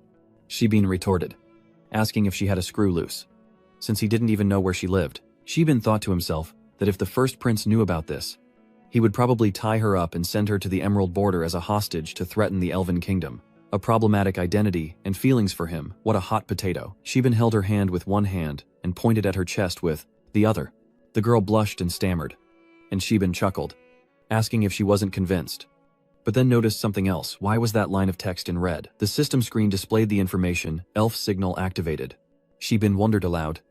Elf signal, and the girl looked surprised. She asks Shiben how he knows about that, and Shiben freezes, thinking, "System, tell me what the elven signal is." Her reaction makes it clear, it's nothing good.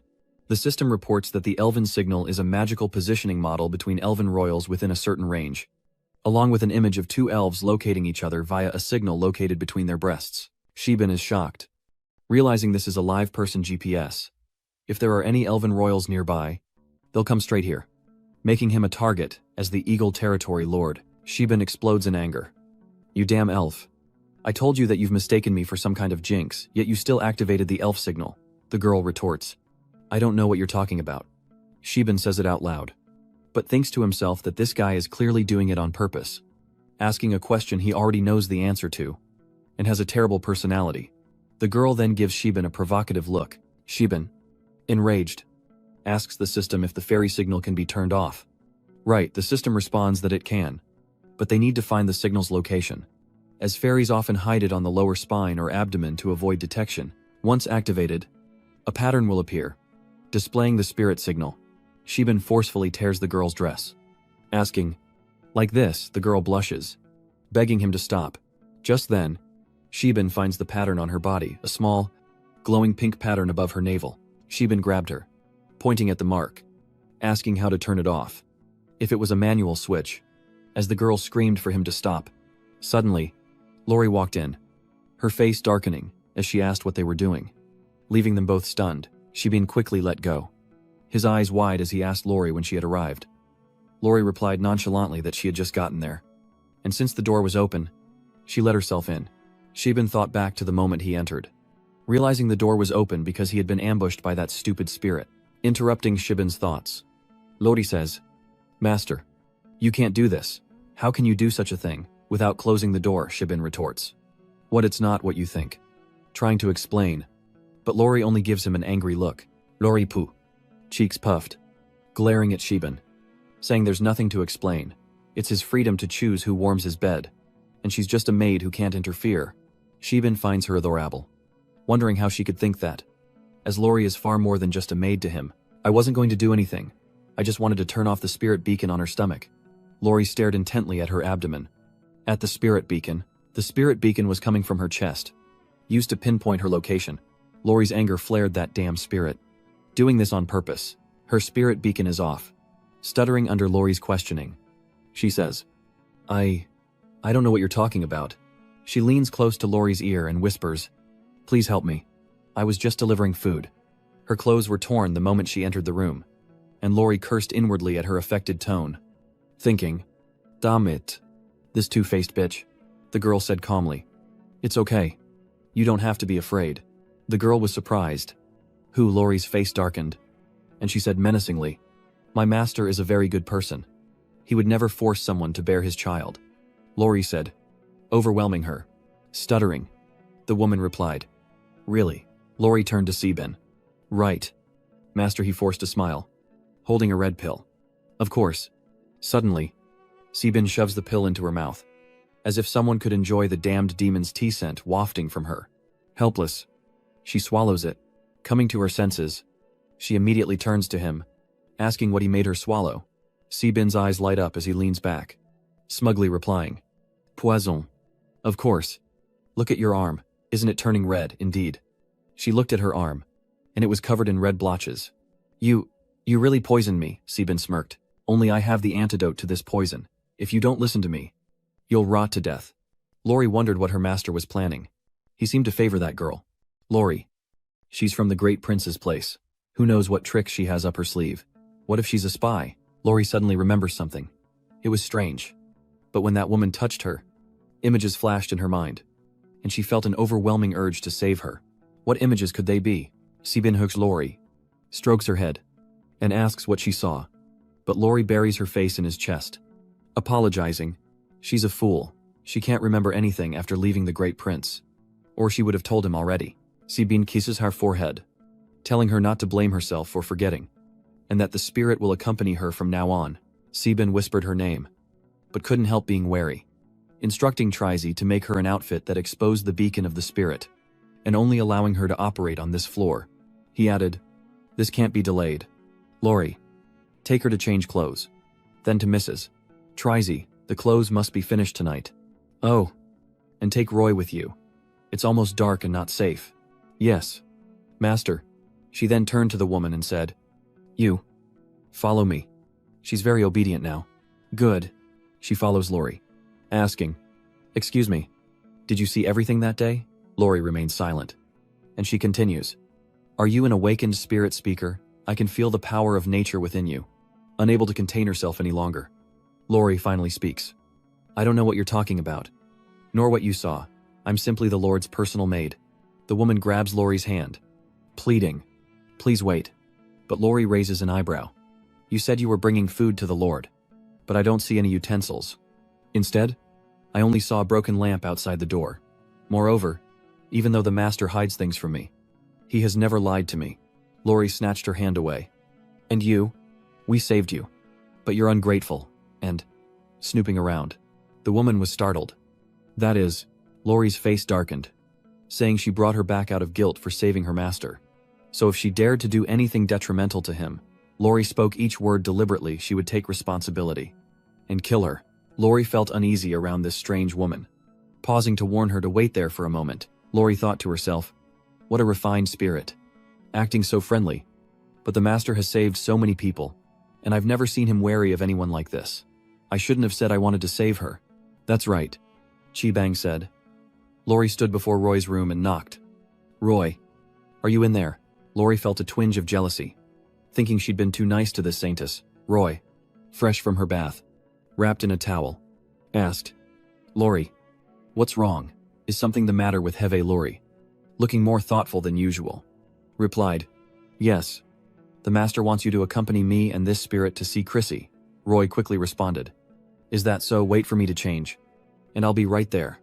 Lori stopped her, saying she had something to ask her while the elf waited. Roy, Lori stammered, then grew serious. Her cheeks flushed. Do you like Master Heve? Roy was taken aback. I do like Master Heve. But it's because, Lori cuts Roy off. Because of the dream. Right. After you returned from that dream, your attitude towards Master completely changed. Lori moves closer to Roy's face. Just what did you see in that nightmare that made you so infatuated with Master Roy sighs? Actually, it's not just because of that dream. But how could she say any of this?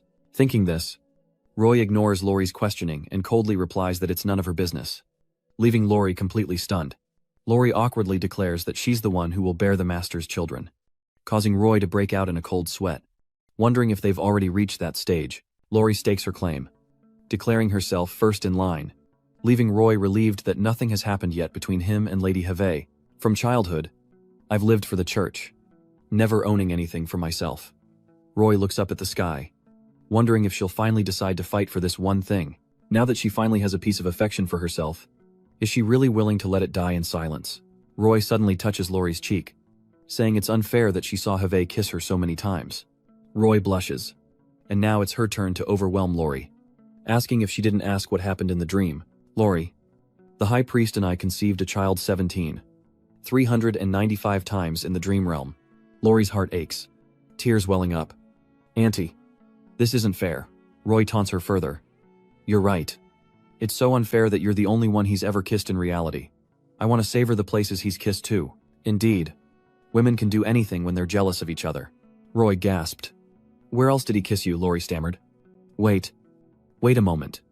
Roy kissed Lori's neck, causing her to scream. Master, help, there's a pervert here. As Sebin reads documents in his office, he senses something. Could that be Lori's voice? Impossible. This floor is soundproofed. He must be hearing things from being overworked. Meanwhile, Roy grabs Lori's tail, wondering if the master often touched it. Lori screams for help, both embarrassed. But their jealousy prevents them from backing down. Sebin's desk was piled high with documents. He placed the last paper on the stack, sighing in relief. Finally done. He stretched wearily. I'm exhausted. Another group of people means 10 times the work. Sebin happily realizes that now is the time to rest, and says, System, I want to spin the wheel. The system activates. Ding. Daily quest complete. Story quest complete. Obtaining 1 chain of fate. The following are the quest rewards you've spun. Congratulations. Host, you've obtained 20 undead infantry. And congratulations. Host, on this reward explosion, you've obtained 10 nightmare phantom knights. Sebin is pleased. The system announces that the rewards are being deployed in a reasonable manner, and the host should prepare accordingly. Sebin grew wary, asking what reasonable meant and what he needed to prepare for, hoping it wasn't another falling boulder. Suddenly, purple smoke filled the screen and began spreading throughout his room. What was happening? Black smoke. The smoke solidified into a shape, seemingly something massive.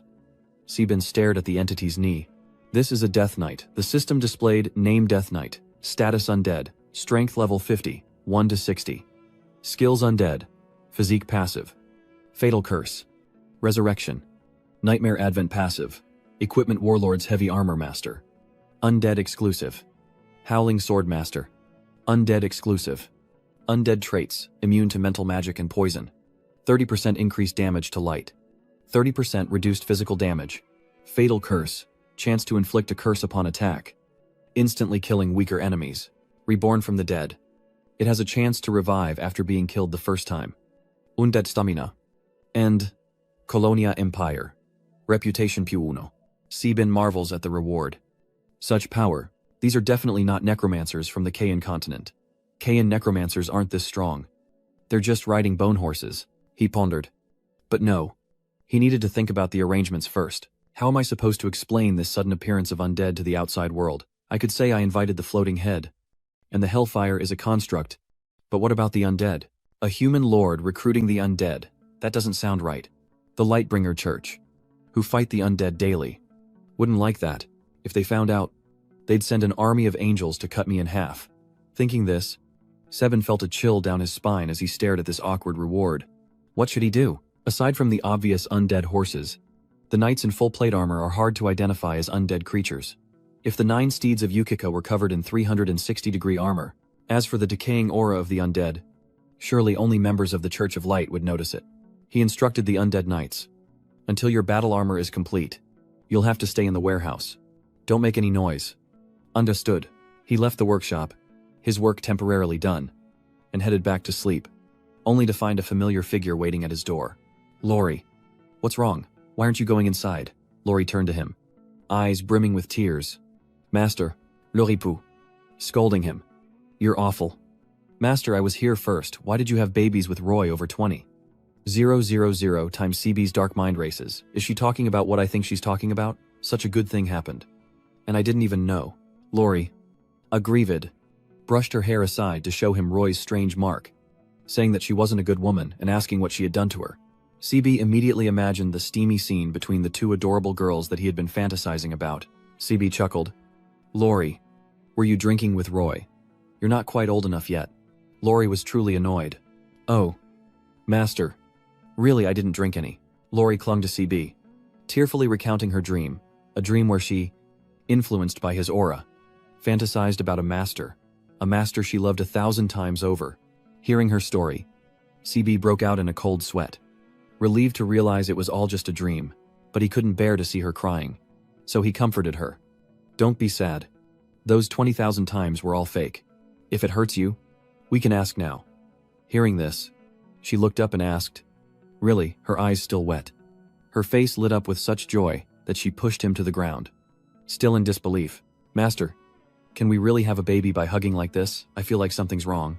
Master isn't lying to Lori. Is he? Lori's childish reaction made him chuckle as he stroked her head. Of course not. Even if you asked Mrs. Klee, she'd tell you the same thing. So that's how you have a baby.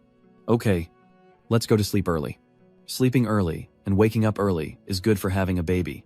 Helpless, she had no choice but to listen to him. CB lay in bed, his arm propped up, saying nothing. But his mind was full of thoughts. Her body had just used the healing art, but the healing art couldn't reduce the pain and fatigue on her body. Just wait a little longer. Meanwhile, Rui, dressed in comfortable sleepwear with her tail exposed, was kneeling on the ground, doing something. Suddenly, as he lay still, something wrapped tightly around him, and he opened his eyes, his face dripping with sweat. He opened his eyes to see Roy smiling beside him, his neck wrapped in her tail, his face flushed. She leaned in and whispered, "Love me." Okay. Before he could react, she pushed him down, straddling him, asking if he liked this spot. She grabbed his hand, bringing it close to her rear, causing his nose to bleed. He panicked, thinking he was done for. Based on the comic, the next day, rumors spread that he had defiled a saintess and would be castrated, but survival was the priority. So he decided to feign sleep, ignoring her frantic calls of Lord Hiwu. Hey, wake up. But this didn't fool Vui. Instead, it infuriated her. Faking sleep. Lori then nestled beside him, breathing heavily into his hand. Master. This caused Seben's face to flush red, as if about to explode. But she bit her lip to avoid revealing that she was sleep-talking. Before Lori came to him, it turned out she had gone to see her first and suggested, "Do you want to let Lord Hivy and you have a baby? How about we cooperate?" Finally, they clasped hands, sealing the deal. At the London Castle conference, everyone gathered, wondering why they'd been summoned. "No one knows why the Lord has summoned us here. Victor, you've been in London for so long. Haven't you heard anything? I have a feeling taxes are going up." As they whispered, the doors suddenly opened, and a hollow-eyed, pale-faced Kane entered, flanked by the vibrant and cheerful Lori and Rui. Seeing them only fueled the whispers, with rumors swirling that the Lord was obsessed with the Ha people, even bringing 2 of them here. It must be true. He looks exhausted. Surely spending all day and night with them. His dark eyes glanced at the 2 girls clinging to him like glue. Leaving him helpless and unable to retort, it felt less like he was playing and more like he was being played with all night. Growing impatient, he spoke up. "Now that you're all here, let's get down to business." He was annoyed and didn't want to play guessing games. "I've gathered you here today mainly for 2 things. First, to introduce a locally produced perfume." Ruby smiled upon hearing that, picked up a box, and opened it to reveal a beautiful, small, pinkish purple bottle. As the bottle was opened, he told them to see if it had commercial value. The fragrance wafted out, and everyone eagerly inhaled, exclaiming, "Oh, this scent is so refreshing." Just a whiff, and Victor was already imagining himself with a beautiful woman on each arm. "I've never smelled anything so unique. Like being in a field of lavender." Amiden just past 18. This made him unhesitatingly discuss it with Seben. "Lord, Victor is willing to sell this perfume to you. It will bring great wealth to the heroic company. I can even forego profits." That condition made Seben smile happily. Didn't it? However, a voice interrupted their conversation. "Victor, wait a moment." They all looked at each other greedily, ready to fight to the end. "Lord, I can open a sales channel for you too. And I have connections with Medern Park." "Lord, me too." The chaotic scene forces Seben to speak up and calm everyone down. All right. Everyone calm down and sit down first." He glances at the beautiful Lori standing behind him, acting intimately, and says to them, "I know you all want the right to sell perfume, but today I want to use a new method to cooperate with you, ensuring that each of you gets the right to sell perfume." She smiled, holding out a scroll to Victor. "Please, take this." He looked puzzled. "This is," she explained. "This parchment details the partnership I've prepared for you all. Please review it carefully, and feel free to ask any questions." Inside the scroll was a detailed franchise plan for the perfume, dividing merchants into 1 to 5 stars. All merchants attending this meeting would automatically be upgraded to level 1, entitling them to 5% of the perfume sales, divided equally among all 1-star merchants. 2-star merchants would receive 15%, also divided equally, and so on, with 3 stars corresponding to 20%, 4 stars to 25%, and 5 stars to 35%. The higher the star rating, the greater the benefits. 1-star merchants get a 2% tax reduction, 2-star get 4%, and so on, up to 10% for 5-star merchants, meaning higher star ratings equal higher percentages. More profit, and tax exemptions, lost in their reading. They missed Seben's sly grin. This was his world's famous top-up system. He remembered his own hard-earned money vanishing, a painful memory of being bled dry by unscrupulous merchants. Though smiling outwardly, he was inwardly plotting a cunning scheme. "Now it's your turn." "Merchants, recharge," one of them loudly asked. "Lord, how can we become high-ranking merchants?" Seben replied that becoming a high-ranking merchant was simple: buy a membership. Victor was confused, but Seben explained that buying a membership would instantly grant them the corresponding merchant rank. For just 10,000 gold, they could become a 5-star merchant for a year. It seemed like a lot, but it averaged out to just over 800 gold a month. The cost of this perfume is 100 gold per bottle, and you can buy it from me for 120 gold and sell it in the royal capital. Even with the 800 gold monthly membership fee, the profit is still considerable, and I can also give 5-star merchants a 10% tax reduction. But one man, still unclear on something, raised his hand to speak. "Lord, we can't afford 0 gold, but we don't want to give up the right to buy perfume. Could you please tell us the prices for other star-level memberships?" The conference hall was now like a classroom, with him as the teacher, diligently answering his students' questions, of course. 2-star was 1, 0 inches fees. 3-star was 3. Ling ling ling. 4-star was 5. 0 0 0. The higher the star level, the more you paid, and the more benefits you received. His face beaming with excitement, he stepped forward. Lord, I, Victor, want to become a 5-star merchant. I'll have the fee delivered. A box containing a gold badge was presented to him. Congratulations, Mr. Victor, on becoming the first 5-star merchant of the Xiangying territory. Here is your badge. Seeing his treatment, everyone began to clamor. Lord, I want to be a 3-star merchant, Lord. My name is Common. I want to be a 4-star merchant, Lord. I have no money, so I can only apply to be a 2-star merchant. The crowd's reaction thrilled Seben. He thought, no problem. Do what you can, while inwardly scolding. Buy it up, you greenhorns. Outside, a beautiful, clear lake shimmered, where a mermaid frolicked and Saracen sat silently in the middle. When she surfaced, the ripples disturbed Saracen, causing him to turn around. Suddenly enraged, he lunged at her, yelling, Damn it. You've gotten water on the great Saracen, you damned fish. Startled, Engi apologizes. Oh. Sorry. Fiery rock. I forgot you hate water, I'm so forgetful. But instead of calming down, he becomes even more agitated. Continuing his rant, fishy wench. Fishy wench. No. Why is there a fishy wench in my territory?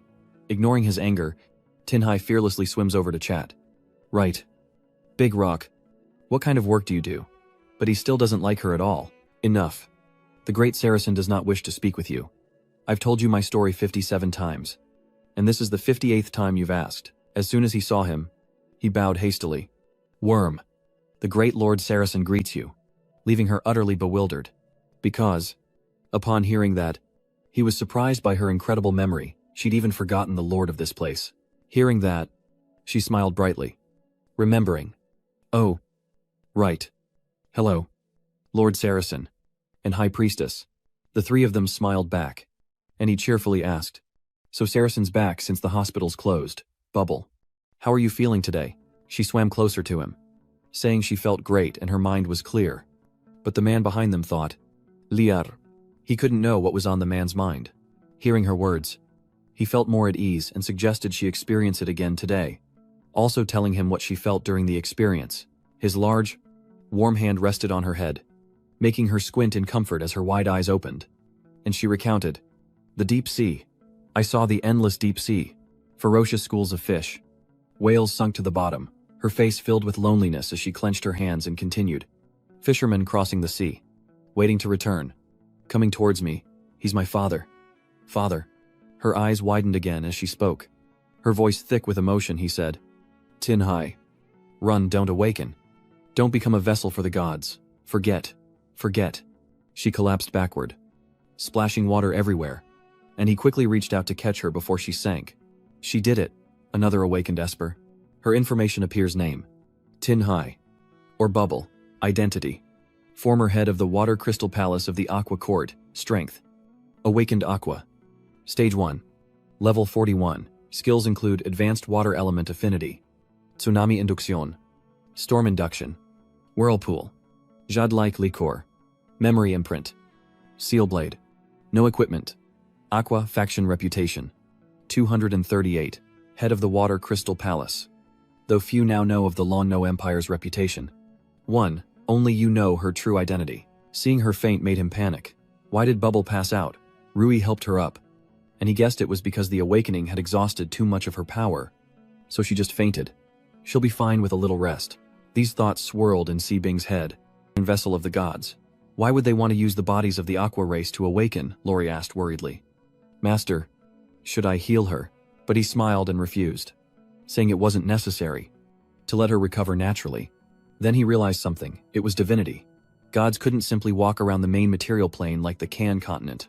They were confined to their own divine kingdoms. But to compete for faith and increase their divine power, they must find every way to descend to the prime material plane. And the demi-human's divinity acts as this medium. Back in the demi-human paradise, Chief Anna mentioned the word vessel. So the awakened demi-humans are the perfect vessels. Moreover, the divinity within them is incredibly rich, aligning with the rules of various divine authorities, such as time, life, and the power of the sea. No wonder they want to start a divine war. No wonder they have to attack the Aqua Kingdom. It's all to plunder divinity and complete their divine authority. The two girls help Tin Hai up. Does she have to be submerged in water, after all? She's a mermaid, so she'll recover faster. He was now completely lost in thought. If my guess is correct, then the awakened demi-humans will be even fewer and rarer, and they'll have the power to seize these vessels. Seeing him standing still, Lori approached, confused. Master, what's wrong? Snapping back to reality.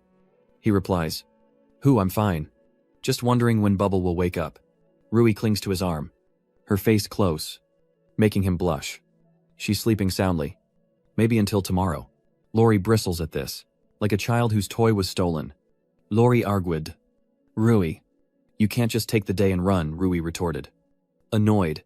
You're the one who does that, we agreed to cooperate. But you always want to hog everything. Confused. He looked back and forth between them, asking, what are you two talking about? Cooperate with what? Rui's face flushed, refusing to answer. Men shouldn't ask such things. His helplessness grew. But it concerns me. Doesn't it? Lori then shouted. Even Zul. You're not allowed to ask. He resolved within himself that whatever the gods' purpose for returning, good or bad, he wouldn't allow their bodies to become vessels for awakening. Suddenly, a system notification appears. System store has updated with a level 2 military camp structure. Saibin, looking serious, says, check. A notification board appears, listing the level 2 military camp structure, including a buildable hermitage that can recruit soldiers, priests, requiring 40,000 villain points and ownership of human territory. Details after building the hermitage. Priests can be recruited for 400 villain points each. 5 gold coins and 5 mitre trees note that recruited priests are considered system soldiers and completely obedient to the host and possessing a certain level of intelligence. After reading, he stroked his chin with a scheming look.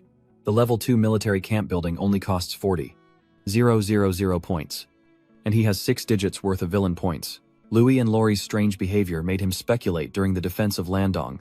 He earned a lot of villain points with Lori's help, including the points from Roy and Lori crawling under his legs last night.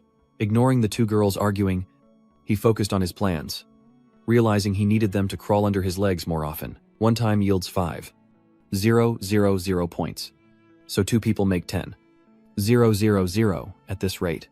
He'll conquer the continent in no time. Priests, who are likely a healing class, make the cloister a worthwhile choice. So, he tells the system, convert the cloister, build it next to the outpost. The system acknowledges and announces that the cloister is complete. The host is requested to inspect it. He's very pleased with the system's efficiency. Siwoo turned and waved, saying if they kept arguing, he'd go to the castle gardens alone. Though bickering, they both immediately turned to stop him, their reaction startling him. In the castle gardens, his attention is drawn to something hanging before the door. After filling the bag with gold, it speaks system. Recruit dem priests. Priests, the formal title for a Christian clergyman, also known as a celebrant. These towering men suddenly appeared, shouting in unison, Lord, may the glory of God be with you. The sight of the towering man standing like a statue left him speechless. Such physique and muscle, so robust. And they wield metal staffs taller than themselves, surely. They're an intelligence-based unit. The man's information panel appears Sigma. Priest. Level 30 believer. Age 21 to 40. Skills Holy Shield. Purifying Aura. Holy Healing. Fierce Strike. Equipment Self-Repairing Underlaw Armor. Underlaw Heavy Mace. Reputation Hero of the Resonating Domain, a powerful battle priest. As believers, their ancient spirit is to use punishment in place of preaching. They can not only protect themselves on the battlefield, but also bear the important task of protecting their allies. Now, under the guidance of the gods, they're ready to become an unwavering shield. Reading this made him break out in a cold sweat at their overbearing nature, using punishment instead of preaching. Well, that's a battle pastor for you. Fixing people with brute force. Sibin yawns, looking a bit displeased, and says, System, I remember completing the Sacred Lamb quest last night, so I should have another spin. Be more proactive next time. Don't make me ask. The system finally responds. Confirmed. The Sacred Lamb quest was completed last night, granting a special spin, initiating the draw for the host. The system then displays a series of notifications. Lottery complete. Congratulations. You've obtained a fragment of the mysterious gemstone. Mysterious Shard 11. Reward delivered. The mysterious shard has been automatically placed in your inventory. Please check. This annoys him, and he asks, why is everything so mysterious? A blue spirit stone fragment appear, and Sebin is surprised as he takes it in his hand, wondering if this is the mysterious stone fragment, and feeling like the system just pulled it out of nowhere. Meanwhile, someone's pendant cracks. Seeing this, Dihao was startled as small blue frames appeared all around him. Everyone gasped. What's going on? I'm being forcibly logged out. Before everyone's eyes, system notifications appeared, announcing a temporary game update. Causing an uproar, the game was updating. Another notification popped up to enhance the player experience. 500 slots have been opened for new players to join the villainous faction. With new classes to choose from, everyone was in a frenzy. The villain's faction was now open for joining. Could this be related to the forced offline earlier? The sun shines brightly, making the city even more vibrant. A young man stretches, his face full of excitement. I finally got a slot in the game. The villain faction is awesome. The armored man beside him was also cheerful. So this is Frost Peak City, much better than Lightwind City. A short-haired girl with small ears perked up at the sight of the man in front of her. Brother Ling. The boy with the tail behind her was overjoyed. Little Mai Doa. A boy in the distance smiles as he watches them. So everyone's here. Suddenly, a hand pats her head, reminding her. Little devil. Save the reunions for later. Take them to the plaza first. She reluctantly agrees, as Si Bin, Vui, and Lori approached. The soldiers formed a line, creating a path for them, and the crowd buzzed with excitement. Behind them were two stunning furries. Isn't that our elephant saintess? And the other one, Lori the maid, having seen her during the city attack. Mai Doa leads the way, calling out, everyone, Brother Lin. This way. The man above reminds them to be quiet. As he reached the top, he turned to the crowd below and introduced himself. Welcome, mutants, to the heart of Eagle Peak Lamdong. I am the leader of Eagle Peak, an old acquaintance of yours, Baron Hung Ung, or Wei Kim Su. His voice boomed. I have good news for you all. War is coming, starting with the Empire of Lan No, and spreading to every corner of the continent. In the days to come, you will all join this battle under my rule, and you will witness the rebirth of blood and fire here. Overthrow the corrupt dynasty. Rebuild a new order. Everyone exchanged puzzled glances, wondering if this was a newly updated storyline. A large-scale world quest. Saying this, he wore a confident expression. You are all incredibly fortunate, because you've been summoned to Eagle territory. You will soon join me in cleansing this world with blood. Blood. Blood. Blood. The Eagle Lord is amazing. That's great. I won't be demoted to level 0 by the Eagle Lord anymore, standing before everyone's cheers. He felt satisfied. To be able to snatch a group of players before the Great War begins. I'm also very lucky. Although I was almost delayed by beauty. An hour earlier, Sebin offered her a necklace with a beautiful blue gemstone. Here, take this. It's for you. Saying it, Yu Yi blushed. Flustered. For me, her eyes welled up. This is the first time anyone's given me a gift. He smiled. It looks good on you. He thought to himself, this shard's purpose is unknown. Does one need to collect them all to summon a dragon? The system responds that the mysterious shard is part of the rain dragon's divinity, granting the ability to bury players, like a bolt from the blue. He froze, realizing the gravity of the situation. Why hadn't he known this sooner? The system chimed in, explaining that most of the power still resided with the destroyer, and he only had a fragment of authority. She replied, thank you. I'll take good care of it. When suddenly, he panicked and grabbed her breasts, startling her. Wait. Upon closer inspection, there's a crack on this crystal fragment. Her face is red as a tomato. She turned away, not daring to look at him. It's okay. As long as it's from you. I'll take anything. Her reaction made him feel like he was on fire. What was she saying in this position? He pulled her into an embrace, whispering that her first gift should be perfect, and he'd find her the most flawless treasure. He'd take the flawed piece back for now, and she was clearly falling for his sweet words. The smiling faces around him only made him feel worse, though he felt guilty towards Roy. This was a very important item, especially since that Yehao once owned it. He couldn't let Roy keep it. Watching the two of them being so affectionate, Lori couldn't help but wonder if Roy had stolen a march on her while she was looking for Chrissy. Back in reality, Sebin continued his speech, emphasizing that rules are extremely important for living in Landa City. Next, I'll have someone show you around the inner city, and tell you what you should do. And what will get you killed, if you even touch it? As you can see, a large number of demi-humans have recently migrated to Winterhold, therefore, the fastest way to level up right now is to mine, chop wood, and build houses. And there's a large area of dilapidated tile-roofed houses in London City that need renovating. Hearing this piqued their curiosity, as if they'd suddenly been transported into a business simulation game. Not bad. I must say, the quest has arrived. The sight of the job change board shocked them. Oh my. So many, including 5 different classes: swordsman, knight, shaman, crusader, and priest, all requiring level 10. It continued. Just level up to 10 and come find me for your class change. But they weren't listening anymore. Everyone's getting rowdy. 5 classes. All 5 classes, while the main character only has warrior and mage. No one can stop me. I'm chopping down trees in Liangdong City. Mining. Building houses. Shibin was extremely pleased with their reactions. Excellent. He thought he'd have to waste more breath. But these players don't see him as human at all. So eager. Back in his room, resting in his chair, Shibin finally sighed wearily. These players have so many problems. It's such a headache. Now I can finally rest. Suddenly, a girl in a red dress and shackles entered.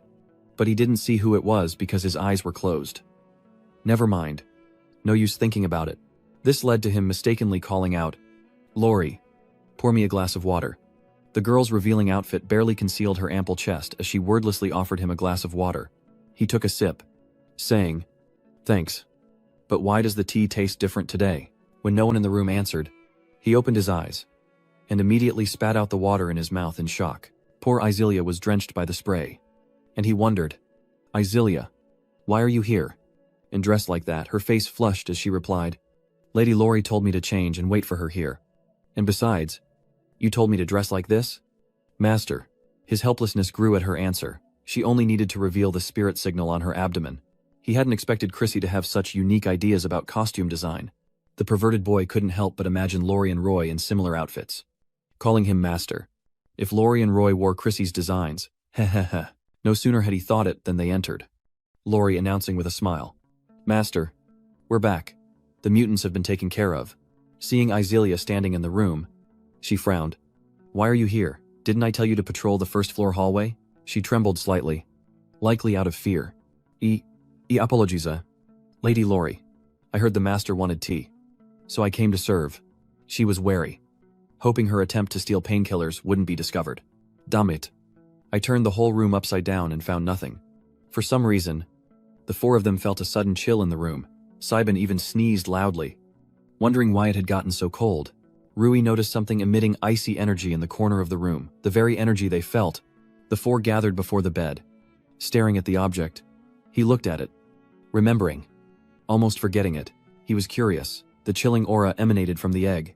Could it be an ice-type magic beast? Rui touched the egg, marveling at its size, while her flushed face earned a suspicious glance from him. Suddenly, her face flushed red as she replied, "It's not me, but it's getting too hot around this egg. It's strange that the egg can emit both cold and heat at the same time." The sight makes his face darken. What is this?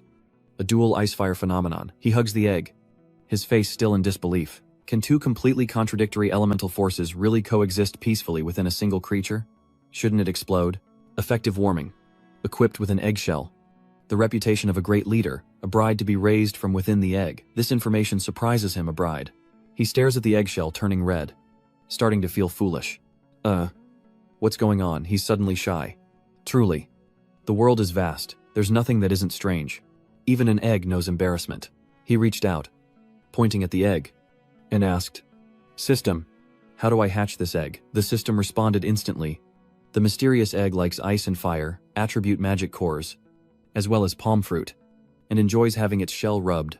If the host can satisfy these 3 conditions, the hatching speed will increase. Lori suddenly approached from behind, leaning on him and asking, "Master, whose egg is this?" He turned to face her, only to be met with her lips on his face, leaving him stunned. Rui tried to intervene. "Lori, not again." But she ignored him, asking, "It's not with someone's baby, is it? How could such a large egg suddenly appear?" The egg trembled with anger upon hearing this. He had only just explained that this was a market item exchanged like the Saracens. When the egg angrily released a wave of heat towards the 3 of them, "It's so hot." Meanwhile, Izelia was completely frozen. feeling the extreme cold. Despite the egg's heat, he wraps it in a blanket and coaxes it gently, wondering why it's reacting so strongly. Didn't it like baths and shell rubs? The maid from before, too hot. It doesn't want the beast maid to do it. Before he could suggest it. Or perhaps it's a task for the heteromorphs. The first thing to do each morning is to have the players rub the egg, then the magic core, and then take the egg for a bath. But the egg keeps saying it's too cold. The egg's attitude is starting to frustrate him. Could the information be wrong? You don't want to be rubbed. You don't want the magic core. And you don't want to be bathed. The two girls silently listen from behind as he talks to the egg, asking if it doesn't want maids or mutants to rub its shell and bathe it, only wanting him to rub its shell and bathe with it. And now it feels warm, did he guess right? Rui, looking slightly jealous, climbed onto the bed. No way. We want to go too, Lori added. Rubbing its shell and bathing it can be left to Master. But Master's bathing is for us. The two were so noisy that he got scared. Wait. You two are suddenly making a mess. Tai Zaiban and Zheng Yan stopped them. All right. Let's talk about bathing later. Let's name it first. Then, he cheerfully said, if it's still an egg, how about calling it Dan Dan? As soon as he finished, the egg froze him in anger. Making the two girls laugh, it seems it didn't like it. Rui smiled and suggested, how about Kongnai? In the language of the demi-humans, Kanai means strong and noble. And I hope Kanai will become a powerful and noble magic beast. He basked in the gentle breeze, clearly pleased with the name. From now on, it would be known as Kongnai. Name problem solved. Shiban opened the system and made a few adjustments. Now, only the matter of food remained. All right. System, I want to issue a quest to the players. System activated.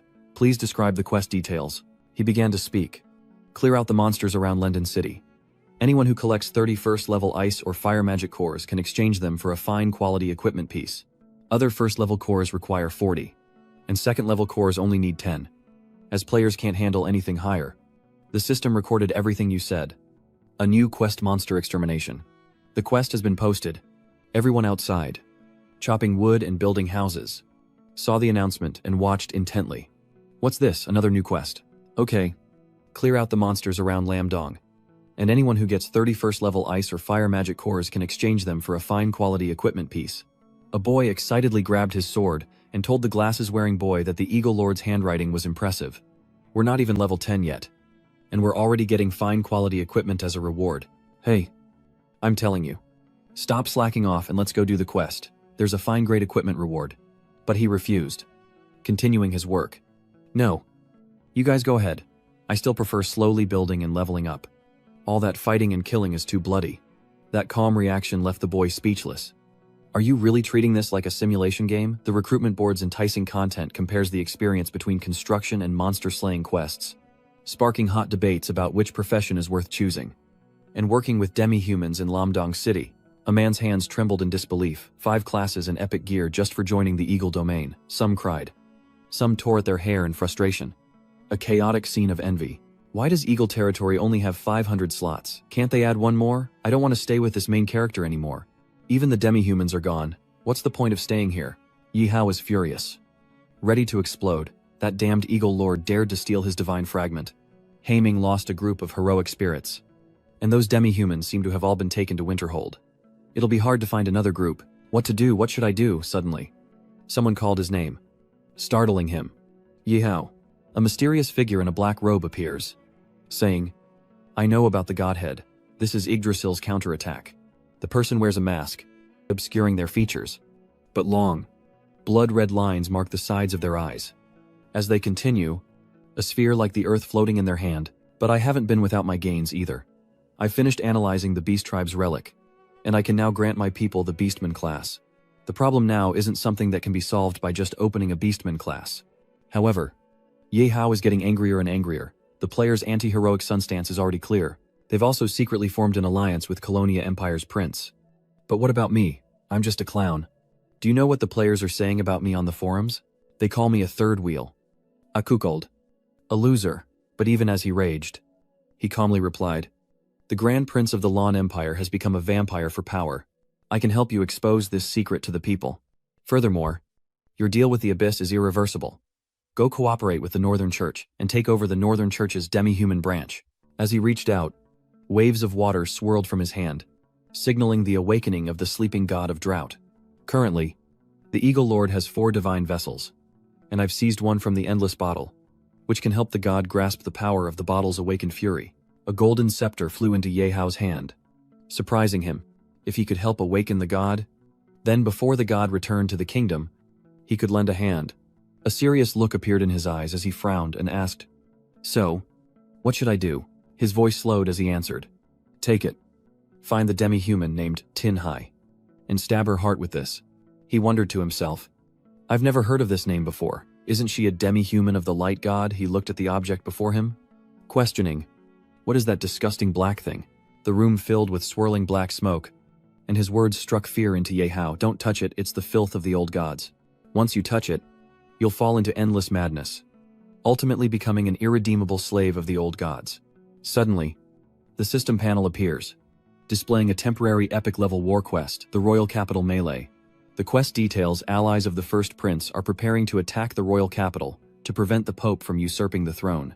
Unbeknownst to them, the first prince has been transformed into the special undead Prince Macadong, who plans to use the kingdom's battlefield as a meat grinder to summon the terrifying undead calamity, spreading from the Lorne Empire until the entire central continent is a sea of undead. Everyone's faces went blank after reading it. What is this? Although the Crimson Lord side had a large-scale update, it's reasonable for the protagonist side to update as well. The quest board continued to provide information. Yehao Shen, the son of destiny, and had seen through the Grand Prince's conspiracy long ago, and he decided to use a trick of his own. At the crucial moment, deliver a fatal blow to the first prince and prevent the undead calamity. The first mission reward equipment of Grandmaster level or below, Arare Bistamer, Arare Mount, a large amount of experience points, qualification to transfer to a beastman, and equipment enhancement tickets. The second mission reward, upon accepting the quest, players will immediately receive a common grade equipment set and 3 free skill enhancement scrolls, each replacing 1 skill point. A young man approached and asked, "Mr. Ek, could it be that the administration is unhappy with us abandoning the protagonist to ally with the first prince?" Ek stared intently at the quest board and replied, "Maybe so." They gathered into a group to discuss. "I felt that something's been strange about the Grand Prince. The way he looks at me is so sinister." He immediately replied, "Except, why wouldn't we? We work for whoever benefits us the most. Simple as that." Ek smiled. The description of the quest made it clear that this Frank fellow wasn't exactly a saint either. This setup clearly treats us as mere food on a plate. He's the operator who doesn't want us to join him. The enemy either wants to attack the royal capital or Zongyang territory, so we must be on guard.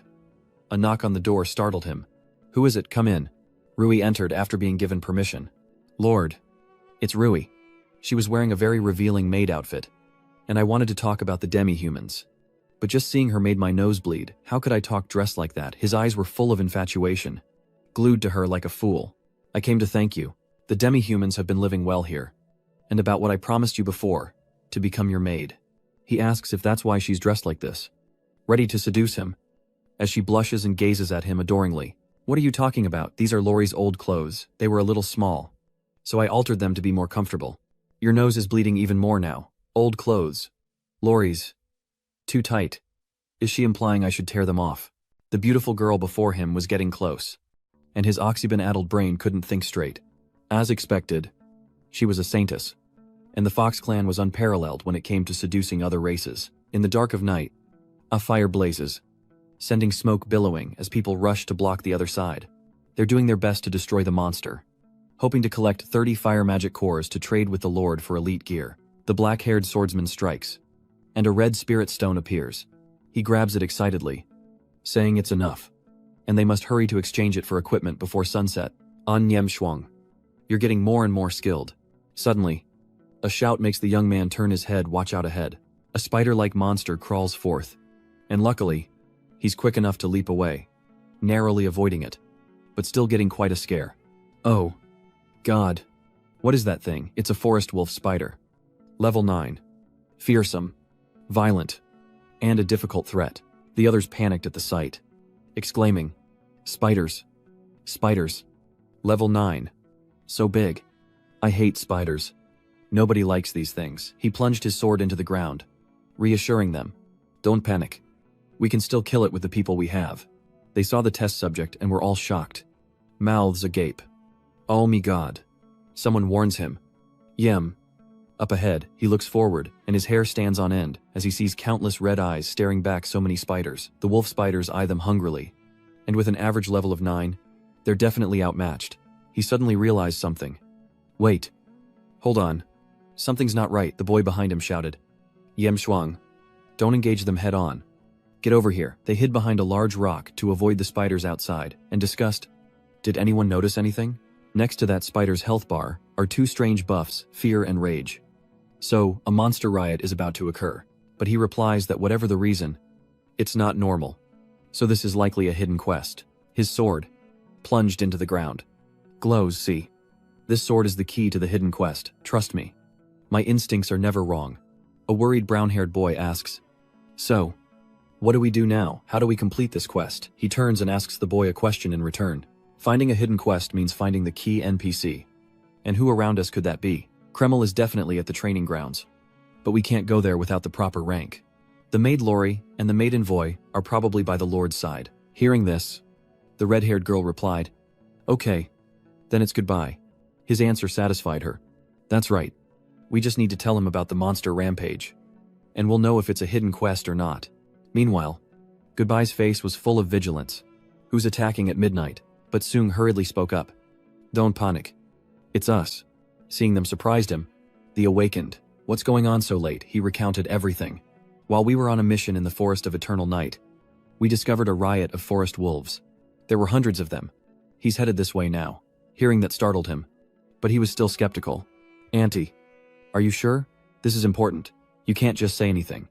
Outside, the spiders were slowly crawling towards the city walls. I'm sure. They really are rioting. And they'll be here soon. So stop killing monsters and wait for me to report this to the Lord. He hurried away, repeating, This is urgent. This is urgent. I can't be late. But just imagining Seal embracing 2 beauties filled him with jealous tears. Yet, our Lord is a magnificent man at night. As he reached the door, he heard strange sounds from within. Oh. Yes. My Lord. Don't stop sending shivers down his spine. Unsure what to do. No longer wanting to be punished with laundry duty. The sounds continued. Oh.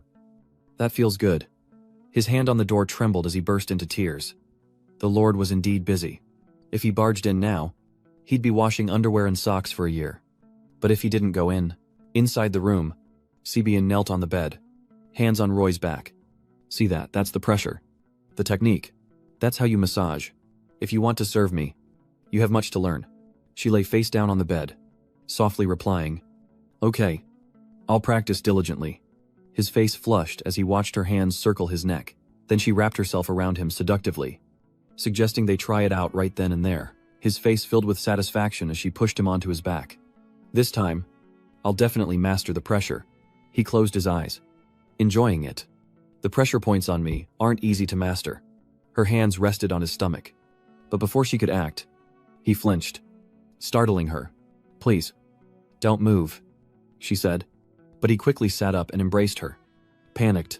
It's not me, the ground is shaking. A sharp clawed foot slams onto the ground, as a ferocious beast appears, surrounded by countless spiders.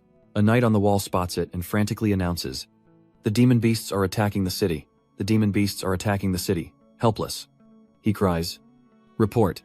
Report to the Lord. An actor discovered a demonic beast riot in the forest. Surprising him, why wasn't I informed sooner? This infuriated him as he scolded them.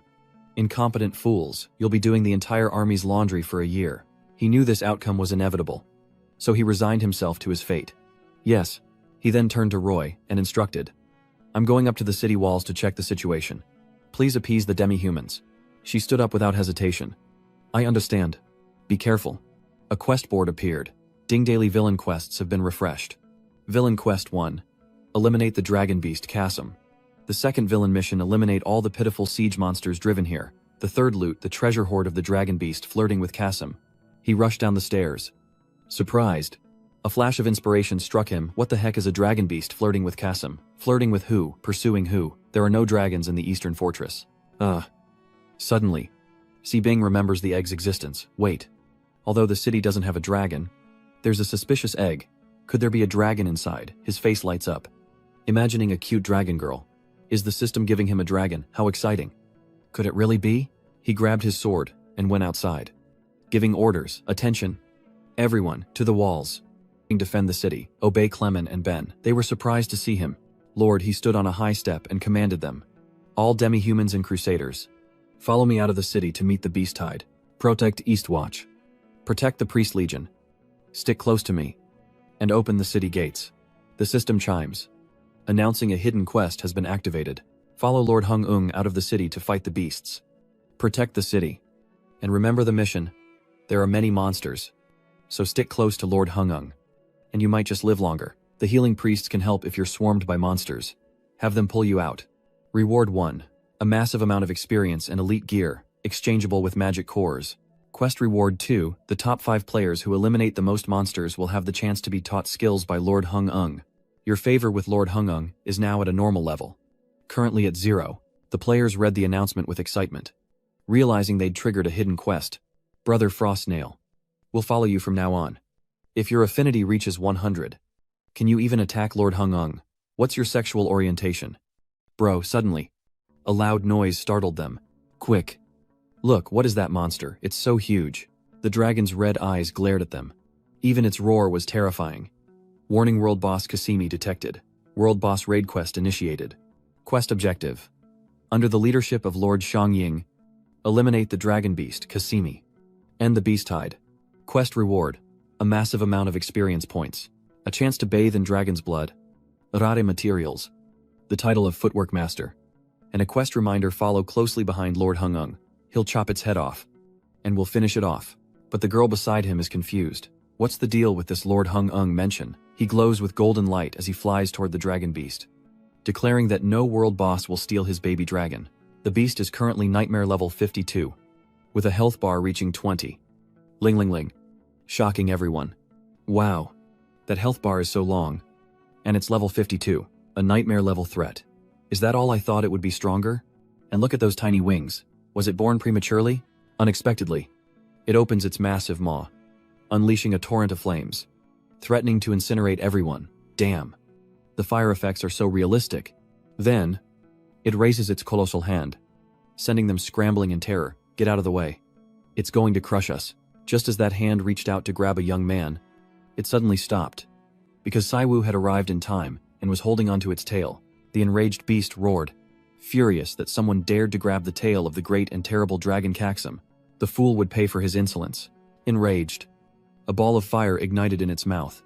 But undeterred, he gripped its tail, saying it could taste its own medicine. Without warning, he shoved the tail into its mouth, causing it to drool uncontrollably and whimper. Then, standing on its head, he raised his glowing sword, declaring the end of the game and its demise. He slashed at its horn, dealing 5,888 damage, leaving it with only 112 health, and filling it with dread. Luckily, it dodged in time. This human is not to be underestimated. Time to run. Without hesitation, it turns tail and runs, prompting a flurry of weapons as they cry out.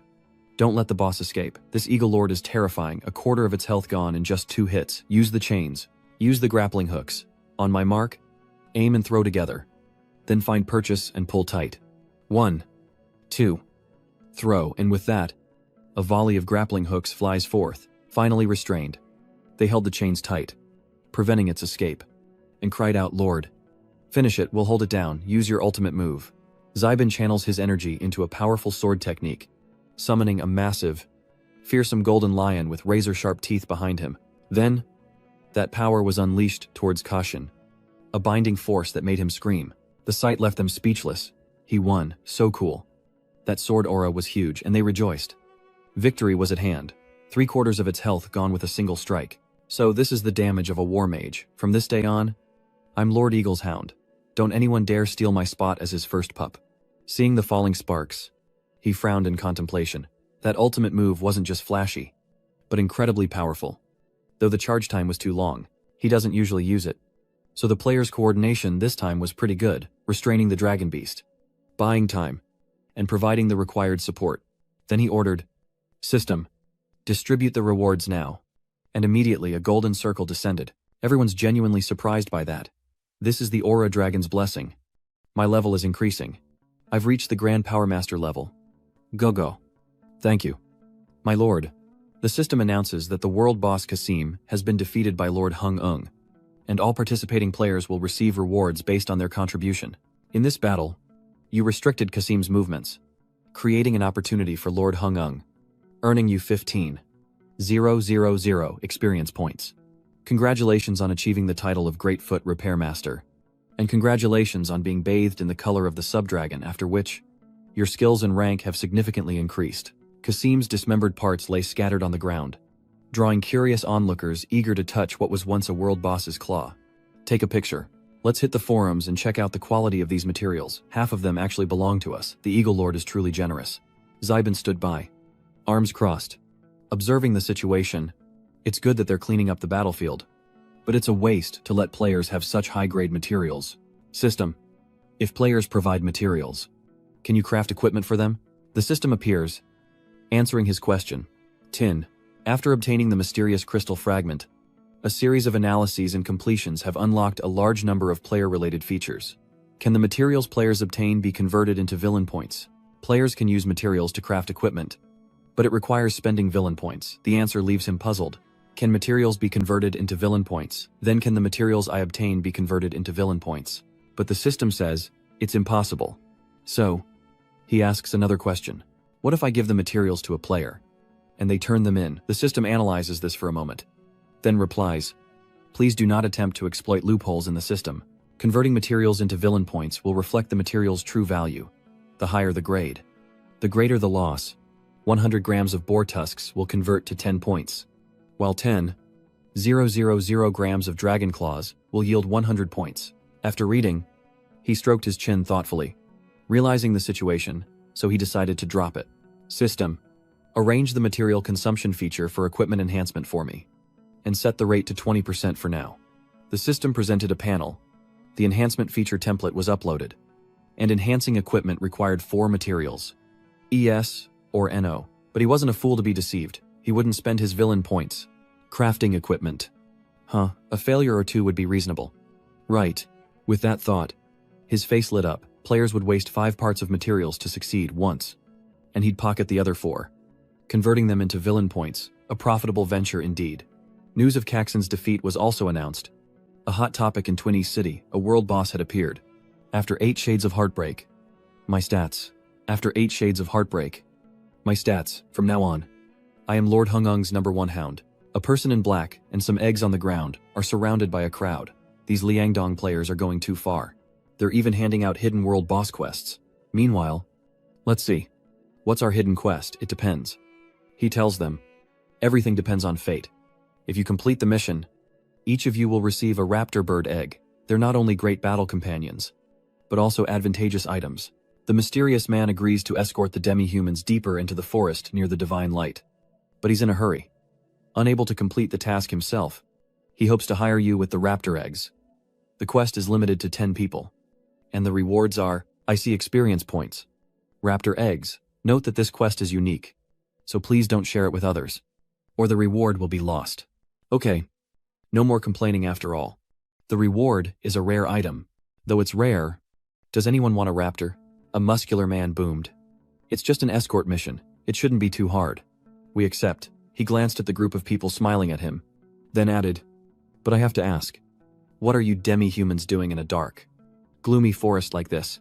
The naive-looking boy replied, respected adventurers. We are demi-humans from Wangtu, and we've come here to seek a demi-human artifact. This is extremely important to us, and we hope you can help us. Hearing this, he laughed, gave a thumbs up, and readily agreed. All right. We'll protect you all. He'll escort them to safety, unaware of a figure watching them from behind a distant tree. It's Ye Hao, sword in hand, grimly thinking, sorry, players. This is the only way to minimize my exposure. Unbelievably, the sword in his hand began to speak. Hungry, eat, devour, souls, making him break out in a cold sweat. You're hungry again. After a moment, back in his room, he lamented. Seriously, where am I supposed to find that many souls? He walks over and opens the cabinet, revealing 2 girls tied up inside, trembling with fear, and it only eats the souls of infants and demi-human girls. If this sword weren't so powerful, I would have thrown it away long ago. Despite their terrified pleas, he shows no mercy. Don't blame me. Little ones, weakness is a sin. Just like my current self. The sword kept demanding to feed, and in the girl's eyes, despair took hold. His voice was soft, yet terrifying. He would do anything to become stronger. The scene cuts to a bloodbath. The unfortunate girls slain by Diet Hao. Deep in the forest, a group gathers for a mission, remarking on the wood's eerie darkness. It was normal before, but now something's clearly happened. The trees are all tilted and broken. One of them looks at them, a little scared. You Asian brothers are so calm. Aren't you scared? The muscular man said, looking at the system notification. We've arrived at the location marked on the map. Before them was a strange circle with a red eye in the center. We're finally here. But why is the design on the ground so strange? The beast man and the others suddenly smile strangely, thanking them for their assistance. Brave adventurers. This is where the sacred relic once appeared. We'll search around here. So you can leave now. But he didn't find anything strange about their smiles and left, thinking it wasn't appropriate for outsiders to see the Asa clan's sacred object. He was told to seek their help again if needed. Suddenly, the Asa clan man grabbed a girl's hand and said, "Let's begin." But that was just a ruse. They were actually hiding behind a bush, watching the Asian people gathered around the circle, performing some kind of ritual. It feels strange, doesn't it? Such fake smiles. And everyone's smiling. I don't know what's so funny. Indeed, seeing them smile sent chills down my spine. Something's happening. Look, from within the circle. A dragon-like head emerged with eyes as red as a demon's. Yet they continued their chanting. The great Fenton Deepkin army, loyal servants of Lord Shana, offer this sacrifice to you. We beseech you. Open the gate to the abyss. The monster's hideous form becomes ever clearer, filling all who behold it with dread. That monster was actually a gateway, a portal to the abyss. But it's pitch black inside, so who knows where it leads. After witnessing this, he urgently tells everyone, "Brothers, stop these demi-humans. Don't let them go through that gate. They've likely been brainwashed." The once amiable demi-human youth noticed them. "Adventurers, what do you want?" His face tightened as he retorted. "What do we want? Do you even know what you're doing? This is a deep-sea gate. Do you want to become demon fodder?" The ashen girl, her face twisted in malice, tried to reach the gate, but he grabbed her hand. "I don't understand what you're saying. We're just on our way home." He tried to make them understand. "Returning to the Great Longway Army's nation, you're walking into the belly of a demon." Suddenly, a massive crimson hand emerged from the gate, delivering a blow that sent him flying, followed by the owner of the hand. A level 40 demon commander in the form of a colossal white skeleton. They broke out in a cold sweat at the sight of him, a level 40 demon commander. Worried, they turned to him. "Are you alright?" Not Shuyan Quangban, seemingly unfazed. He stood tall and replied, "I'm fine. Someone, get those subhumans and save them. Then look for a chance to escape and notify Frog." He turned to the man and shouted, "Cut off his legs, cut off his legs." The man immediately obeyed, slashing and dealing 375 damage. Another warrior then struck him from below, dealing 769 damage, and shouted, "Haha, take my one-hit kill. 5-year vacation." He was surrounded, and his rage grew. "Oh brothers, it's a critical hit. This is his weak spot. Stab him here." Pierced from behind by multiple swords, he cried out in agony, finally collapsing to the ground. Met with the hero's disdain. "Is that all? Turns out the demons aren't so tough after all. Let's get these demi-humans out of here while we can." Suddenly, a shadow appears, scolding, "Worthless trash." They're confused, wondering what that voice was. As they let their guard down, a jet-black hand with razor-sharp claws reached out, instantly reducing their health to 7,856, then 3,924 with a single strike. The boy, still dazed from the blow, didn't understand. "Mr. Not Quangban. What happened? Why are your eyes black? Are we dead?" His eyes closed tightly as he lamented.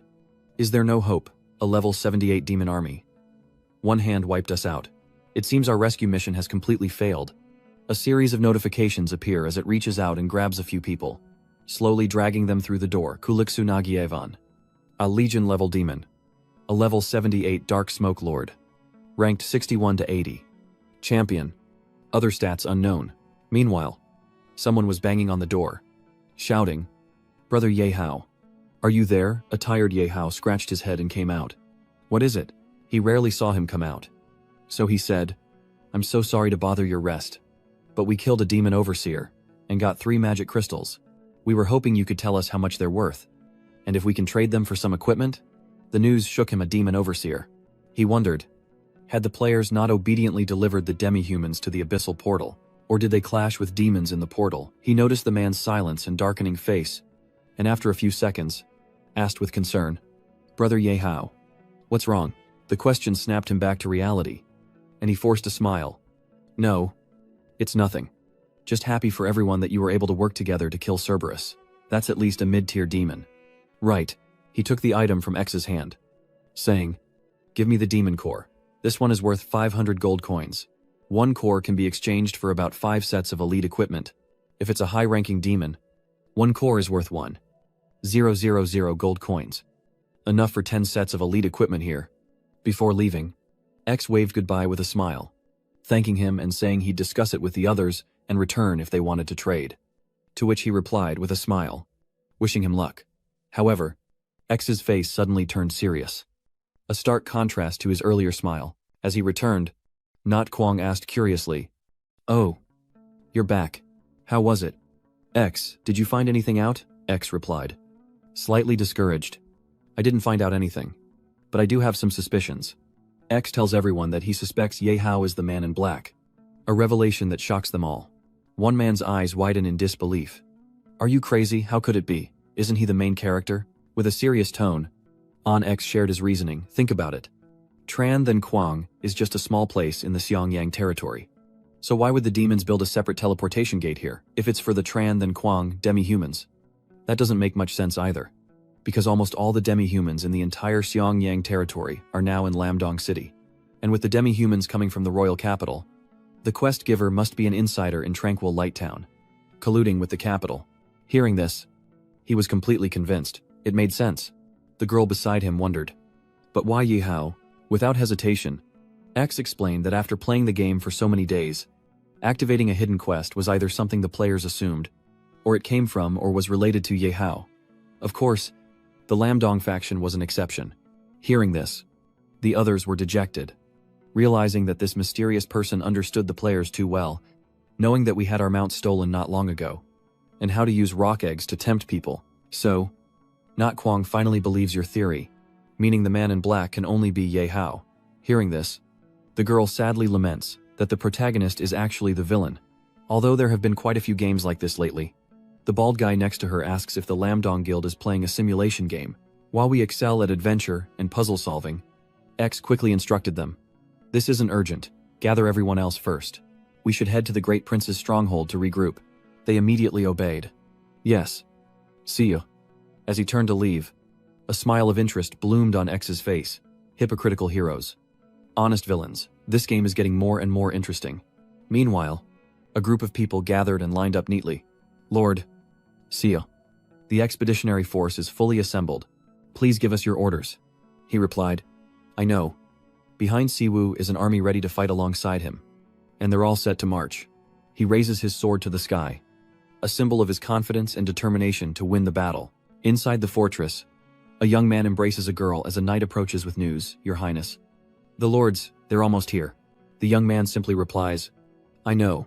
He was a blonde-haired, fair-skinned man, so handsome that the girl couldn't help but gaze at him with adoration. Come all of you. The more the merrier. The more that die, the smoother my plan will go." Suddenly, he bared his blood-red teeth, closing in on the girl's neck. But she, unaware, continued to smile. "Father, I didn't want to do this. You forced my hand. What do I lack compared to that good-for-nothing second prince? If it weren't for you, I wouldn't be reduced to this wretched state." Despite giving everything to this nation, the poor girl perishes in his grasp, proving that only blood slaves and the undead are truly loyal.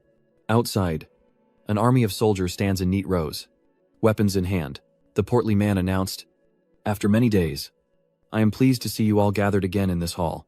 The great prince will not forget your loyalty." Inside the room, everyone sat listening. Sebin cursed inwardly. "Loyalty. My foot." But the man continued, "Now, the lords of the ROTR, Monty, and South Wolf territories have surrendered to the Holy See. Their armies are defending their respective territories, forming the first line of defense against the capital. Our top priority is to break through this line and then jointly attack the capital." The more he spoke, the more displeased he looked. "Now, I will assign the attack missions. Lord Hongwang. Lord 1. Your armies are the largest. You will attack the largest territory. Rotor. The man beside him listened with a smile as he gave orders fit in one of Twee lips. You'll follow me and the Crown Prince's stone army to attack Monty territory. Finally, Wolf Frost and Wind Spirit, along with the mutants, will attack Wolf territory. Hearing this, the two men whispered to each other, musing that they might all have to rely on Lord Hung Wung for work in the future, as neither Ye Hao nor the Great Prince seemed up to the task. His voice continued, explaining that the minor nobles, who held titles but no land, simply needed to lead their troops and follow their respective lords. After taking 3 territories, gather at the designated location. Any questions, Mong? The green-haired baron said with a smirk as he stroked his beard. Rest assured, Your Highness, no one can match my military strength. I will quickly seize the Rotor territory, and I look forward to cooperating with Lord Hung Wung. Shi Bin smiled amiably. I hope you can remain so cheerful. He held out a shimmering blue orb. The battle situation is urgent. Lords, please proceed to your attack positions before noon. I've marked the assembly points on a simple map. This is a communication crystal. Use it to report your arrival. Don Mong spoke up from his seat. Rest assured, I will report to the prince in a timely manner. He reached out to take the crystal, but it suddenly flew into the boy's hand. This scene fills him with rage. His face flushed, teeth clenched. Why was the communication crystal given to Lord Xiangyang and not him? Is it because Xiangyang is Ka Lang's father? Despite him having the most soldiers, outside, the sun blazed, and seeing Sibai, looking so imposing with Lori and Rui by his side, only irritated him more, bringing maids to a battle. The little devil probably wouldn't even know how he died. He turns to his soldiers with a smug grin, confident that his superior numbers will force the Lord to hand over the crystal. He believes the Lord won't dare resist such a show of force, and his troops can be used as cannon fodder in future battles. Haha. Soon, not only his army, but his women, will be mine as well. His face flushed crimson as he grinned maniacally. You see the troops behind me? Right, an item like the teleport crystal should be held by the main force. However, you didn't comply. Instead, standing there with your hands on your hips, bursting into laughter. I told you. Ha ha ha. So what? Seeing your straightforward refusal surprised him. The Golden Lion banner. Are those all soldiers from Xiangyang territory? Didn't you say you only brought a few troops? Seeing this, he grinned, wanting to tease him. That's right. Just a few. Just this many. I wonder if they can withstand the magic cannons of the floating city. So, Batuk Mong, you'll follow my orders from now on. Right, let me use your soldiers as sacrifices. Batuk Mong laughed as if he'd heard a joke. Yes. Yes. That's right. You think I'd say that, but you weren't angry. Just stood there looking at him. Batuk Mong boasts about himself, asking who he thinks he is. When suddenly, a sharp object pierces him. Spraying blood everywhere, he coughs up blood as the 2 black knights kill him. The protagonist calmly watches and mutters that he didn't know what was good for him. However, the soldiers below were terrified, mumbling about Lord Wung's madness for daring to kill Lord Baek Tok, and calling for revenge. The swords in the Black Knight's hands were surrounded by a terrifying power. Just when did these knights appear at his side? They didn't have time to be surprised. As the 2 knights flew in, their immense power striking them like lightning, a knight then pointed his sword directly at them, terrifying them into paralysis. So, what will it be? He found their subjugation amusing. Surrender. Or die. They hesitated, caught between choices. Ultimately, they chose the safer option. We will obey Lord Wungang, even to hell and back. Qi didn't refuse. A response that pleased Sibin. Excellent. Much better than those fools. Outside a sturdy wall, Sibin rode his warhorse, carefully observing before slowly announcing. I've arrived at the point of attack, but each wall of the Rotor territory has 10 destruction-level magic cannons, extremely powerful, making attacking the city incredibly difficult. And all the core territories of the kingdom are like this. Exchanging soldiers' lives, no matter the method, is futile. Just get to the designated assembly point in 3 days. Then, he thought to himself, what use is the battle commander then resorting to such low-level tactics like throwing lives away? And even using a private communication crystal for that? How did that pig-headed Callan even become a general? Suddenly, Roy rushed over, calling out, Lord, I think I can solve your problem. He playfully pinched her cheek, teasing. Oh, what brilliant idea does my time knight have? She immediately straightened up. Don't joke around at a time like this. Honestly, Then, she suddenly became serious and cut straight to the point. I want to say. If we can get close to the city walls, I can use chronostasis to reduce the time it takes. This range has a maximum radius of 10 meters, which should be enough for us to enter the city of Rotor.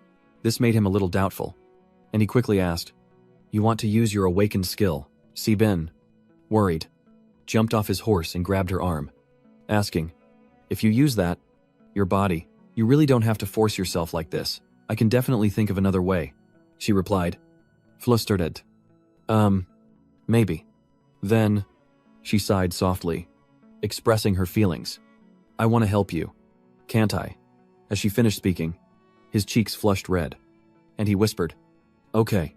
His mood lifted, and he embraced her, smiling. "I understand. If that's the case, I'll go and have the DI and the Mongol soldiers launch a frontal assault on the city walls. Draw their fire, and don't push yourself," he said, as she happily agreed. Then, the system announced a new epic war quest attack Rotor Castle. To ensure the success of the head-chopping plan, Lord Hung-ung requests that you lead the Mongol army to draw the enemy's attention on the city walls, while avoiding the magic cannons. This mission carries an extreme risk of death. The objective is a fearless, all-out assault on the main wall of Rotor. The rewards are experience points, equipment enhancement tickets, and equipment gotcha tickets. Remember to avoid the magic cannons, as they will inflict heavy damage.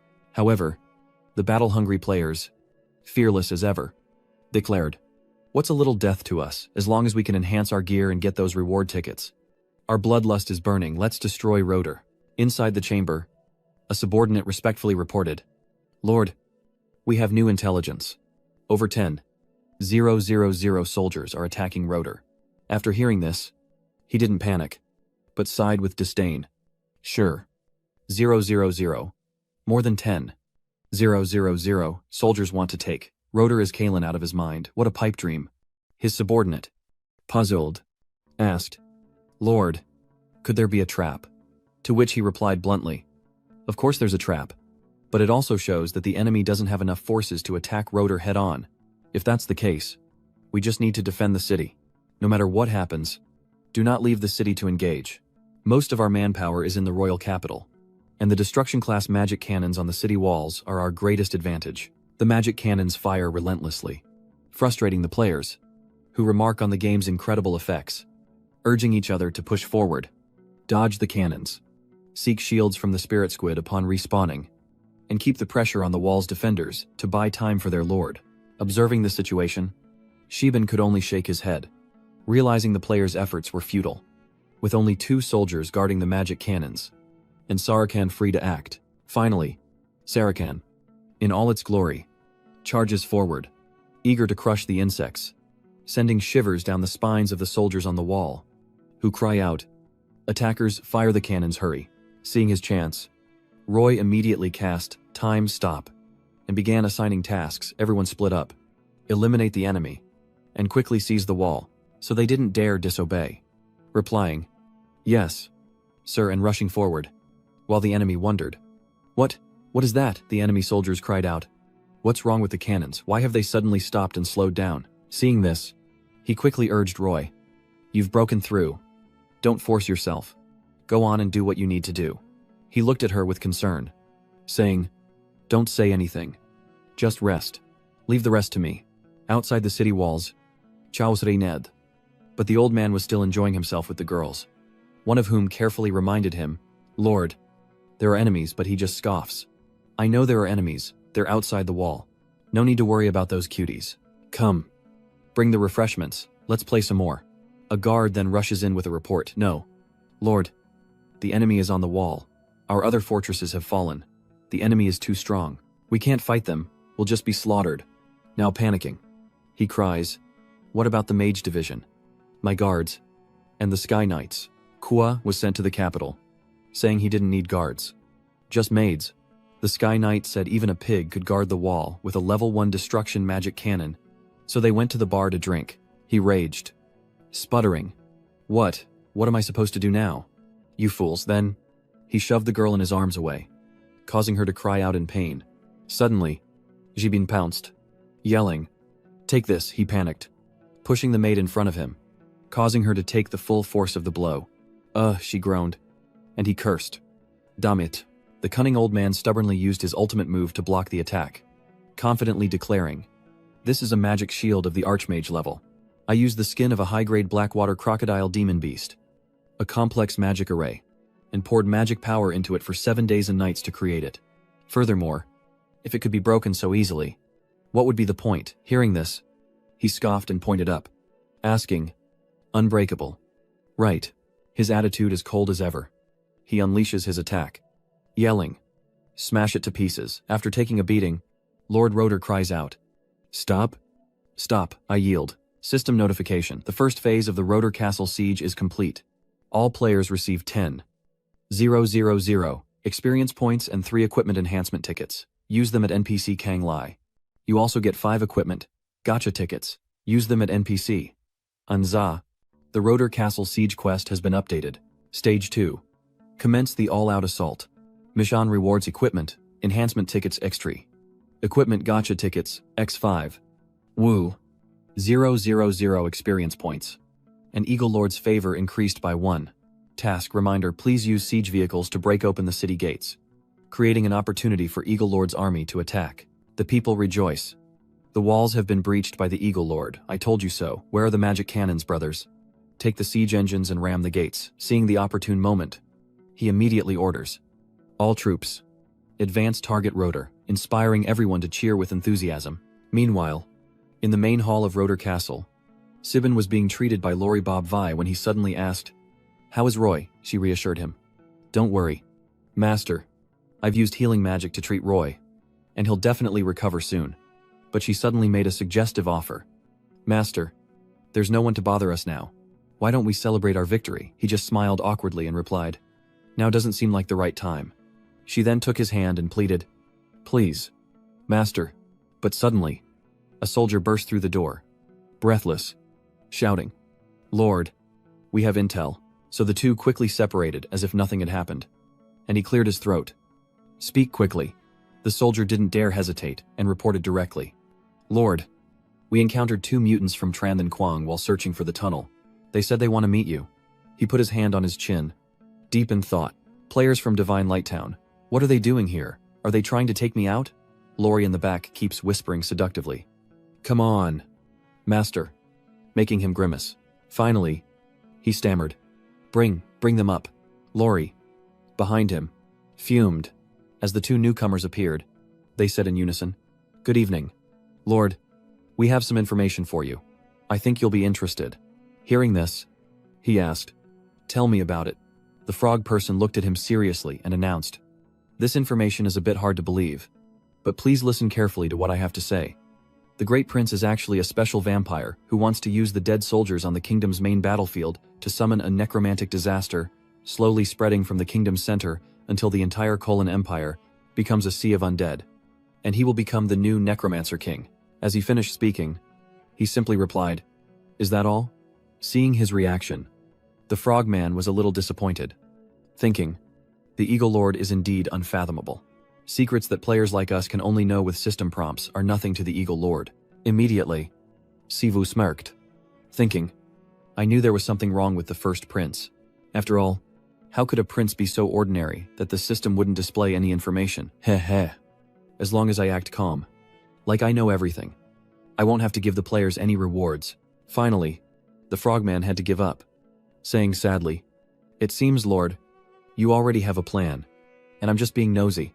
Sebin simply replied, "It's all right. If you two can't tell me the information, I'll figure it out myself. Now, tell me what reward you seek, and if it is within my power, I shall grant it." So he affirmed confidently, "Of course, I, the Eagle Lord, am first and foremost a knight, and the most important principle of a knight is honesty," causing them both to fall into contemplation. Then, the frog person unhesitatingly proposed, "I want you to help us kill that Yehao," shocking his companion, who quickly asked, "Kill Yehao?" His companion, in disbelief, pressed him. "Frog, I've never heard you mention this," he quickly replied. "I'll explain later." Then urgently asked, "Lord Eagle, can you help me?" The other man hesitated, suggesting, "Maybe we should discuss this again." He pondered, realizing that in a game world as open as this, Even the protagonist could theoretically be killed.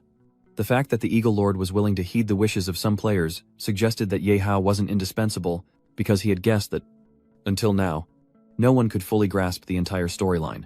If Ye Hao was a character with a 180-degree change that the later stages wanted to choose, then players following him now would be a complete waste of time. The player's hateful reaction made him wonder just how much evil this Ye Hao had done to make them want him gone. But no matter what, the protagonist is the login coordinate for the god-tier player. Xian Shengguang. So if Ye Hao dies, it's uncertain if these players will survive, let alone reach Lamdong City. He hesitated. Then the system chimed in. Death plot mission activated. Kill Diep Hao on the king's battlefield. Attention. The death storyline is extremely difficult. Host. Please prepare thoroughly. Completing the death storyline will yield generous rewards. Currently, Ye Hao has 2 threads of fate, and you have 2 strings of fate. Please use them wisely. Furthermore, daily villain tasks have been refreshed. Villain Task 1. Kill Anna, the vessel of war and fire. Villain Task 2. Inflict psychological trauma on players Zhen Shen Guang Chu Chu, X Milmo, and Fatty Roundface. Villain Mission 3. Usurp the throne and become king.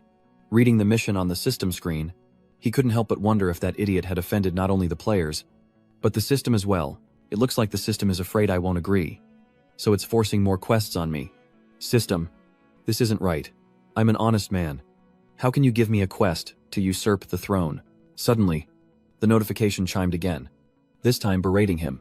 As a villain, he should stab his comrades in the back, climbing to the throne over the corpses of his allies. This is the art of the villain, the king of backstabbing, leaving him to smirk to himself. The suggestion to deal with the great prince is tempting, but king of backstabbing sounds terrible. And more importantly, my forces are still insufficient. Finally, the system issued a reminder tin. The host only needs to complete the death storyline mission first, breaking Ye Hao's destiny as the son of fate, and leave the rest to fate.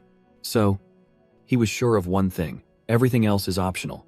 The main thing is to deal with Ye Hao. That bastard must have offended the system. Then the orc suddenly called him back. Lord Eagle, I've thought about it, and it doesn't sound bad. He waved his hand as if to say, step aside. Step aside.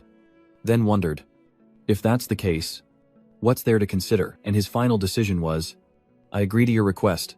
I will help you kill Ye Hao. Causing one person to gasp in surprise and the other to smile with delight. After a moment, Sebin wearily spoke. Even Zul, there's no rush. The urgent matter is, when will Goodbye finish sorting everything in the castle? I'm eager to see just how much wealth Marquis Roeder had. Suddenly, a soldier ran up to report. Lord, we found this while searching Roeder's castle. He looked at it suspiciously, asking, what is it? They immediately unveiled the black cloth, saying, please, take a look. All 3 gasped in astonishment at the sight of the person inside an otherkin. It was the first time Lori had ever seen a winged race, but what truly caught his attention was that this was no ordinary demi-human, but an awakened one, Silver Yao. Identity prisoner. Strength awakened, demi-human. Stage 4, 3-4, 1-50. Skills lightning mimicry sealed. Electric field sealed. Thunder spear sealed. Storm current sealed. Électrique discharge. Physique passive. Equipment prisonnier uniform. Affiliation demi-humaine. Before her capture, she was a nobody. But it seems she has another identity, Lorner's imperial fame. 327 inches, Roeder City. Many knew this headstrong demi-human girl nearly electrocuted Marquis Roeder to death to avoid violation. But the moment this Spitfire opened her mouth, she unleashed a torrent of insults. Bastard. Pervert. Scum. Beast. Damn you. Vile, making Sebin think. Isn't this just a walking generator? This demi-human lowly is a standard battle mage. And with those wings, she likely knows how to fly. Yet she keeps cursing him, calling humans vulgar, despicable, shameless, and low class. And he's thinking, if he could recruit her, he'd have an aerial army. But the thought of that foul mouth spewing venom made him seethe, ordering her to fetch his sword, promising her family wouldn't die peacefully, thinking it better to just kill her, as he had no shortage of awakened demi-humans, and then deciding to just cut off that foul mouth, terrifying her. What do you want to do to me? Bai Yao? But Sheben, losing patience, reminded her with a cold smile. Please, get one thing straight.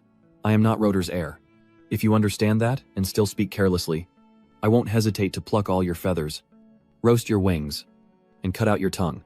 This terrified her. He then bluntly declares, I am Lord Hung-ung, and I've taken Rotor. You are, in theory, my prisoner, my spoils of war.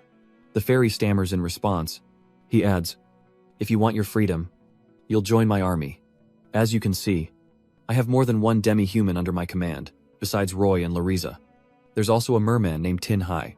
Yet, she still asks suspiciously, you say you're the Eagle Lord. The Eagle Lord who destroyed the demon nest of Tran Mo Dong. Suddenly, she cries out in pain, annoying him, but she has no right to complain. Still, Bai Yao insists he can't fool her. Then, she arrogantly recounts the rumors she's heard about the Eagle Lord, that he's a demi-human with a hawk's face, 3 heads, 6 arms, standing dozens of meters tall, with a green face and yellow fangs, though ugly. He's kind-hearted, especially for destroying the demon's lair in Genmodong, to prevent anyone from being deceived. How could you be human?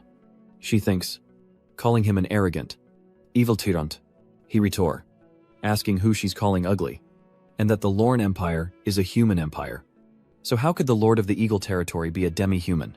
Furthermore, a being tens of meters tall isn't a demi-human, but a titan. What do titans have to do with demi-humans? Who is spreading these ridiculous rumors? Thinking things were settled, he proposed that since she knew his title as Lord of the Eagle, there was nothing more to discuss. Join me as a subordinate. Your position will be made for now. You'll follow Lori and Roy. But she suddenly became stubborn and replied, oh, that won't do. Then, putting on an arrogant face, she said, unless you properly invite me, you have to say, beautiful, kind, and lovely Miss Bai Riao, I beg you to join my command. It would be the honor of my life. Zaiban, losing his temper, demands Lori's sword to strike her down, but Roy quickly intervenes, urging him to calm down.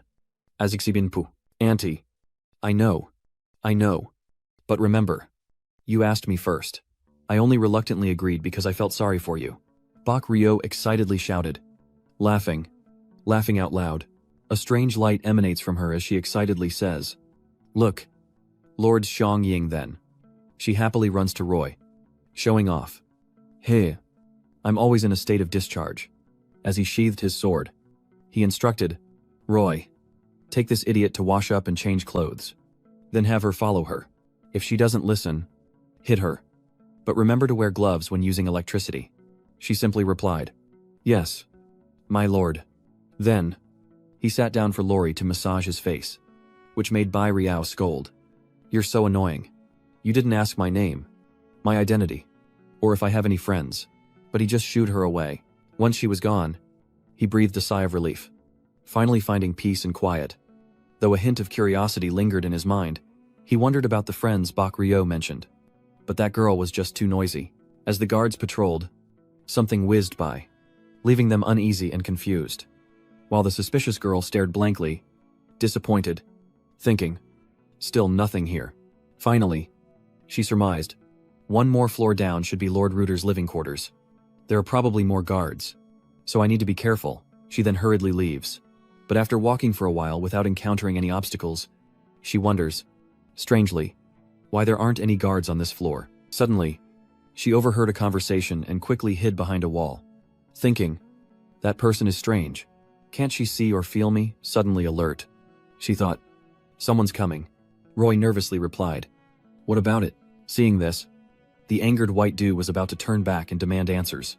No, I have to go back and ask. Why didn't he even bother to ask my name? So Roy had to coax her. Let's take a bath first, then ask next time.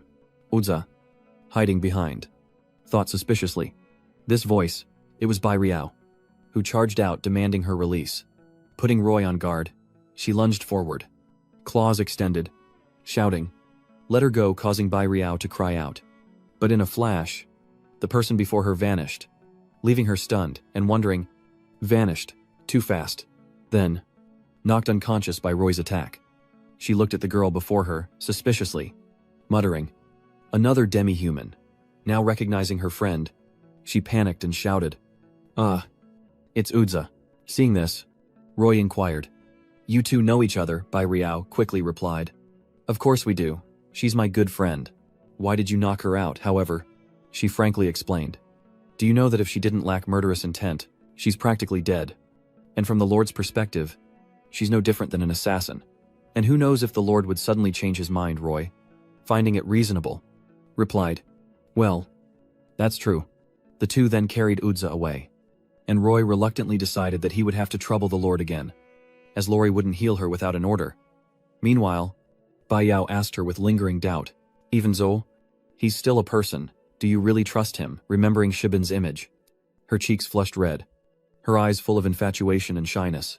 "Yes, because he's truly a wonderful person. My body and heart belong to Lord Hung-ung forever." Shibin looks at the two demi-humans before him and asks directly, "So you two are the leaders of the Winter Assembly? And the reason you formed it was to find more demi-humans to go to Winterglow City?" Bai Riao tentatively answers, "That's right. But before that, I was caught by that damned Lord Rotor. And Yuya rushed to save me." He caught on, a hint of sarcasm in his voice. "So, you two want my help? I seem to recall someone saying they wouldn't join unless I begged." This made her stammer, embarrassed. "Well, that was just to get a few more perks." Seeing this, Yuda interjected, hoping for leniency, explaining that she rushed to Bakryu's rescue because her sharp tongue would get her killed. Roy and Lori could only nod in agreement. Understanding the sentiment, he could now surmise their personalities. Thinking to himself, their personalities are truly polar opposites, one hyperactive like a mad rabbit, the other as still as autumn water. But there's something to be said for madness. Compared to Bakryo, Yuda's calm demeanor still held a guarded edge. While Bakryo angrily demanded if he was listening, Uda nonchalantly replied, "No." The system displayed her information.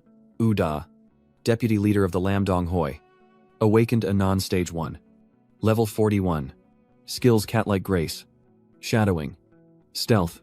Silent movement. Light as a swallow. Jade feet. And equipment. Common clothes. Her reputation Anon, obscure. Empire, unknown. Could the Lamdong Hoi only have 6 members? After some thought, he realizes she's the perfect assassin archetype. Though he wonders what that last passive skill does. The other skills are all about ambushing and assassination. But with her guard up like this, he won't get any useful information. So he suddenly asks, "Are you two hungry?" leaving them confused. Undaunted, he suggested, "It's late, and we haven't eaten. I'm hungry too. The kitchen just prepared a feast. Why don't you both join me?" Bai Riao, seeing the overflowing table, exclaimed in surprise. "What a feast!" Sibin offered a polite smile. "Eat as much as you like. Don't worry," causing Bai Riao to suddenly change her gaze. "You're not so bad," he thought, pleased that he'd planned this all along. The best way to build relationships is through food. Sensing her guard was down, he asked directly, "If you want to join the Winter Company, can I ask you a few questions?" Udza hesitantly replied, "Please, ask away." As Baekiryu ate, she asked jealously why he wasn't asking her anything. But he ignored her and asked Udza if she had a skill called like shadow and body, and if she could demonstrate it after dinner. The ignored Baekiryu could only watch as Udza agreed. With the formalities over, Udza demonstrates his skill, and Siwoo awkwardly asks, "Like this," she confirms, and steps into position. Roy exclaims in shock. She vanished. Lori echoes. She disappeared into the shadows. Siwoo simply nods. Sibin asked, Beat puzzled.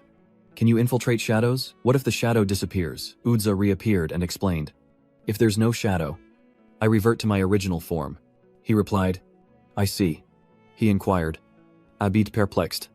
If this was a tracking skill, could she follow anyone with a shadow indefinitely, regardless of obstacles? She honestly replied that it could also be used for travel. He then asked if the Lam Dong Association had other awakened demi-humans, to which she simply replied no, prompting Bakdu to scold. "As if awakened demi-humans grow on trees. You should feel honored to have us two serve you. Besides, Udza and I are both combat-type awakened. Very strong. So don't be greedy." Okay, Udza added that combat-type awakened seemed to be much more dominant. And the other girl stubbornly continued, "Well, Lomdong has 4 awakened. But only Lori is support." "You're lying." "Right, so you have 4 people on your side." But she was completely ignored. His eyes were full of affection as he replied, "It's okay if you don't." Udza also joined the maid squad.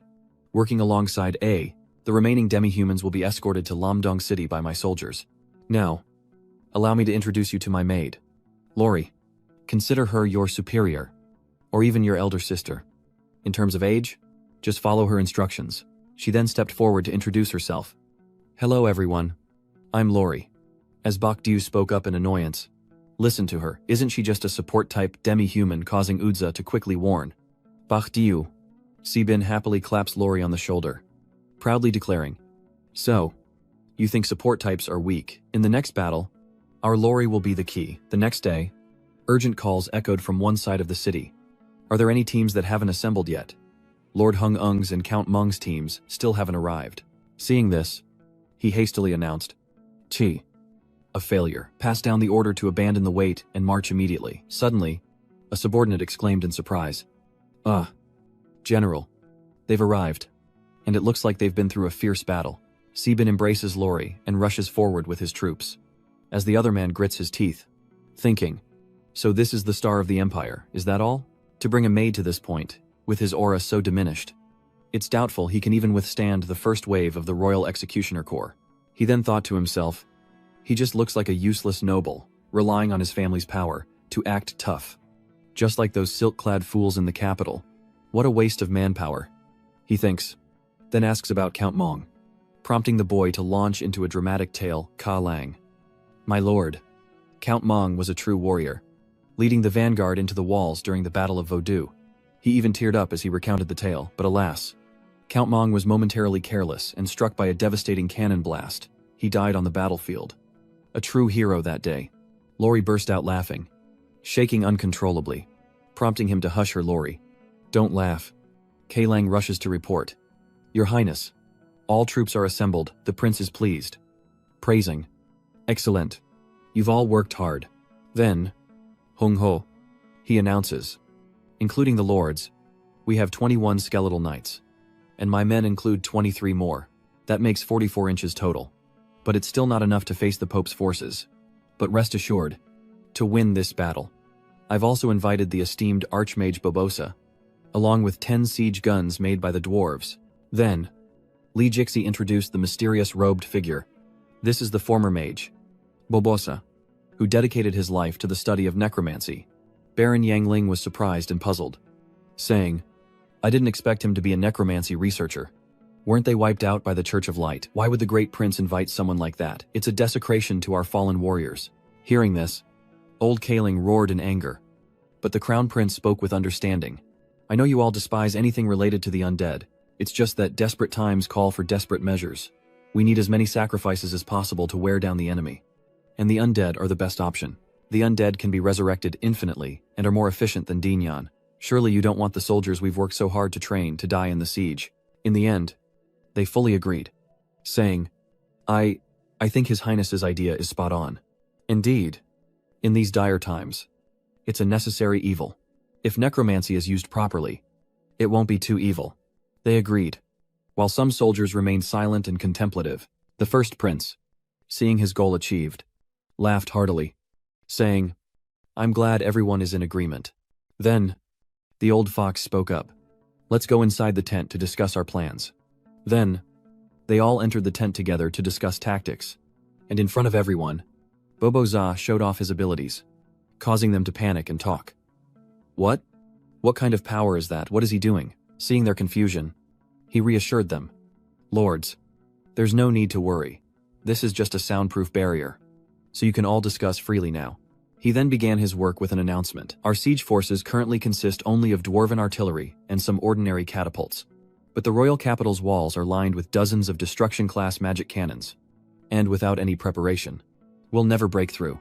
So, we need some special plans to attack Dragonfire City. Does anyone have any ideas? Then, a lord raised his hand, suggesting they tunnel into Longhuo City and strike from within, catching the Wind Emperor by surprise. But after hearing this, he sneered. Your armor seems a bit tight, perhaps hindering blood flow to your brain. I suggest you get a larger set, and I hope you all will refrain from raising such foolish issues again. Digging tunnels, haven't you seen the massive river protecting the city? Are you trying to drown yourselves? Lady Tuk Swang Lang raised her hand, suggesting, Lord Sa Lang, could we poison the river protecting the city? He nodded, replying, not a bad idea. But even though the river is Longhoa City's only water source, it's too vast. We simply don't have enough poison to make the entire river lethal. In fact, to contaminate the water source, they don't need poison. There's something even more potent. requiring only a small amount to be effective, a plague. Their insidious plan made him thoughtful. A plague. Because of Manhwa Citadel's terrain. He'd already guessed they'd target the river, protecting the city. But they unexpectedly resort to plague. A devastating disaster for any territory. A problem that even priests can't solve. Even purification spells have limited effect, only specific medicines. Holy water. And the water of life from the elves can completely eradicate it. But what he despised most was that this Callan would stop at nothing to win, a truly shameless and despicable man. He even snapped at the lords, whispering amongst themselves. Demanding they voice their concerns, instead of holding private discussions. He voiced his concerns. Asking, Lord Callan, I want to know, if the plague breaks out on a large scale, even our soldiers will be affected. So what should we do then? Everyone around him chimed in. That's right. The Pope has holy water. But we have nothing. This method isn't very good. Although effective, it's too dangerous. Lord Callan, we should consider another way. Suddenly faced with opposition, he could only helplessly retort. You people. But Barbossa sneered. Heh. Holy water. Heh. How much holy water could they possibly have? The more severe the plague, the more holy water they'll use. They'll only be able to use it on their core forces. And as for the ordinary soldiers, I guarantee they'll die. Heh. The madman cackled. Don't be afraid. I have the cure for the plague. The water protecting Fire Dragon City comes from the Fire Mountains. We just need to spread the disease at the source. So, does anyone else have any objections? The yes men replied. No. None at all. If Lord Barbossa says he has the antidote, then we have no further questions. Me neither. Sheben went outside and said bluntly, as if he really has an antidote.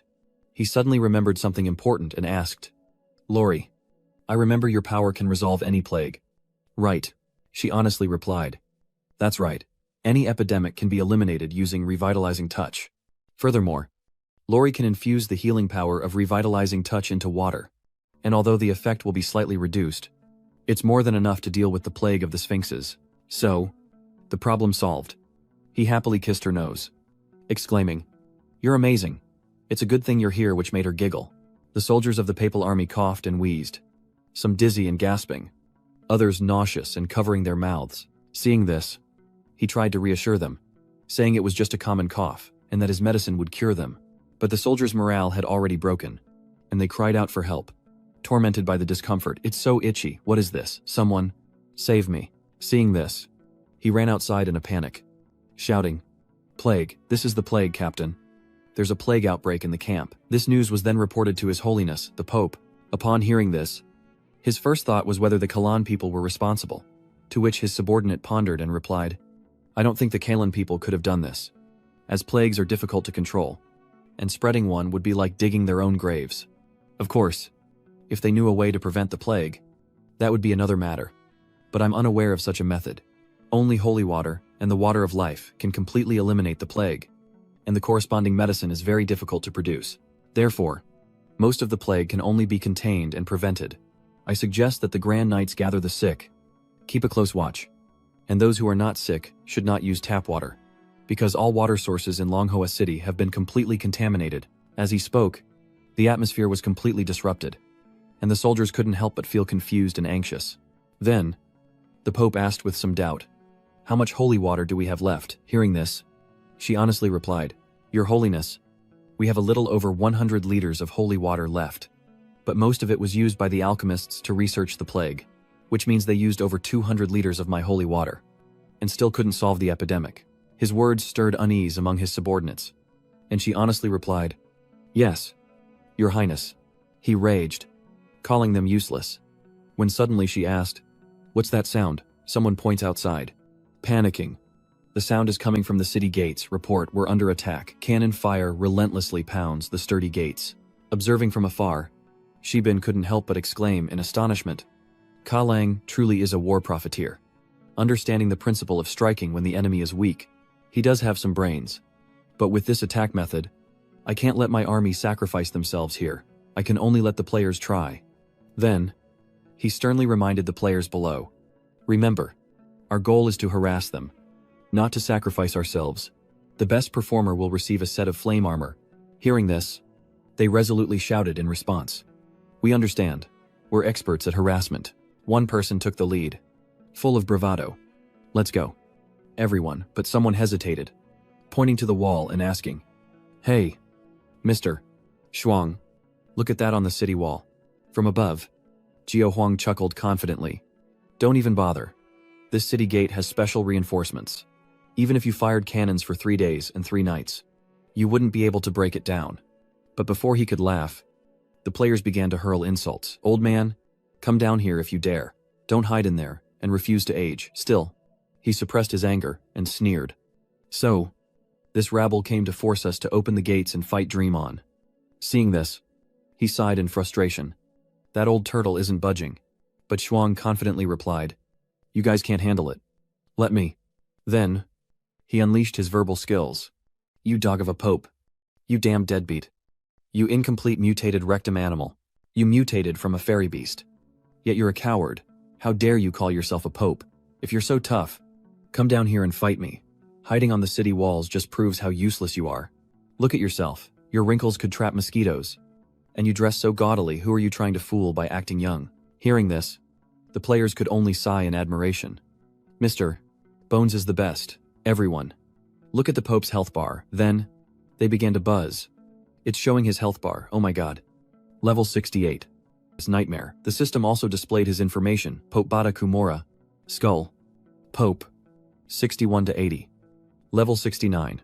Nightmare. In response to the insults, he furiously ordered, "Archers. Fire," sending the players into a frenzy, yelling, "What the heck?" A sneak attack. A barrage of attacks rained down, throwing them into chaos. "Get out of the way, heal." "What are you doing, low levels? Don't you know how to heal, Brother Bone? Your shield is reliable." Seeing the scene unfold, Madame Tukang exclaimed in disbelief. "Unbelievable. To think Lord Zhang Ying is so brave and fearless. Even his insults are so brave and fearless." To which he simply replied, "You flatter me." Despite his anger, he was still curious, asking, "But how long will it take if you just keep yelling?" The Dragonfire City's defense is reinforced by a special power. It can only be broken from the inside. Even super cannons can't blast it open. But he just smiled nonchalantly, replying, "Don't worry. It'll open on its own soon enough," leaving him stunned. "What? What do you mean?" Hearing this, Callan angrily warned that war is not a game, hoping that Lord Hung Ung would keep his word, but he simply replied indifferently, "Just wait and see." The Pope repeatedly ordered his soldiers to fire arrows, but he dodged them all, even teasing them in return. "I'm hiding. I'm still hiding." He then laughed maniacally. You can't hit me. Can you? Baldy, what are you doing hiding on the wall shooting needles? Showing off your uselessness." Enraged by his taunts, the old man cursed. "You scum. You'll pay for your ignorance." Then, he suddenly jumped from the wall, his entire being radiating a murderous aura and rage. Now he's starting to panic, wondering, why did this guy suddenly jump down here? Good thing I turned off pain, so I can't feel the suffocation." But true to his taunting nature, he continues to provoke the old man. "Hey, Baldy," and bursts into mocking laughter. The players panicked as he leaped down, shouting, "He's coming for us, run." But the old man just chuckled. Too late to run. Above, an eerie silence fell over the city, and the shadows slowly crept closer. She then fiercely berated the group, saying the Pope himself had left the city to fight. So why hadn't they? The useless lot. Mobilized. Hearing this, they cautiously replied that they hadn't received any orders to leave the city and engage in battle. Seeing her words had no effect, she struck him down and roared, "Fools, the Pope himself has ordered the enemy's lair destroyed. What are you waiting for? Do you wish to face the holy fire of Saint Anna's wrath?" Panic-stricken, he cried out, "Holy fire, you're the saintess, have mercy, we'll mobilize at once." And just like that, the bewildered group hastily opened the city gates and rushed out. Seeing them flee, the Pope flew into a rage, yelling, "You fools! Who told you to open the gates?" This left them confused, wondering, "Didn't you want us to destroy their stronghold? If we don't open the gates, how can we get out?" the Pope questioned. "When did I say that? Get back here." Soon after, Sybil's people quickly blew up the city gates. The Pope's men grew even more confused, asking, "What do we do now?" "Your Holiness, the gate's been blown open. We can't retreat." Lady Tuong Lang gasped in astonishment. "Lord Hong Ong, you're amazing. The gate's really open. How did you do it?" To which Sibin simply replied, "Just a coincidence." Ling couldn't wait any longer and interrupted. "All right, now's not the time for this. Lords, Lead your armies and prepare to attack the city." Without another word, he raised his sword and commanded, "Eagle Territory generals, charge." Then, fearless, they all charged forward, determined to win. Seeing the enemy closing in, the Pope's general said helplessly, "There's no turning back now, everyone. Fight with all your might." Then, raising the sword of howling vengeance high, he roared with power. Seeing the enemy falter, he couldn't resist mocking them. "These sickly soldiers can't even withstand a single blow. What kind of holy knight can't even hold a sword steady? More like a weak kidney knight." The Pope, enraged, jumped up and pointed at him, yelling, "Shameless fool," before attacking, causing the man to panic and scream, "Help, save me." Just as things get dire, Si Bing rushes in to help, warning him that the Pope can't stand being insulted. He went straight to the Pope and boldly declared war. "I advise you to surrender quickly. If you do, I might spare you." The Pope scoffed, while the Frost Wolf Duchess gazed at him with sparkling eyes, admiring. "So cool." As expected, he couldn't stand the insult and angrily retorted, "Golden Dragon brat. Stop being so arrogant." Then, he cast a spell, warping space and teleporting instantly just like the nun who ambushed me before. As he was lost in thought, unaware of the Pope's attack, Roy swiftly intervened, delivering a blow and warning him, "Two wings. Please don't be careless." Her sudden appearance astonished the Pope. With a powerful gaze, Roy challenged the enemy. "You want speed? Let's see who's faster." And then she darted forward. This forces the Pope, who had underestimated his enemies, to grudgingly admit, "Too fast." After a brief struggle, he wonders, "She's reading my every move. Is she also an awakened demi-human?" Realizing he's at a disadvantage against Roy, he turns to mock the boy, calling him a coward for leaving his maid on the battlefield. But the boy retorts that he's just too handsome to have only one. Before Loli appears, reporting that she's brought the bubbles and stones, the Pope was stunned, and then a soldier came running, calling out, "Your Holiness, the soldiers are suffering from the plague. Their strength is greatly reduced, and all the soldiers who are killed are turning into undead. They're counterattacking us," he exclaimed in horror. "Seriously, do they have necromancers in their army?" After a moment's thought, he sighed, "2. This is bad. I need to retreat," leaving the other man bewildered. "Your Holiness, what are we supposed to do?" he asked, only for the Pope to snap back. "Defend the city walls for me." Frustrated, he muttered, "Damn it. He's fast. These are undead. You can't kill them by cutting them down. How are we supposed to defend against that?" Seeing this, Roy couldn't help but angrily exclaim, "This is bad. He's trying to retreat." She even tried to chase after him, but Sebin stopped her, calmly reminding her, "Roy, there's no need to chase him. People can run, but the city can't. The focus right now is over there." Meanwhile, the Purgatory Fire was still annoyed and instructed, "Don't shoot this fish at Sarah-sama." Bubble obediently replied, "Okay," while Sebing hugged Roy tightly below, making her blush with embarrassment. Bubble continues to flood the area, making it impossible for the soldiers to stand. As they cry out in distress, the Pope's men are confused, wondering why so much water suddenly appeared, and shout to run. Askeos erupts. One man, Yehao, smiles to himself, thinking, "Finally, I've found her. The will of the Blue Star only told me her name and the nature of her power. This trident hasn't reacted at all, and I didn't know where to find her. It was easier than I thought, so she's tin high. But damn that Purgatory Fire, it's not safe to strike."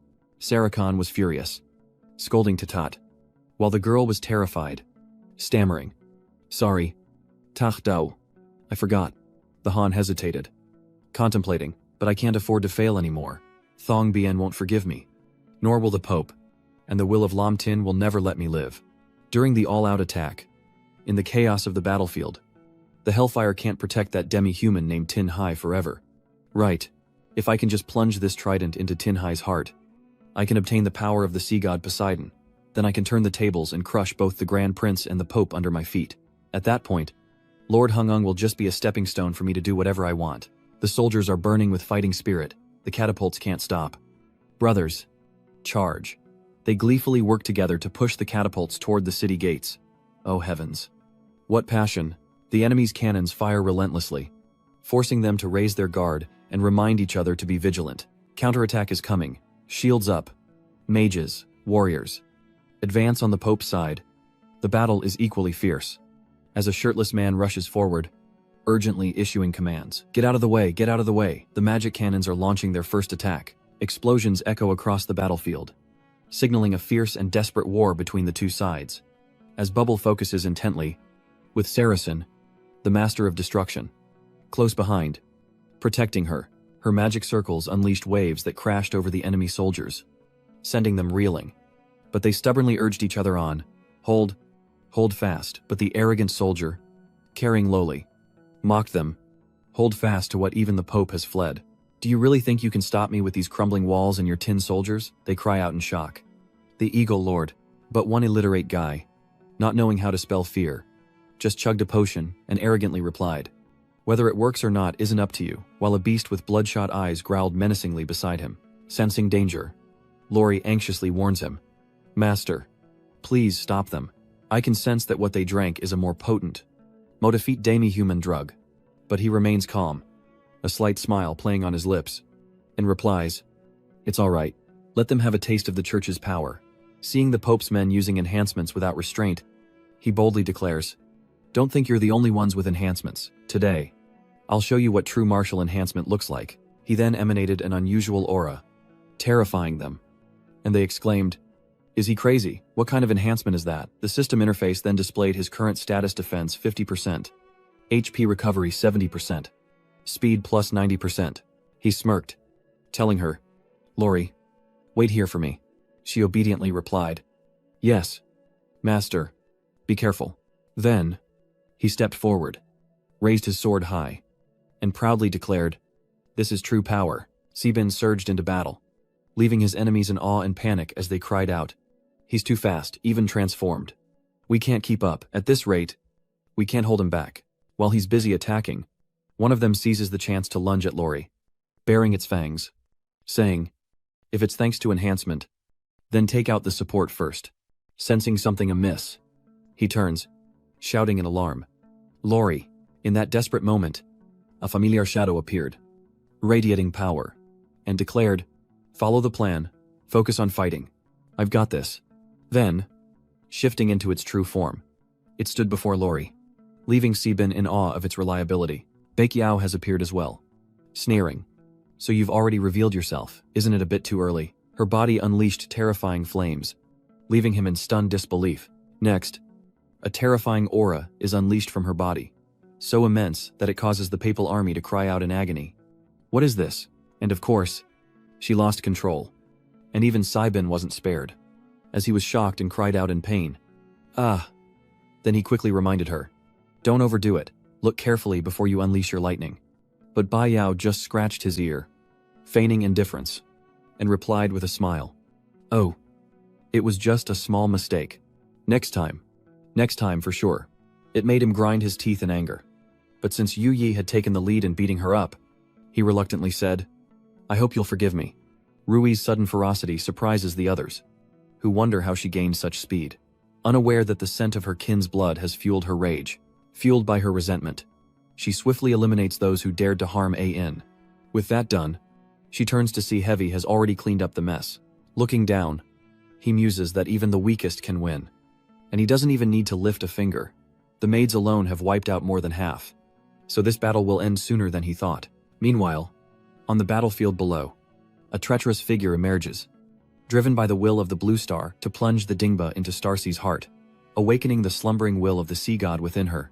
And as the one who aids the sea god, I will receive divine assistance. My current level of 57 is now comparable to a level 55 Hellfire Lord. Seeing this, Hai was caught off guard. But fortunately, her golem appeared just in time to block the attack.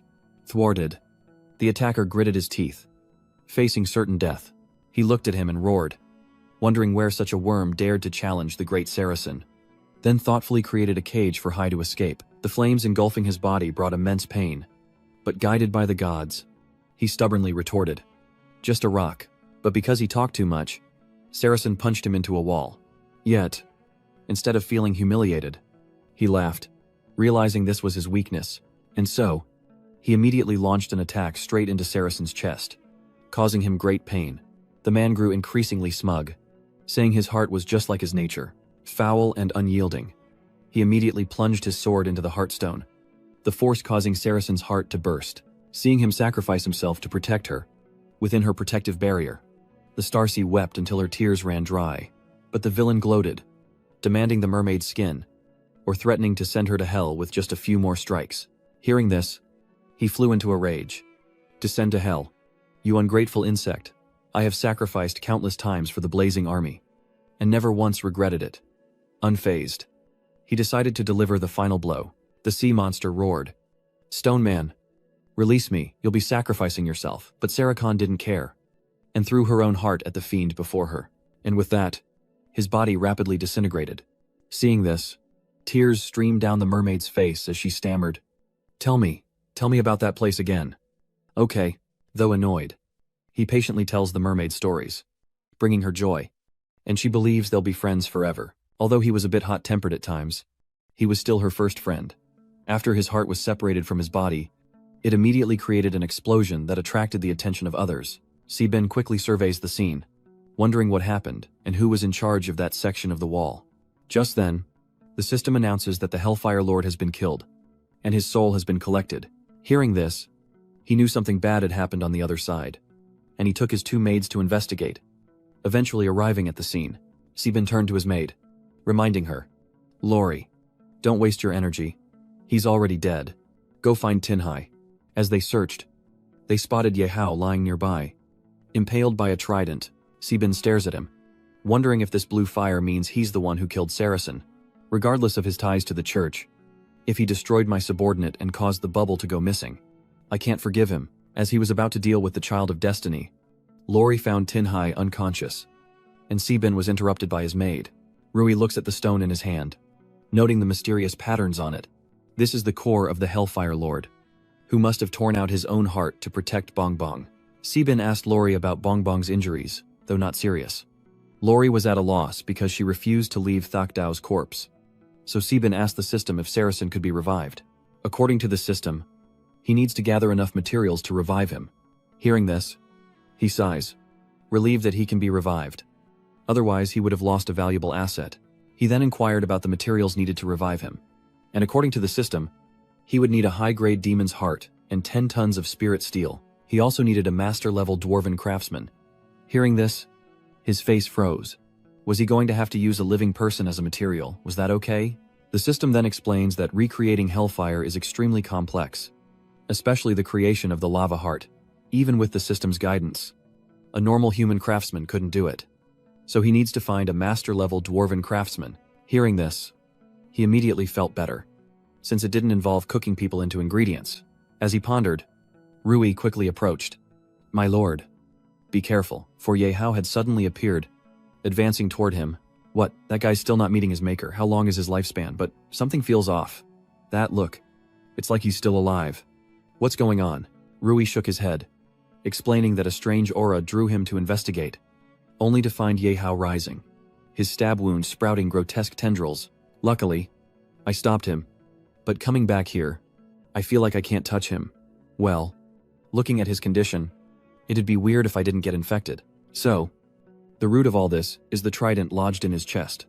And now, 1,000 eyes appear from nowhere, surrounding Si-bin. He's losing himself too. So how is he still intact?" Luckily, Rui was there to stop his self-destructive actions. Lori appears and immediately uses rebirth to heal her master, and Si-bin regains his senses.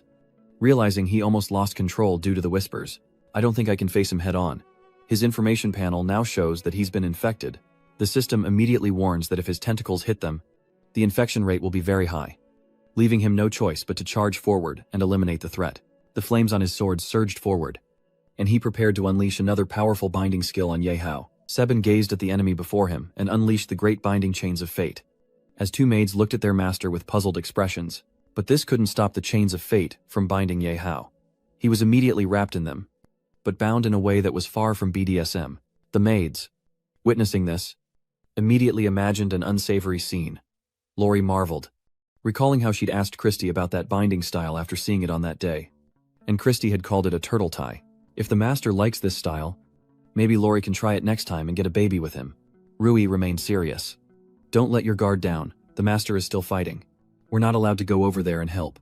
Though it seems he suppressed it, the ominous feeling coming from Deep How hasn't lessened much. Si-bin is confident, This chain is indeed effective, suppressing his level to 40. If he weren't afflicted with this ancient corruption, it might have dropped even further. But level 40 is enough. I can wipe him out with a wave of my hand. With his confidence renewed, he quickly uses his fire sword to attack. But no matter how many times he strikes, the ancient corruption continues to heal him. Seeing this, he was shocked what was going on. Was it impossible to defeat him? Did he need to be defeated several more times to deplete his energy? Or was there a special method required? If the maids can't hold the line, then that's right.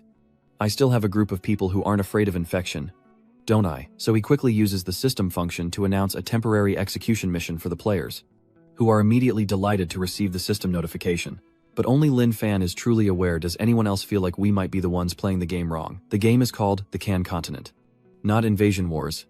So from the Can Continent's perspective, perhaps Lord Hung is the true protagonist. And to him and this continent, we players in Deep How are the invaders. This could explain why the game's difficulty decreased when we joined Lamdong City. They immediately head to the battlefield and find Ye Hao. Oh my. Long time no see. Has he become a sandworm? Looking at him now, I can't believe he's a main character. While they were still excitedly discussing, the ancient curse quickly targeted them, rapidly affecting their minds. I keep hearing strange noises. Can you hear them? It feels like Yi Hao's eyes are making me feel uneasy. This isn't a major problem for the players, who recklessly charge forward. Driven by their mission, even the mages want to use their magic to burn him alive. This is a brutal scene for Shiban, but luckily, the ancient infection seems ineffective against the players. Ri looks over, wondering why Ye Hao has changed so much. And that golden dingba he has, I saw it in the records. It looks like the sea god's dingba. Hearing this, Shiban's eyes lit up, with realization wasn't the sea god an ancient one. Rui quickly explained to her master that they were ancient gods. And the legends say the ancient god who fought the sea god was Othoex. He's known as the Dark Walker because he only fights at night. His power is said to wane in strong sunlight, and he hates rainstorms, which is why he fought the sea god at dusk. Hearing that, Shiban's eyes filled with thought. So the Dingba tree wasn't ancient, but an enemy. Could a conflict between the two be what's causing Ye Hao's transformation? So, the Dingba tree is an external force, meaning Ye Hao himself must be connected to Othoex, whether he's a relative of the Dark Walker or something else. According to the hierarchy of power, Ye Hao must also fear sunlight and storms. He looks towards the sunset, but it's already dark. Where can he find the sun? Wait, the storm at night. Rui, do you think what Othoex hates isn't just wind and rain, but violent thunder, which has extreme properties similar to the scorching sun? Hearing her reminder, she quickly pondered. I never considered that. What does Master say has to do with the person down below? Zybin smirks, confident that if they can't find the sun, he can build a generator. But as the three ponder, a figure appears within the space. Baek Diao glares at her, annoyed. What do you want from me, Zybin? Knowing her personality, immediately flatters her. Of course, I'm asking the lovely, beautiful, kind, and gentle miss to reluctantly help me with something. Hearing that, she scoffed. You think sweet talk will get me to help? I'm not the type to fall for that nauseating nonsense. I'm helping you with official business. So, what do you need me to do? Zybin pointed ahead, asking for help, saying it was simple, use her lightning powers to try and destroy that monster. Baek Diao looked over, horrified, wondering what kind of monster it was, and that attacking it would taint her lightning. Zybin, about to lose it at her dawdling, was stopped by Lori. Bai Yao, we're counting on you, we can't touch him. You're our only hope. Flattered, she agreed. All right, since you're all so sincere, I'll help you out this time. With that, she rushes towards Ye Hao, shouting, Everyone, get out of my way. They gaze at her in a daze, thinking, so this is the reinforcement Lord Hung sent. She's so cute. Ignoring their gazes, Bai Yao quickly unleashes her lightning powers on the monster before her, bathing Ye Hao's body in crackling energy and eliciting agonizing sounds. The other players felt a headache upon hearing his call, but it barely affected them, except for Bai Yao, who seemed immune to the ancient curse and continued her attack. Just as she was about to deliver the final blow, a player's arm stopped her. They had been bewitched, and now saw her as the enemy. Seeing this, Sibin rushes in, realizing that with the enchantment's power boost, even the players are losing control. Indeed, they've completely lost control of their bodies, even though their minds remain. Fortunately, Sibin arrived just in time to stop his blade, then used his flames to punish the insolent warden. Sibin looked around thoughtfully, realizing the situation was more complicated than just dealing with the players. But a large number of warriors are still affected by the enchantment. And if they keep attacking like this, they won't have a chance to live again. But when he looked at Ba Zhao, who was still powerfully attacking those who touched her, he knew he didn't need to interfere. But now that he thinks about it, she doesn't seem to be affected by the ancient curses. Lori isn't known for her ability to cleanse enchantments. Rui and Ye Hang fought each other directly without being infected. And now Bao Yao as well, all of them ignoring the enchantment, proves that awakened demi-humans have a certain resistance to spells. Could this near-perfect resistance be related to the awakened demi-humans being chosen as vessels? He looks at his two maids, thinking this is worth testing. Seeing her master looking at her, Rui immediately asked if he needed assistance. Zaiban smiled mysteriously. Rui, take Lori and move all the warriors in the center to a location 100 meters away. Lori uses purification magic to temporarily control those on the outer perimeter, remembering to eliminate them completely later. And upon receiving the order, the two immediately leave to carry it out. Then, he looks at Bai Yao and orders her to stop, saying that if she continues, people will die. I recall you have an unnamed earth barrier. Don't you? Don't hesitate. I believe in you, Zaiban reassured her, promising his help, then counted to 2, launching her into the vast sky. Having finished, he looked at Rui, asking if the area was clear, to which Rui replied mid-battle that everything was taken care of. She kicks a player out of the area, and Zaiban, receiving the signal, orders Bai Yao to attack. She quickly creates a field, engulfing Ye Hao, and unleashes a massive lightning strike upon him, which spreads to the entranced players. Undaunted, Bai Yao intensifies her lightning, quickly spreading it and scorching the very air, but it seems her control isn't great, as the lightning is still searching for Zaiban. Seeing this, he quickly dodges. Noting her accuracy isn't quite up to par, Bai Yao glares at him, retorting that the immense power drained her stamina and strength. Knowing she wants my praise, Zaiban relents. All right, fair maiden, you've worked hard. Just then, someone approaches, asking, Baek Yao, is Ye Hao dead? She nods in affirmation, saying, of course, my domain is not to be trifled with. Zing He expression. Everyone seems to have no more doubts. Zaiban boards the M-set. Relieved it's over, the child of destiny, reduced to ashes, though one's fate is tied to the other. That guy was just too unlucky. He then asks about the mission's completion, and the system congratulates him. The host has completed the mission, and now it's time to claim the first reward. Zaiban looks at the crystal in his hand, overjoyed to receive it. As he was about to claim more rewards, the system warned him to leave, and sensing something was wrong, he trembled. At that moment, the space around them was enveloped in a bloody aura, creating a terrifying pressure that weighed down on the three of them.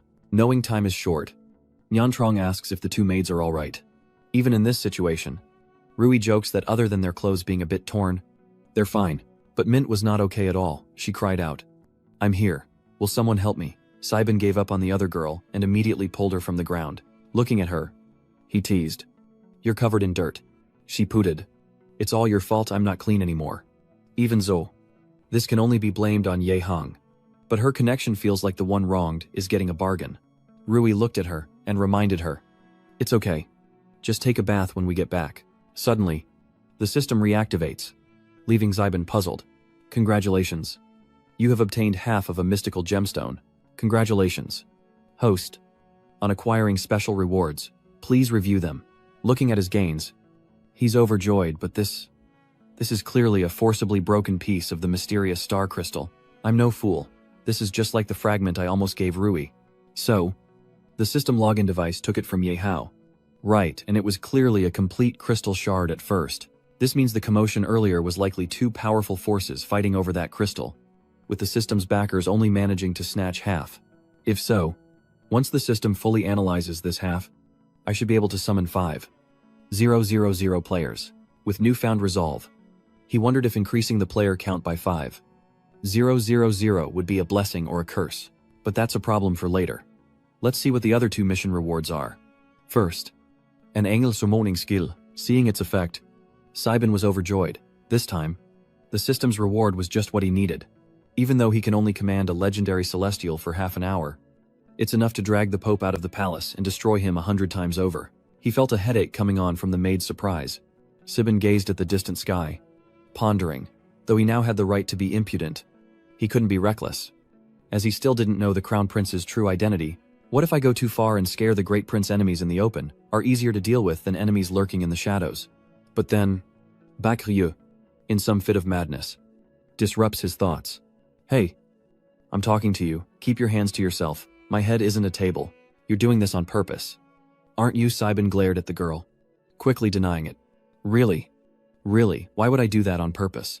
But his actions only served to anger her, causing her to lash out with lightning. That troublesome man better not ruin my plans. The two maids, seeing their mistress's outburst, cried out in concern, but with his current strength, he has no worries. He's just pondering the best strategy for the next battle, which is proving to be a bit of a puzzle. Rui, hearing this, becomes more serious. Realizing it's indeed a difficult problem, the situation was promising, but after Yi Hao's interference, most of the soldiers fell unconscious, and only a few remained after the pressure was released. Seeing her so pensive, Saiban immediately comforted her, saying it's useless to overthink it. With things as they are, we should just retreat from the battlefield and observe the fight. Back in the church, a bunny-eared girl is praying to the gods, only to be interrupted by a frantic cry. Anna. Anna glared at him, finding his interruption of her prayer to the god of light disrespectful, even for the Pope, but he had no time for that. Pointing directly at her. Anna, what's the status of your awakening? Those damned rebels dare attack Fire Dragon City, and that Eagle Lord is a tough opponent too. Anna realizes that she's reached the threshold of the second stage, and although she broke through the first stage through divine objects, she can't break through the second stage without enlightenment. Such enlightenment is the foundation, and without it, even the greatest divine favor will fail. Hearing this, the Pope quickly inquired how he could assist her. She smiled, stating that to receive the blessing of the god of war and Red Flame, a heart-stirring battle was needed.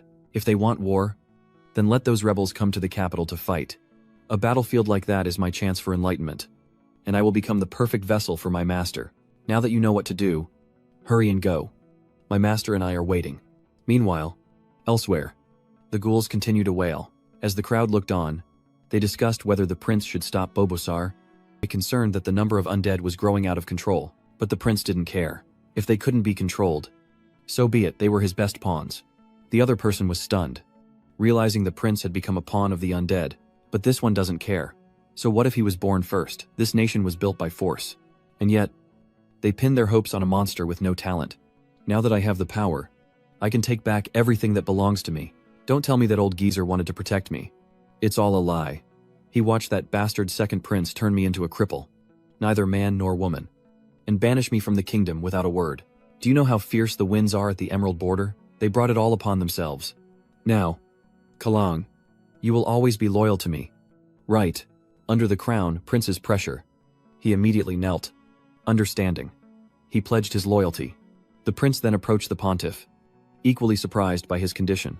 Your Highness, I never imagined that the one standing before me would be you, the one always considered a failure, and that you'd bring such a surprise. The Grand Prince glared at him, enraged. You're just a servant who relies on the pity of the gods. What do you even know? He then unleashed his hellfire in a direct attack on the Pope. Zaiban watches with glee as his maids excitedly discuss the unfolding battle. Who will win? The Grand Prince, or the fallen Maka of the Collagen Empire? The Pope's forces immediately mount their condors, advancing to destroy those who dare blaspheme the gods. And a tense battle ensues. They glared at the undead, disgusted by their uncleanliness. But in a moment of carelessness, the Grand Prince's bats bit into his neck, turning his body into a dry husk. And with that, his blood is absorbed by the undead. As the Grand Prince stands in the rain of blood, consumed by an insatiable thirst for fresh bloodlust. I will only grow stronger. These petty tricks are useless against me. Where is your divine art? Old man, why don't you use it? The Pope glared at him, enraged. Soon, you will witness my master's descent. But after waiting a long time without Ye Hao's response, the old man grew anxious. Where is that guy? Why hasn't he come out yet? But after waiting longer, there was still no response. The Pope was immediately confused, realizing he'd been tricked. If he ever saw Ye Hao again, he'd throw him into the fire pit. He had to buy time, no matter what. And as he thought this, Anna emerged. With a confident gaze, she declared, I sense the call of the gods. They favor this atmosphere. I will remain here to welcome their descent. Seeing her power growing stronger, the Pope finally felt relieved. But the Crown Prince sensed something was wrong and immediately ordered his men to stop her. Like lightning, he appeared beside Anna, But before he could act, flames engulfed him. Seeing the Pope's defiance, the Grand Prince raged, wondering if the old fool had a death wish. But instead of him, the Pope stared ahead, laughing maniacally. She's awakened this power, the great god of war and red fire. Biome Dragon has finally descended, but before he could celebrate, Anna's fiery spear pierced his heart. His body froze. Betrayed by her, Anna shook her head, calling him a pathetic thief who dared call himself a god of war. Nearby, a Death Knight still roomed. Siwoo glared at it, unable to believe how many Death Knights that idiot had created. He couldn't even take a bathroom break without running into one. As he pondered, a body suddenly flew past him, the prince and the Pope, pinned to the wall. Seeing them, he wondered why they were both in the southeast wing. Had he missed something important while he was gone? There shouldn't be a third party on this battlefield. Who took them both down? Turning his head, he was shocked to see Anna. But she was not the same as before. The Grand Prince was also stunned by Sebin's appearance, wondering why the Eagle Lord was there. Injured as he was, Sebin appears before him, heavily wounded, his force decimated, unable to fight. Yet, as a subordinate, he worries for the prince and came to see if he could offer aid. Hearing this, he opens his mouth wide, saying, "If I want to focus, then he'll give me a chance to become his blood slave." But Sebin isn't stupid enough to listen to him.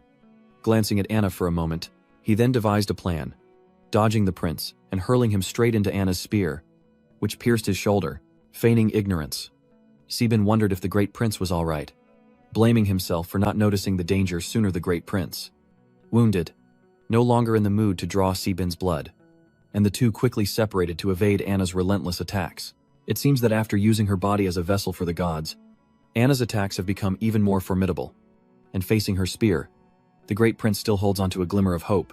By sacrificing the soul-gathering formation and absorbing enough soul energy, he could temporarily delay the Death Spirit Emperor's mount and summon a legendary demon to help. Sebin wondered if he had any other way to turn the tables. The Grand Prince ignores him, focusing on his pendant. Relieved, he set up a soul-gathering formation beforehand, using the summoning stone to initiate the sacrifice of hundreds of thousands of soldiers' souls, enough to unleash the demon's full power. My final trump card is about to be played. The power surges within him, but just as he's about to summon a demon, his formation shrinks pathetically. Jibin approaches, questioning why the formation is so small. Much to the prince's embarrassment, a high-ranking death spirit can be converted into a soul body, so a large formation is meaningless. But as he spoke, a soul emerged from within the formation, and as the light grew brighter, the great prince rejoiced, eager to reveal his trump card. But before he could finish, the voice went silent. The embarrassed prince asked if he was a death spirit, and pointed to him, introducing him. "Fool. The soul-gathering formation has been destroyed, and the gathered souls have dissipated. What are you summoning me for?" Hearing this, the great prince is confused. "What? My formation has been destroyed." Seeing his prince so troubled, Sebin asked about the soul-gathering array, offering to check if something was wrong. But upon learning it was on the far east wall, he was stunned. Wasn't that where he destroyed something a few days prior? Remembering this, he scratched his head. "I'm so sorry, Your Highness. When I went to relieve myself, I was attacked by an undead, and in self-defense, I accidentally smashed the spirit-gathering formation. The little undead also gave up. Okay, I'm leaving. What can I do with such a small body?" No sooner had he spoken than he was the first to flee. And seeing all his preparations ruined, the first prince flew into a rage, turning to Sebin, the Bear Lord, saying it was all his fault. He then turned to look for his second subordinate, General Kailang, asking if he was still awake. He immediately jumped up, thinking it was disadvantageous and wanting to retreat from this place. But that dimwit was oblivious, so much so that a spear appeared behind him. Kailang saw it and immediately shielded him from the attack. The man didn't even shed a tear before vanishing like the wind before Sebin. He didn't bother with the useless one and turned to Anna, realizing she was a much bigger problem than that idiot prince. Is this what happens when an Ajin becomes a vessel? No. More accurately, she's no longer Anna, but the awakened war god borrowing her body. Just then, an old man appeared before Anna, wanting to sacrifice himself to summon the flame dragon. Seeing this from within Anna's body, Banthara grew anxious, knowing that if the flame dragon appeared, things would become even more complicated. But it was too late to stop it.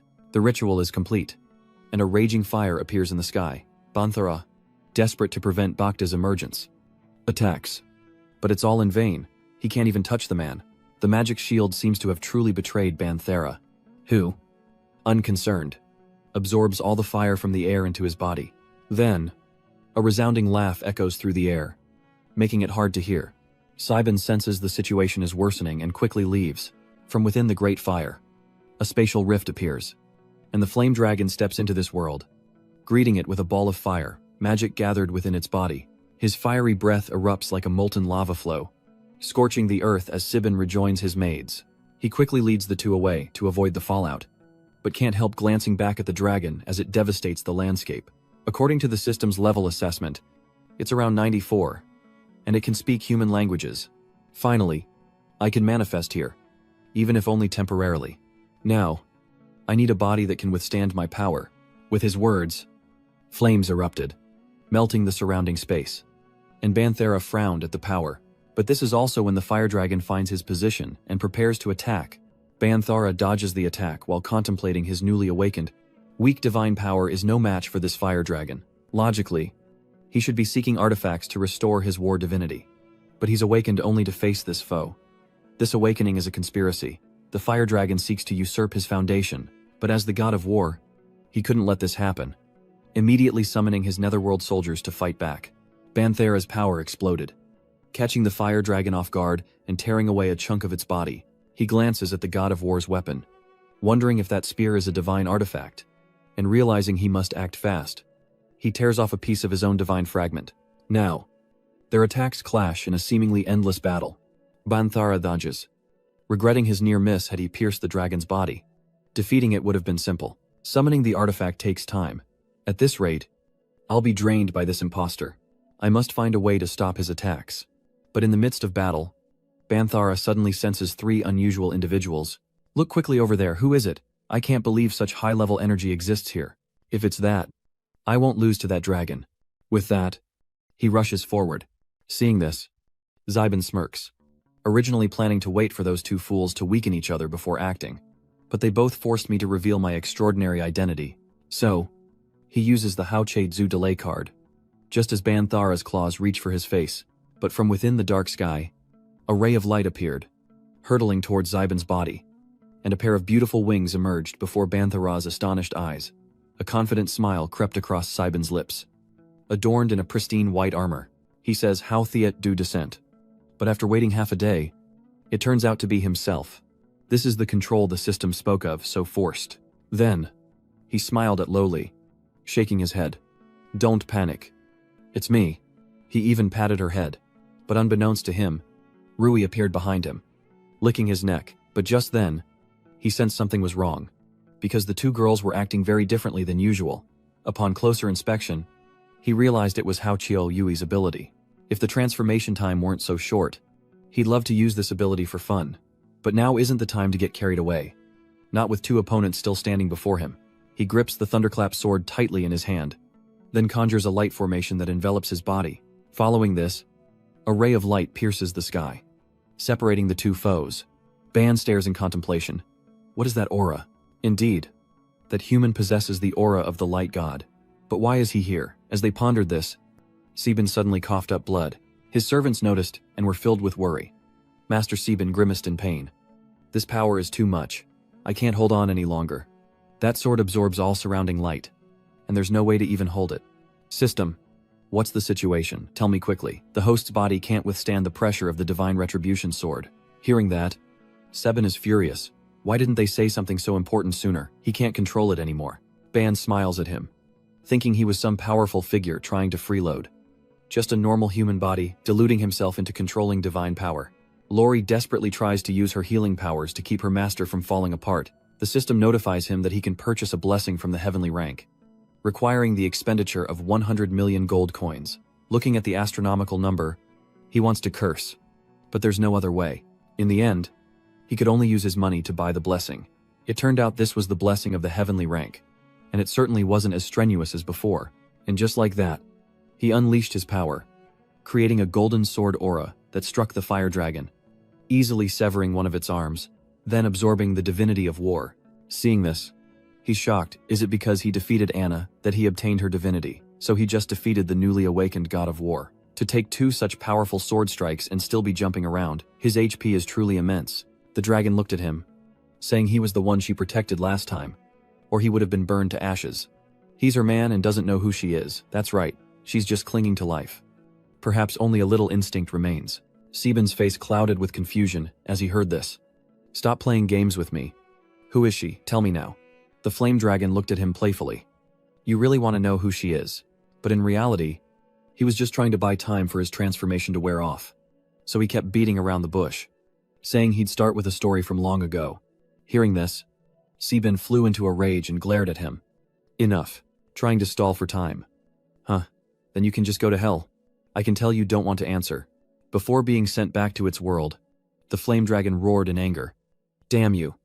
I'll remember this. But he didn't care, continuing to wipe as he said, You forgot that you said the same thing last time. Then, he flew to his maids, embraced them, and used his wings to shield them from the fire dragon's terrible heat. After all, this is the echo of a god's destruction, so it's no ordinary thing. He then asked if her cargo was all right, but seeing how cheerful they were, it seemed fine. Seeing this, Sebin smiled, relieved that it was almost over. Suddenly, he remembered something. The first prince, he almost forgot about him. To kill weeds, you must dig up the roots, leaving no future troubles. If it weren't for those meddling gods, I would have finished him off myself, especially since he's already badly wounded. Oh well. I'll just let Clement lead the spectral cavalry to finish him off. Meanwhile, the great prince, consumed by rage, laments the vampire's ability to regenerate as long as their death energy remains. He vows to return, to drain them all dry, including the church and the Lord who ruined his plans. Wait. What's going on? Why is it snowing in this weather? A girl appears behind him. Isn't this weather beautiful? You're just a pathetic little vampire. Consider this snowfall a parting gift as you descend to the afterlife.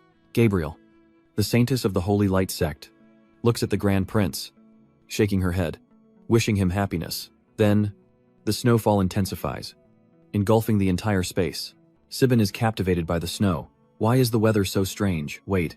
This snow isn't cold at all. It's not snow. Not only that, but it feels incredibly familiar.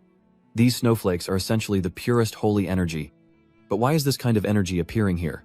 Drawn by the sounds of battle, Sebin turns to see Greymont and his Death Knights fighting someone, but who? This is none other than Gabriel, the Holy Maiden of the Church of Light. Greymont gripped his sword tightly as he faced the woman before him. Gabriel, unfazed, moves with ease, questioning why the old knight, a human, would consort with the undead, and declaring that if that's his choice, he should embrace death. For the light does not welcome him. Sebin watched in stunned silence as she fought Greymont while effortlessly destroying the Death Knight, a true saintess. Unlike Rui, who was merely a mascot compared to the Order's ultimate weapon, no wonder, their destruction had nothing to do with their strength, but rather the power they served. Gabriel, still unaware of his presence, continues to fight, and seeing the smile on her face, Sebin realizes his old knight is about to break. If this continues, all of his soulless knights will be wiped out by her. There's no other way. He has to reveal himself and stop this. Cease your attacks at once. It seems his current appearance has caused Gabriel to misunderstand. The Archangel, no less. And to think, someone here wields the power of a converted angel. Sebin then looks at Greymont and orders him to fall back. Gabriel glared at him, wondering why the Chosen One consorted with the undead. Sebin dodged, replying that it was because they were drawn to him. So, he summons his powerful blades to defend himself. Gabriel is clearly displeased. The Angel of Judgment, like the fallen angel, despises the undead. With a smirk, she says that even knowing this, he still wants to stop her. Sebin dodges and ponders, knowing conflict with the Church of Light is undesirable, but eliminating the undead is a must. Words have failed, and in a moment of recklessness, Gabriel opens a gap for an attack. Sebin glared at her. Enough. Stop this. Leave now, or I won't hesitate to send you to the Light God. But he underestimated her power.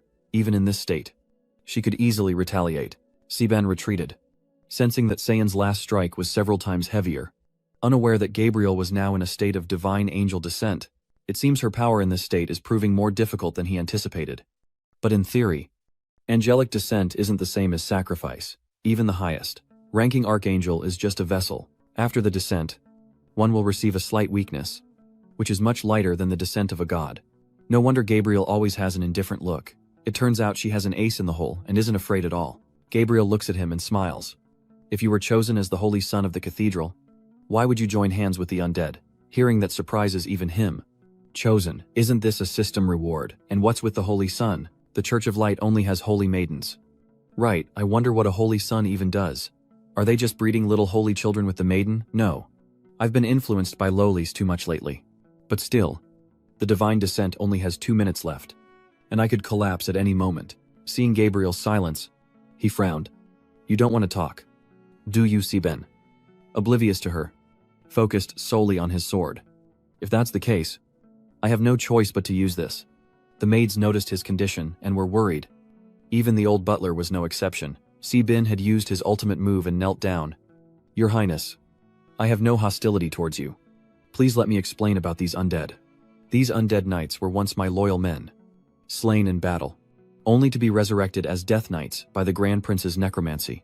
Yet, even as undead, they remain loyal, fighting for me, even though Gabriel hates the undead. How could he harm such loyal servants? Sibin's heartfelt words immediately softened Gabriel. Knowing that wasn't enough, Sibin signaled his maids for help, and they immediately began to sob, telling tales of woe that tugged at the heartstrings. But who knew that in this critical moment, Bai Riao would appear and spoil the fun, asking, "What are you all doing here, Sibin?" Knowing he couldn't let her talk nonsense, glared at her and said, "Cry for me, or today will be your death anniversary." Gabriel, seeing him and the weeping servants, surmised he wasn't lying and nodded. I sympathize with your heart's love for loyal subjects, but the undead must still be eliminated. I regret what happened. These warriors deserve respect, but the existence of the undead is unacceptable. Very well. If I expend my divine power, I can transform them into light knight soldiers. Would you accept that? Even knowing their souls cannot be recovered. Without saying much, Gabriel used his power to envelop the knights in light, telling her not to worry. The undead were quickly enveloped in light, and the transformation began. They quickly shed their dark cloaks, and then a blinding light stunned everyone present. Sibi looked at his knights and couldn't help but shout, because their new forms were so cool, along with incredibly powerful stats. Though lacking recovery skills, their damage against the undead and demons has greatly increased. Most importantly, I can now openly display this immense power without hiding it. Just as my transformation wore off, he turned to the Saintess, kneeling before her, thanking her for her help. Hopefully, next time, the god can draw something for the Saintess. Gabriel looked at him searchingly, finally reminding him to use the power of light carefully and not to do bad things. Cool words. But after her transformation ended, she immediately fainted into his arms. Now he has to figure out what to do with this Saintess. Though weakened, Gabriel seemed aware, and Zybin seized the moment, binding her and unleashing a brutal physical assault. Without a word, he forced himself upon her, and with no strength to resist, she could only accept her fate, only to be hung up in humiliation. After tormenting her, he takes his servants and leaves. Knowing she has a protective charm and won't die easily, his immediate task is to prepare for the next trap. But Baekgyu has already discovered the treasure he seeks. She gives him an eerie smile, looking quite pitiful. Enraged by her playful face, he beats her. After dealing with the situation, he's led to the royal palace's treasure vault, imagining the gold, silver, and treasures he's about to acquire. But upon opening the royal treasury, Saiwu was stunned by what he saw. It was nothing like he imagined. Not the gold and treasure he expected, but something far different. The equipment hanging on the wooden frame was nothing special, and the treasure in the entire room consisted of only 5 or 6 gold and silver items, a branch of the world tree, a jewel on a scepter, and a hero-grade sword. This innermost chamber held only 4 items. The world tree branch and scepter jewel were typical, invaluable divine objects. While the old King Stormbringer still held some rare power, he immediately gave the world tree branch and the jewel to Lori and Kan, telling them to see if they could extract the divinity within. As for the hero-grade sword he found, though not a holy sword, it feels good. It holds conquest and intelligence within. I'm strong enough now, I suppose. But then, suddenly, a surge of virtue invades his heart. He announces that our Lord has rescued Duke Lao from prison, along with some nobles who haven't surrendered. Now, the king, a prince, 3 princesses, and the queen are still alive, demanding the restoration of their rights. How should we deal with them? Hearing this, Sibe smiled. How should we deal with those who dislike the times? The prince will be beheaded and displayed throughout the country, and the others will suffer the same fate. Then he looked at the butler. Clement, Remember to arrange for someone to take these things back to Winterhold. Compared to Fire, Dragon City, Eaglewing territory in the northern part of the continent is at the forefront of fighting magical beasts. Furthermore, I can't entrust Winterhold to demi-humans at this stage, so choosing that place is more appropriate. As he discussed matters, a voice from outside suddenly drew his attention. The second prince, with a fierce look, glared at him. Let me tell you, Lord of the Eagle, I don't think you can sit back and enjoy this land. My brother Hitler is on his way here. Maybe he's already reached Fire Dragon. Before he could finish, another appeared, reporting, Lord, there's a hostile army of about 20,000 outside the city. Just then, Sebin's father appeared, saying, My good son, I've finally waited for you. He only wanted to join the ranks of the nobility, but he didn't expect to be ambushed by the Pope. Moreover, that Hitler poisoned himself to seduce the Pope, and even handed himself over to the Pope as a hostage. How could that bastard treat me like this? He won't even give me a little money, son. Teach him a lesson. His two servants looked at the close bond between father and son, stunned by how different they were. Sebin smiles at his father, assuring him that his older brother is on his way with troops, but the father doesn't care, saying he means what he says. No messing around. Speaking of which, I should thank my eldest son. If he hadn't run off, I wouldn't have known how many festering wounds were beneath the surface. Meanwhile, outside the Hitler kingdom, the eldest son finally arrives. Never expecting the Fire Dragon castle to be so devastated and fiercely contested. It's a shame I'll be sacrificing myself so soon, or I'd love to see the look on his face. Today, I, Hitler, will reclaim this land. Torrens, send your scouts in to gather intel. Hearing that, she nodded. As you wish, my lord. And so, they immediately infiltrated Dragon City. After some time, they returned, reporting that there were still some papal troops in the city, but they were exhausted, indicating a victory, albeit a costly one. Hitler smiled upon hearing this, asking how many troops the papacy had left. But then, his subordinate reminded him that attacking Fire Dragon City right now might be too hasty. After all, the second prince's information can't be verified, and without someone to respond, we fear an ambush. Torrens looked at him mockingly. Robert, are you doubting my reconnaissance skills? He turned to her. I don't doubt that ability. I just feel that someone who relies on selling information for intelligence doesn't understand that actual combat and reconnaissance are completely different. We need to consider many other factors. Seeing them about to argue, Hitler spoke up, saying that all actions would follow Torrens' lead. After all, standing here would only waste time. Robert advance on Fire Dragon City, left with no choice. He leads his troops into the fray, while Hitler eyes the woman. Oblivious to the rigid man despite his strength, Torrens cast a spell on Hitler, nearly making him fall, while wondering if Robert could defeat the Pope's rebels. Knowing the Pope was an invincible level threat, Torrens, brimming with confidence, assures the Lord that even if Robert fails, it won't affect her, before swiftly sending Hitler to his demise. With a smug tone, he says the Lord will die here, his blade sinking deeper, exacerbating Hitler's wounds. But even as a ruler, he still has some strength to fight back. So, we now know Torrens was impersonated, poisoned me, but I escaped. Right, seeing that familiar face, Hitler seethed with hatred. Aaron, it can't be. I clearly witnessed your sacrifice. Aaron smiled back. So Hitler was also susceptible to anger. Then why did betraying and deceiving the old duke seem so natural? The messenger Aaron easily sacrificed himself to gain intelligence on Torrens when you first took over the Golden Lion City. A chaotic staff, a lack of proper guards to manage the territory, and constantly thinking of unjust things made it easy for me to infiltrate. Hitler glowered, wondering if the remaining soldiers and knights were his doing.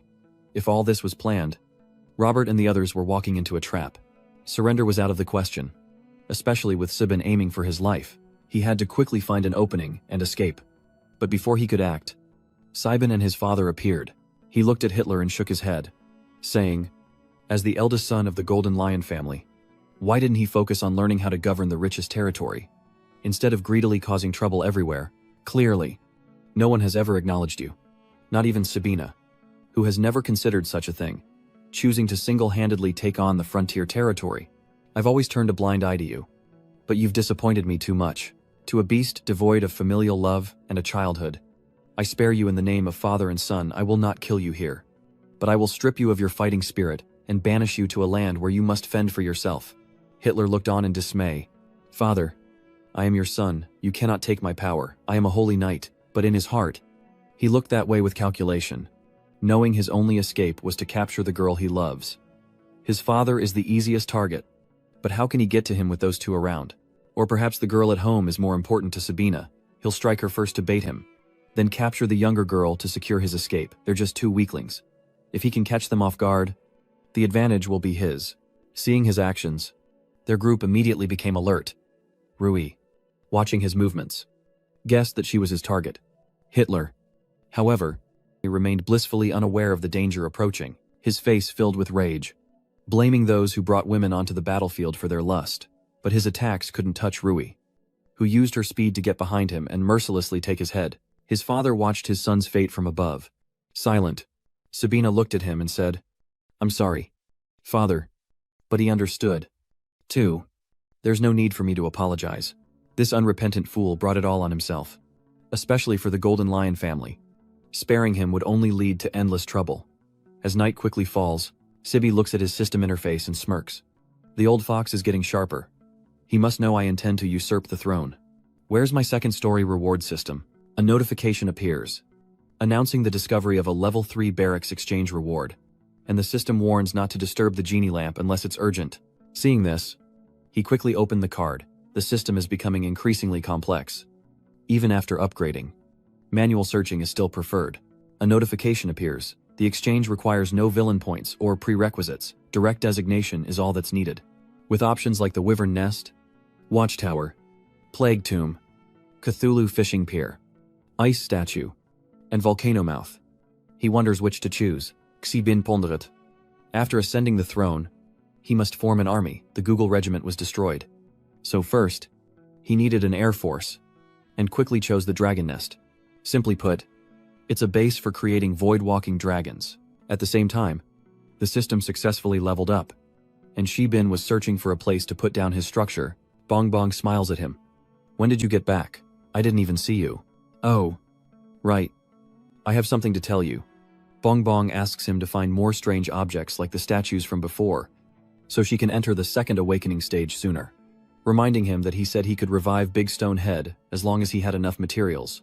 She says that reaching stage 2 could permanently turn her into a biped, and then she wants to find the materials to revive Stonehead. He's surprised. He thought she'd forgotten, but she remembers it clearly. So Stonehead must be important to her. But he also reminded her that divine items weren't easy to find, and by the time they had enough, the materials to revive Saracen might already be gathered. Sebin nods, agreeing, but assures her that he'll let her know if he finds any ocean divinity items. Hearing this, her eyes light up, and he thinks she's about to start a new conversation.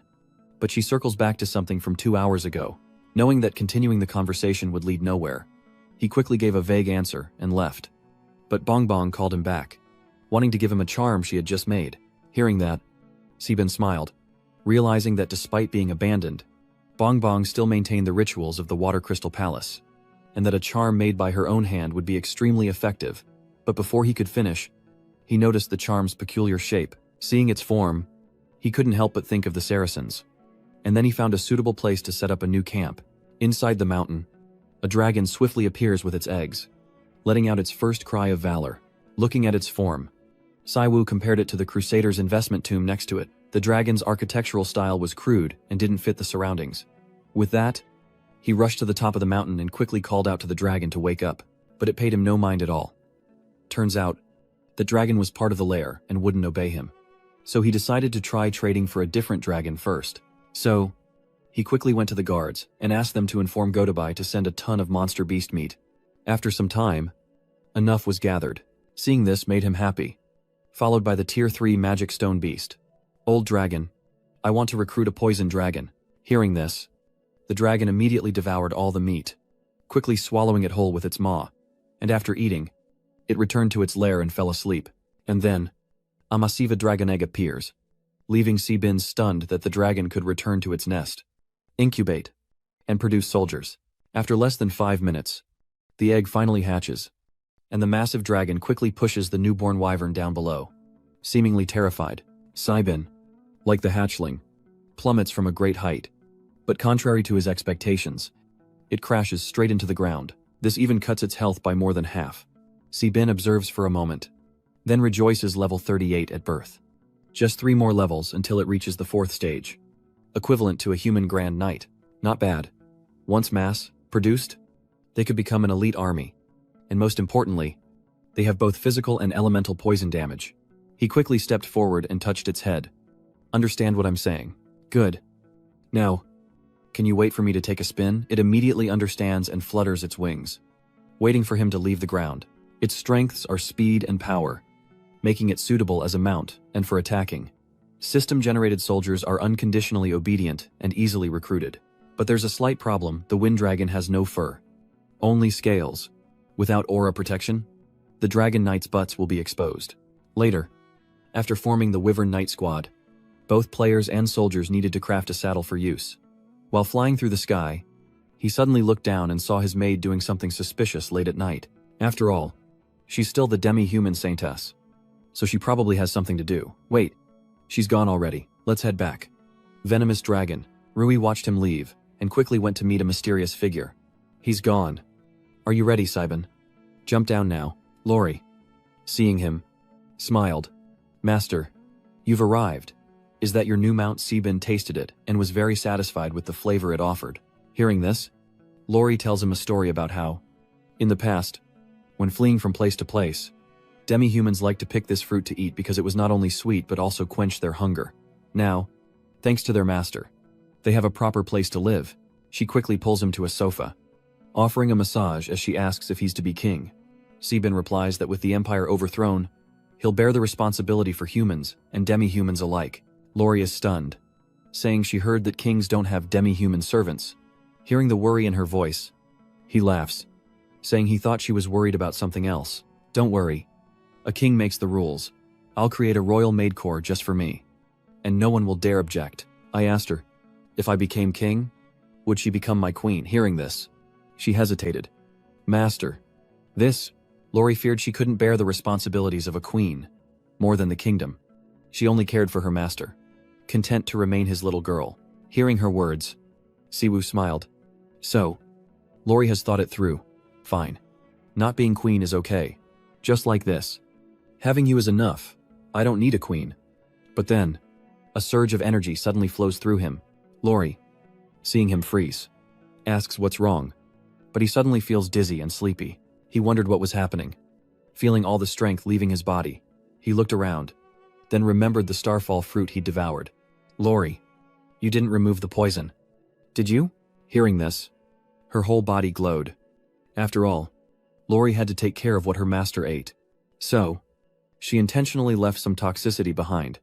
And seeing her current state, blood quickly spurted from his nose. Lori didn't hesitate, leaping into his arms.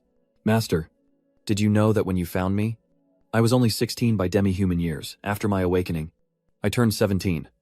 And today is my 18th birthday. So today, she wants a gift, though her master doesn't want to hurt her. Lori isn't afraid. Now that she's grown, she'll come and take her gift. What passionate events transpired within are unknown. But outside, Rui seemed deep in thought, holding a mysterious honeycomb. The next morning, Chris gave him a reproachful look, saying that the young lady was still young, and even though she was willing, he should have been gentler, at least enough for her to make it to breakfast. Typical young people. Feeling embarrassed by the comment, he quickly changed the subject, asking if she had seen Rui. Chris shook her head, saying she hadn't seen her since yesterday, which surprised him, lost in thought about Rui's mysterious behavior last night. He wondered if she hadn't returned since their encounter, before suddenly looking towards Chris in admiration. He then inquired about Chris's bracelet, saying it was quite unique, to which she smiled and thanked him for the compliment. This bracelet was a gift from my 21st husband when we got married. It's been a while, but it's still as unique as ever. Hearing this, Saiban felt something was off, hoping he wouldn't become one of her exes. With that, Chris turned to him, saying that Lori would be measuring him soon. As the craftsman had been working overtime to create the garments and scepter for the coronation, it wouldn't be long before he was called Your Majesty, which was truly exciting. Now, alone, he gazed at the system board, pondering how to revive Sanakan, when a screen appeared, displaying the necessary information. Though Sarakan had perished, his soul remained, a crucial component for resurrection. As he pondered, Claremont returned, and he immediately tasked him with gathering the necessary materials The first thing I need is for you to arrange spies in different countries to gather information about the rare and pure, and if you find any, keep it.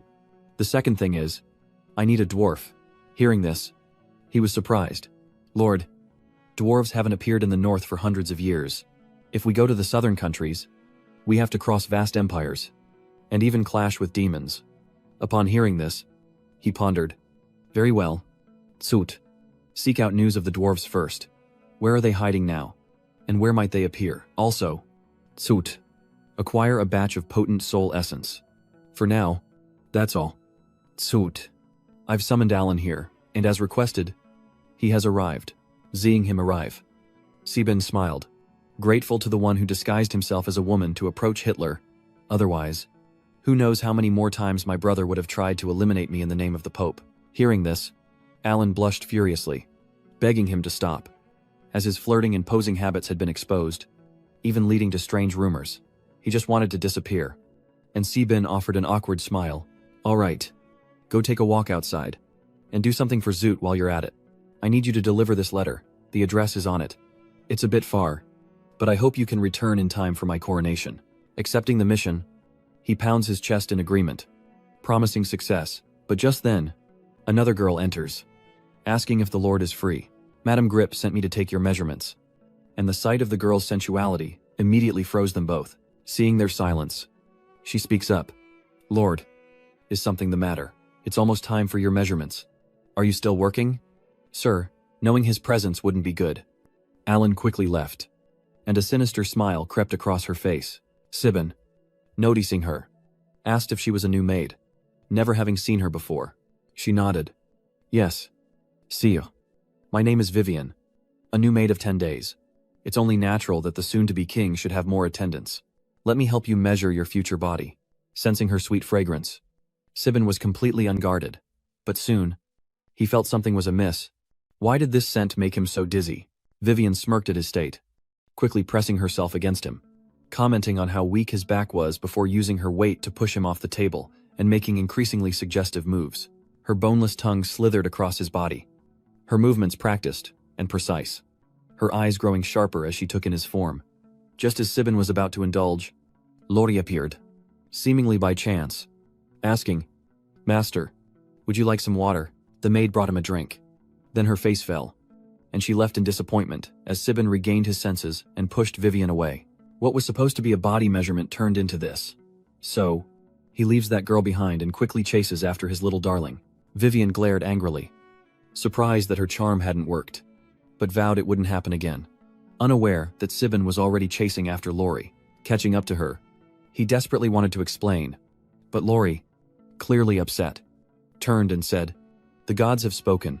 I have no right to interfere with the master's desires. This tea and cake are for you. Master, I'll be going now. Seeing her attitude, he sighed. His little maid was angry and stubborn, and he couldn't explain things for now. Who exactly is this woman to me? It's only now that he notices the many new maids around him. The kids swarmed around him, making a racket. So he relented. All right, here you go. But be careful not to drink too much, or you'll get a stomachache. Don't fight. Share it. Seeing Nana get a head pat, the others quickly clamored for one too. With no other choice, he could only use both arms to pat each child on the head. Seeing the girls so lively, he smiled, just like Lori when she first arrived. But then Nina appeared behind them, saying, You kids, I was wondering where half the work went. She moved in front of him, adding, I'm so sorry. Lord, they've been very restless lately. He waved it off, asking, Nina, since your last awakening, have you sensed anything unusual? Hearing this, she's flustered. I'm so sorry. Overcome with embarrassment, she cries, I'm sorry I can't seem to awaken. Starry Sea has awakened after only 2 insights and has already gone to the battlefield with the Lord. Only I remain stuck in place. Now that the Lord is personally asking me, I'm such a failure. Aren't I? Seeing her reaction, he smiled, telling her not to be discouraged, as awakening requires fate, and being a little late is okay, just stay calm. Encouraged, she happily exclaimed that she would definitely not fail his expectations. With that, he immediately retrieves the wild origin, wasting no time, hoping it will help her grasp her 3rd insight, wondering what effect it will have. He places his hand on her head, A surge of golden power engulfs Nina's body, unleashing an unfathomable force that blankets the area. Stone statues began to appear in her mind, along with a system panel displaying her basic stats. Seeing the system's evaluation, even Sebin was astonished. This is truly, if there's such a thing as a miracle, this is it. It's just a pity the system is upgrading, so we can't see the details of Nina's miracle. But just looking at the skills, we know they're extremely powerful. And as expected, she finally awakens after her third enlightenment. Sebin praises her, saying, "Nina, you're amazing. What abilities do you feel you've awakened? Tell me the details of their effects." She immediately sensed her power, saying, "My lord, I've awakened a total of 6 skills: mineral search, mineral conversion, mineral blessing, mineral fusion, stone armor, and rock spirit summoning."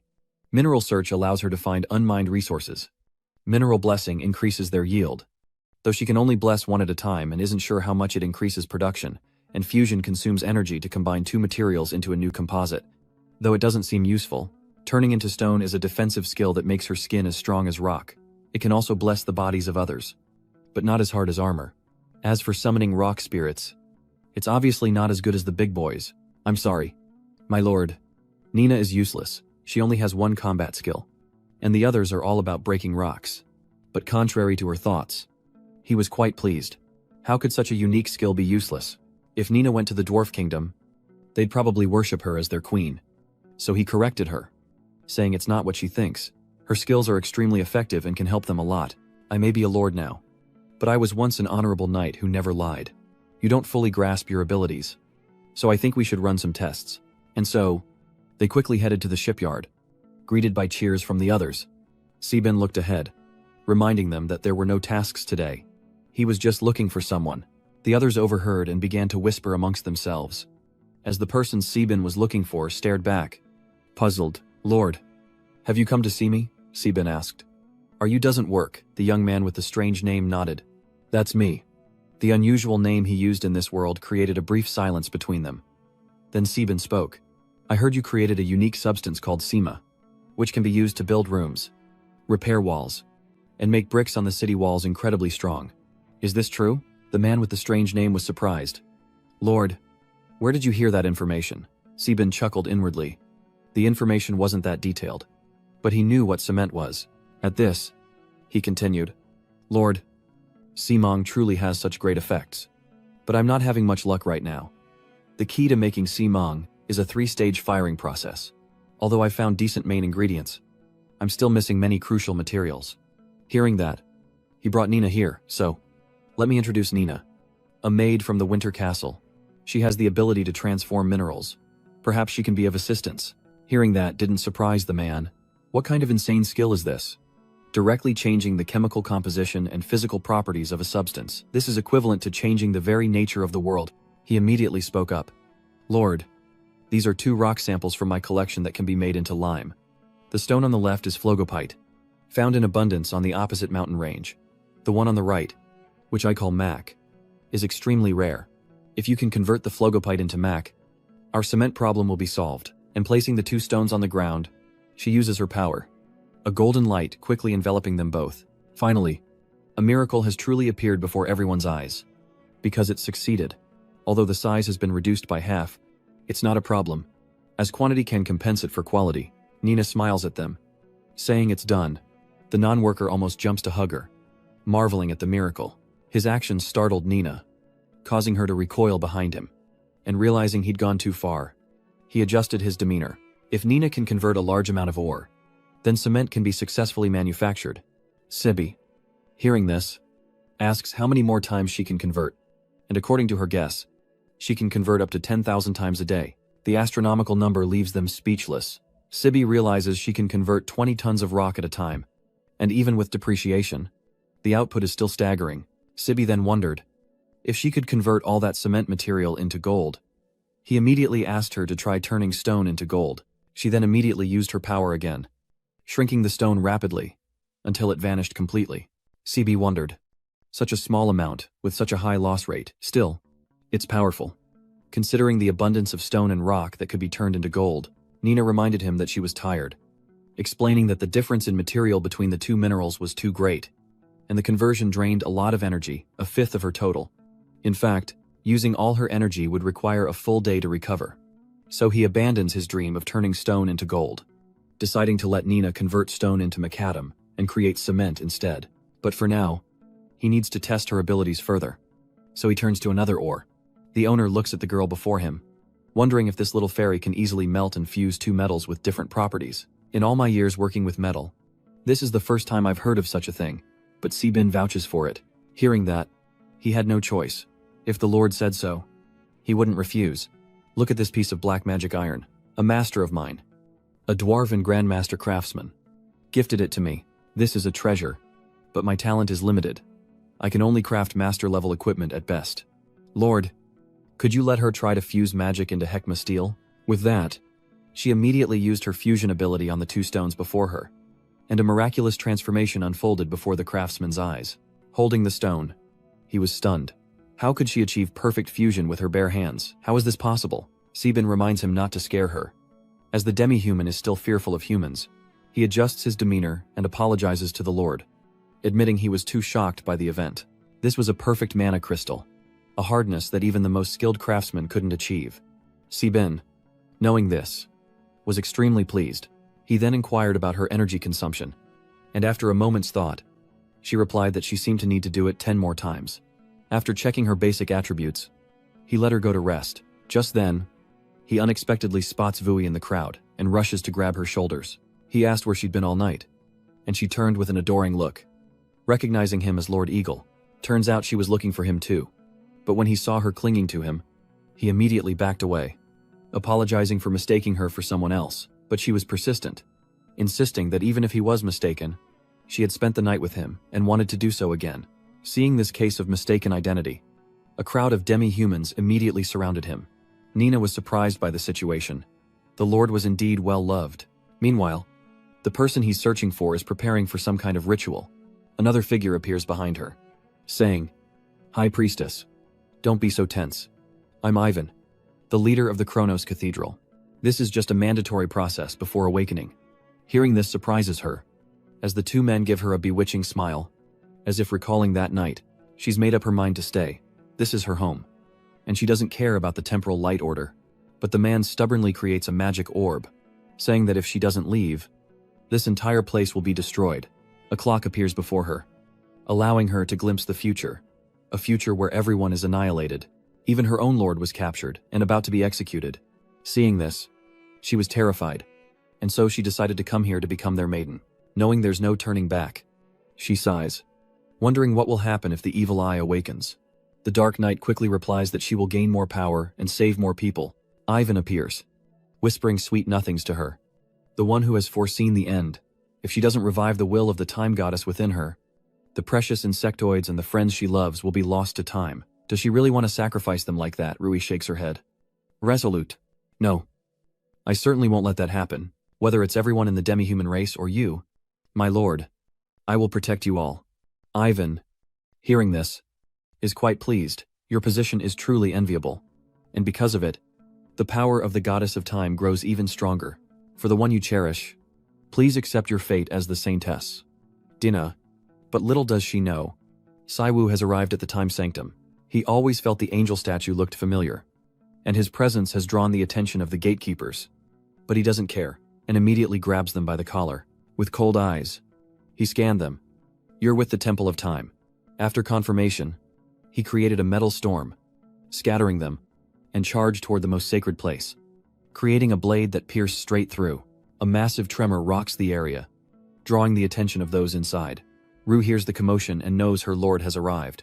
Ivan angrily questions his subordinates about the commotion, asking how they could be so reckless during such an important ritual. They report that the nearby light church has been blown up. Hearing this, he continued the ritual unconcerned. While Saiwu was shocked to realize he'd attacked the wrong place, the leader of the Lightbringer Church appears, wondering who would dare attack their church and risk divine punishment. But upon recognizing Shin, he bows his head. Lord, Bishop Vincent of the Second Church greets you. Why have you come here today? Ah, right. You were disturbed by the commotion and came to investigate. As you can see, Lord, some wretched fiend launched a terrifying attack on our Church of Light. Fortunately, there were no casualties, But as you can see, the cathedral's roof was destroyed, and repairs will cost hundreds of thousands of gold coins. Knowing he couldn't continue his charade, he shifted the blame, claiming it must be those damned heretics. The others looked in that direction and began to murmur. But Vincent immediately spoke up, asking about it. Most of the power of magma is related to demons, so it seems they've appeared here. Lord, did you see who attacked my church? Sebin brazenly shook his head. I didn't attack it, I didn't see anyone attack it. Just a flash of red light with a scorching aura. With that, he quickly glanced at the gatekeepers and ordered them to keep quiet, unaware. Vincent sighed. Regardless, you've given us enough information, and I'll order a thorough investigation to ensure no demons wreak havoc in the royal capital. Sebin forced a smile, saying, Good. I trust you can eliminate all those brutal demons. But now, I want to know where the Temple of Sacred Time is.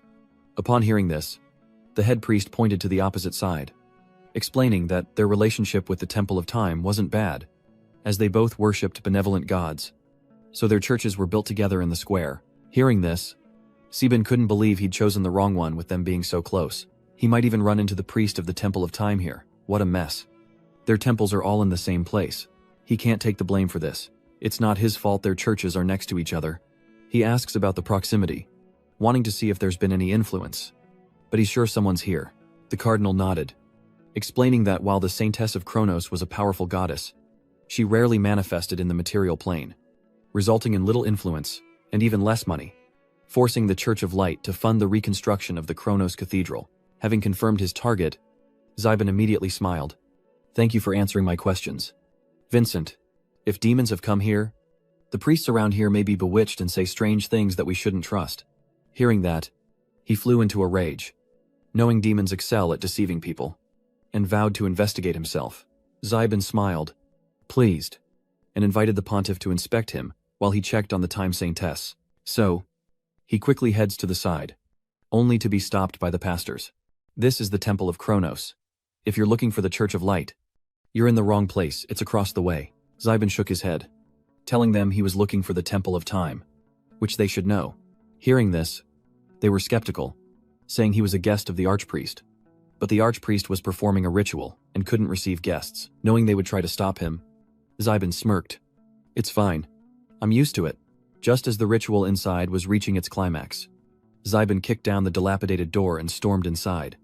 Try and stop me now. Zybin enters the sacred hall, finding it in disarray. Roy calls out to him, and the priestess beside her gasps in disbelief. Zybin signals for her to come to him. Roy, what are you doing? Hurry over here. She replies, yes. But as she moves, the priestess stops her. Wait. The ritual isn't over. You can't leave. The priestess insists that Roy volunteered to become the Maiden of Time and would return in 10 days. But Zybin laughs, questioning her claim of volunteering. The priestess asks what he means. He continues, Roy didn't tell you she was my maid. This is the price for saving all the demi-humans. My maids belong to me. Did you get my permission to take her away? The priestess stood dumbfounded. How dare you disrespect the Time Maiden? But he retorted, kidnapping my maid in my own territory. Then, Zybin drew his sword, its blade enveloped in golden light, and with a single strike, he cleaved the statue in two, retorting, and you dare call me impudent? The statue shatters from the impact of his sword, and as the temple crumbles, Zybin resquis vui, the temple collapses, and he carries her out, asking if she has no sense of being his. She awkwardly replies, oh. The priestess angrily retorts, do you know what you've done? Daring to ruin the ritual and destroy the Temple of Time, he replies, I have something to tell you. With fury, he declares that Roy is Roy, not a holy maiden or a vessel for a goddess, and if they seek her out again to force the goddess's will upon her, he vows to ensure the same fate befalls all those connected to the Time Sanctum. At this, the priestess was frightened by his words. This was her destiny. The awakening of the Time Goddess was for the sake of the entire continent, to resist terrifying beings. He told the priestess, before speaking such words, how to reverse the fate and ambition of the goddess. Images of his past flashed through his mind, being hung on the pillar. Seeing Yehao impaled, he could even change the fate of players. If the protagonist, Yehao, is already dead, why should he believe in destiny? If this is fate, then he will cut it down. The priestess was still quite angry, saying that he was indeed strong, but his selfishness would bring disaster to the continent, and he simply didn't understand the power of the ancients. He turns and says, "Before you talk about salvation, don't you consider the sacrifices if a world needs an unfortunate girl to be sacrificed, only for someone to come and save her? Then it's doomed to collapse sooner or later." He left before the eyes of the temple members, saying he would face the past himself. With his own convictions, he replied, "Perfect. The Church of Light is rich. The entrance fee is 10 gold coins. As for the Temple of Time, it doesn't really matter if they have one or not." He squeezes her cat paw, questioning why she'd returned to the Temple of Time. Doesn't she find it absurd? She replies that she doesn't. She turned and asked him, "How did you know I was at the temporal sanctuary?" After hearing her question, he paused for a few seconds before answering, then thought, "Because Loli is sulking and ignoring me. It was Creed who told me Loli hadn't returned. Otherwise, I wouldn't have known. So, I went to your room to look for clues, since you hadn't returned to the city or left any word." He then found her diary and the clock necklace on her bedside table, which mentioned that she was being followed by a mysterious person. Based on the token, he guessed it was the Time Holy Palace's Yin demon, and she panicked when she heard him say he read her diary. Rui blushed, saying, "Wait, you mean you read my diary? How much did you see?" He began to recount. "After the wedding, I'll lift your skirt." Blushing, she grabbed his collar, saying, "Didn't you read it all?" He continued, "I went to the Divine Light Formation, and I even left an impression there. Little fox, you can't escape." She wondered, "Did I really say that? Don't dream of running." "My dear, when did this happen?" He's reading her diary, embarrassed. This shouldn't be called a diary, it should be called a romance novel. After learning he read her diary, he grabbed her chin, pulling her face close as if to kiss her, making her blush. "Are you okay? It's just a preview of the diary." Overwhelmed with embarrassment, she vanished before he could react, hiding in a bush. "Go back yourself. Just say I'm dead. And remember to burn my diary." He grabbed her tail, causing her great pain, and demanded she come out and return to him. He hoisted her over his shoulder, threatening to publish her escapades nationwide if she ever left home again, reducing her to tears. The scene shifts, and as Gabriel prays, her face grows increasingly displeased. Then, she slams something white to the ground, startling everyone. "That detestable man, he spanked me, and then hung me on the wall." Everyone cried out. "Lady Gabriel," she replied, "I'm fine. Continue your prayers.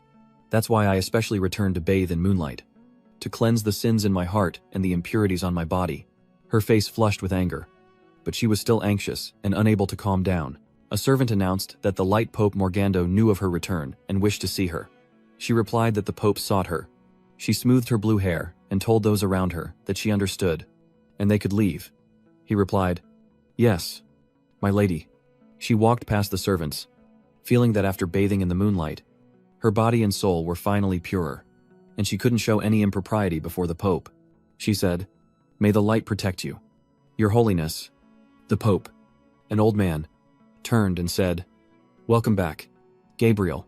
The Light Pope Morgando asked, "What's this about the undead of the Colon Empire?" Gabriel replied, "Someone set up a soul-gathering formation." She tilted her head, thinking of a demon feared by thousands. Then Gabriel continued, "Civil war has broken out in the Colon Empire. The Pope has usurped the throne, and the first prince has already been transformed into a vampire lord. He intended to use the soul-gathering formation to turn tens of thousands of fallen soldiers on the battlefield into a sea of undead, dissolving our desert undead defense line from within."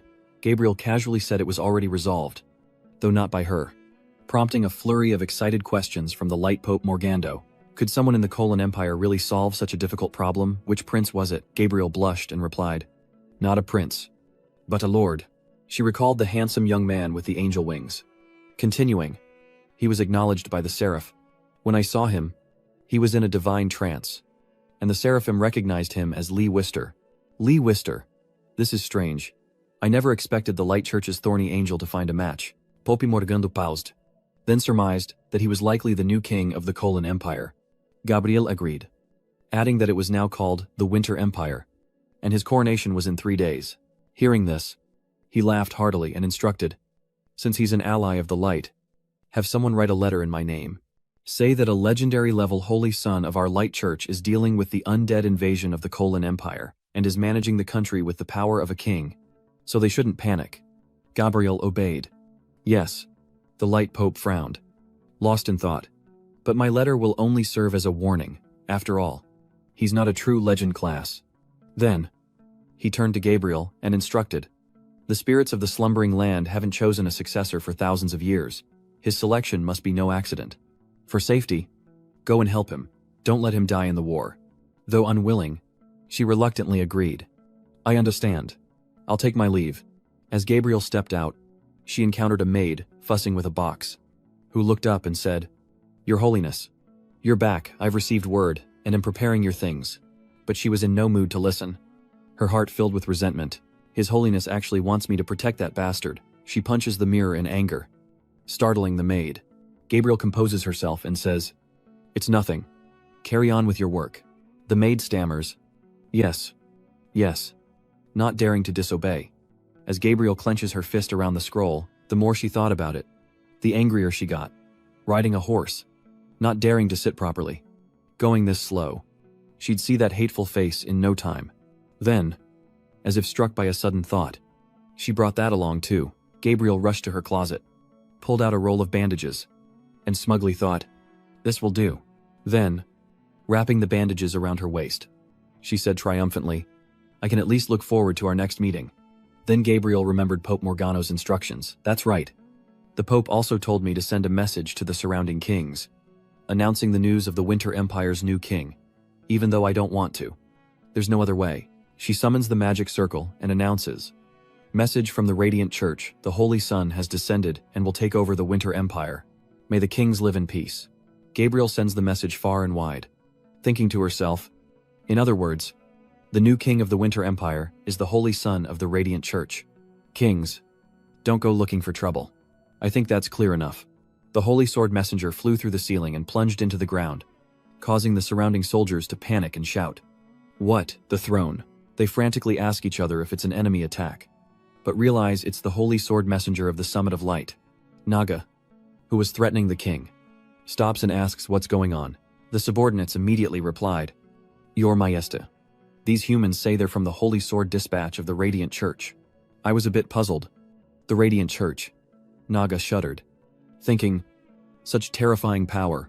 As expected, I can't stay on this continent for too long. I quickly wrapped my hair around the king, causing him to scream in pain. Naga threatened loudly, "Hand over the trident, or you'll see a tsunami engulf your country." He cried out in fear, "Your Majesty, it's not that I won't, but I truly don't have the trident." Then, turning to the artist with a sword to his throat, he continued, "No one in my territory looks like the person in the painting. Killing me won't help." Naga cared little for the king's fear, thinking with cruel satisfaction, "Of course I know you can't summon it. I'm just beating you up because Queen Naga can't stay on land for long. I can only choose someone to help me find the trident. How could I trust anyone else to do it? I remember some old events and frown uncomfortably. If that hadn't happened, I wouldn't want to set foot on this filthy land." It turns out that the sea god Wei lost his treasure and roared in fury. Who did it, causing other creatures to tremble in fear? He loudly demands, "Who stole our sacred treasure?" "The trident."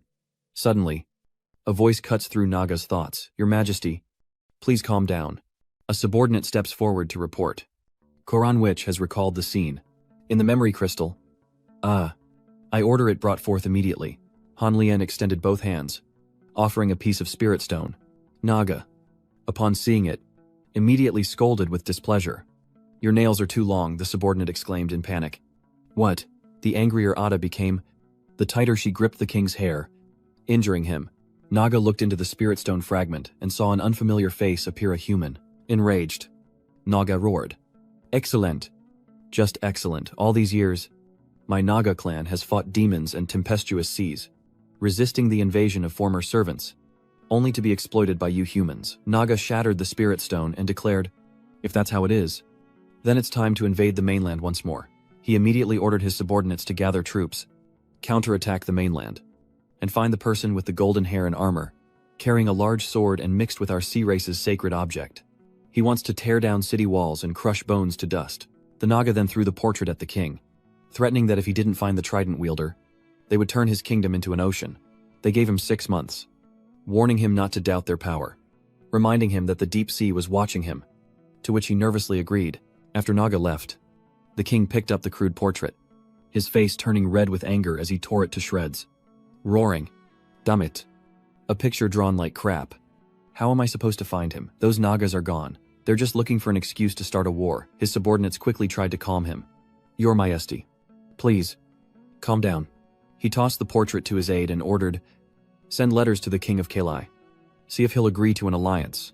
And the newly formed Winter Empire. Ask them too. Even the Beastman King. Ask everyone. Suddenly, someone interjected. Your Majesty.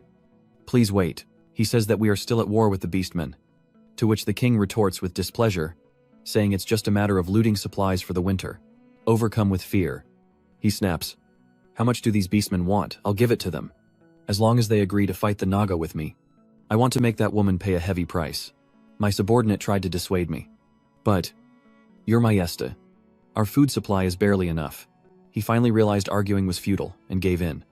Understood. The king suddenly held up the portrait and commanded, wait. Find this person for me. Search our country and others. Release the spies. Find him and bring him to the palace. I want to tear him to shreds. A knock echoed in the silent night. Knock. Knock. Knock. Seben, working in his study, replied, enter. Seeing this, Goodbye peeked through the slightly open door and whispered, My lord. Sorry to bother you. He then glanced around, looking for any beautiful women, but seeing his sneaky expression, Seben angrily retorted, Enough. Come in already. Then Goodbye entered the room with a stack of documents, replying, Yes, lord. These are all the necessary documents. Seeing them, he was surprised and wondered, Why are there so many? Goodbye explained. Some of these are records from Winterfell, and there are also books related to the Divine Realm and the Spirit Realm.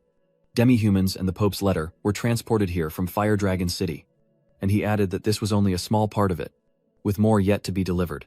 Hearing those words and seeing the stack of papers he left on the table made him uneasy. He originally wanted to investigate the relationship between gods and demi-humans, but he never expected it to be such a huge undertaking. Seben, overwhelmed, wiped the sweat from his brow and ordered, Tell the kitchen to prepare me some coffee. I might be up very late tonight. Goodbye, bowed respectfully. Yes. Your orders will be followed. As he left, Siwu sorted the papers into stacks, reassuring himself that a king must understand these things. He picked up a gold-covered book and began to read, wondering about the end of the gods. It records the history of the twilight of the gods. Let's see if we can find any traces of the demi-human's origins.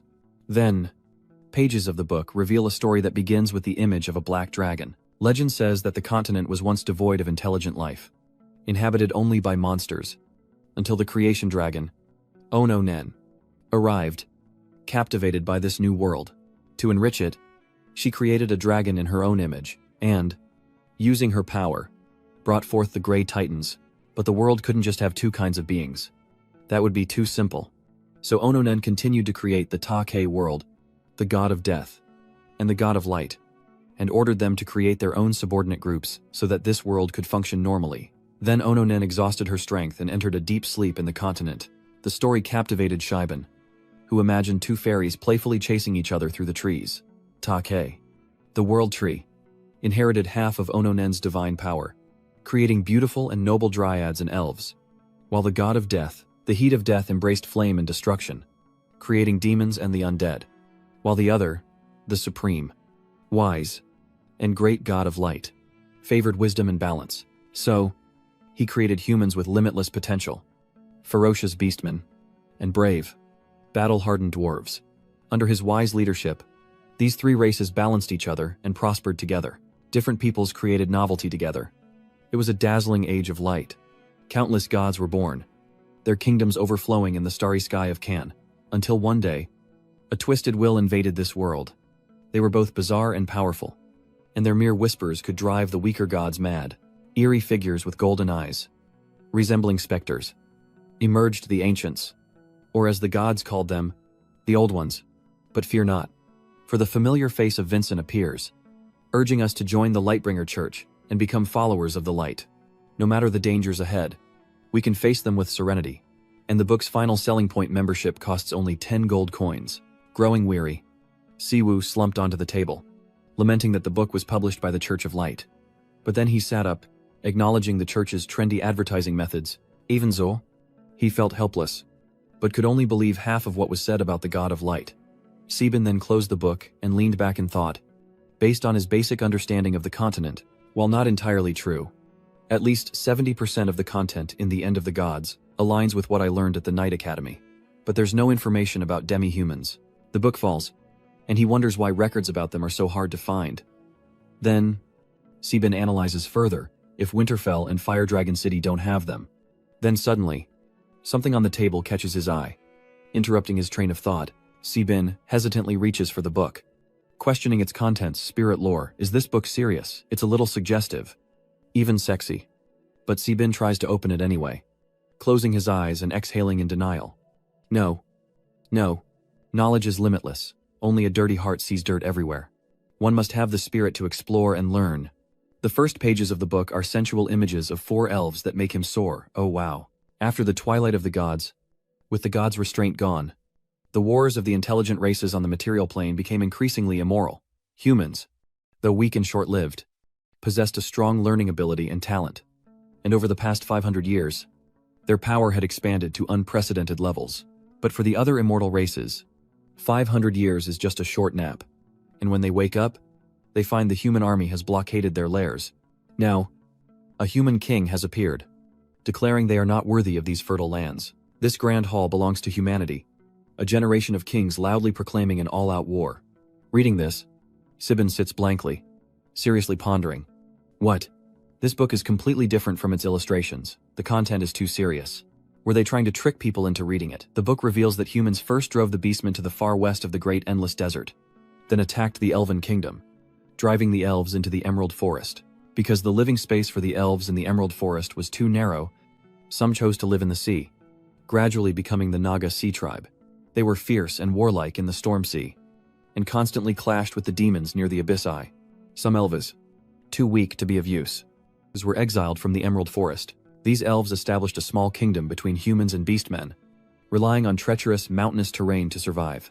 He paused, surprised, contemplating the elven kingdom between humans and beastmen. Isn't that the demi-human kingdom? A fertile land flashes in his mind as Sabinjan analyzes that demi-humans are essentially elves.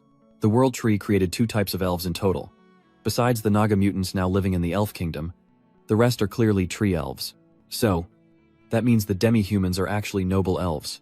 Thinking this, he closed the book he was reading and reached for the elf history summary, recalling that it should be written in this book. The World Tree inherited half the divine power of the Genesis dragon, a power of infinite potential, and passed this trait to the noble elves. However, to maintain balance between the noble and tree elves, and to prevent abuse of the Genesis dragon's power, the World Tree ultimately restricted the noble elves' bloodline development.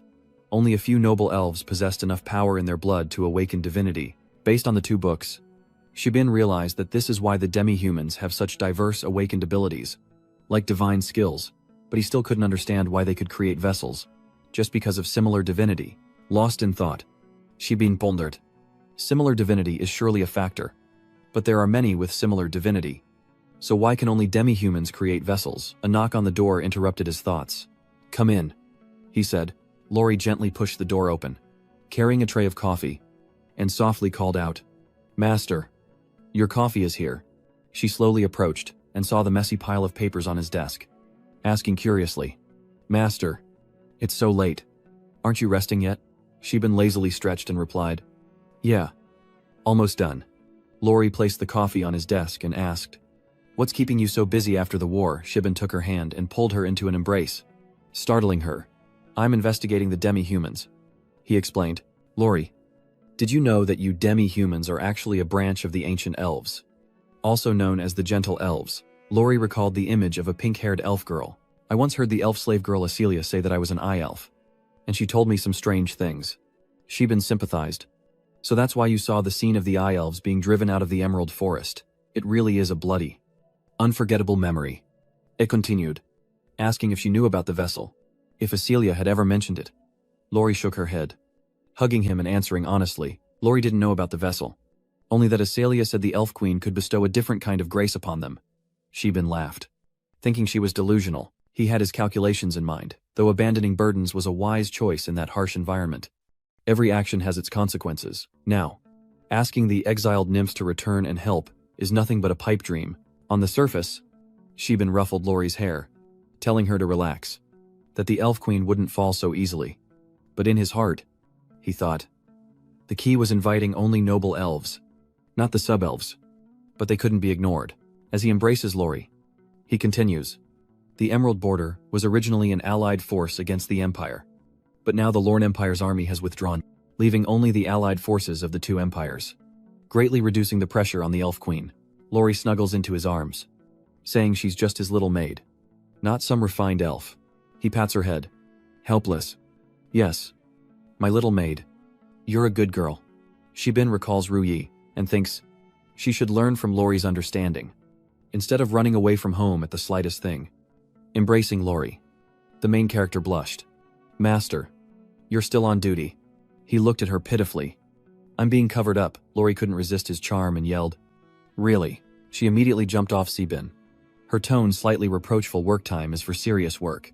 While he was simply captivated by her previous actions, secretly enjoying them. Wow. Like a squirrel. Right. Sibin remembered the important matter and sternly ordered. That's right. Go call Acelia. I have something to ask her. Lori. Misunderstanding. Stammered. Is it because I said you can't during work hours that you're having someone else serve you? Sibin froze.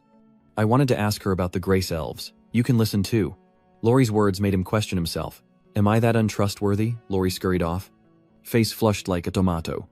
Understood. I'll go get her right away. After a moment, Lori opened the door respectfully. Master, I've brought her. Sibin replied happily. Come in. Acelia steps in, and he immediately notices her stunning figure as she politely bows and asks, Lord, I heard you had some questions for me. Under Sibin's lascivious gaze, Lori immediately turned to warn him, but Sibin awkwardly explained, Ahem. I'm just looking at her spirit signals. Sibin adjusted his demeanor and got down to business. Yes, it's about your elf race. Acelia hesitated. I don't know anything about elven artifacts, but I know a little about divine weapons. I can tell you, but you must agree to one condition. He chuckled. You can refuse, but I'll throw you off the terrace. She gasped. How could you? Sibin challenged. Want to test me? From this, he realized that he had previously thought the elves were ungrateful, but after seeing today's information, he understood that the elves probably hated humans, perhaps no differently than he and the Grand Prince. If being nice to her is useless, I'm too lazy to bother. At this point, Acelia had no choice but to give in. Okay. I get it. She began to recount. I once saw a passage like this in a book. Before the world tree fell into slumber, it divided its divine power and will into countless fragments, pouring them into many ancient trees of wisdom that had developed sentience. These trees of wisdom would become vessels for the world tree's awakening. Then Siwu asked if they had succeeded in reviving the world tree. Acelia shook her head, replying that if the world tree had revived, they wouldn't be trapped in the Emerald Forest. She continued, explaining that after the world tree fell, much was lost, and they only found enough divine objects related to it, such as its branches and the lost staff of life, to accelerate its revival. After hearing the whole story, Siwu pondered, resting his chin on his hand. So that's it. No wonder the Human Alliance wants to hunt down and trap the Elven Court in the Emerald Forest. The revival of the World Tree is good for Khan, but a disaster for the Human Empire. After ordering Acelia to stand down, Siwu sank into thought. So, the second awakening of demi-humans requires divine artifacts, but awakening them will make them more suitable as vessels for the gods. But if they don't awaken, the dormant gods will find them anyway. This is a vicious cycle, but there must be a way to break it, he sighed. Pondering further, the dormant gods are weak. If the awakened demi-humans are strong enough, can they compete? Finding divine artifacts to accelerate the awakenings of the demi-humans, making them strong enough to stand against the gods, might be the best solution. Looking at the adorable cat in his hands, he was secretly happy that he could let them live happily ever after. Back in his room, Sibin quickly opened the system panel. Hey. System, but all he got in return was a mechanical voice. System is updating. Please explore on your own if you have any requests. Which made him feel dejected. It's still not done updating. This system update is taking forever. Oh well. I should go see how the coronation ceremony preparations are going. In the main hall, the maids are busily working when a purple-clad maid notices Sibin. Who is it? Upon hearing this, the other maids chimed in. Oh. It's the Lord. Good morning. Lord overwhelmed by the enthusiastic welcome. Sibin grinned and replied, Good morning. He asked his close attendant. Crit. Who are these people? She covered her mouth and chuckled. The inauguration ceremony is in 2 days. Winter Castle was short on staff. So we hired some new maids and are teaching them etiquette and rules. The new maids fawned over him, making him blush. So that's how it is. Thank you for your hard work. Crit. Crit smiled contentedly. It is my pleasure to serve you. Sebin sat on his throne, surrounded by sweet maids, and exclaimed with delight. So this is the joy of a king. Although he couldn't just sit back and enjoy the fruits of his labor, the maid next to him, confused by his sudden change in attitude, asked, Lord Regent, he snapped back. Clement. Is everything ready? The butler bowed respectfully and replied, Yes, it is. The great nobles and lords of the former Lone Star Empire have already arrived at the conference room. Sebin's expression darkens. Very well. Let's go. Inside the conference room, the officials buzzed with speculation. Of course. He wants to win us over, but we'll see what this new king has to offer. Sebin enters, followed by Clement, who announces, Gentlemen, I believe you all know why we're here. So I'll be brief. Please read the draft that has been distributed. After reading the draft, they were in an uproar. What was this Winter Laws draft? Weren't they supposed to be discussing the coronation and the church? Sebin sat upright and continued to explain that all territories in the Winter Empire were now short of administrators, and riots had even broken out. This is the law I've drafted to help you all better manage your territories. It has many detailed clauses, but it mainly boils down to 3 major points. 1. Abolish all taxes except those stipulated by the king. And 2. Abolish slavery and implement free contracts. 3. Change the hereditary system. No noble's descendants can inherit their family's territory, and they must pass the empire's examination. Suddenly, a purple-robed official stood up, slammed the table, and objected. Your Highness is crazy. This is unreasonable. This is fundamentally cutting off the empire's foundation of power. Doing so will only weaken the empire, and no one will follow you. Your Highness, Sebin, without saying much, directly ordered, drag this man out and hang him to death.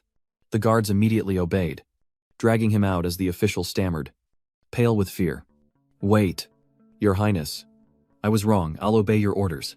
With a sigh, Sebin asked if there were any objections, and when none arose, he declared the law would be implemented immediately. But then, a raised hand caught his attention. Your Majesty, a blonde lord said with a smile, we are more than willing to cooperate with you in implementing this law. As he spoke, he was about to ask more.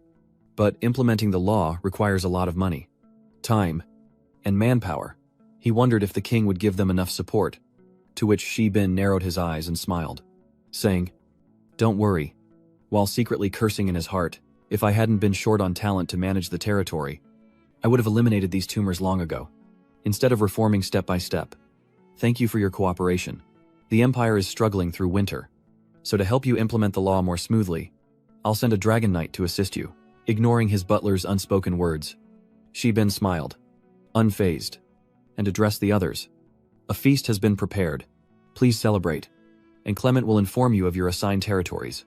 With that, he turned and left, instructing, Clement, take good care of these nobles and lords. As Sebin left the conference room, Goodbye rushed over, looking panicked. My lord, this is terrible. Sebin couldn't help but sigh upon seeing who it was. Why is it always this line when I see you? Goodbye burst into tears, a stream running down his cheek. He's right. Without further ado, Sebin reassured him. All right. What's with all the panic? Goodbye quickly responded. And after hearing the unexpected news, he was a bit surprised. What? As Sebin hurriedly walked away, he asked. You're saying that a thief broke into the palace and stole the crown without a sound. Despite your tight security, seeing the crown's empty container, Goodbye breaks down, confessing, My lord, we patrolled carefully, but saw no one enter. With the inauguration ceremony fast approaching, his brothers dared not lower their guard. Sebin, holding the paper from the cage, still faintly steaming, replied, I understand. Soon after, tiny wisps of steam from the paper clung to his hand. As if realizing something, her beautiful blue eyes widened in surprise, dropping the cloth with the object, Goodbye, as if also realizing it, immediately drew his sword and rushed forward. Lord Saintus Vui and Lori, also noticing something was wrong, shouted, Master, be careful. As Lori finished speaking, Saintess Vui rushed forward, kicking the cloth away and quickly pulling Sebin back. But she looked at his arm with concern. Sebin reassures them, saying it's just a bit of miasma, clinging to the artifacts. He waves it off with a carefree smile. But Lori, heartbroken, clutches his arm. Certain he's in pain. Enraged, the Saintess Vui cried out. How can you say it's nothing? Faced with their concern, Shibin reassured them. With Lori here, it's nothing to worry about. Lori, hearing this, immediately used her healing magic. Understood. I'll heal your arm right away. Shibin stares intently at the lingering miasma, a grim realization dawning. Someone doesn't want him to ascend the throne. His thoughts interrupted. Shibin ordered the area sealed off, forbidding anyone from touching anything. And as for the man who refused his toast, he would taste the true bitterness of punishment. Inside the conference room, the feast is in full swing, and the guests are engaged in lively conversation. The atmosphere is incredibly festive, as the man who spoke before Shibin raises a glass of red wine in mockery. Passing laws means nothing. True power lies in enforcing them. The soldiers overheard. Realizing the Earl had a plan to deal with the new king, Edward smirks, confident that it won't be long before he's begging for his life. Soldiers seize him, but Grimhan suddenly appears. Earl Edward, he said with a serious expression.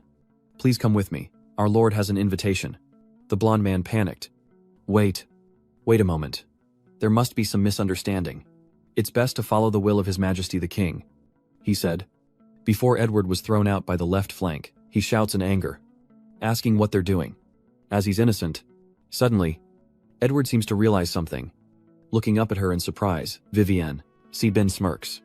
So, my little seductress finally came to beguile me. Did she? Edward stammers. Your Majesty. Shibin replies. Unfortunately, such clumsy tactics are useless against a righteous and powerful knight like myself. Were you also involved in the crown theft? Shibin smirks coldly, saying they tried to seduce him with a honey trap. Yet they ask him for evidence. How laughable. The blond man paled. How could you know the plan unless you were always watching us? Shibin chuckled. That's right. I noticed someone was watching me in Winter Castle. So I sent Allens to various countries to plant spies under the guise of delivering letters. So, do you have any last words? Edward begged for his life, promising to obey and faithfully execute the law, pleading for a chance. Shibin casually asks, Edward, do you know why I was able to become king? He stammers. Why? Why is that? Shibin replied. Because as a villain, I never give anyone a chance. Soldiers, take him away to be dragon food. Edward challenged him, thinking anyone would listen to that law. Without my help, your rule will surely be overturned. Shibin chuckled, amused. Azlauri asked, Master, did he really not steal the crown? Shibin stated that not stealing the crown wouldn't completely stop his coronation, making it seem more like a joke. Lauria asked seriously, but without the crown, what would they do for the coronation tomorrow? So, Shibin says they'll just have another crown made, and tells Nina to head to the smithy, while Lori stays behind with the priest to deal with the energy in the vault. At the jeweler's, the jeweler was surprised. What, make a new crown in one day, Lord? You must be joking, Shibin smiled, thinking. Actually, half of it is a joke, he said. I guess it's impossible. Right, the shopkeeper replied that crowns are usually made of rare metals, and even with enough materials, it would be difficult, unless a master dwarf weaponsmith could be found. Shibin was puzzled. Dwarves, the craftsman waved his hand, saying, You probably know that humans are far behind dwarves in weapon crafting, and I don't have any rare metals here. Shibin thought, that's right. If human craftsmen could easily reach the level of dwarves, then reviving Saracen wouldn't be too difficult. Suddenly, Nina's eyes light up, and she says, My lord, if you want to find a rare metal vein, I think I can sense it. Lori says, Nina. And Shibin asks in surprise, Really, where? Nina says it's 5 miles that way. To which the craftsman replies that 5 miles is Lake Lamdong. Shibin says they'll have to take a trip to Lake Lamdong, and asks if the craftsman has any horses. The craftsman replied that he had 2 horses. Shibin laughed, saying it was a small problem. As they journeyed through the forest, Nina announced they were close. Suddenly, Nina cried out in alarm. My lord, it's over there, Lori smiled and said. Actually, Lake Lamdong wasn't always called Lake Lamdong. When the demi-human kingdom existed, we called it the Angel's Eye. Beautiful, isn't it? Shibin nods in agreement. Indeed, it's beautiful. Lori continues. Hi V. Do you know why it's called the Angel's Eye? Shibin asks why, and Lori explains that legend says this place was once without a lake. Until one day, a great star trailing a pale flame crashed down here. Hundreds of years passed, and the lake gradually formed. The previous saintess told me that what fell was not a star, but the eye of an angel. What angel's eye? Is the saintess just talking nonsense? Or is she too romantic? He continues. The top existence in this world is the Onan creation heart, not angels. The so-called eye of an angel, I think it's just a meteorite, unless it's a big one. But if it was a meteorite, then there's an 80–90% chance of rare metal deposits. Suddenly, an explosion echoed from afar. Nina looked bewildered, and Si-bin said, "Why did it explode over there? Let's go take a look." Nina agreed. "But it's a gravel field over there. Let's dismount and cross it." As they approached, they encountered a dwarf with an angry, red-eyed expression. Stone head above. The dwarf stomped his foot and roared, "I'll skin that little rascal alive for what he did to my fruit. What did he put in the fire wine if I hadn't run? My beard would be gone." Si-bin grinned to himself. A dwarf. And level 60 no less. This is too easy. Suddenly, the dwarf turned his head, sniffing the air. "Who's hiding there?" Lori shouted. "Danger." The dwarf punched the boulder, forcing the three to jump back. Si-bin then said, "Roy, wait. I want to recruit this dwarf. Don't use force." Nina replied, "Huh, but he seems very hostile towards us." Si-bin chuckled. "I know. It's annoying enough just being hated by humans. But the worst part is not knowing why was his tribe attacked by humans before landing on the ground." Si-bin continued, "In this situation, we can only force communication." The dwarf glared at them, angrily saying, "Humans and demi-humans." With an angry glare and a swing of his arm, the dwarf roared, "Humans, back off. Leave this place. Or I'll turn you into mincemeat. This is such a pain. We came all the way from the southern Great Plains to the northern continent, hoping for a few days of rest. Who knew a Fuangtu from the Lan No Empire would suddenly appear, stealing a dozen of our Kin Ap Duhu siege guns, human. It's a pleasure to meet you. I heard the commotion and was curious, so I came to take a look. If I've disturbed you, I apologize." Si-bin then thought, with my understanding of dwarves, besides their strong personalities and love of grinding, they also have two characteristics. They like to drink and be flattered. It's worth a try. For better or worse, the master stared intently at the three figures before him, then said, bewildered, "Humans, you're quite the talker. I'm searching for a vein here, you needn't bother me. And I can pretend you were never here." Si-bin glanced nervously at the master. "Searching for ore veins, but this is the territory of the two great lords." "Sia." The master's face darkened. "Lord," Si-bin said with a smile. "Yes. But, never mind."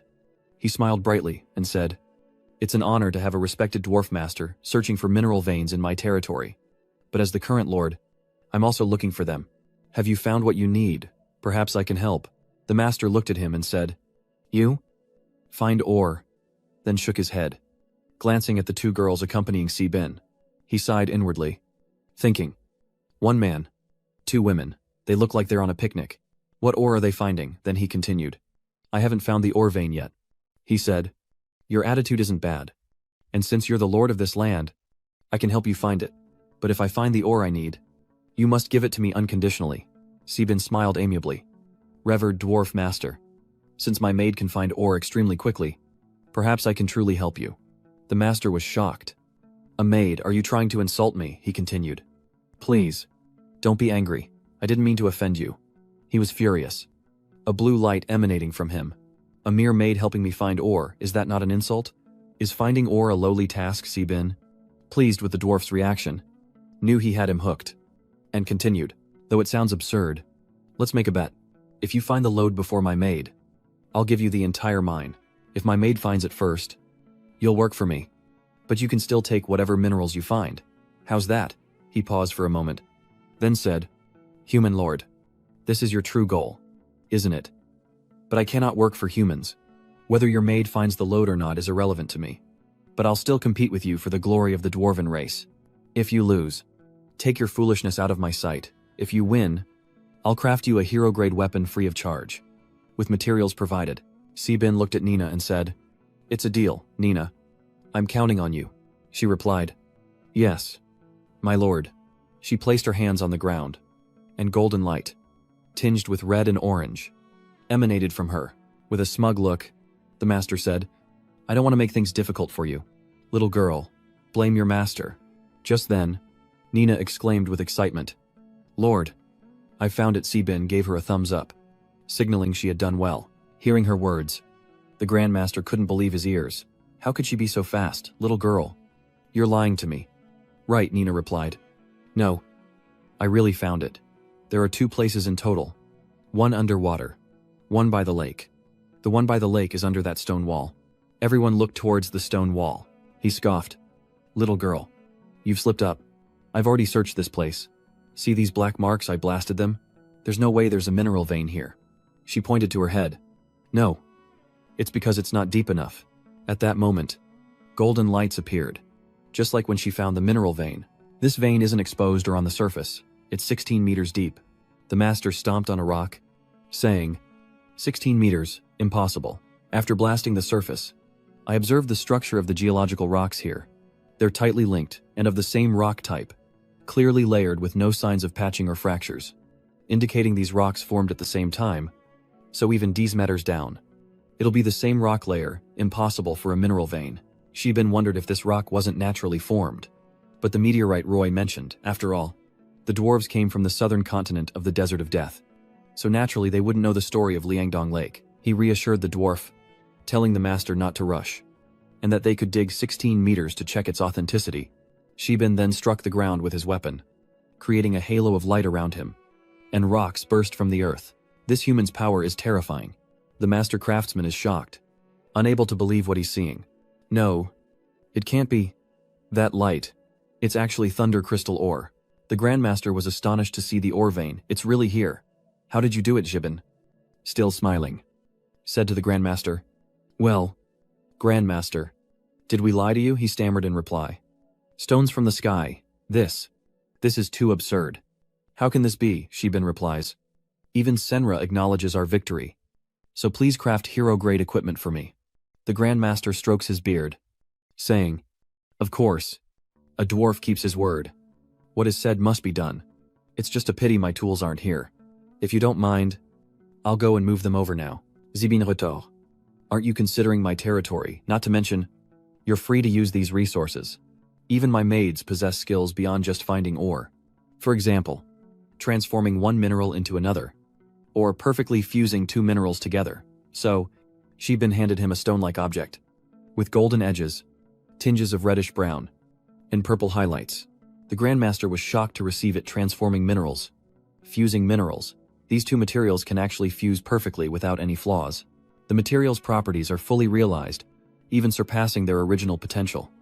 I'm 308 years old, and this is the first time I've seen Hatma steel. It's a miracle. He told Shibin, Human, you possess an unparalleled treasure. Not just wealth, but immense military power. Shibin simply smiled amiably and said, Thank you. You flatter me.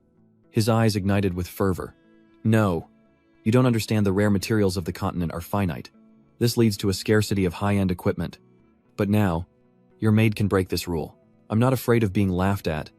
The entire Warhammer tribe only had 20 King of the Hill siege cannons, because we lacked the key materials to make the right parts. Now we have very few left, and a human prince stole them. My injuries were worse then, and my people were too weak to resist. Everyone around him looked on in confusion. Shibin turned to Vui and whispered, The King of the Hill siege cannons. Could it be? She replied. That prince stole them. I thought he bought them from the dwarves. But it turns out he stole them. So these dwarves have it rough, invaded in the southern continent, and robbed when they flee to the northern continent. If I ever meet him, I will thrust my eternal hammer into his national flower, so he knows the consequences of angering the dwarves. This is a long story, so that's how it is. That damned guy. At this, flames of anger erupted around the master. Good riddance. The only pity is that I didn't personally shove my eternal hammer up his royal flower. Zibin stared blankly at him. You have quite the taste. See ya. The master continued. So, you're actually the king of this nation, he replied. Not yet crowned. So still a lord. The master pondered for a moment, then pointed at him. Even so, I still won't work for you, but I can go to your territory. I can craft the hero-grade equipment you need, and I can even stay there. But I might occasionally need your maids to help me synthesize minerals or something. Of course. I'll pay, or trade with crafted equipment. So how is this different from working for me? All I need is Nina to mediate. Shinbi thought. Very well. Happy to be working with you, the master said, shaking his hand. You humans are quite reasonable. Once you're on my territory, he thought, I'll have plenty of ways to make you stay willingly. There was no time to waste. Wait here a moment. I'll return to the tribe to settle some affairs and bring my tools back before noon. The master tells Shibin, I swear to the Great Stone and Moradin that I will return on time. A dwarf's word is gold. She asks him, Hyvie, will Han really come back? He replied, based on the dwarves' dedication and rhythm in crafting, Han will definitely return, as long as Nina is here. He looked around for Nina, when suddenly Nina shouted. Lord, he turned to see her leading 2 people behind her. Oh, I found the Lord, shouldn't we call him Your Majesty? The 2 greeted Shibin. Hello, Your Majesty.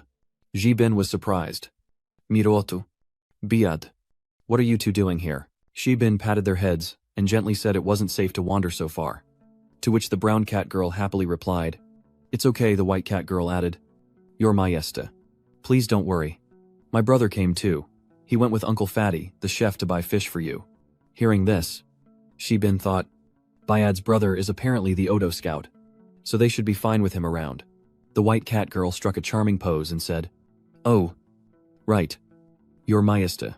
I have something to give you, the prettiest stone we could find. Bin smiles gently as he accepts the stone from the cat girl, saying thank you.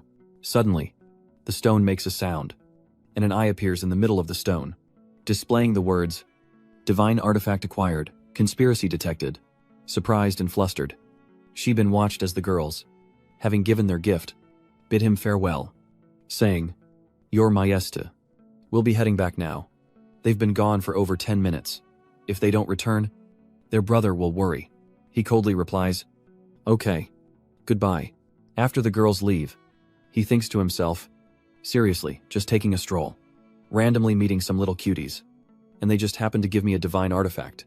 Zybin, full of himself, thought, the title Child of Destiny is wasted on me, that Ye Hao is too weak. Wu Yi looked on, confused. Suddenly, a voice called out, Zybin, Your Majesty. Hearing his name, he turned and replied, Who? It was the Grand Master, who said as he approached, I'm back. I've been waiting. Let's go to your territory. Shibin replied, Okay. Seeing the Grand Master carry more weight than his own body, Shibin realized how the dwarves could transport so many siege weapons across the desert by breaking them down into components and relying on the dwarves' strange strength. Moving those heavy machines would be child's play. Snapping out of his thoughts, Shibin exclaimed that there was something he needed the Grand Master to do right away. The Grand Master, upon hearing this, asked, back in the kingdom. As the Grand Master crafted something for Shibin, he warned, Be careful, human. For the Grosentin are a race of dwarves who forge. After finishing, he held up a crown with a sparkling red gem in the center, and continued, This is as simple as making toys for a hit. Shibin, seeing the crown the Grand Master made, clapped and praised. Amazing. To show his gratitude, Shibin presents the Dwarf Master with wine, a trivial offering, perhaps, but a vital component to becoming king of mankind. He opens the bottle and says, As a token of my thanks, I offer you this gift. As Shibin opened the bottle, its aroma captivated the Grand Master, making his mouth water as he asked longingly, What is that scent? Shibin explained that it was the Winter Empire's royal honey wine, only available in Winter City and rarely sold elsewhere. I know dwarves love liquor, so I brought a bottle for you to enjoy. The Grand Master smelled the liquor and said, Stone above. Humans may be poor craftsmen, but they can brew such delicious liquor, I swear on my dwarven name. No dwarf can resist the allure of this fine liquor. None. Hearing this, Shibin was secretly pleased. This was the effect he wanted. If the dwarves could resist this delicious brew, why would he have bothered digging it out of the national treasury? He then proposed, So, don't you think dwarves and humans living together could get what they need? Just agree to bring your clan to Winterhold to work. I can promise you a bottle of this brew every day. And as king, I guarantee fair wages and freedom to come and go as you please. Upon hearing this, the Grand Master was deeply moved, thinking, This is a temptation, a devil's bargain. Dwarves must never submit to humans. As the Grand Master drank, he thought, Our tribe needs a safe place to live, a place with rare ore veins and a demi-human child who can find them quickly. She can also perfectly fuse mineral veins. This king is very kind to the dwarves, guaranteeing rewards and good liquor. After careful consideration, The Grand Master shakes hands with Shi Bin, sealing the deal, all the while thinking, damn it, I've lost control. This human king is offering too much. With the deal struck, Shi Bin rejoiced. Excellent. To celebrate our newfound friendship, let's crack open 10 barrels tonight, the Grand Master, equally elated, danced with Shi Bin, exclaiming, what generosity, your majesty. You are now my brother. Rowan Sanderson, wait. I'll forge you a divine weapon. With it, you can slay gods. How about the eternal hammer? It's yours. Upon hearing this, Shi Bin awkwardly replied, you should keep that. Returning to his room, he sighed in relief. The drinking capacity of the dwarves is truly limitless, but at least I got him to give it up. Suddenly, an arm pulled Shi Bin into a room. Surprising him, it was Rui, who said, Hi Wei, I have a gift for you. As if entranced, Shin's eyes shone with affection as he gazed softly at Rui. Stammering, a gift, she looked up at him alluringly and replied, yes. Hearing this, Shi Bin placed his hands on Rui's shoulders, his eagerness and longing almost drooling. Then he looked around worriedly. This isn't good. Not outside the bedroom. He started to say, but then stopped. Never mind. Someone might barge into the bedroom too.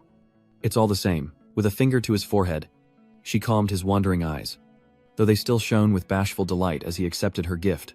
Then, Rui asked, tomorrow is the enthronement ceremony. What are you thinking about? Then, stepping away from his embrace, she walked forward, saying, the gift I mentioned is this. Before him, Rui stood beside a magnificent red robe, exuding nobility, and introduced it. I made this robe myself. It might be useful for tomorrow's enthronement ceremony. The scene shifts to a vast sky dotted with colorful confetti. As trumpets blare, filling the air with excitement, a narrator's voice introduces the land, stretching from the Sarundo Mountains in the south to the frigid Northland in the north, bordered by the Andorra Empire and the Meton Principality to the east and west. This fertile land is our nation. They turn towards the path and shout, Your Majesty, the announcer proclaims that today, the country will welcome its new master, as a group descends from the sky. A carriage pulled by 3 flying beasts, followed by guards. Seeing this, the people rejoice together in welcome, hailing their leader, their one and only leader. His Majesty Hivi Kims. Shi Bin gracefully descends amidst a cloud of smoke. Met with resounding cheers of Hivi, he steps down from the carriage, and Grimon draws his sword, commanding, Crusader Legion. Attention. On either side, soldiers stood in perfect rows, drawing their swords and raising them to the sky, shouting, Hail the King! Hail His Majesty the Emperor! Then, cheers erupted as the entire Typhaeus Legion paid their highest respects to His Highness City Guard. Hail Cavalry! Hail! The unified roar subsides as Shi Bin takes the stage, introducing himself. I, Hivi Kims, swear to all the people of this kingdom. Shi Bin turns, joyously spreading his arms wide, declaring, I will rule a nation more powerful than any in history. From here, a new nation will rise, and you will be proud to be its citizens, protecting it, developing it, exploiting it, and planting its flag across the continent. He then christened this nation the Winter Empire. He then added that he would be known as the Winter King, as the people below cheered, raising their hands and shouting, Long live the Winter King! Long live! Long live! As the sound of the gong signaled a new beginning, as the chimes rang out, Rui, Lori, and the children approached. The 2 girls in front carrying a crown and a robe, a symbol of imperial power, followed by the children with cups of wine. Laughing as they walked, they step onto the platform, chanting in unison, Long live the King, accept our blessings. Your Majesty Sebin Keels. Hand over his heart. Solemn. Rui approaches, draping a shimmering, regal red robe over him. As the crowd roars, Long live the King. Cheers ehut. But amidst the joyous atmosphere, an announcement rang out. A notification that froze Saiwu in place, followed by the words, System update complete. The host's death ending has been altered. New child of destiny has descended.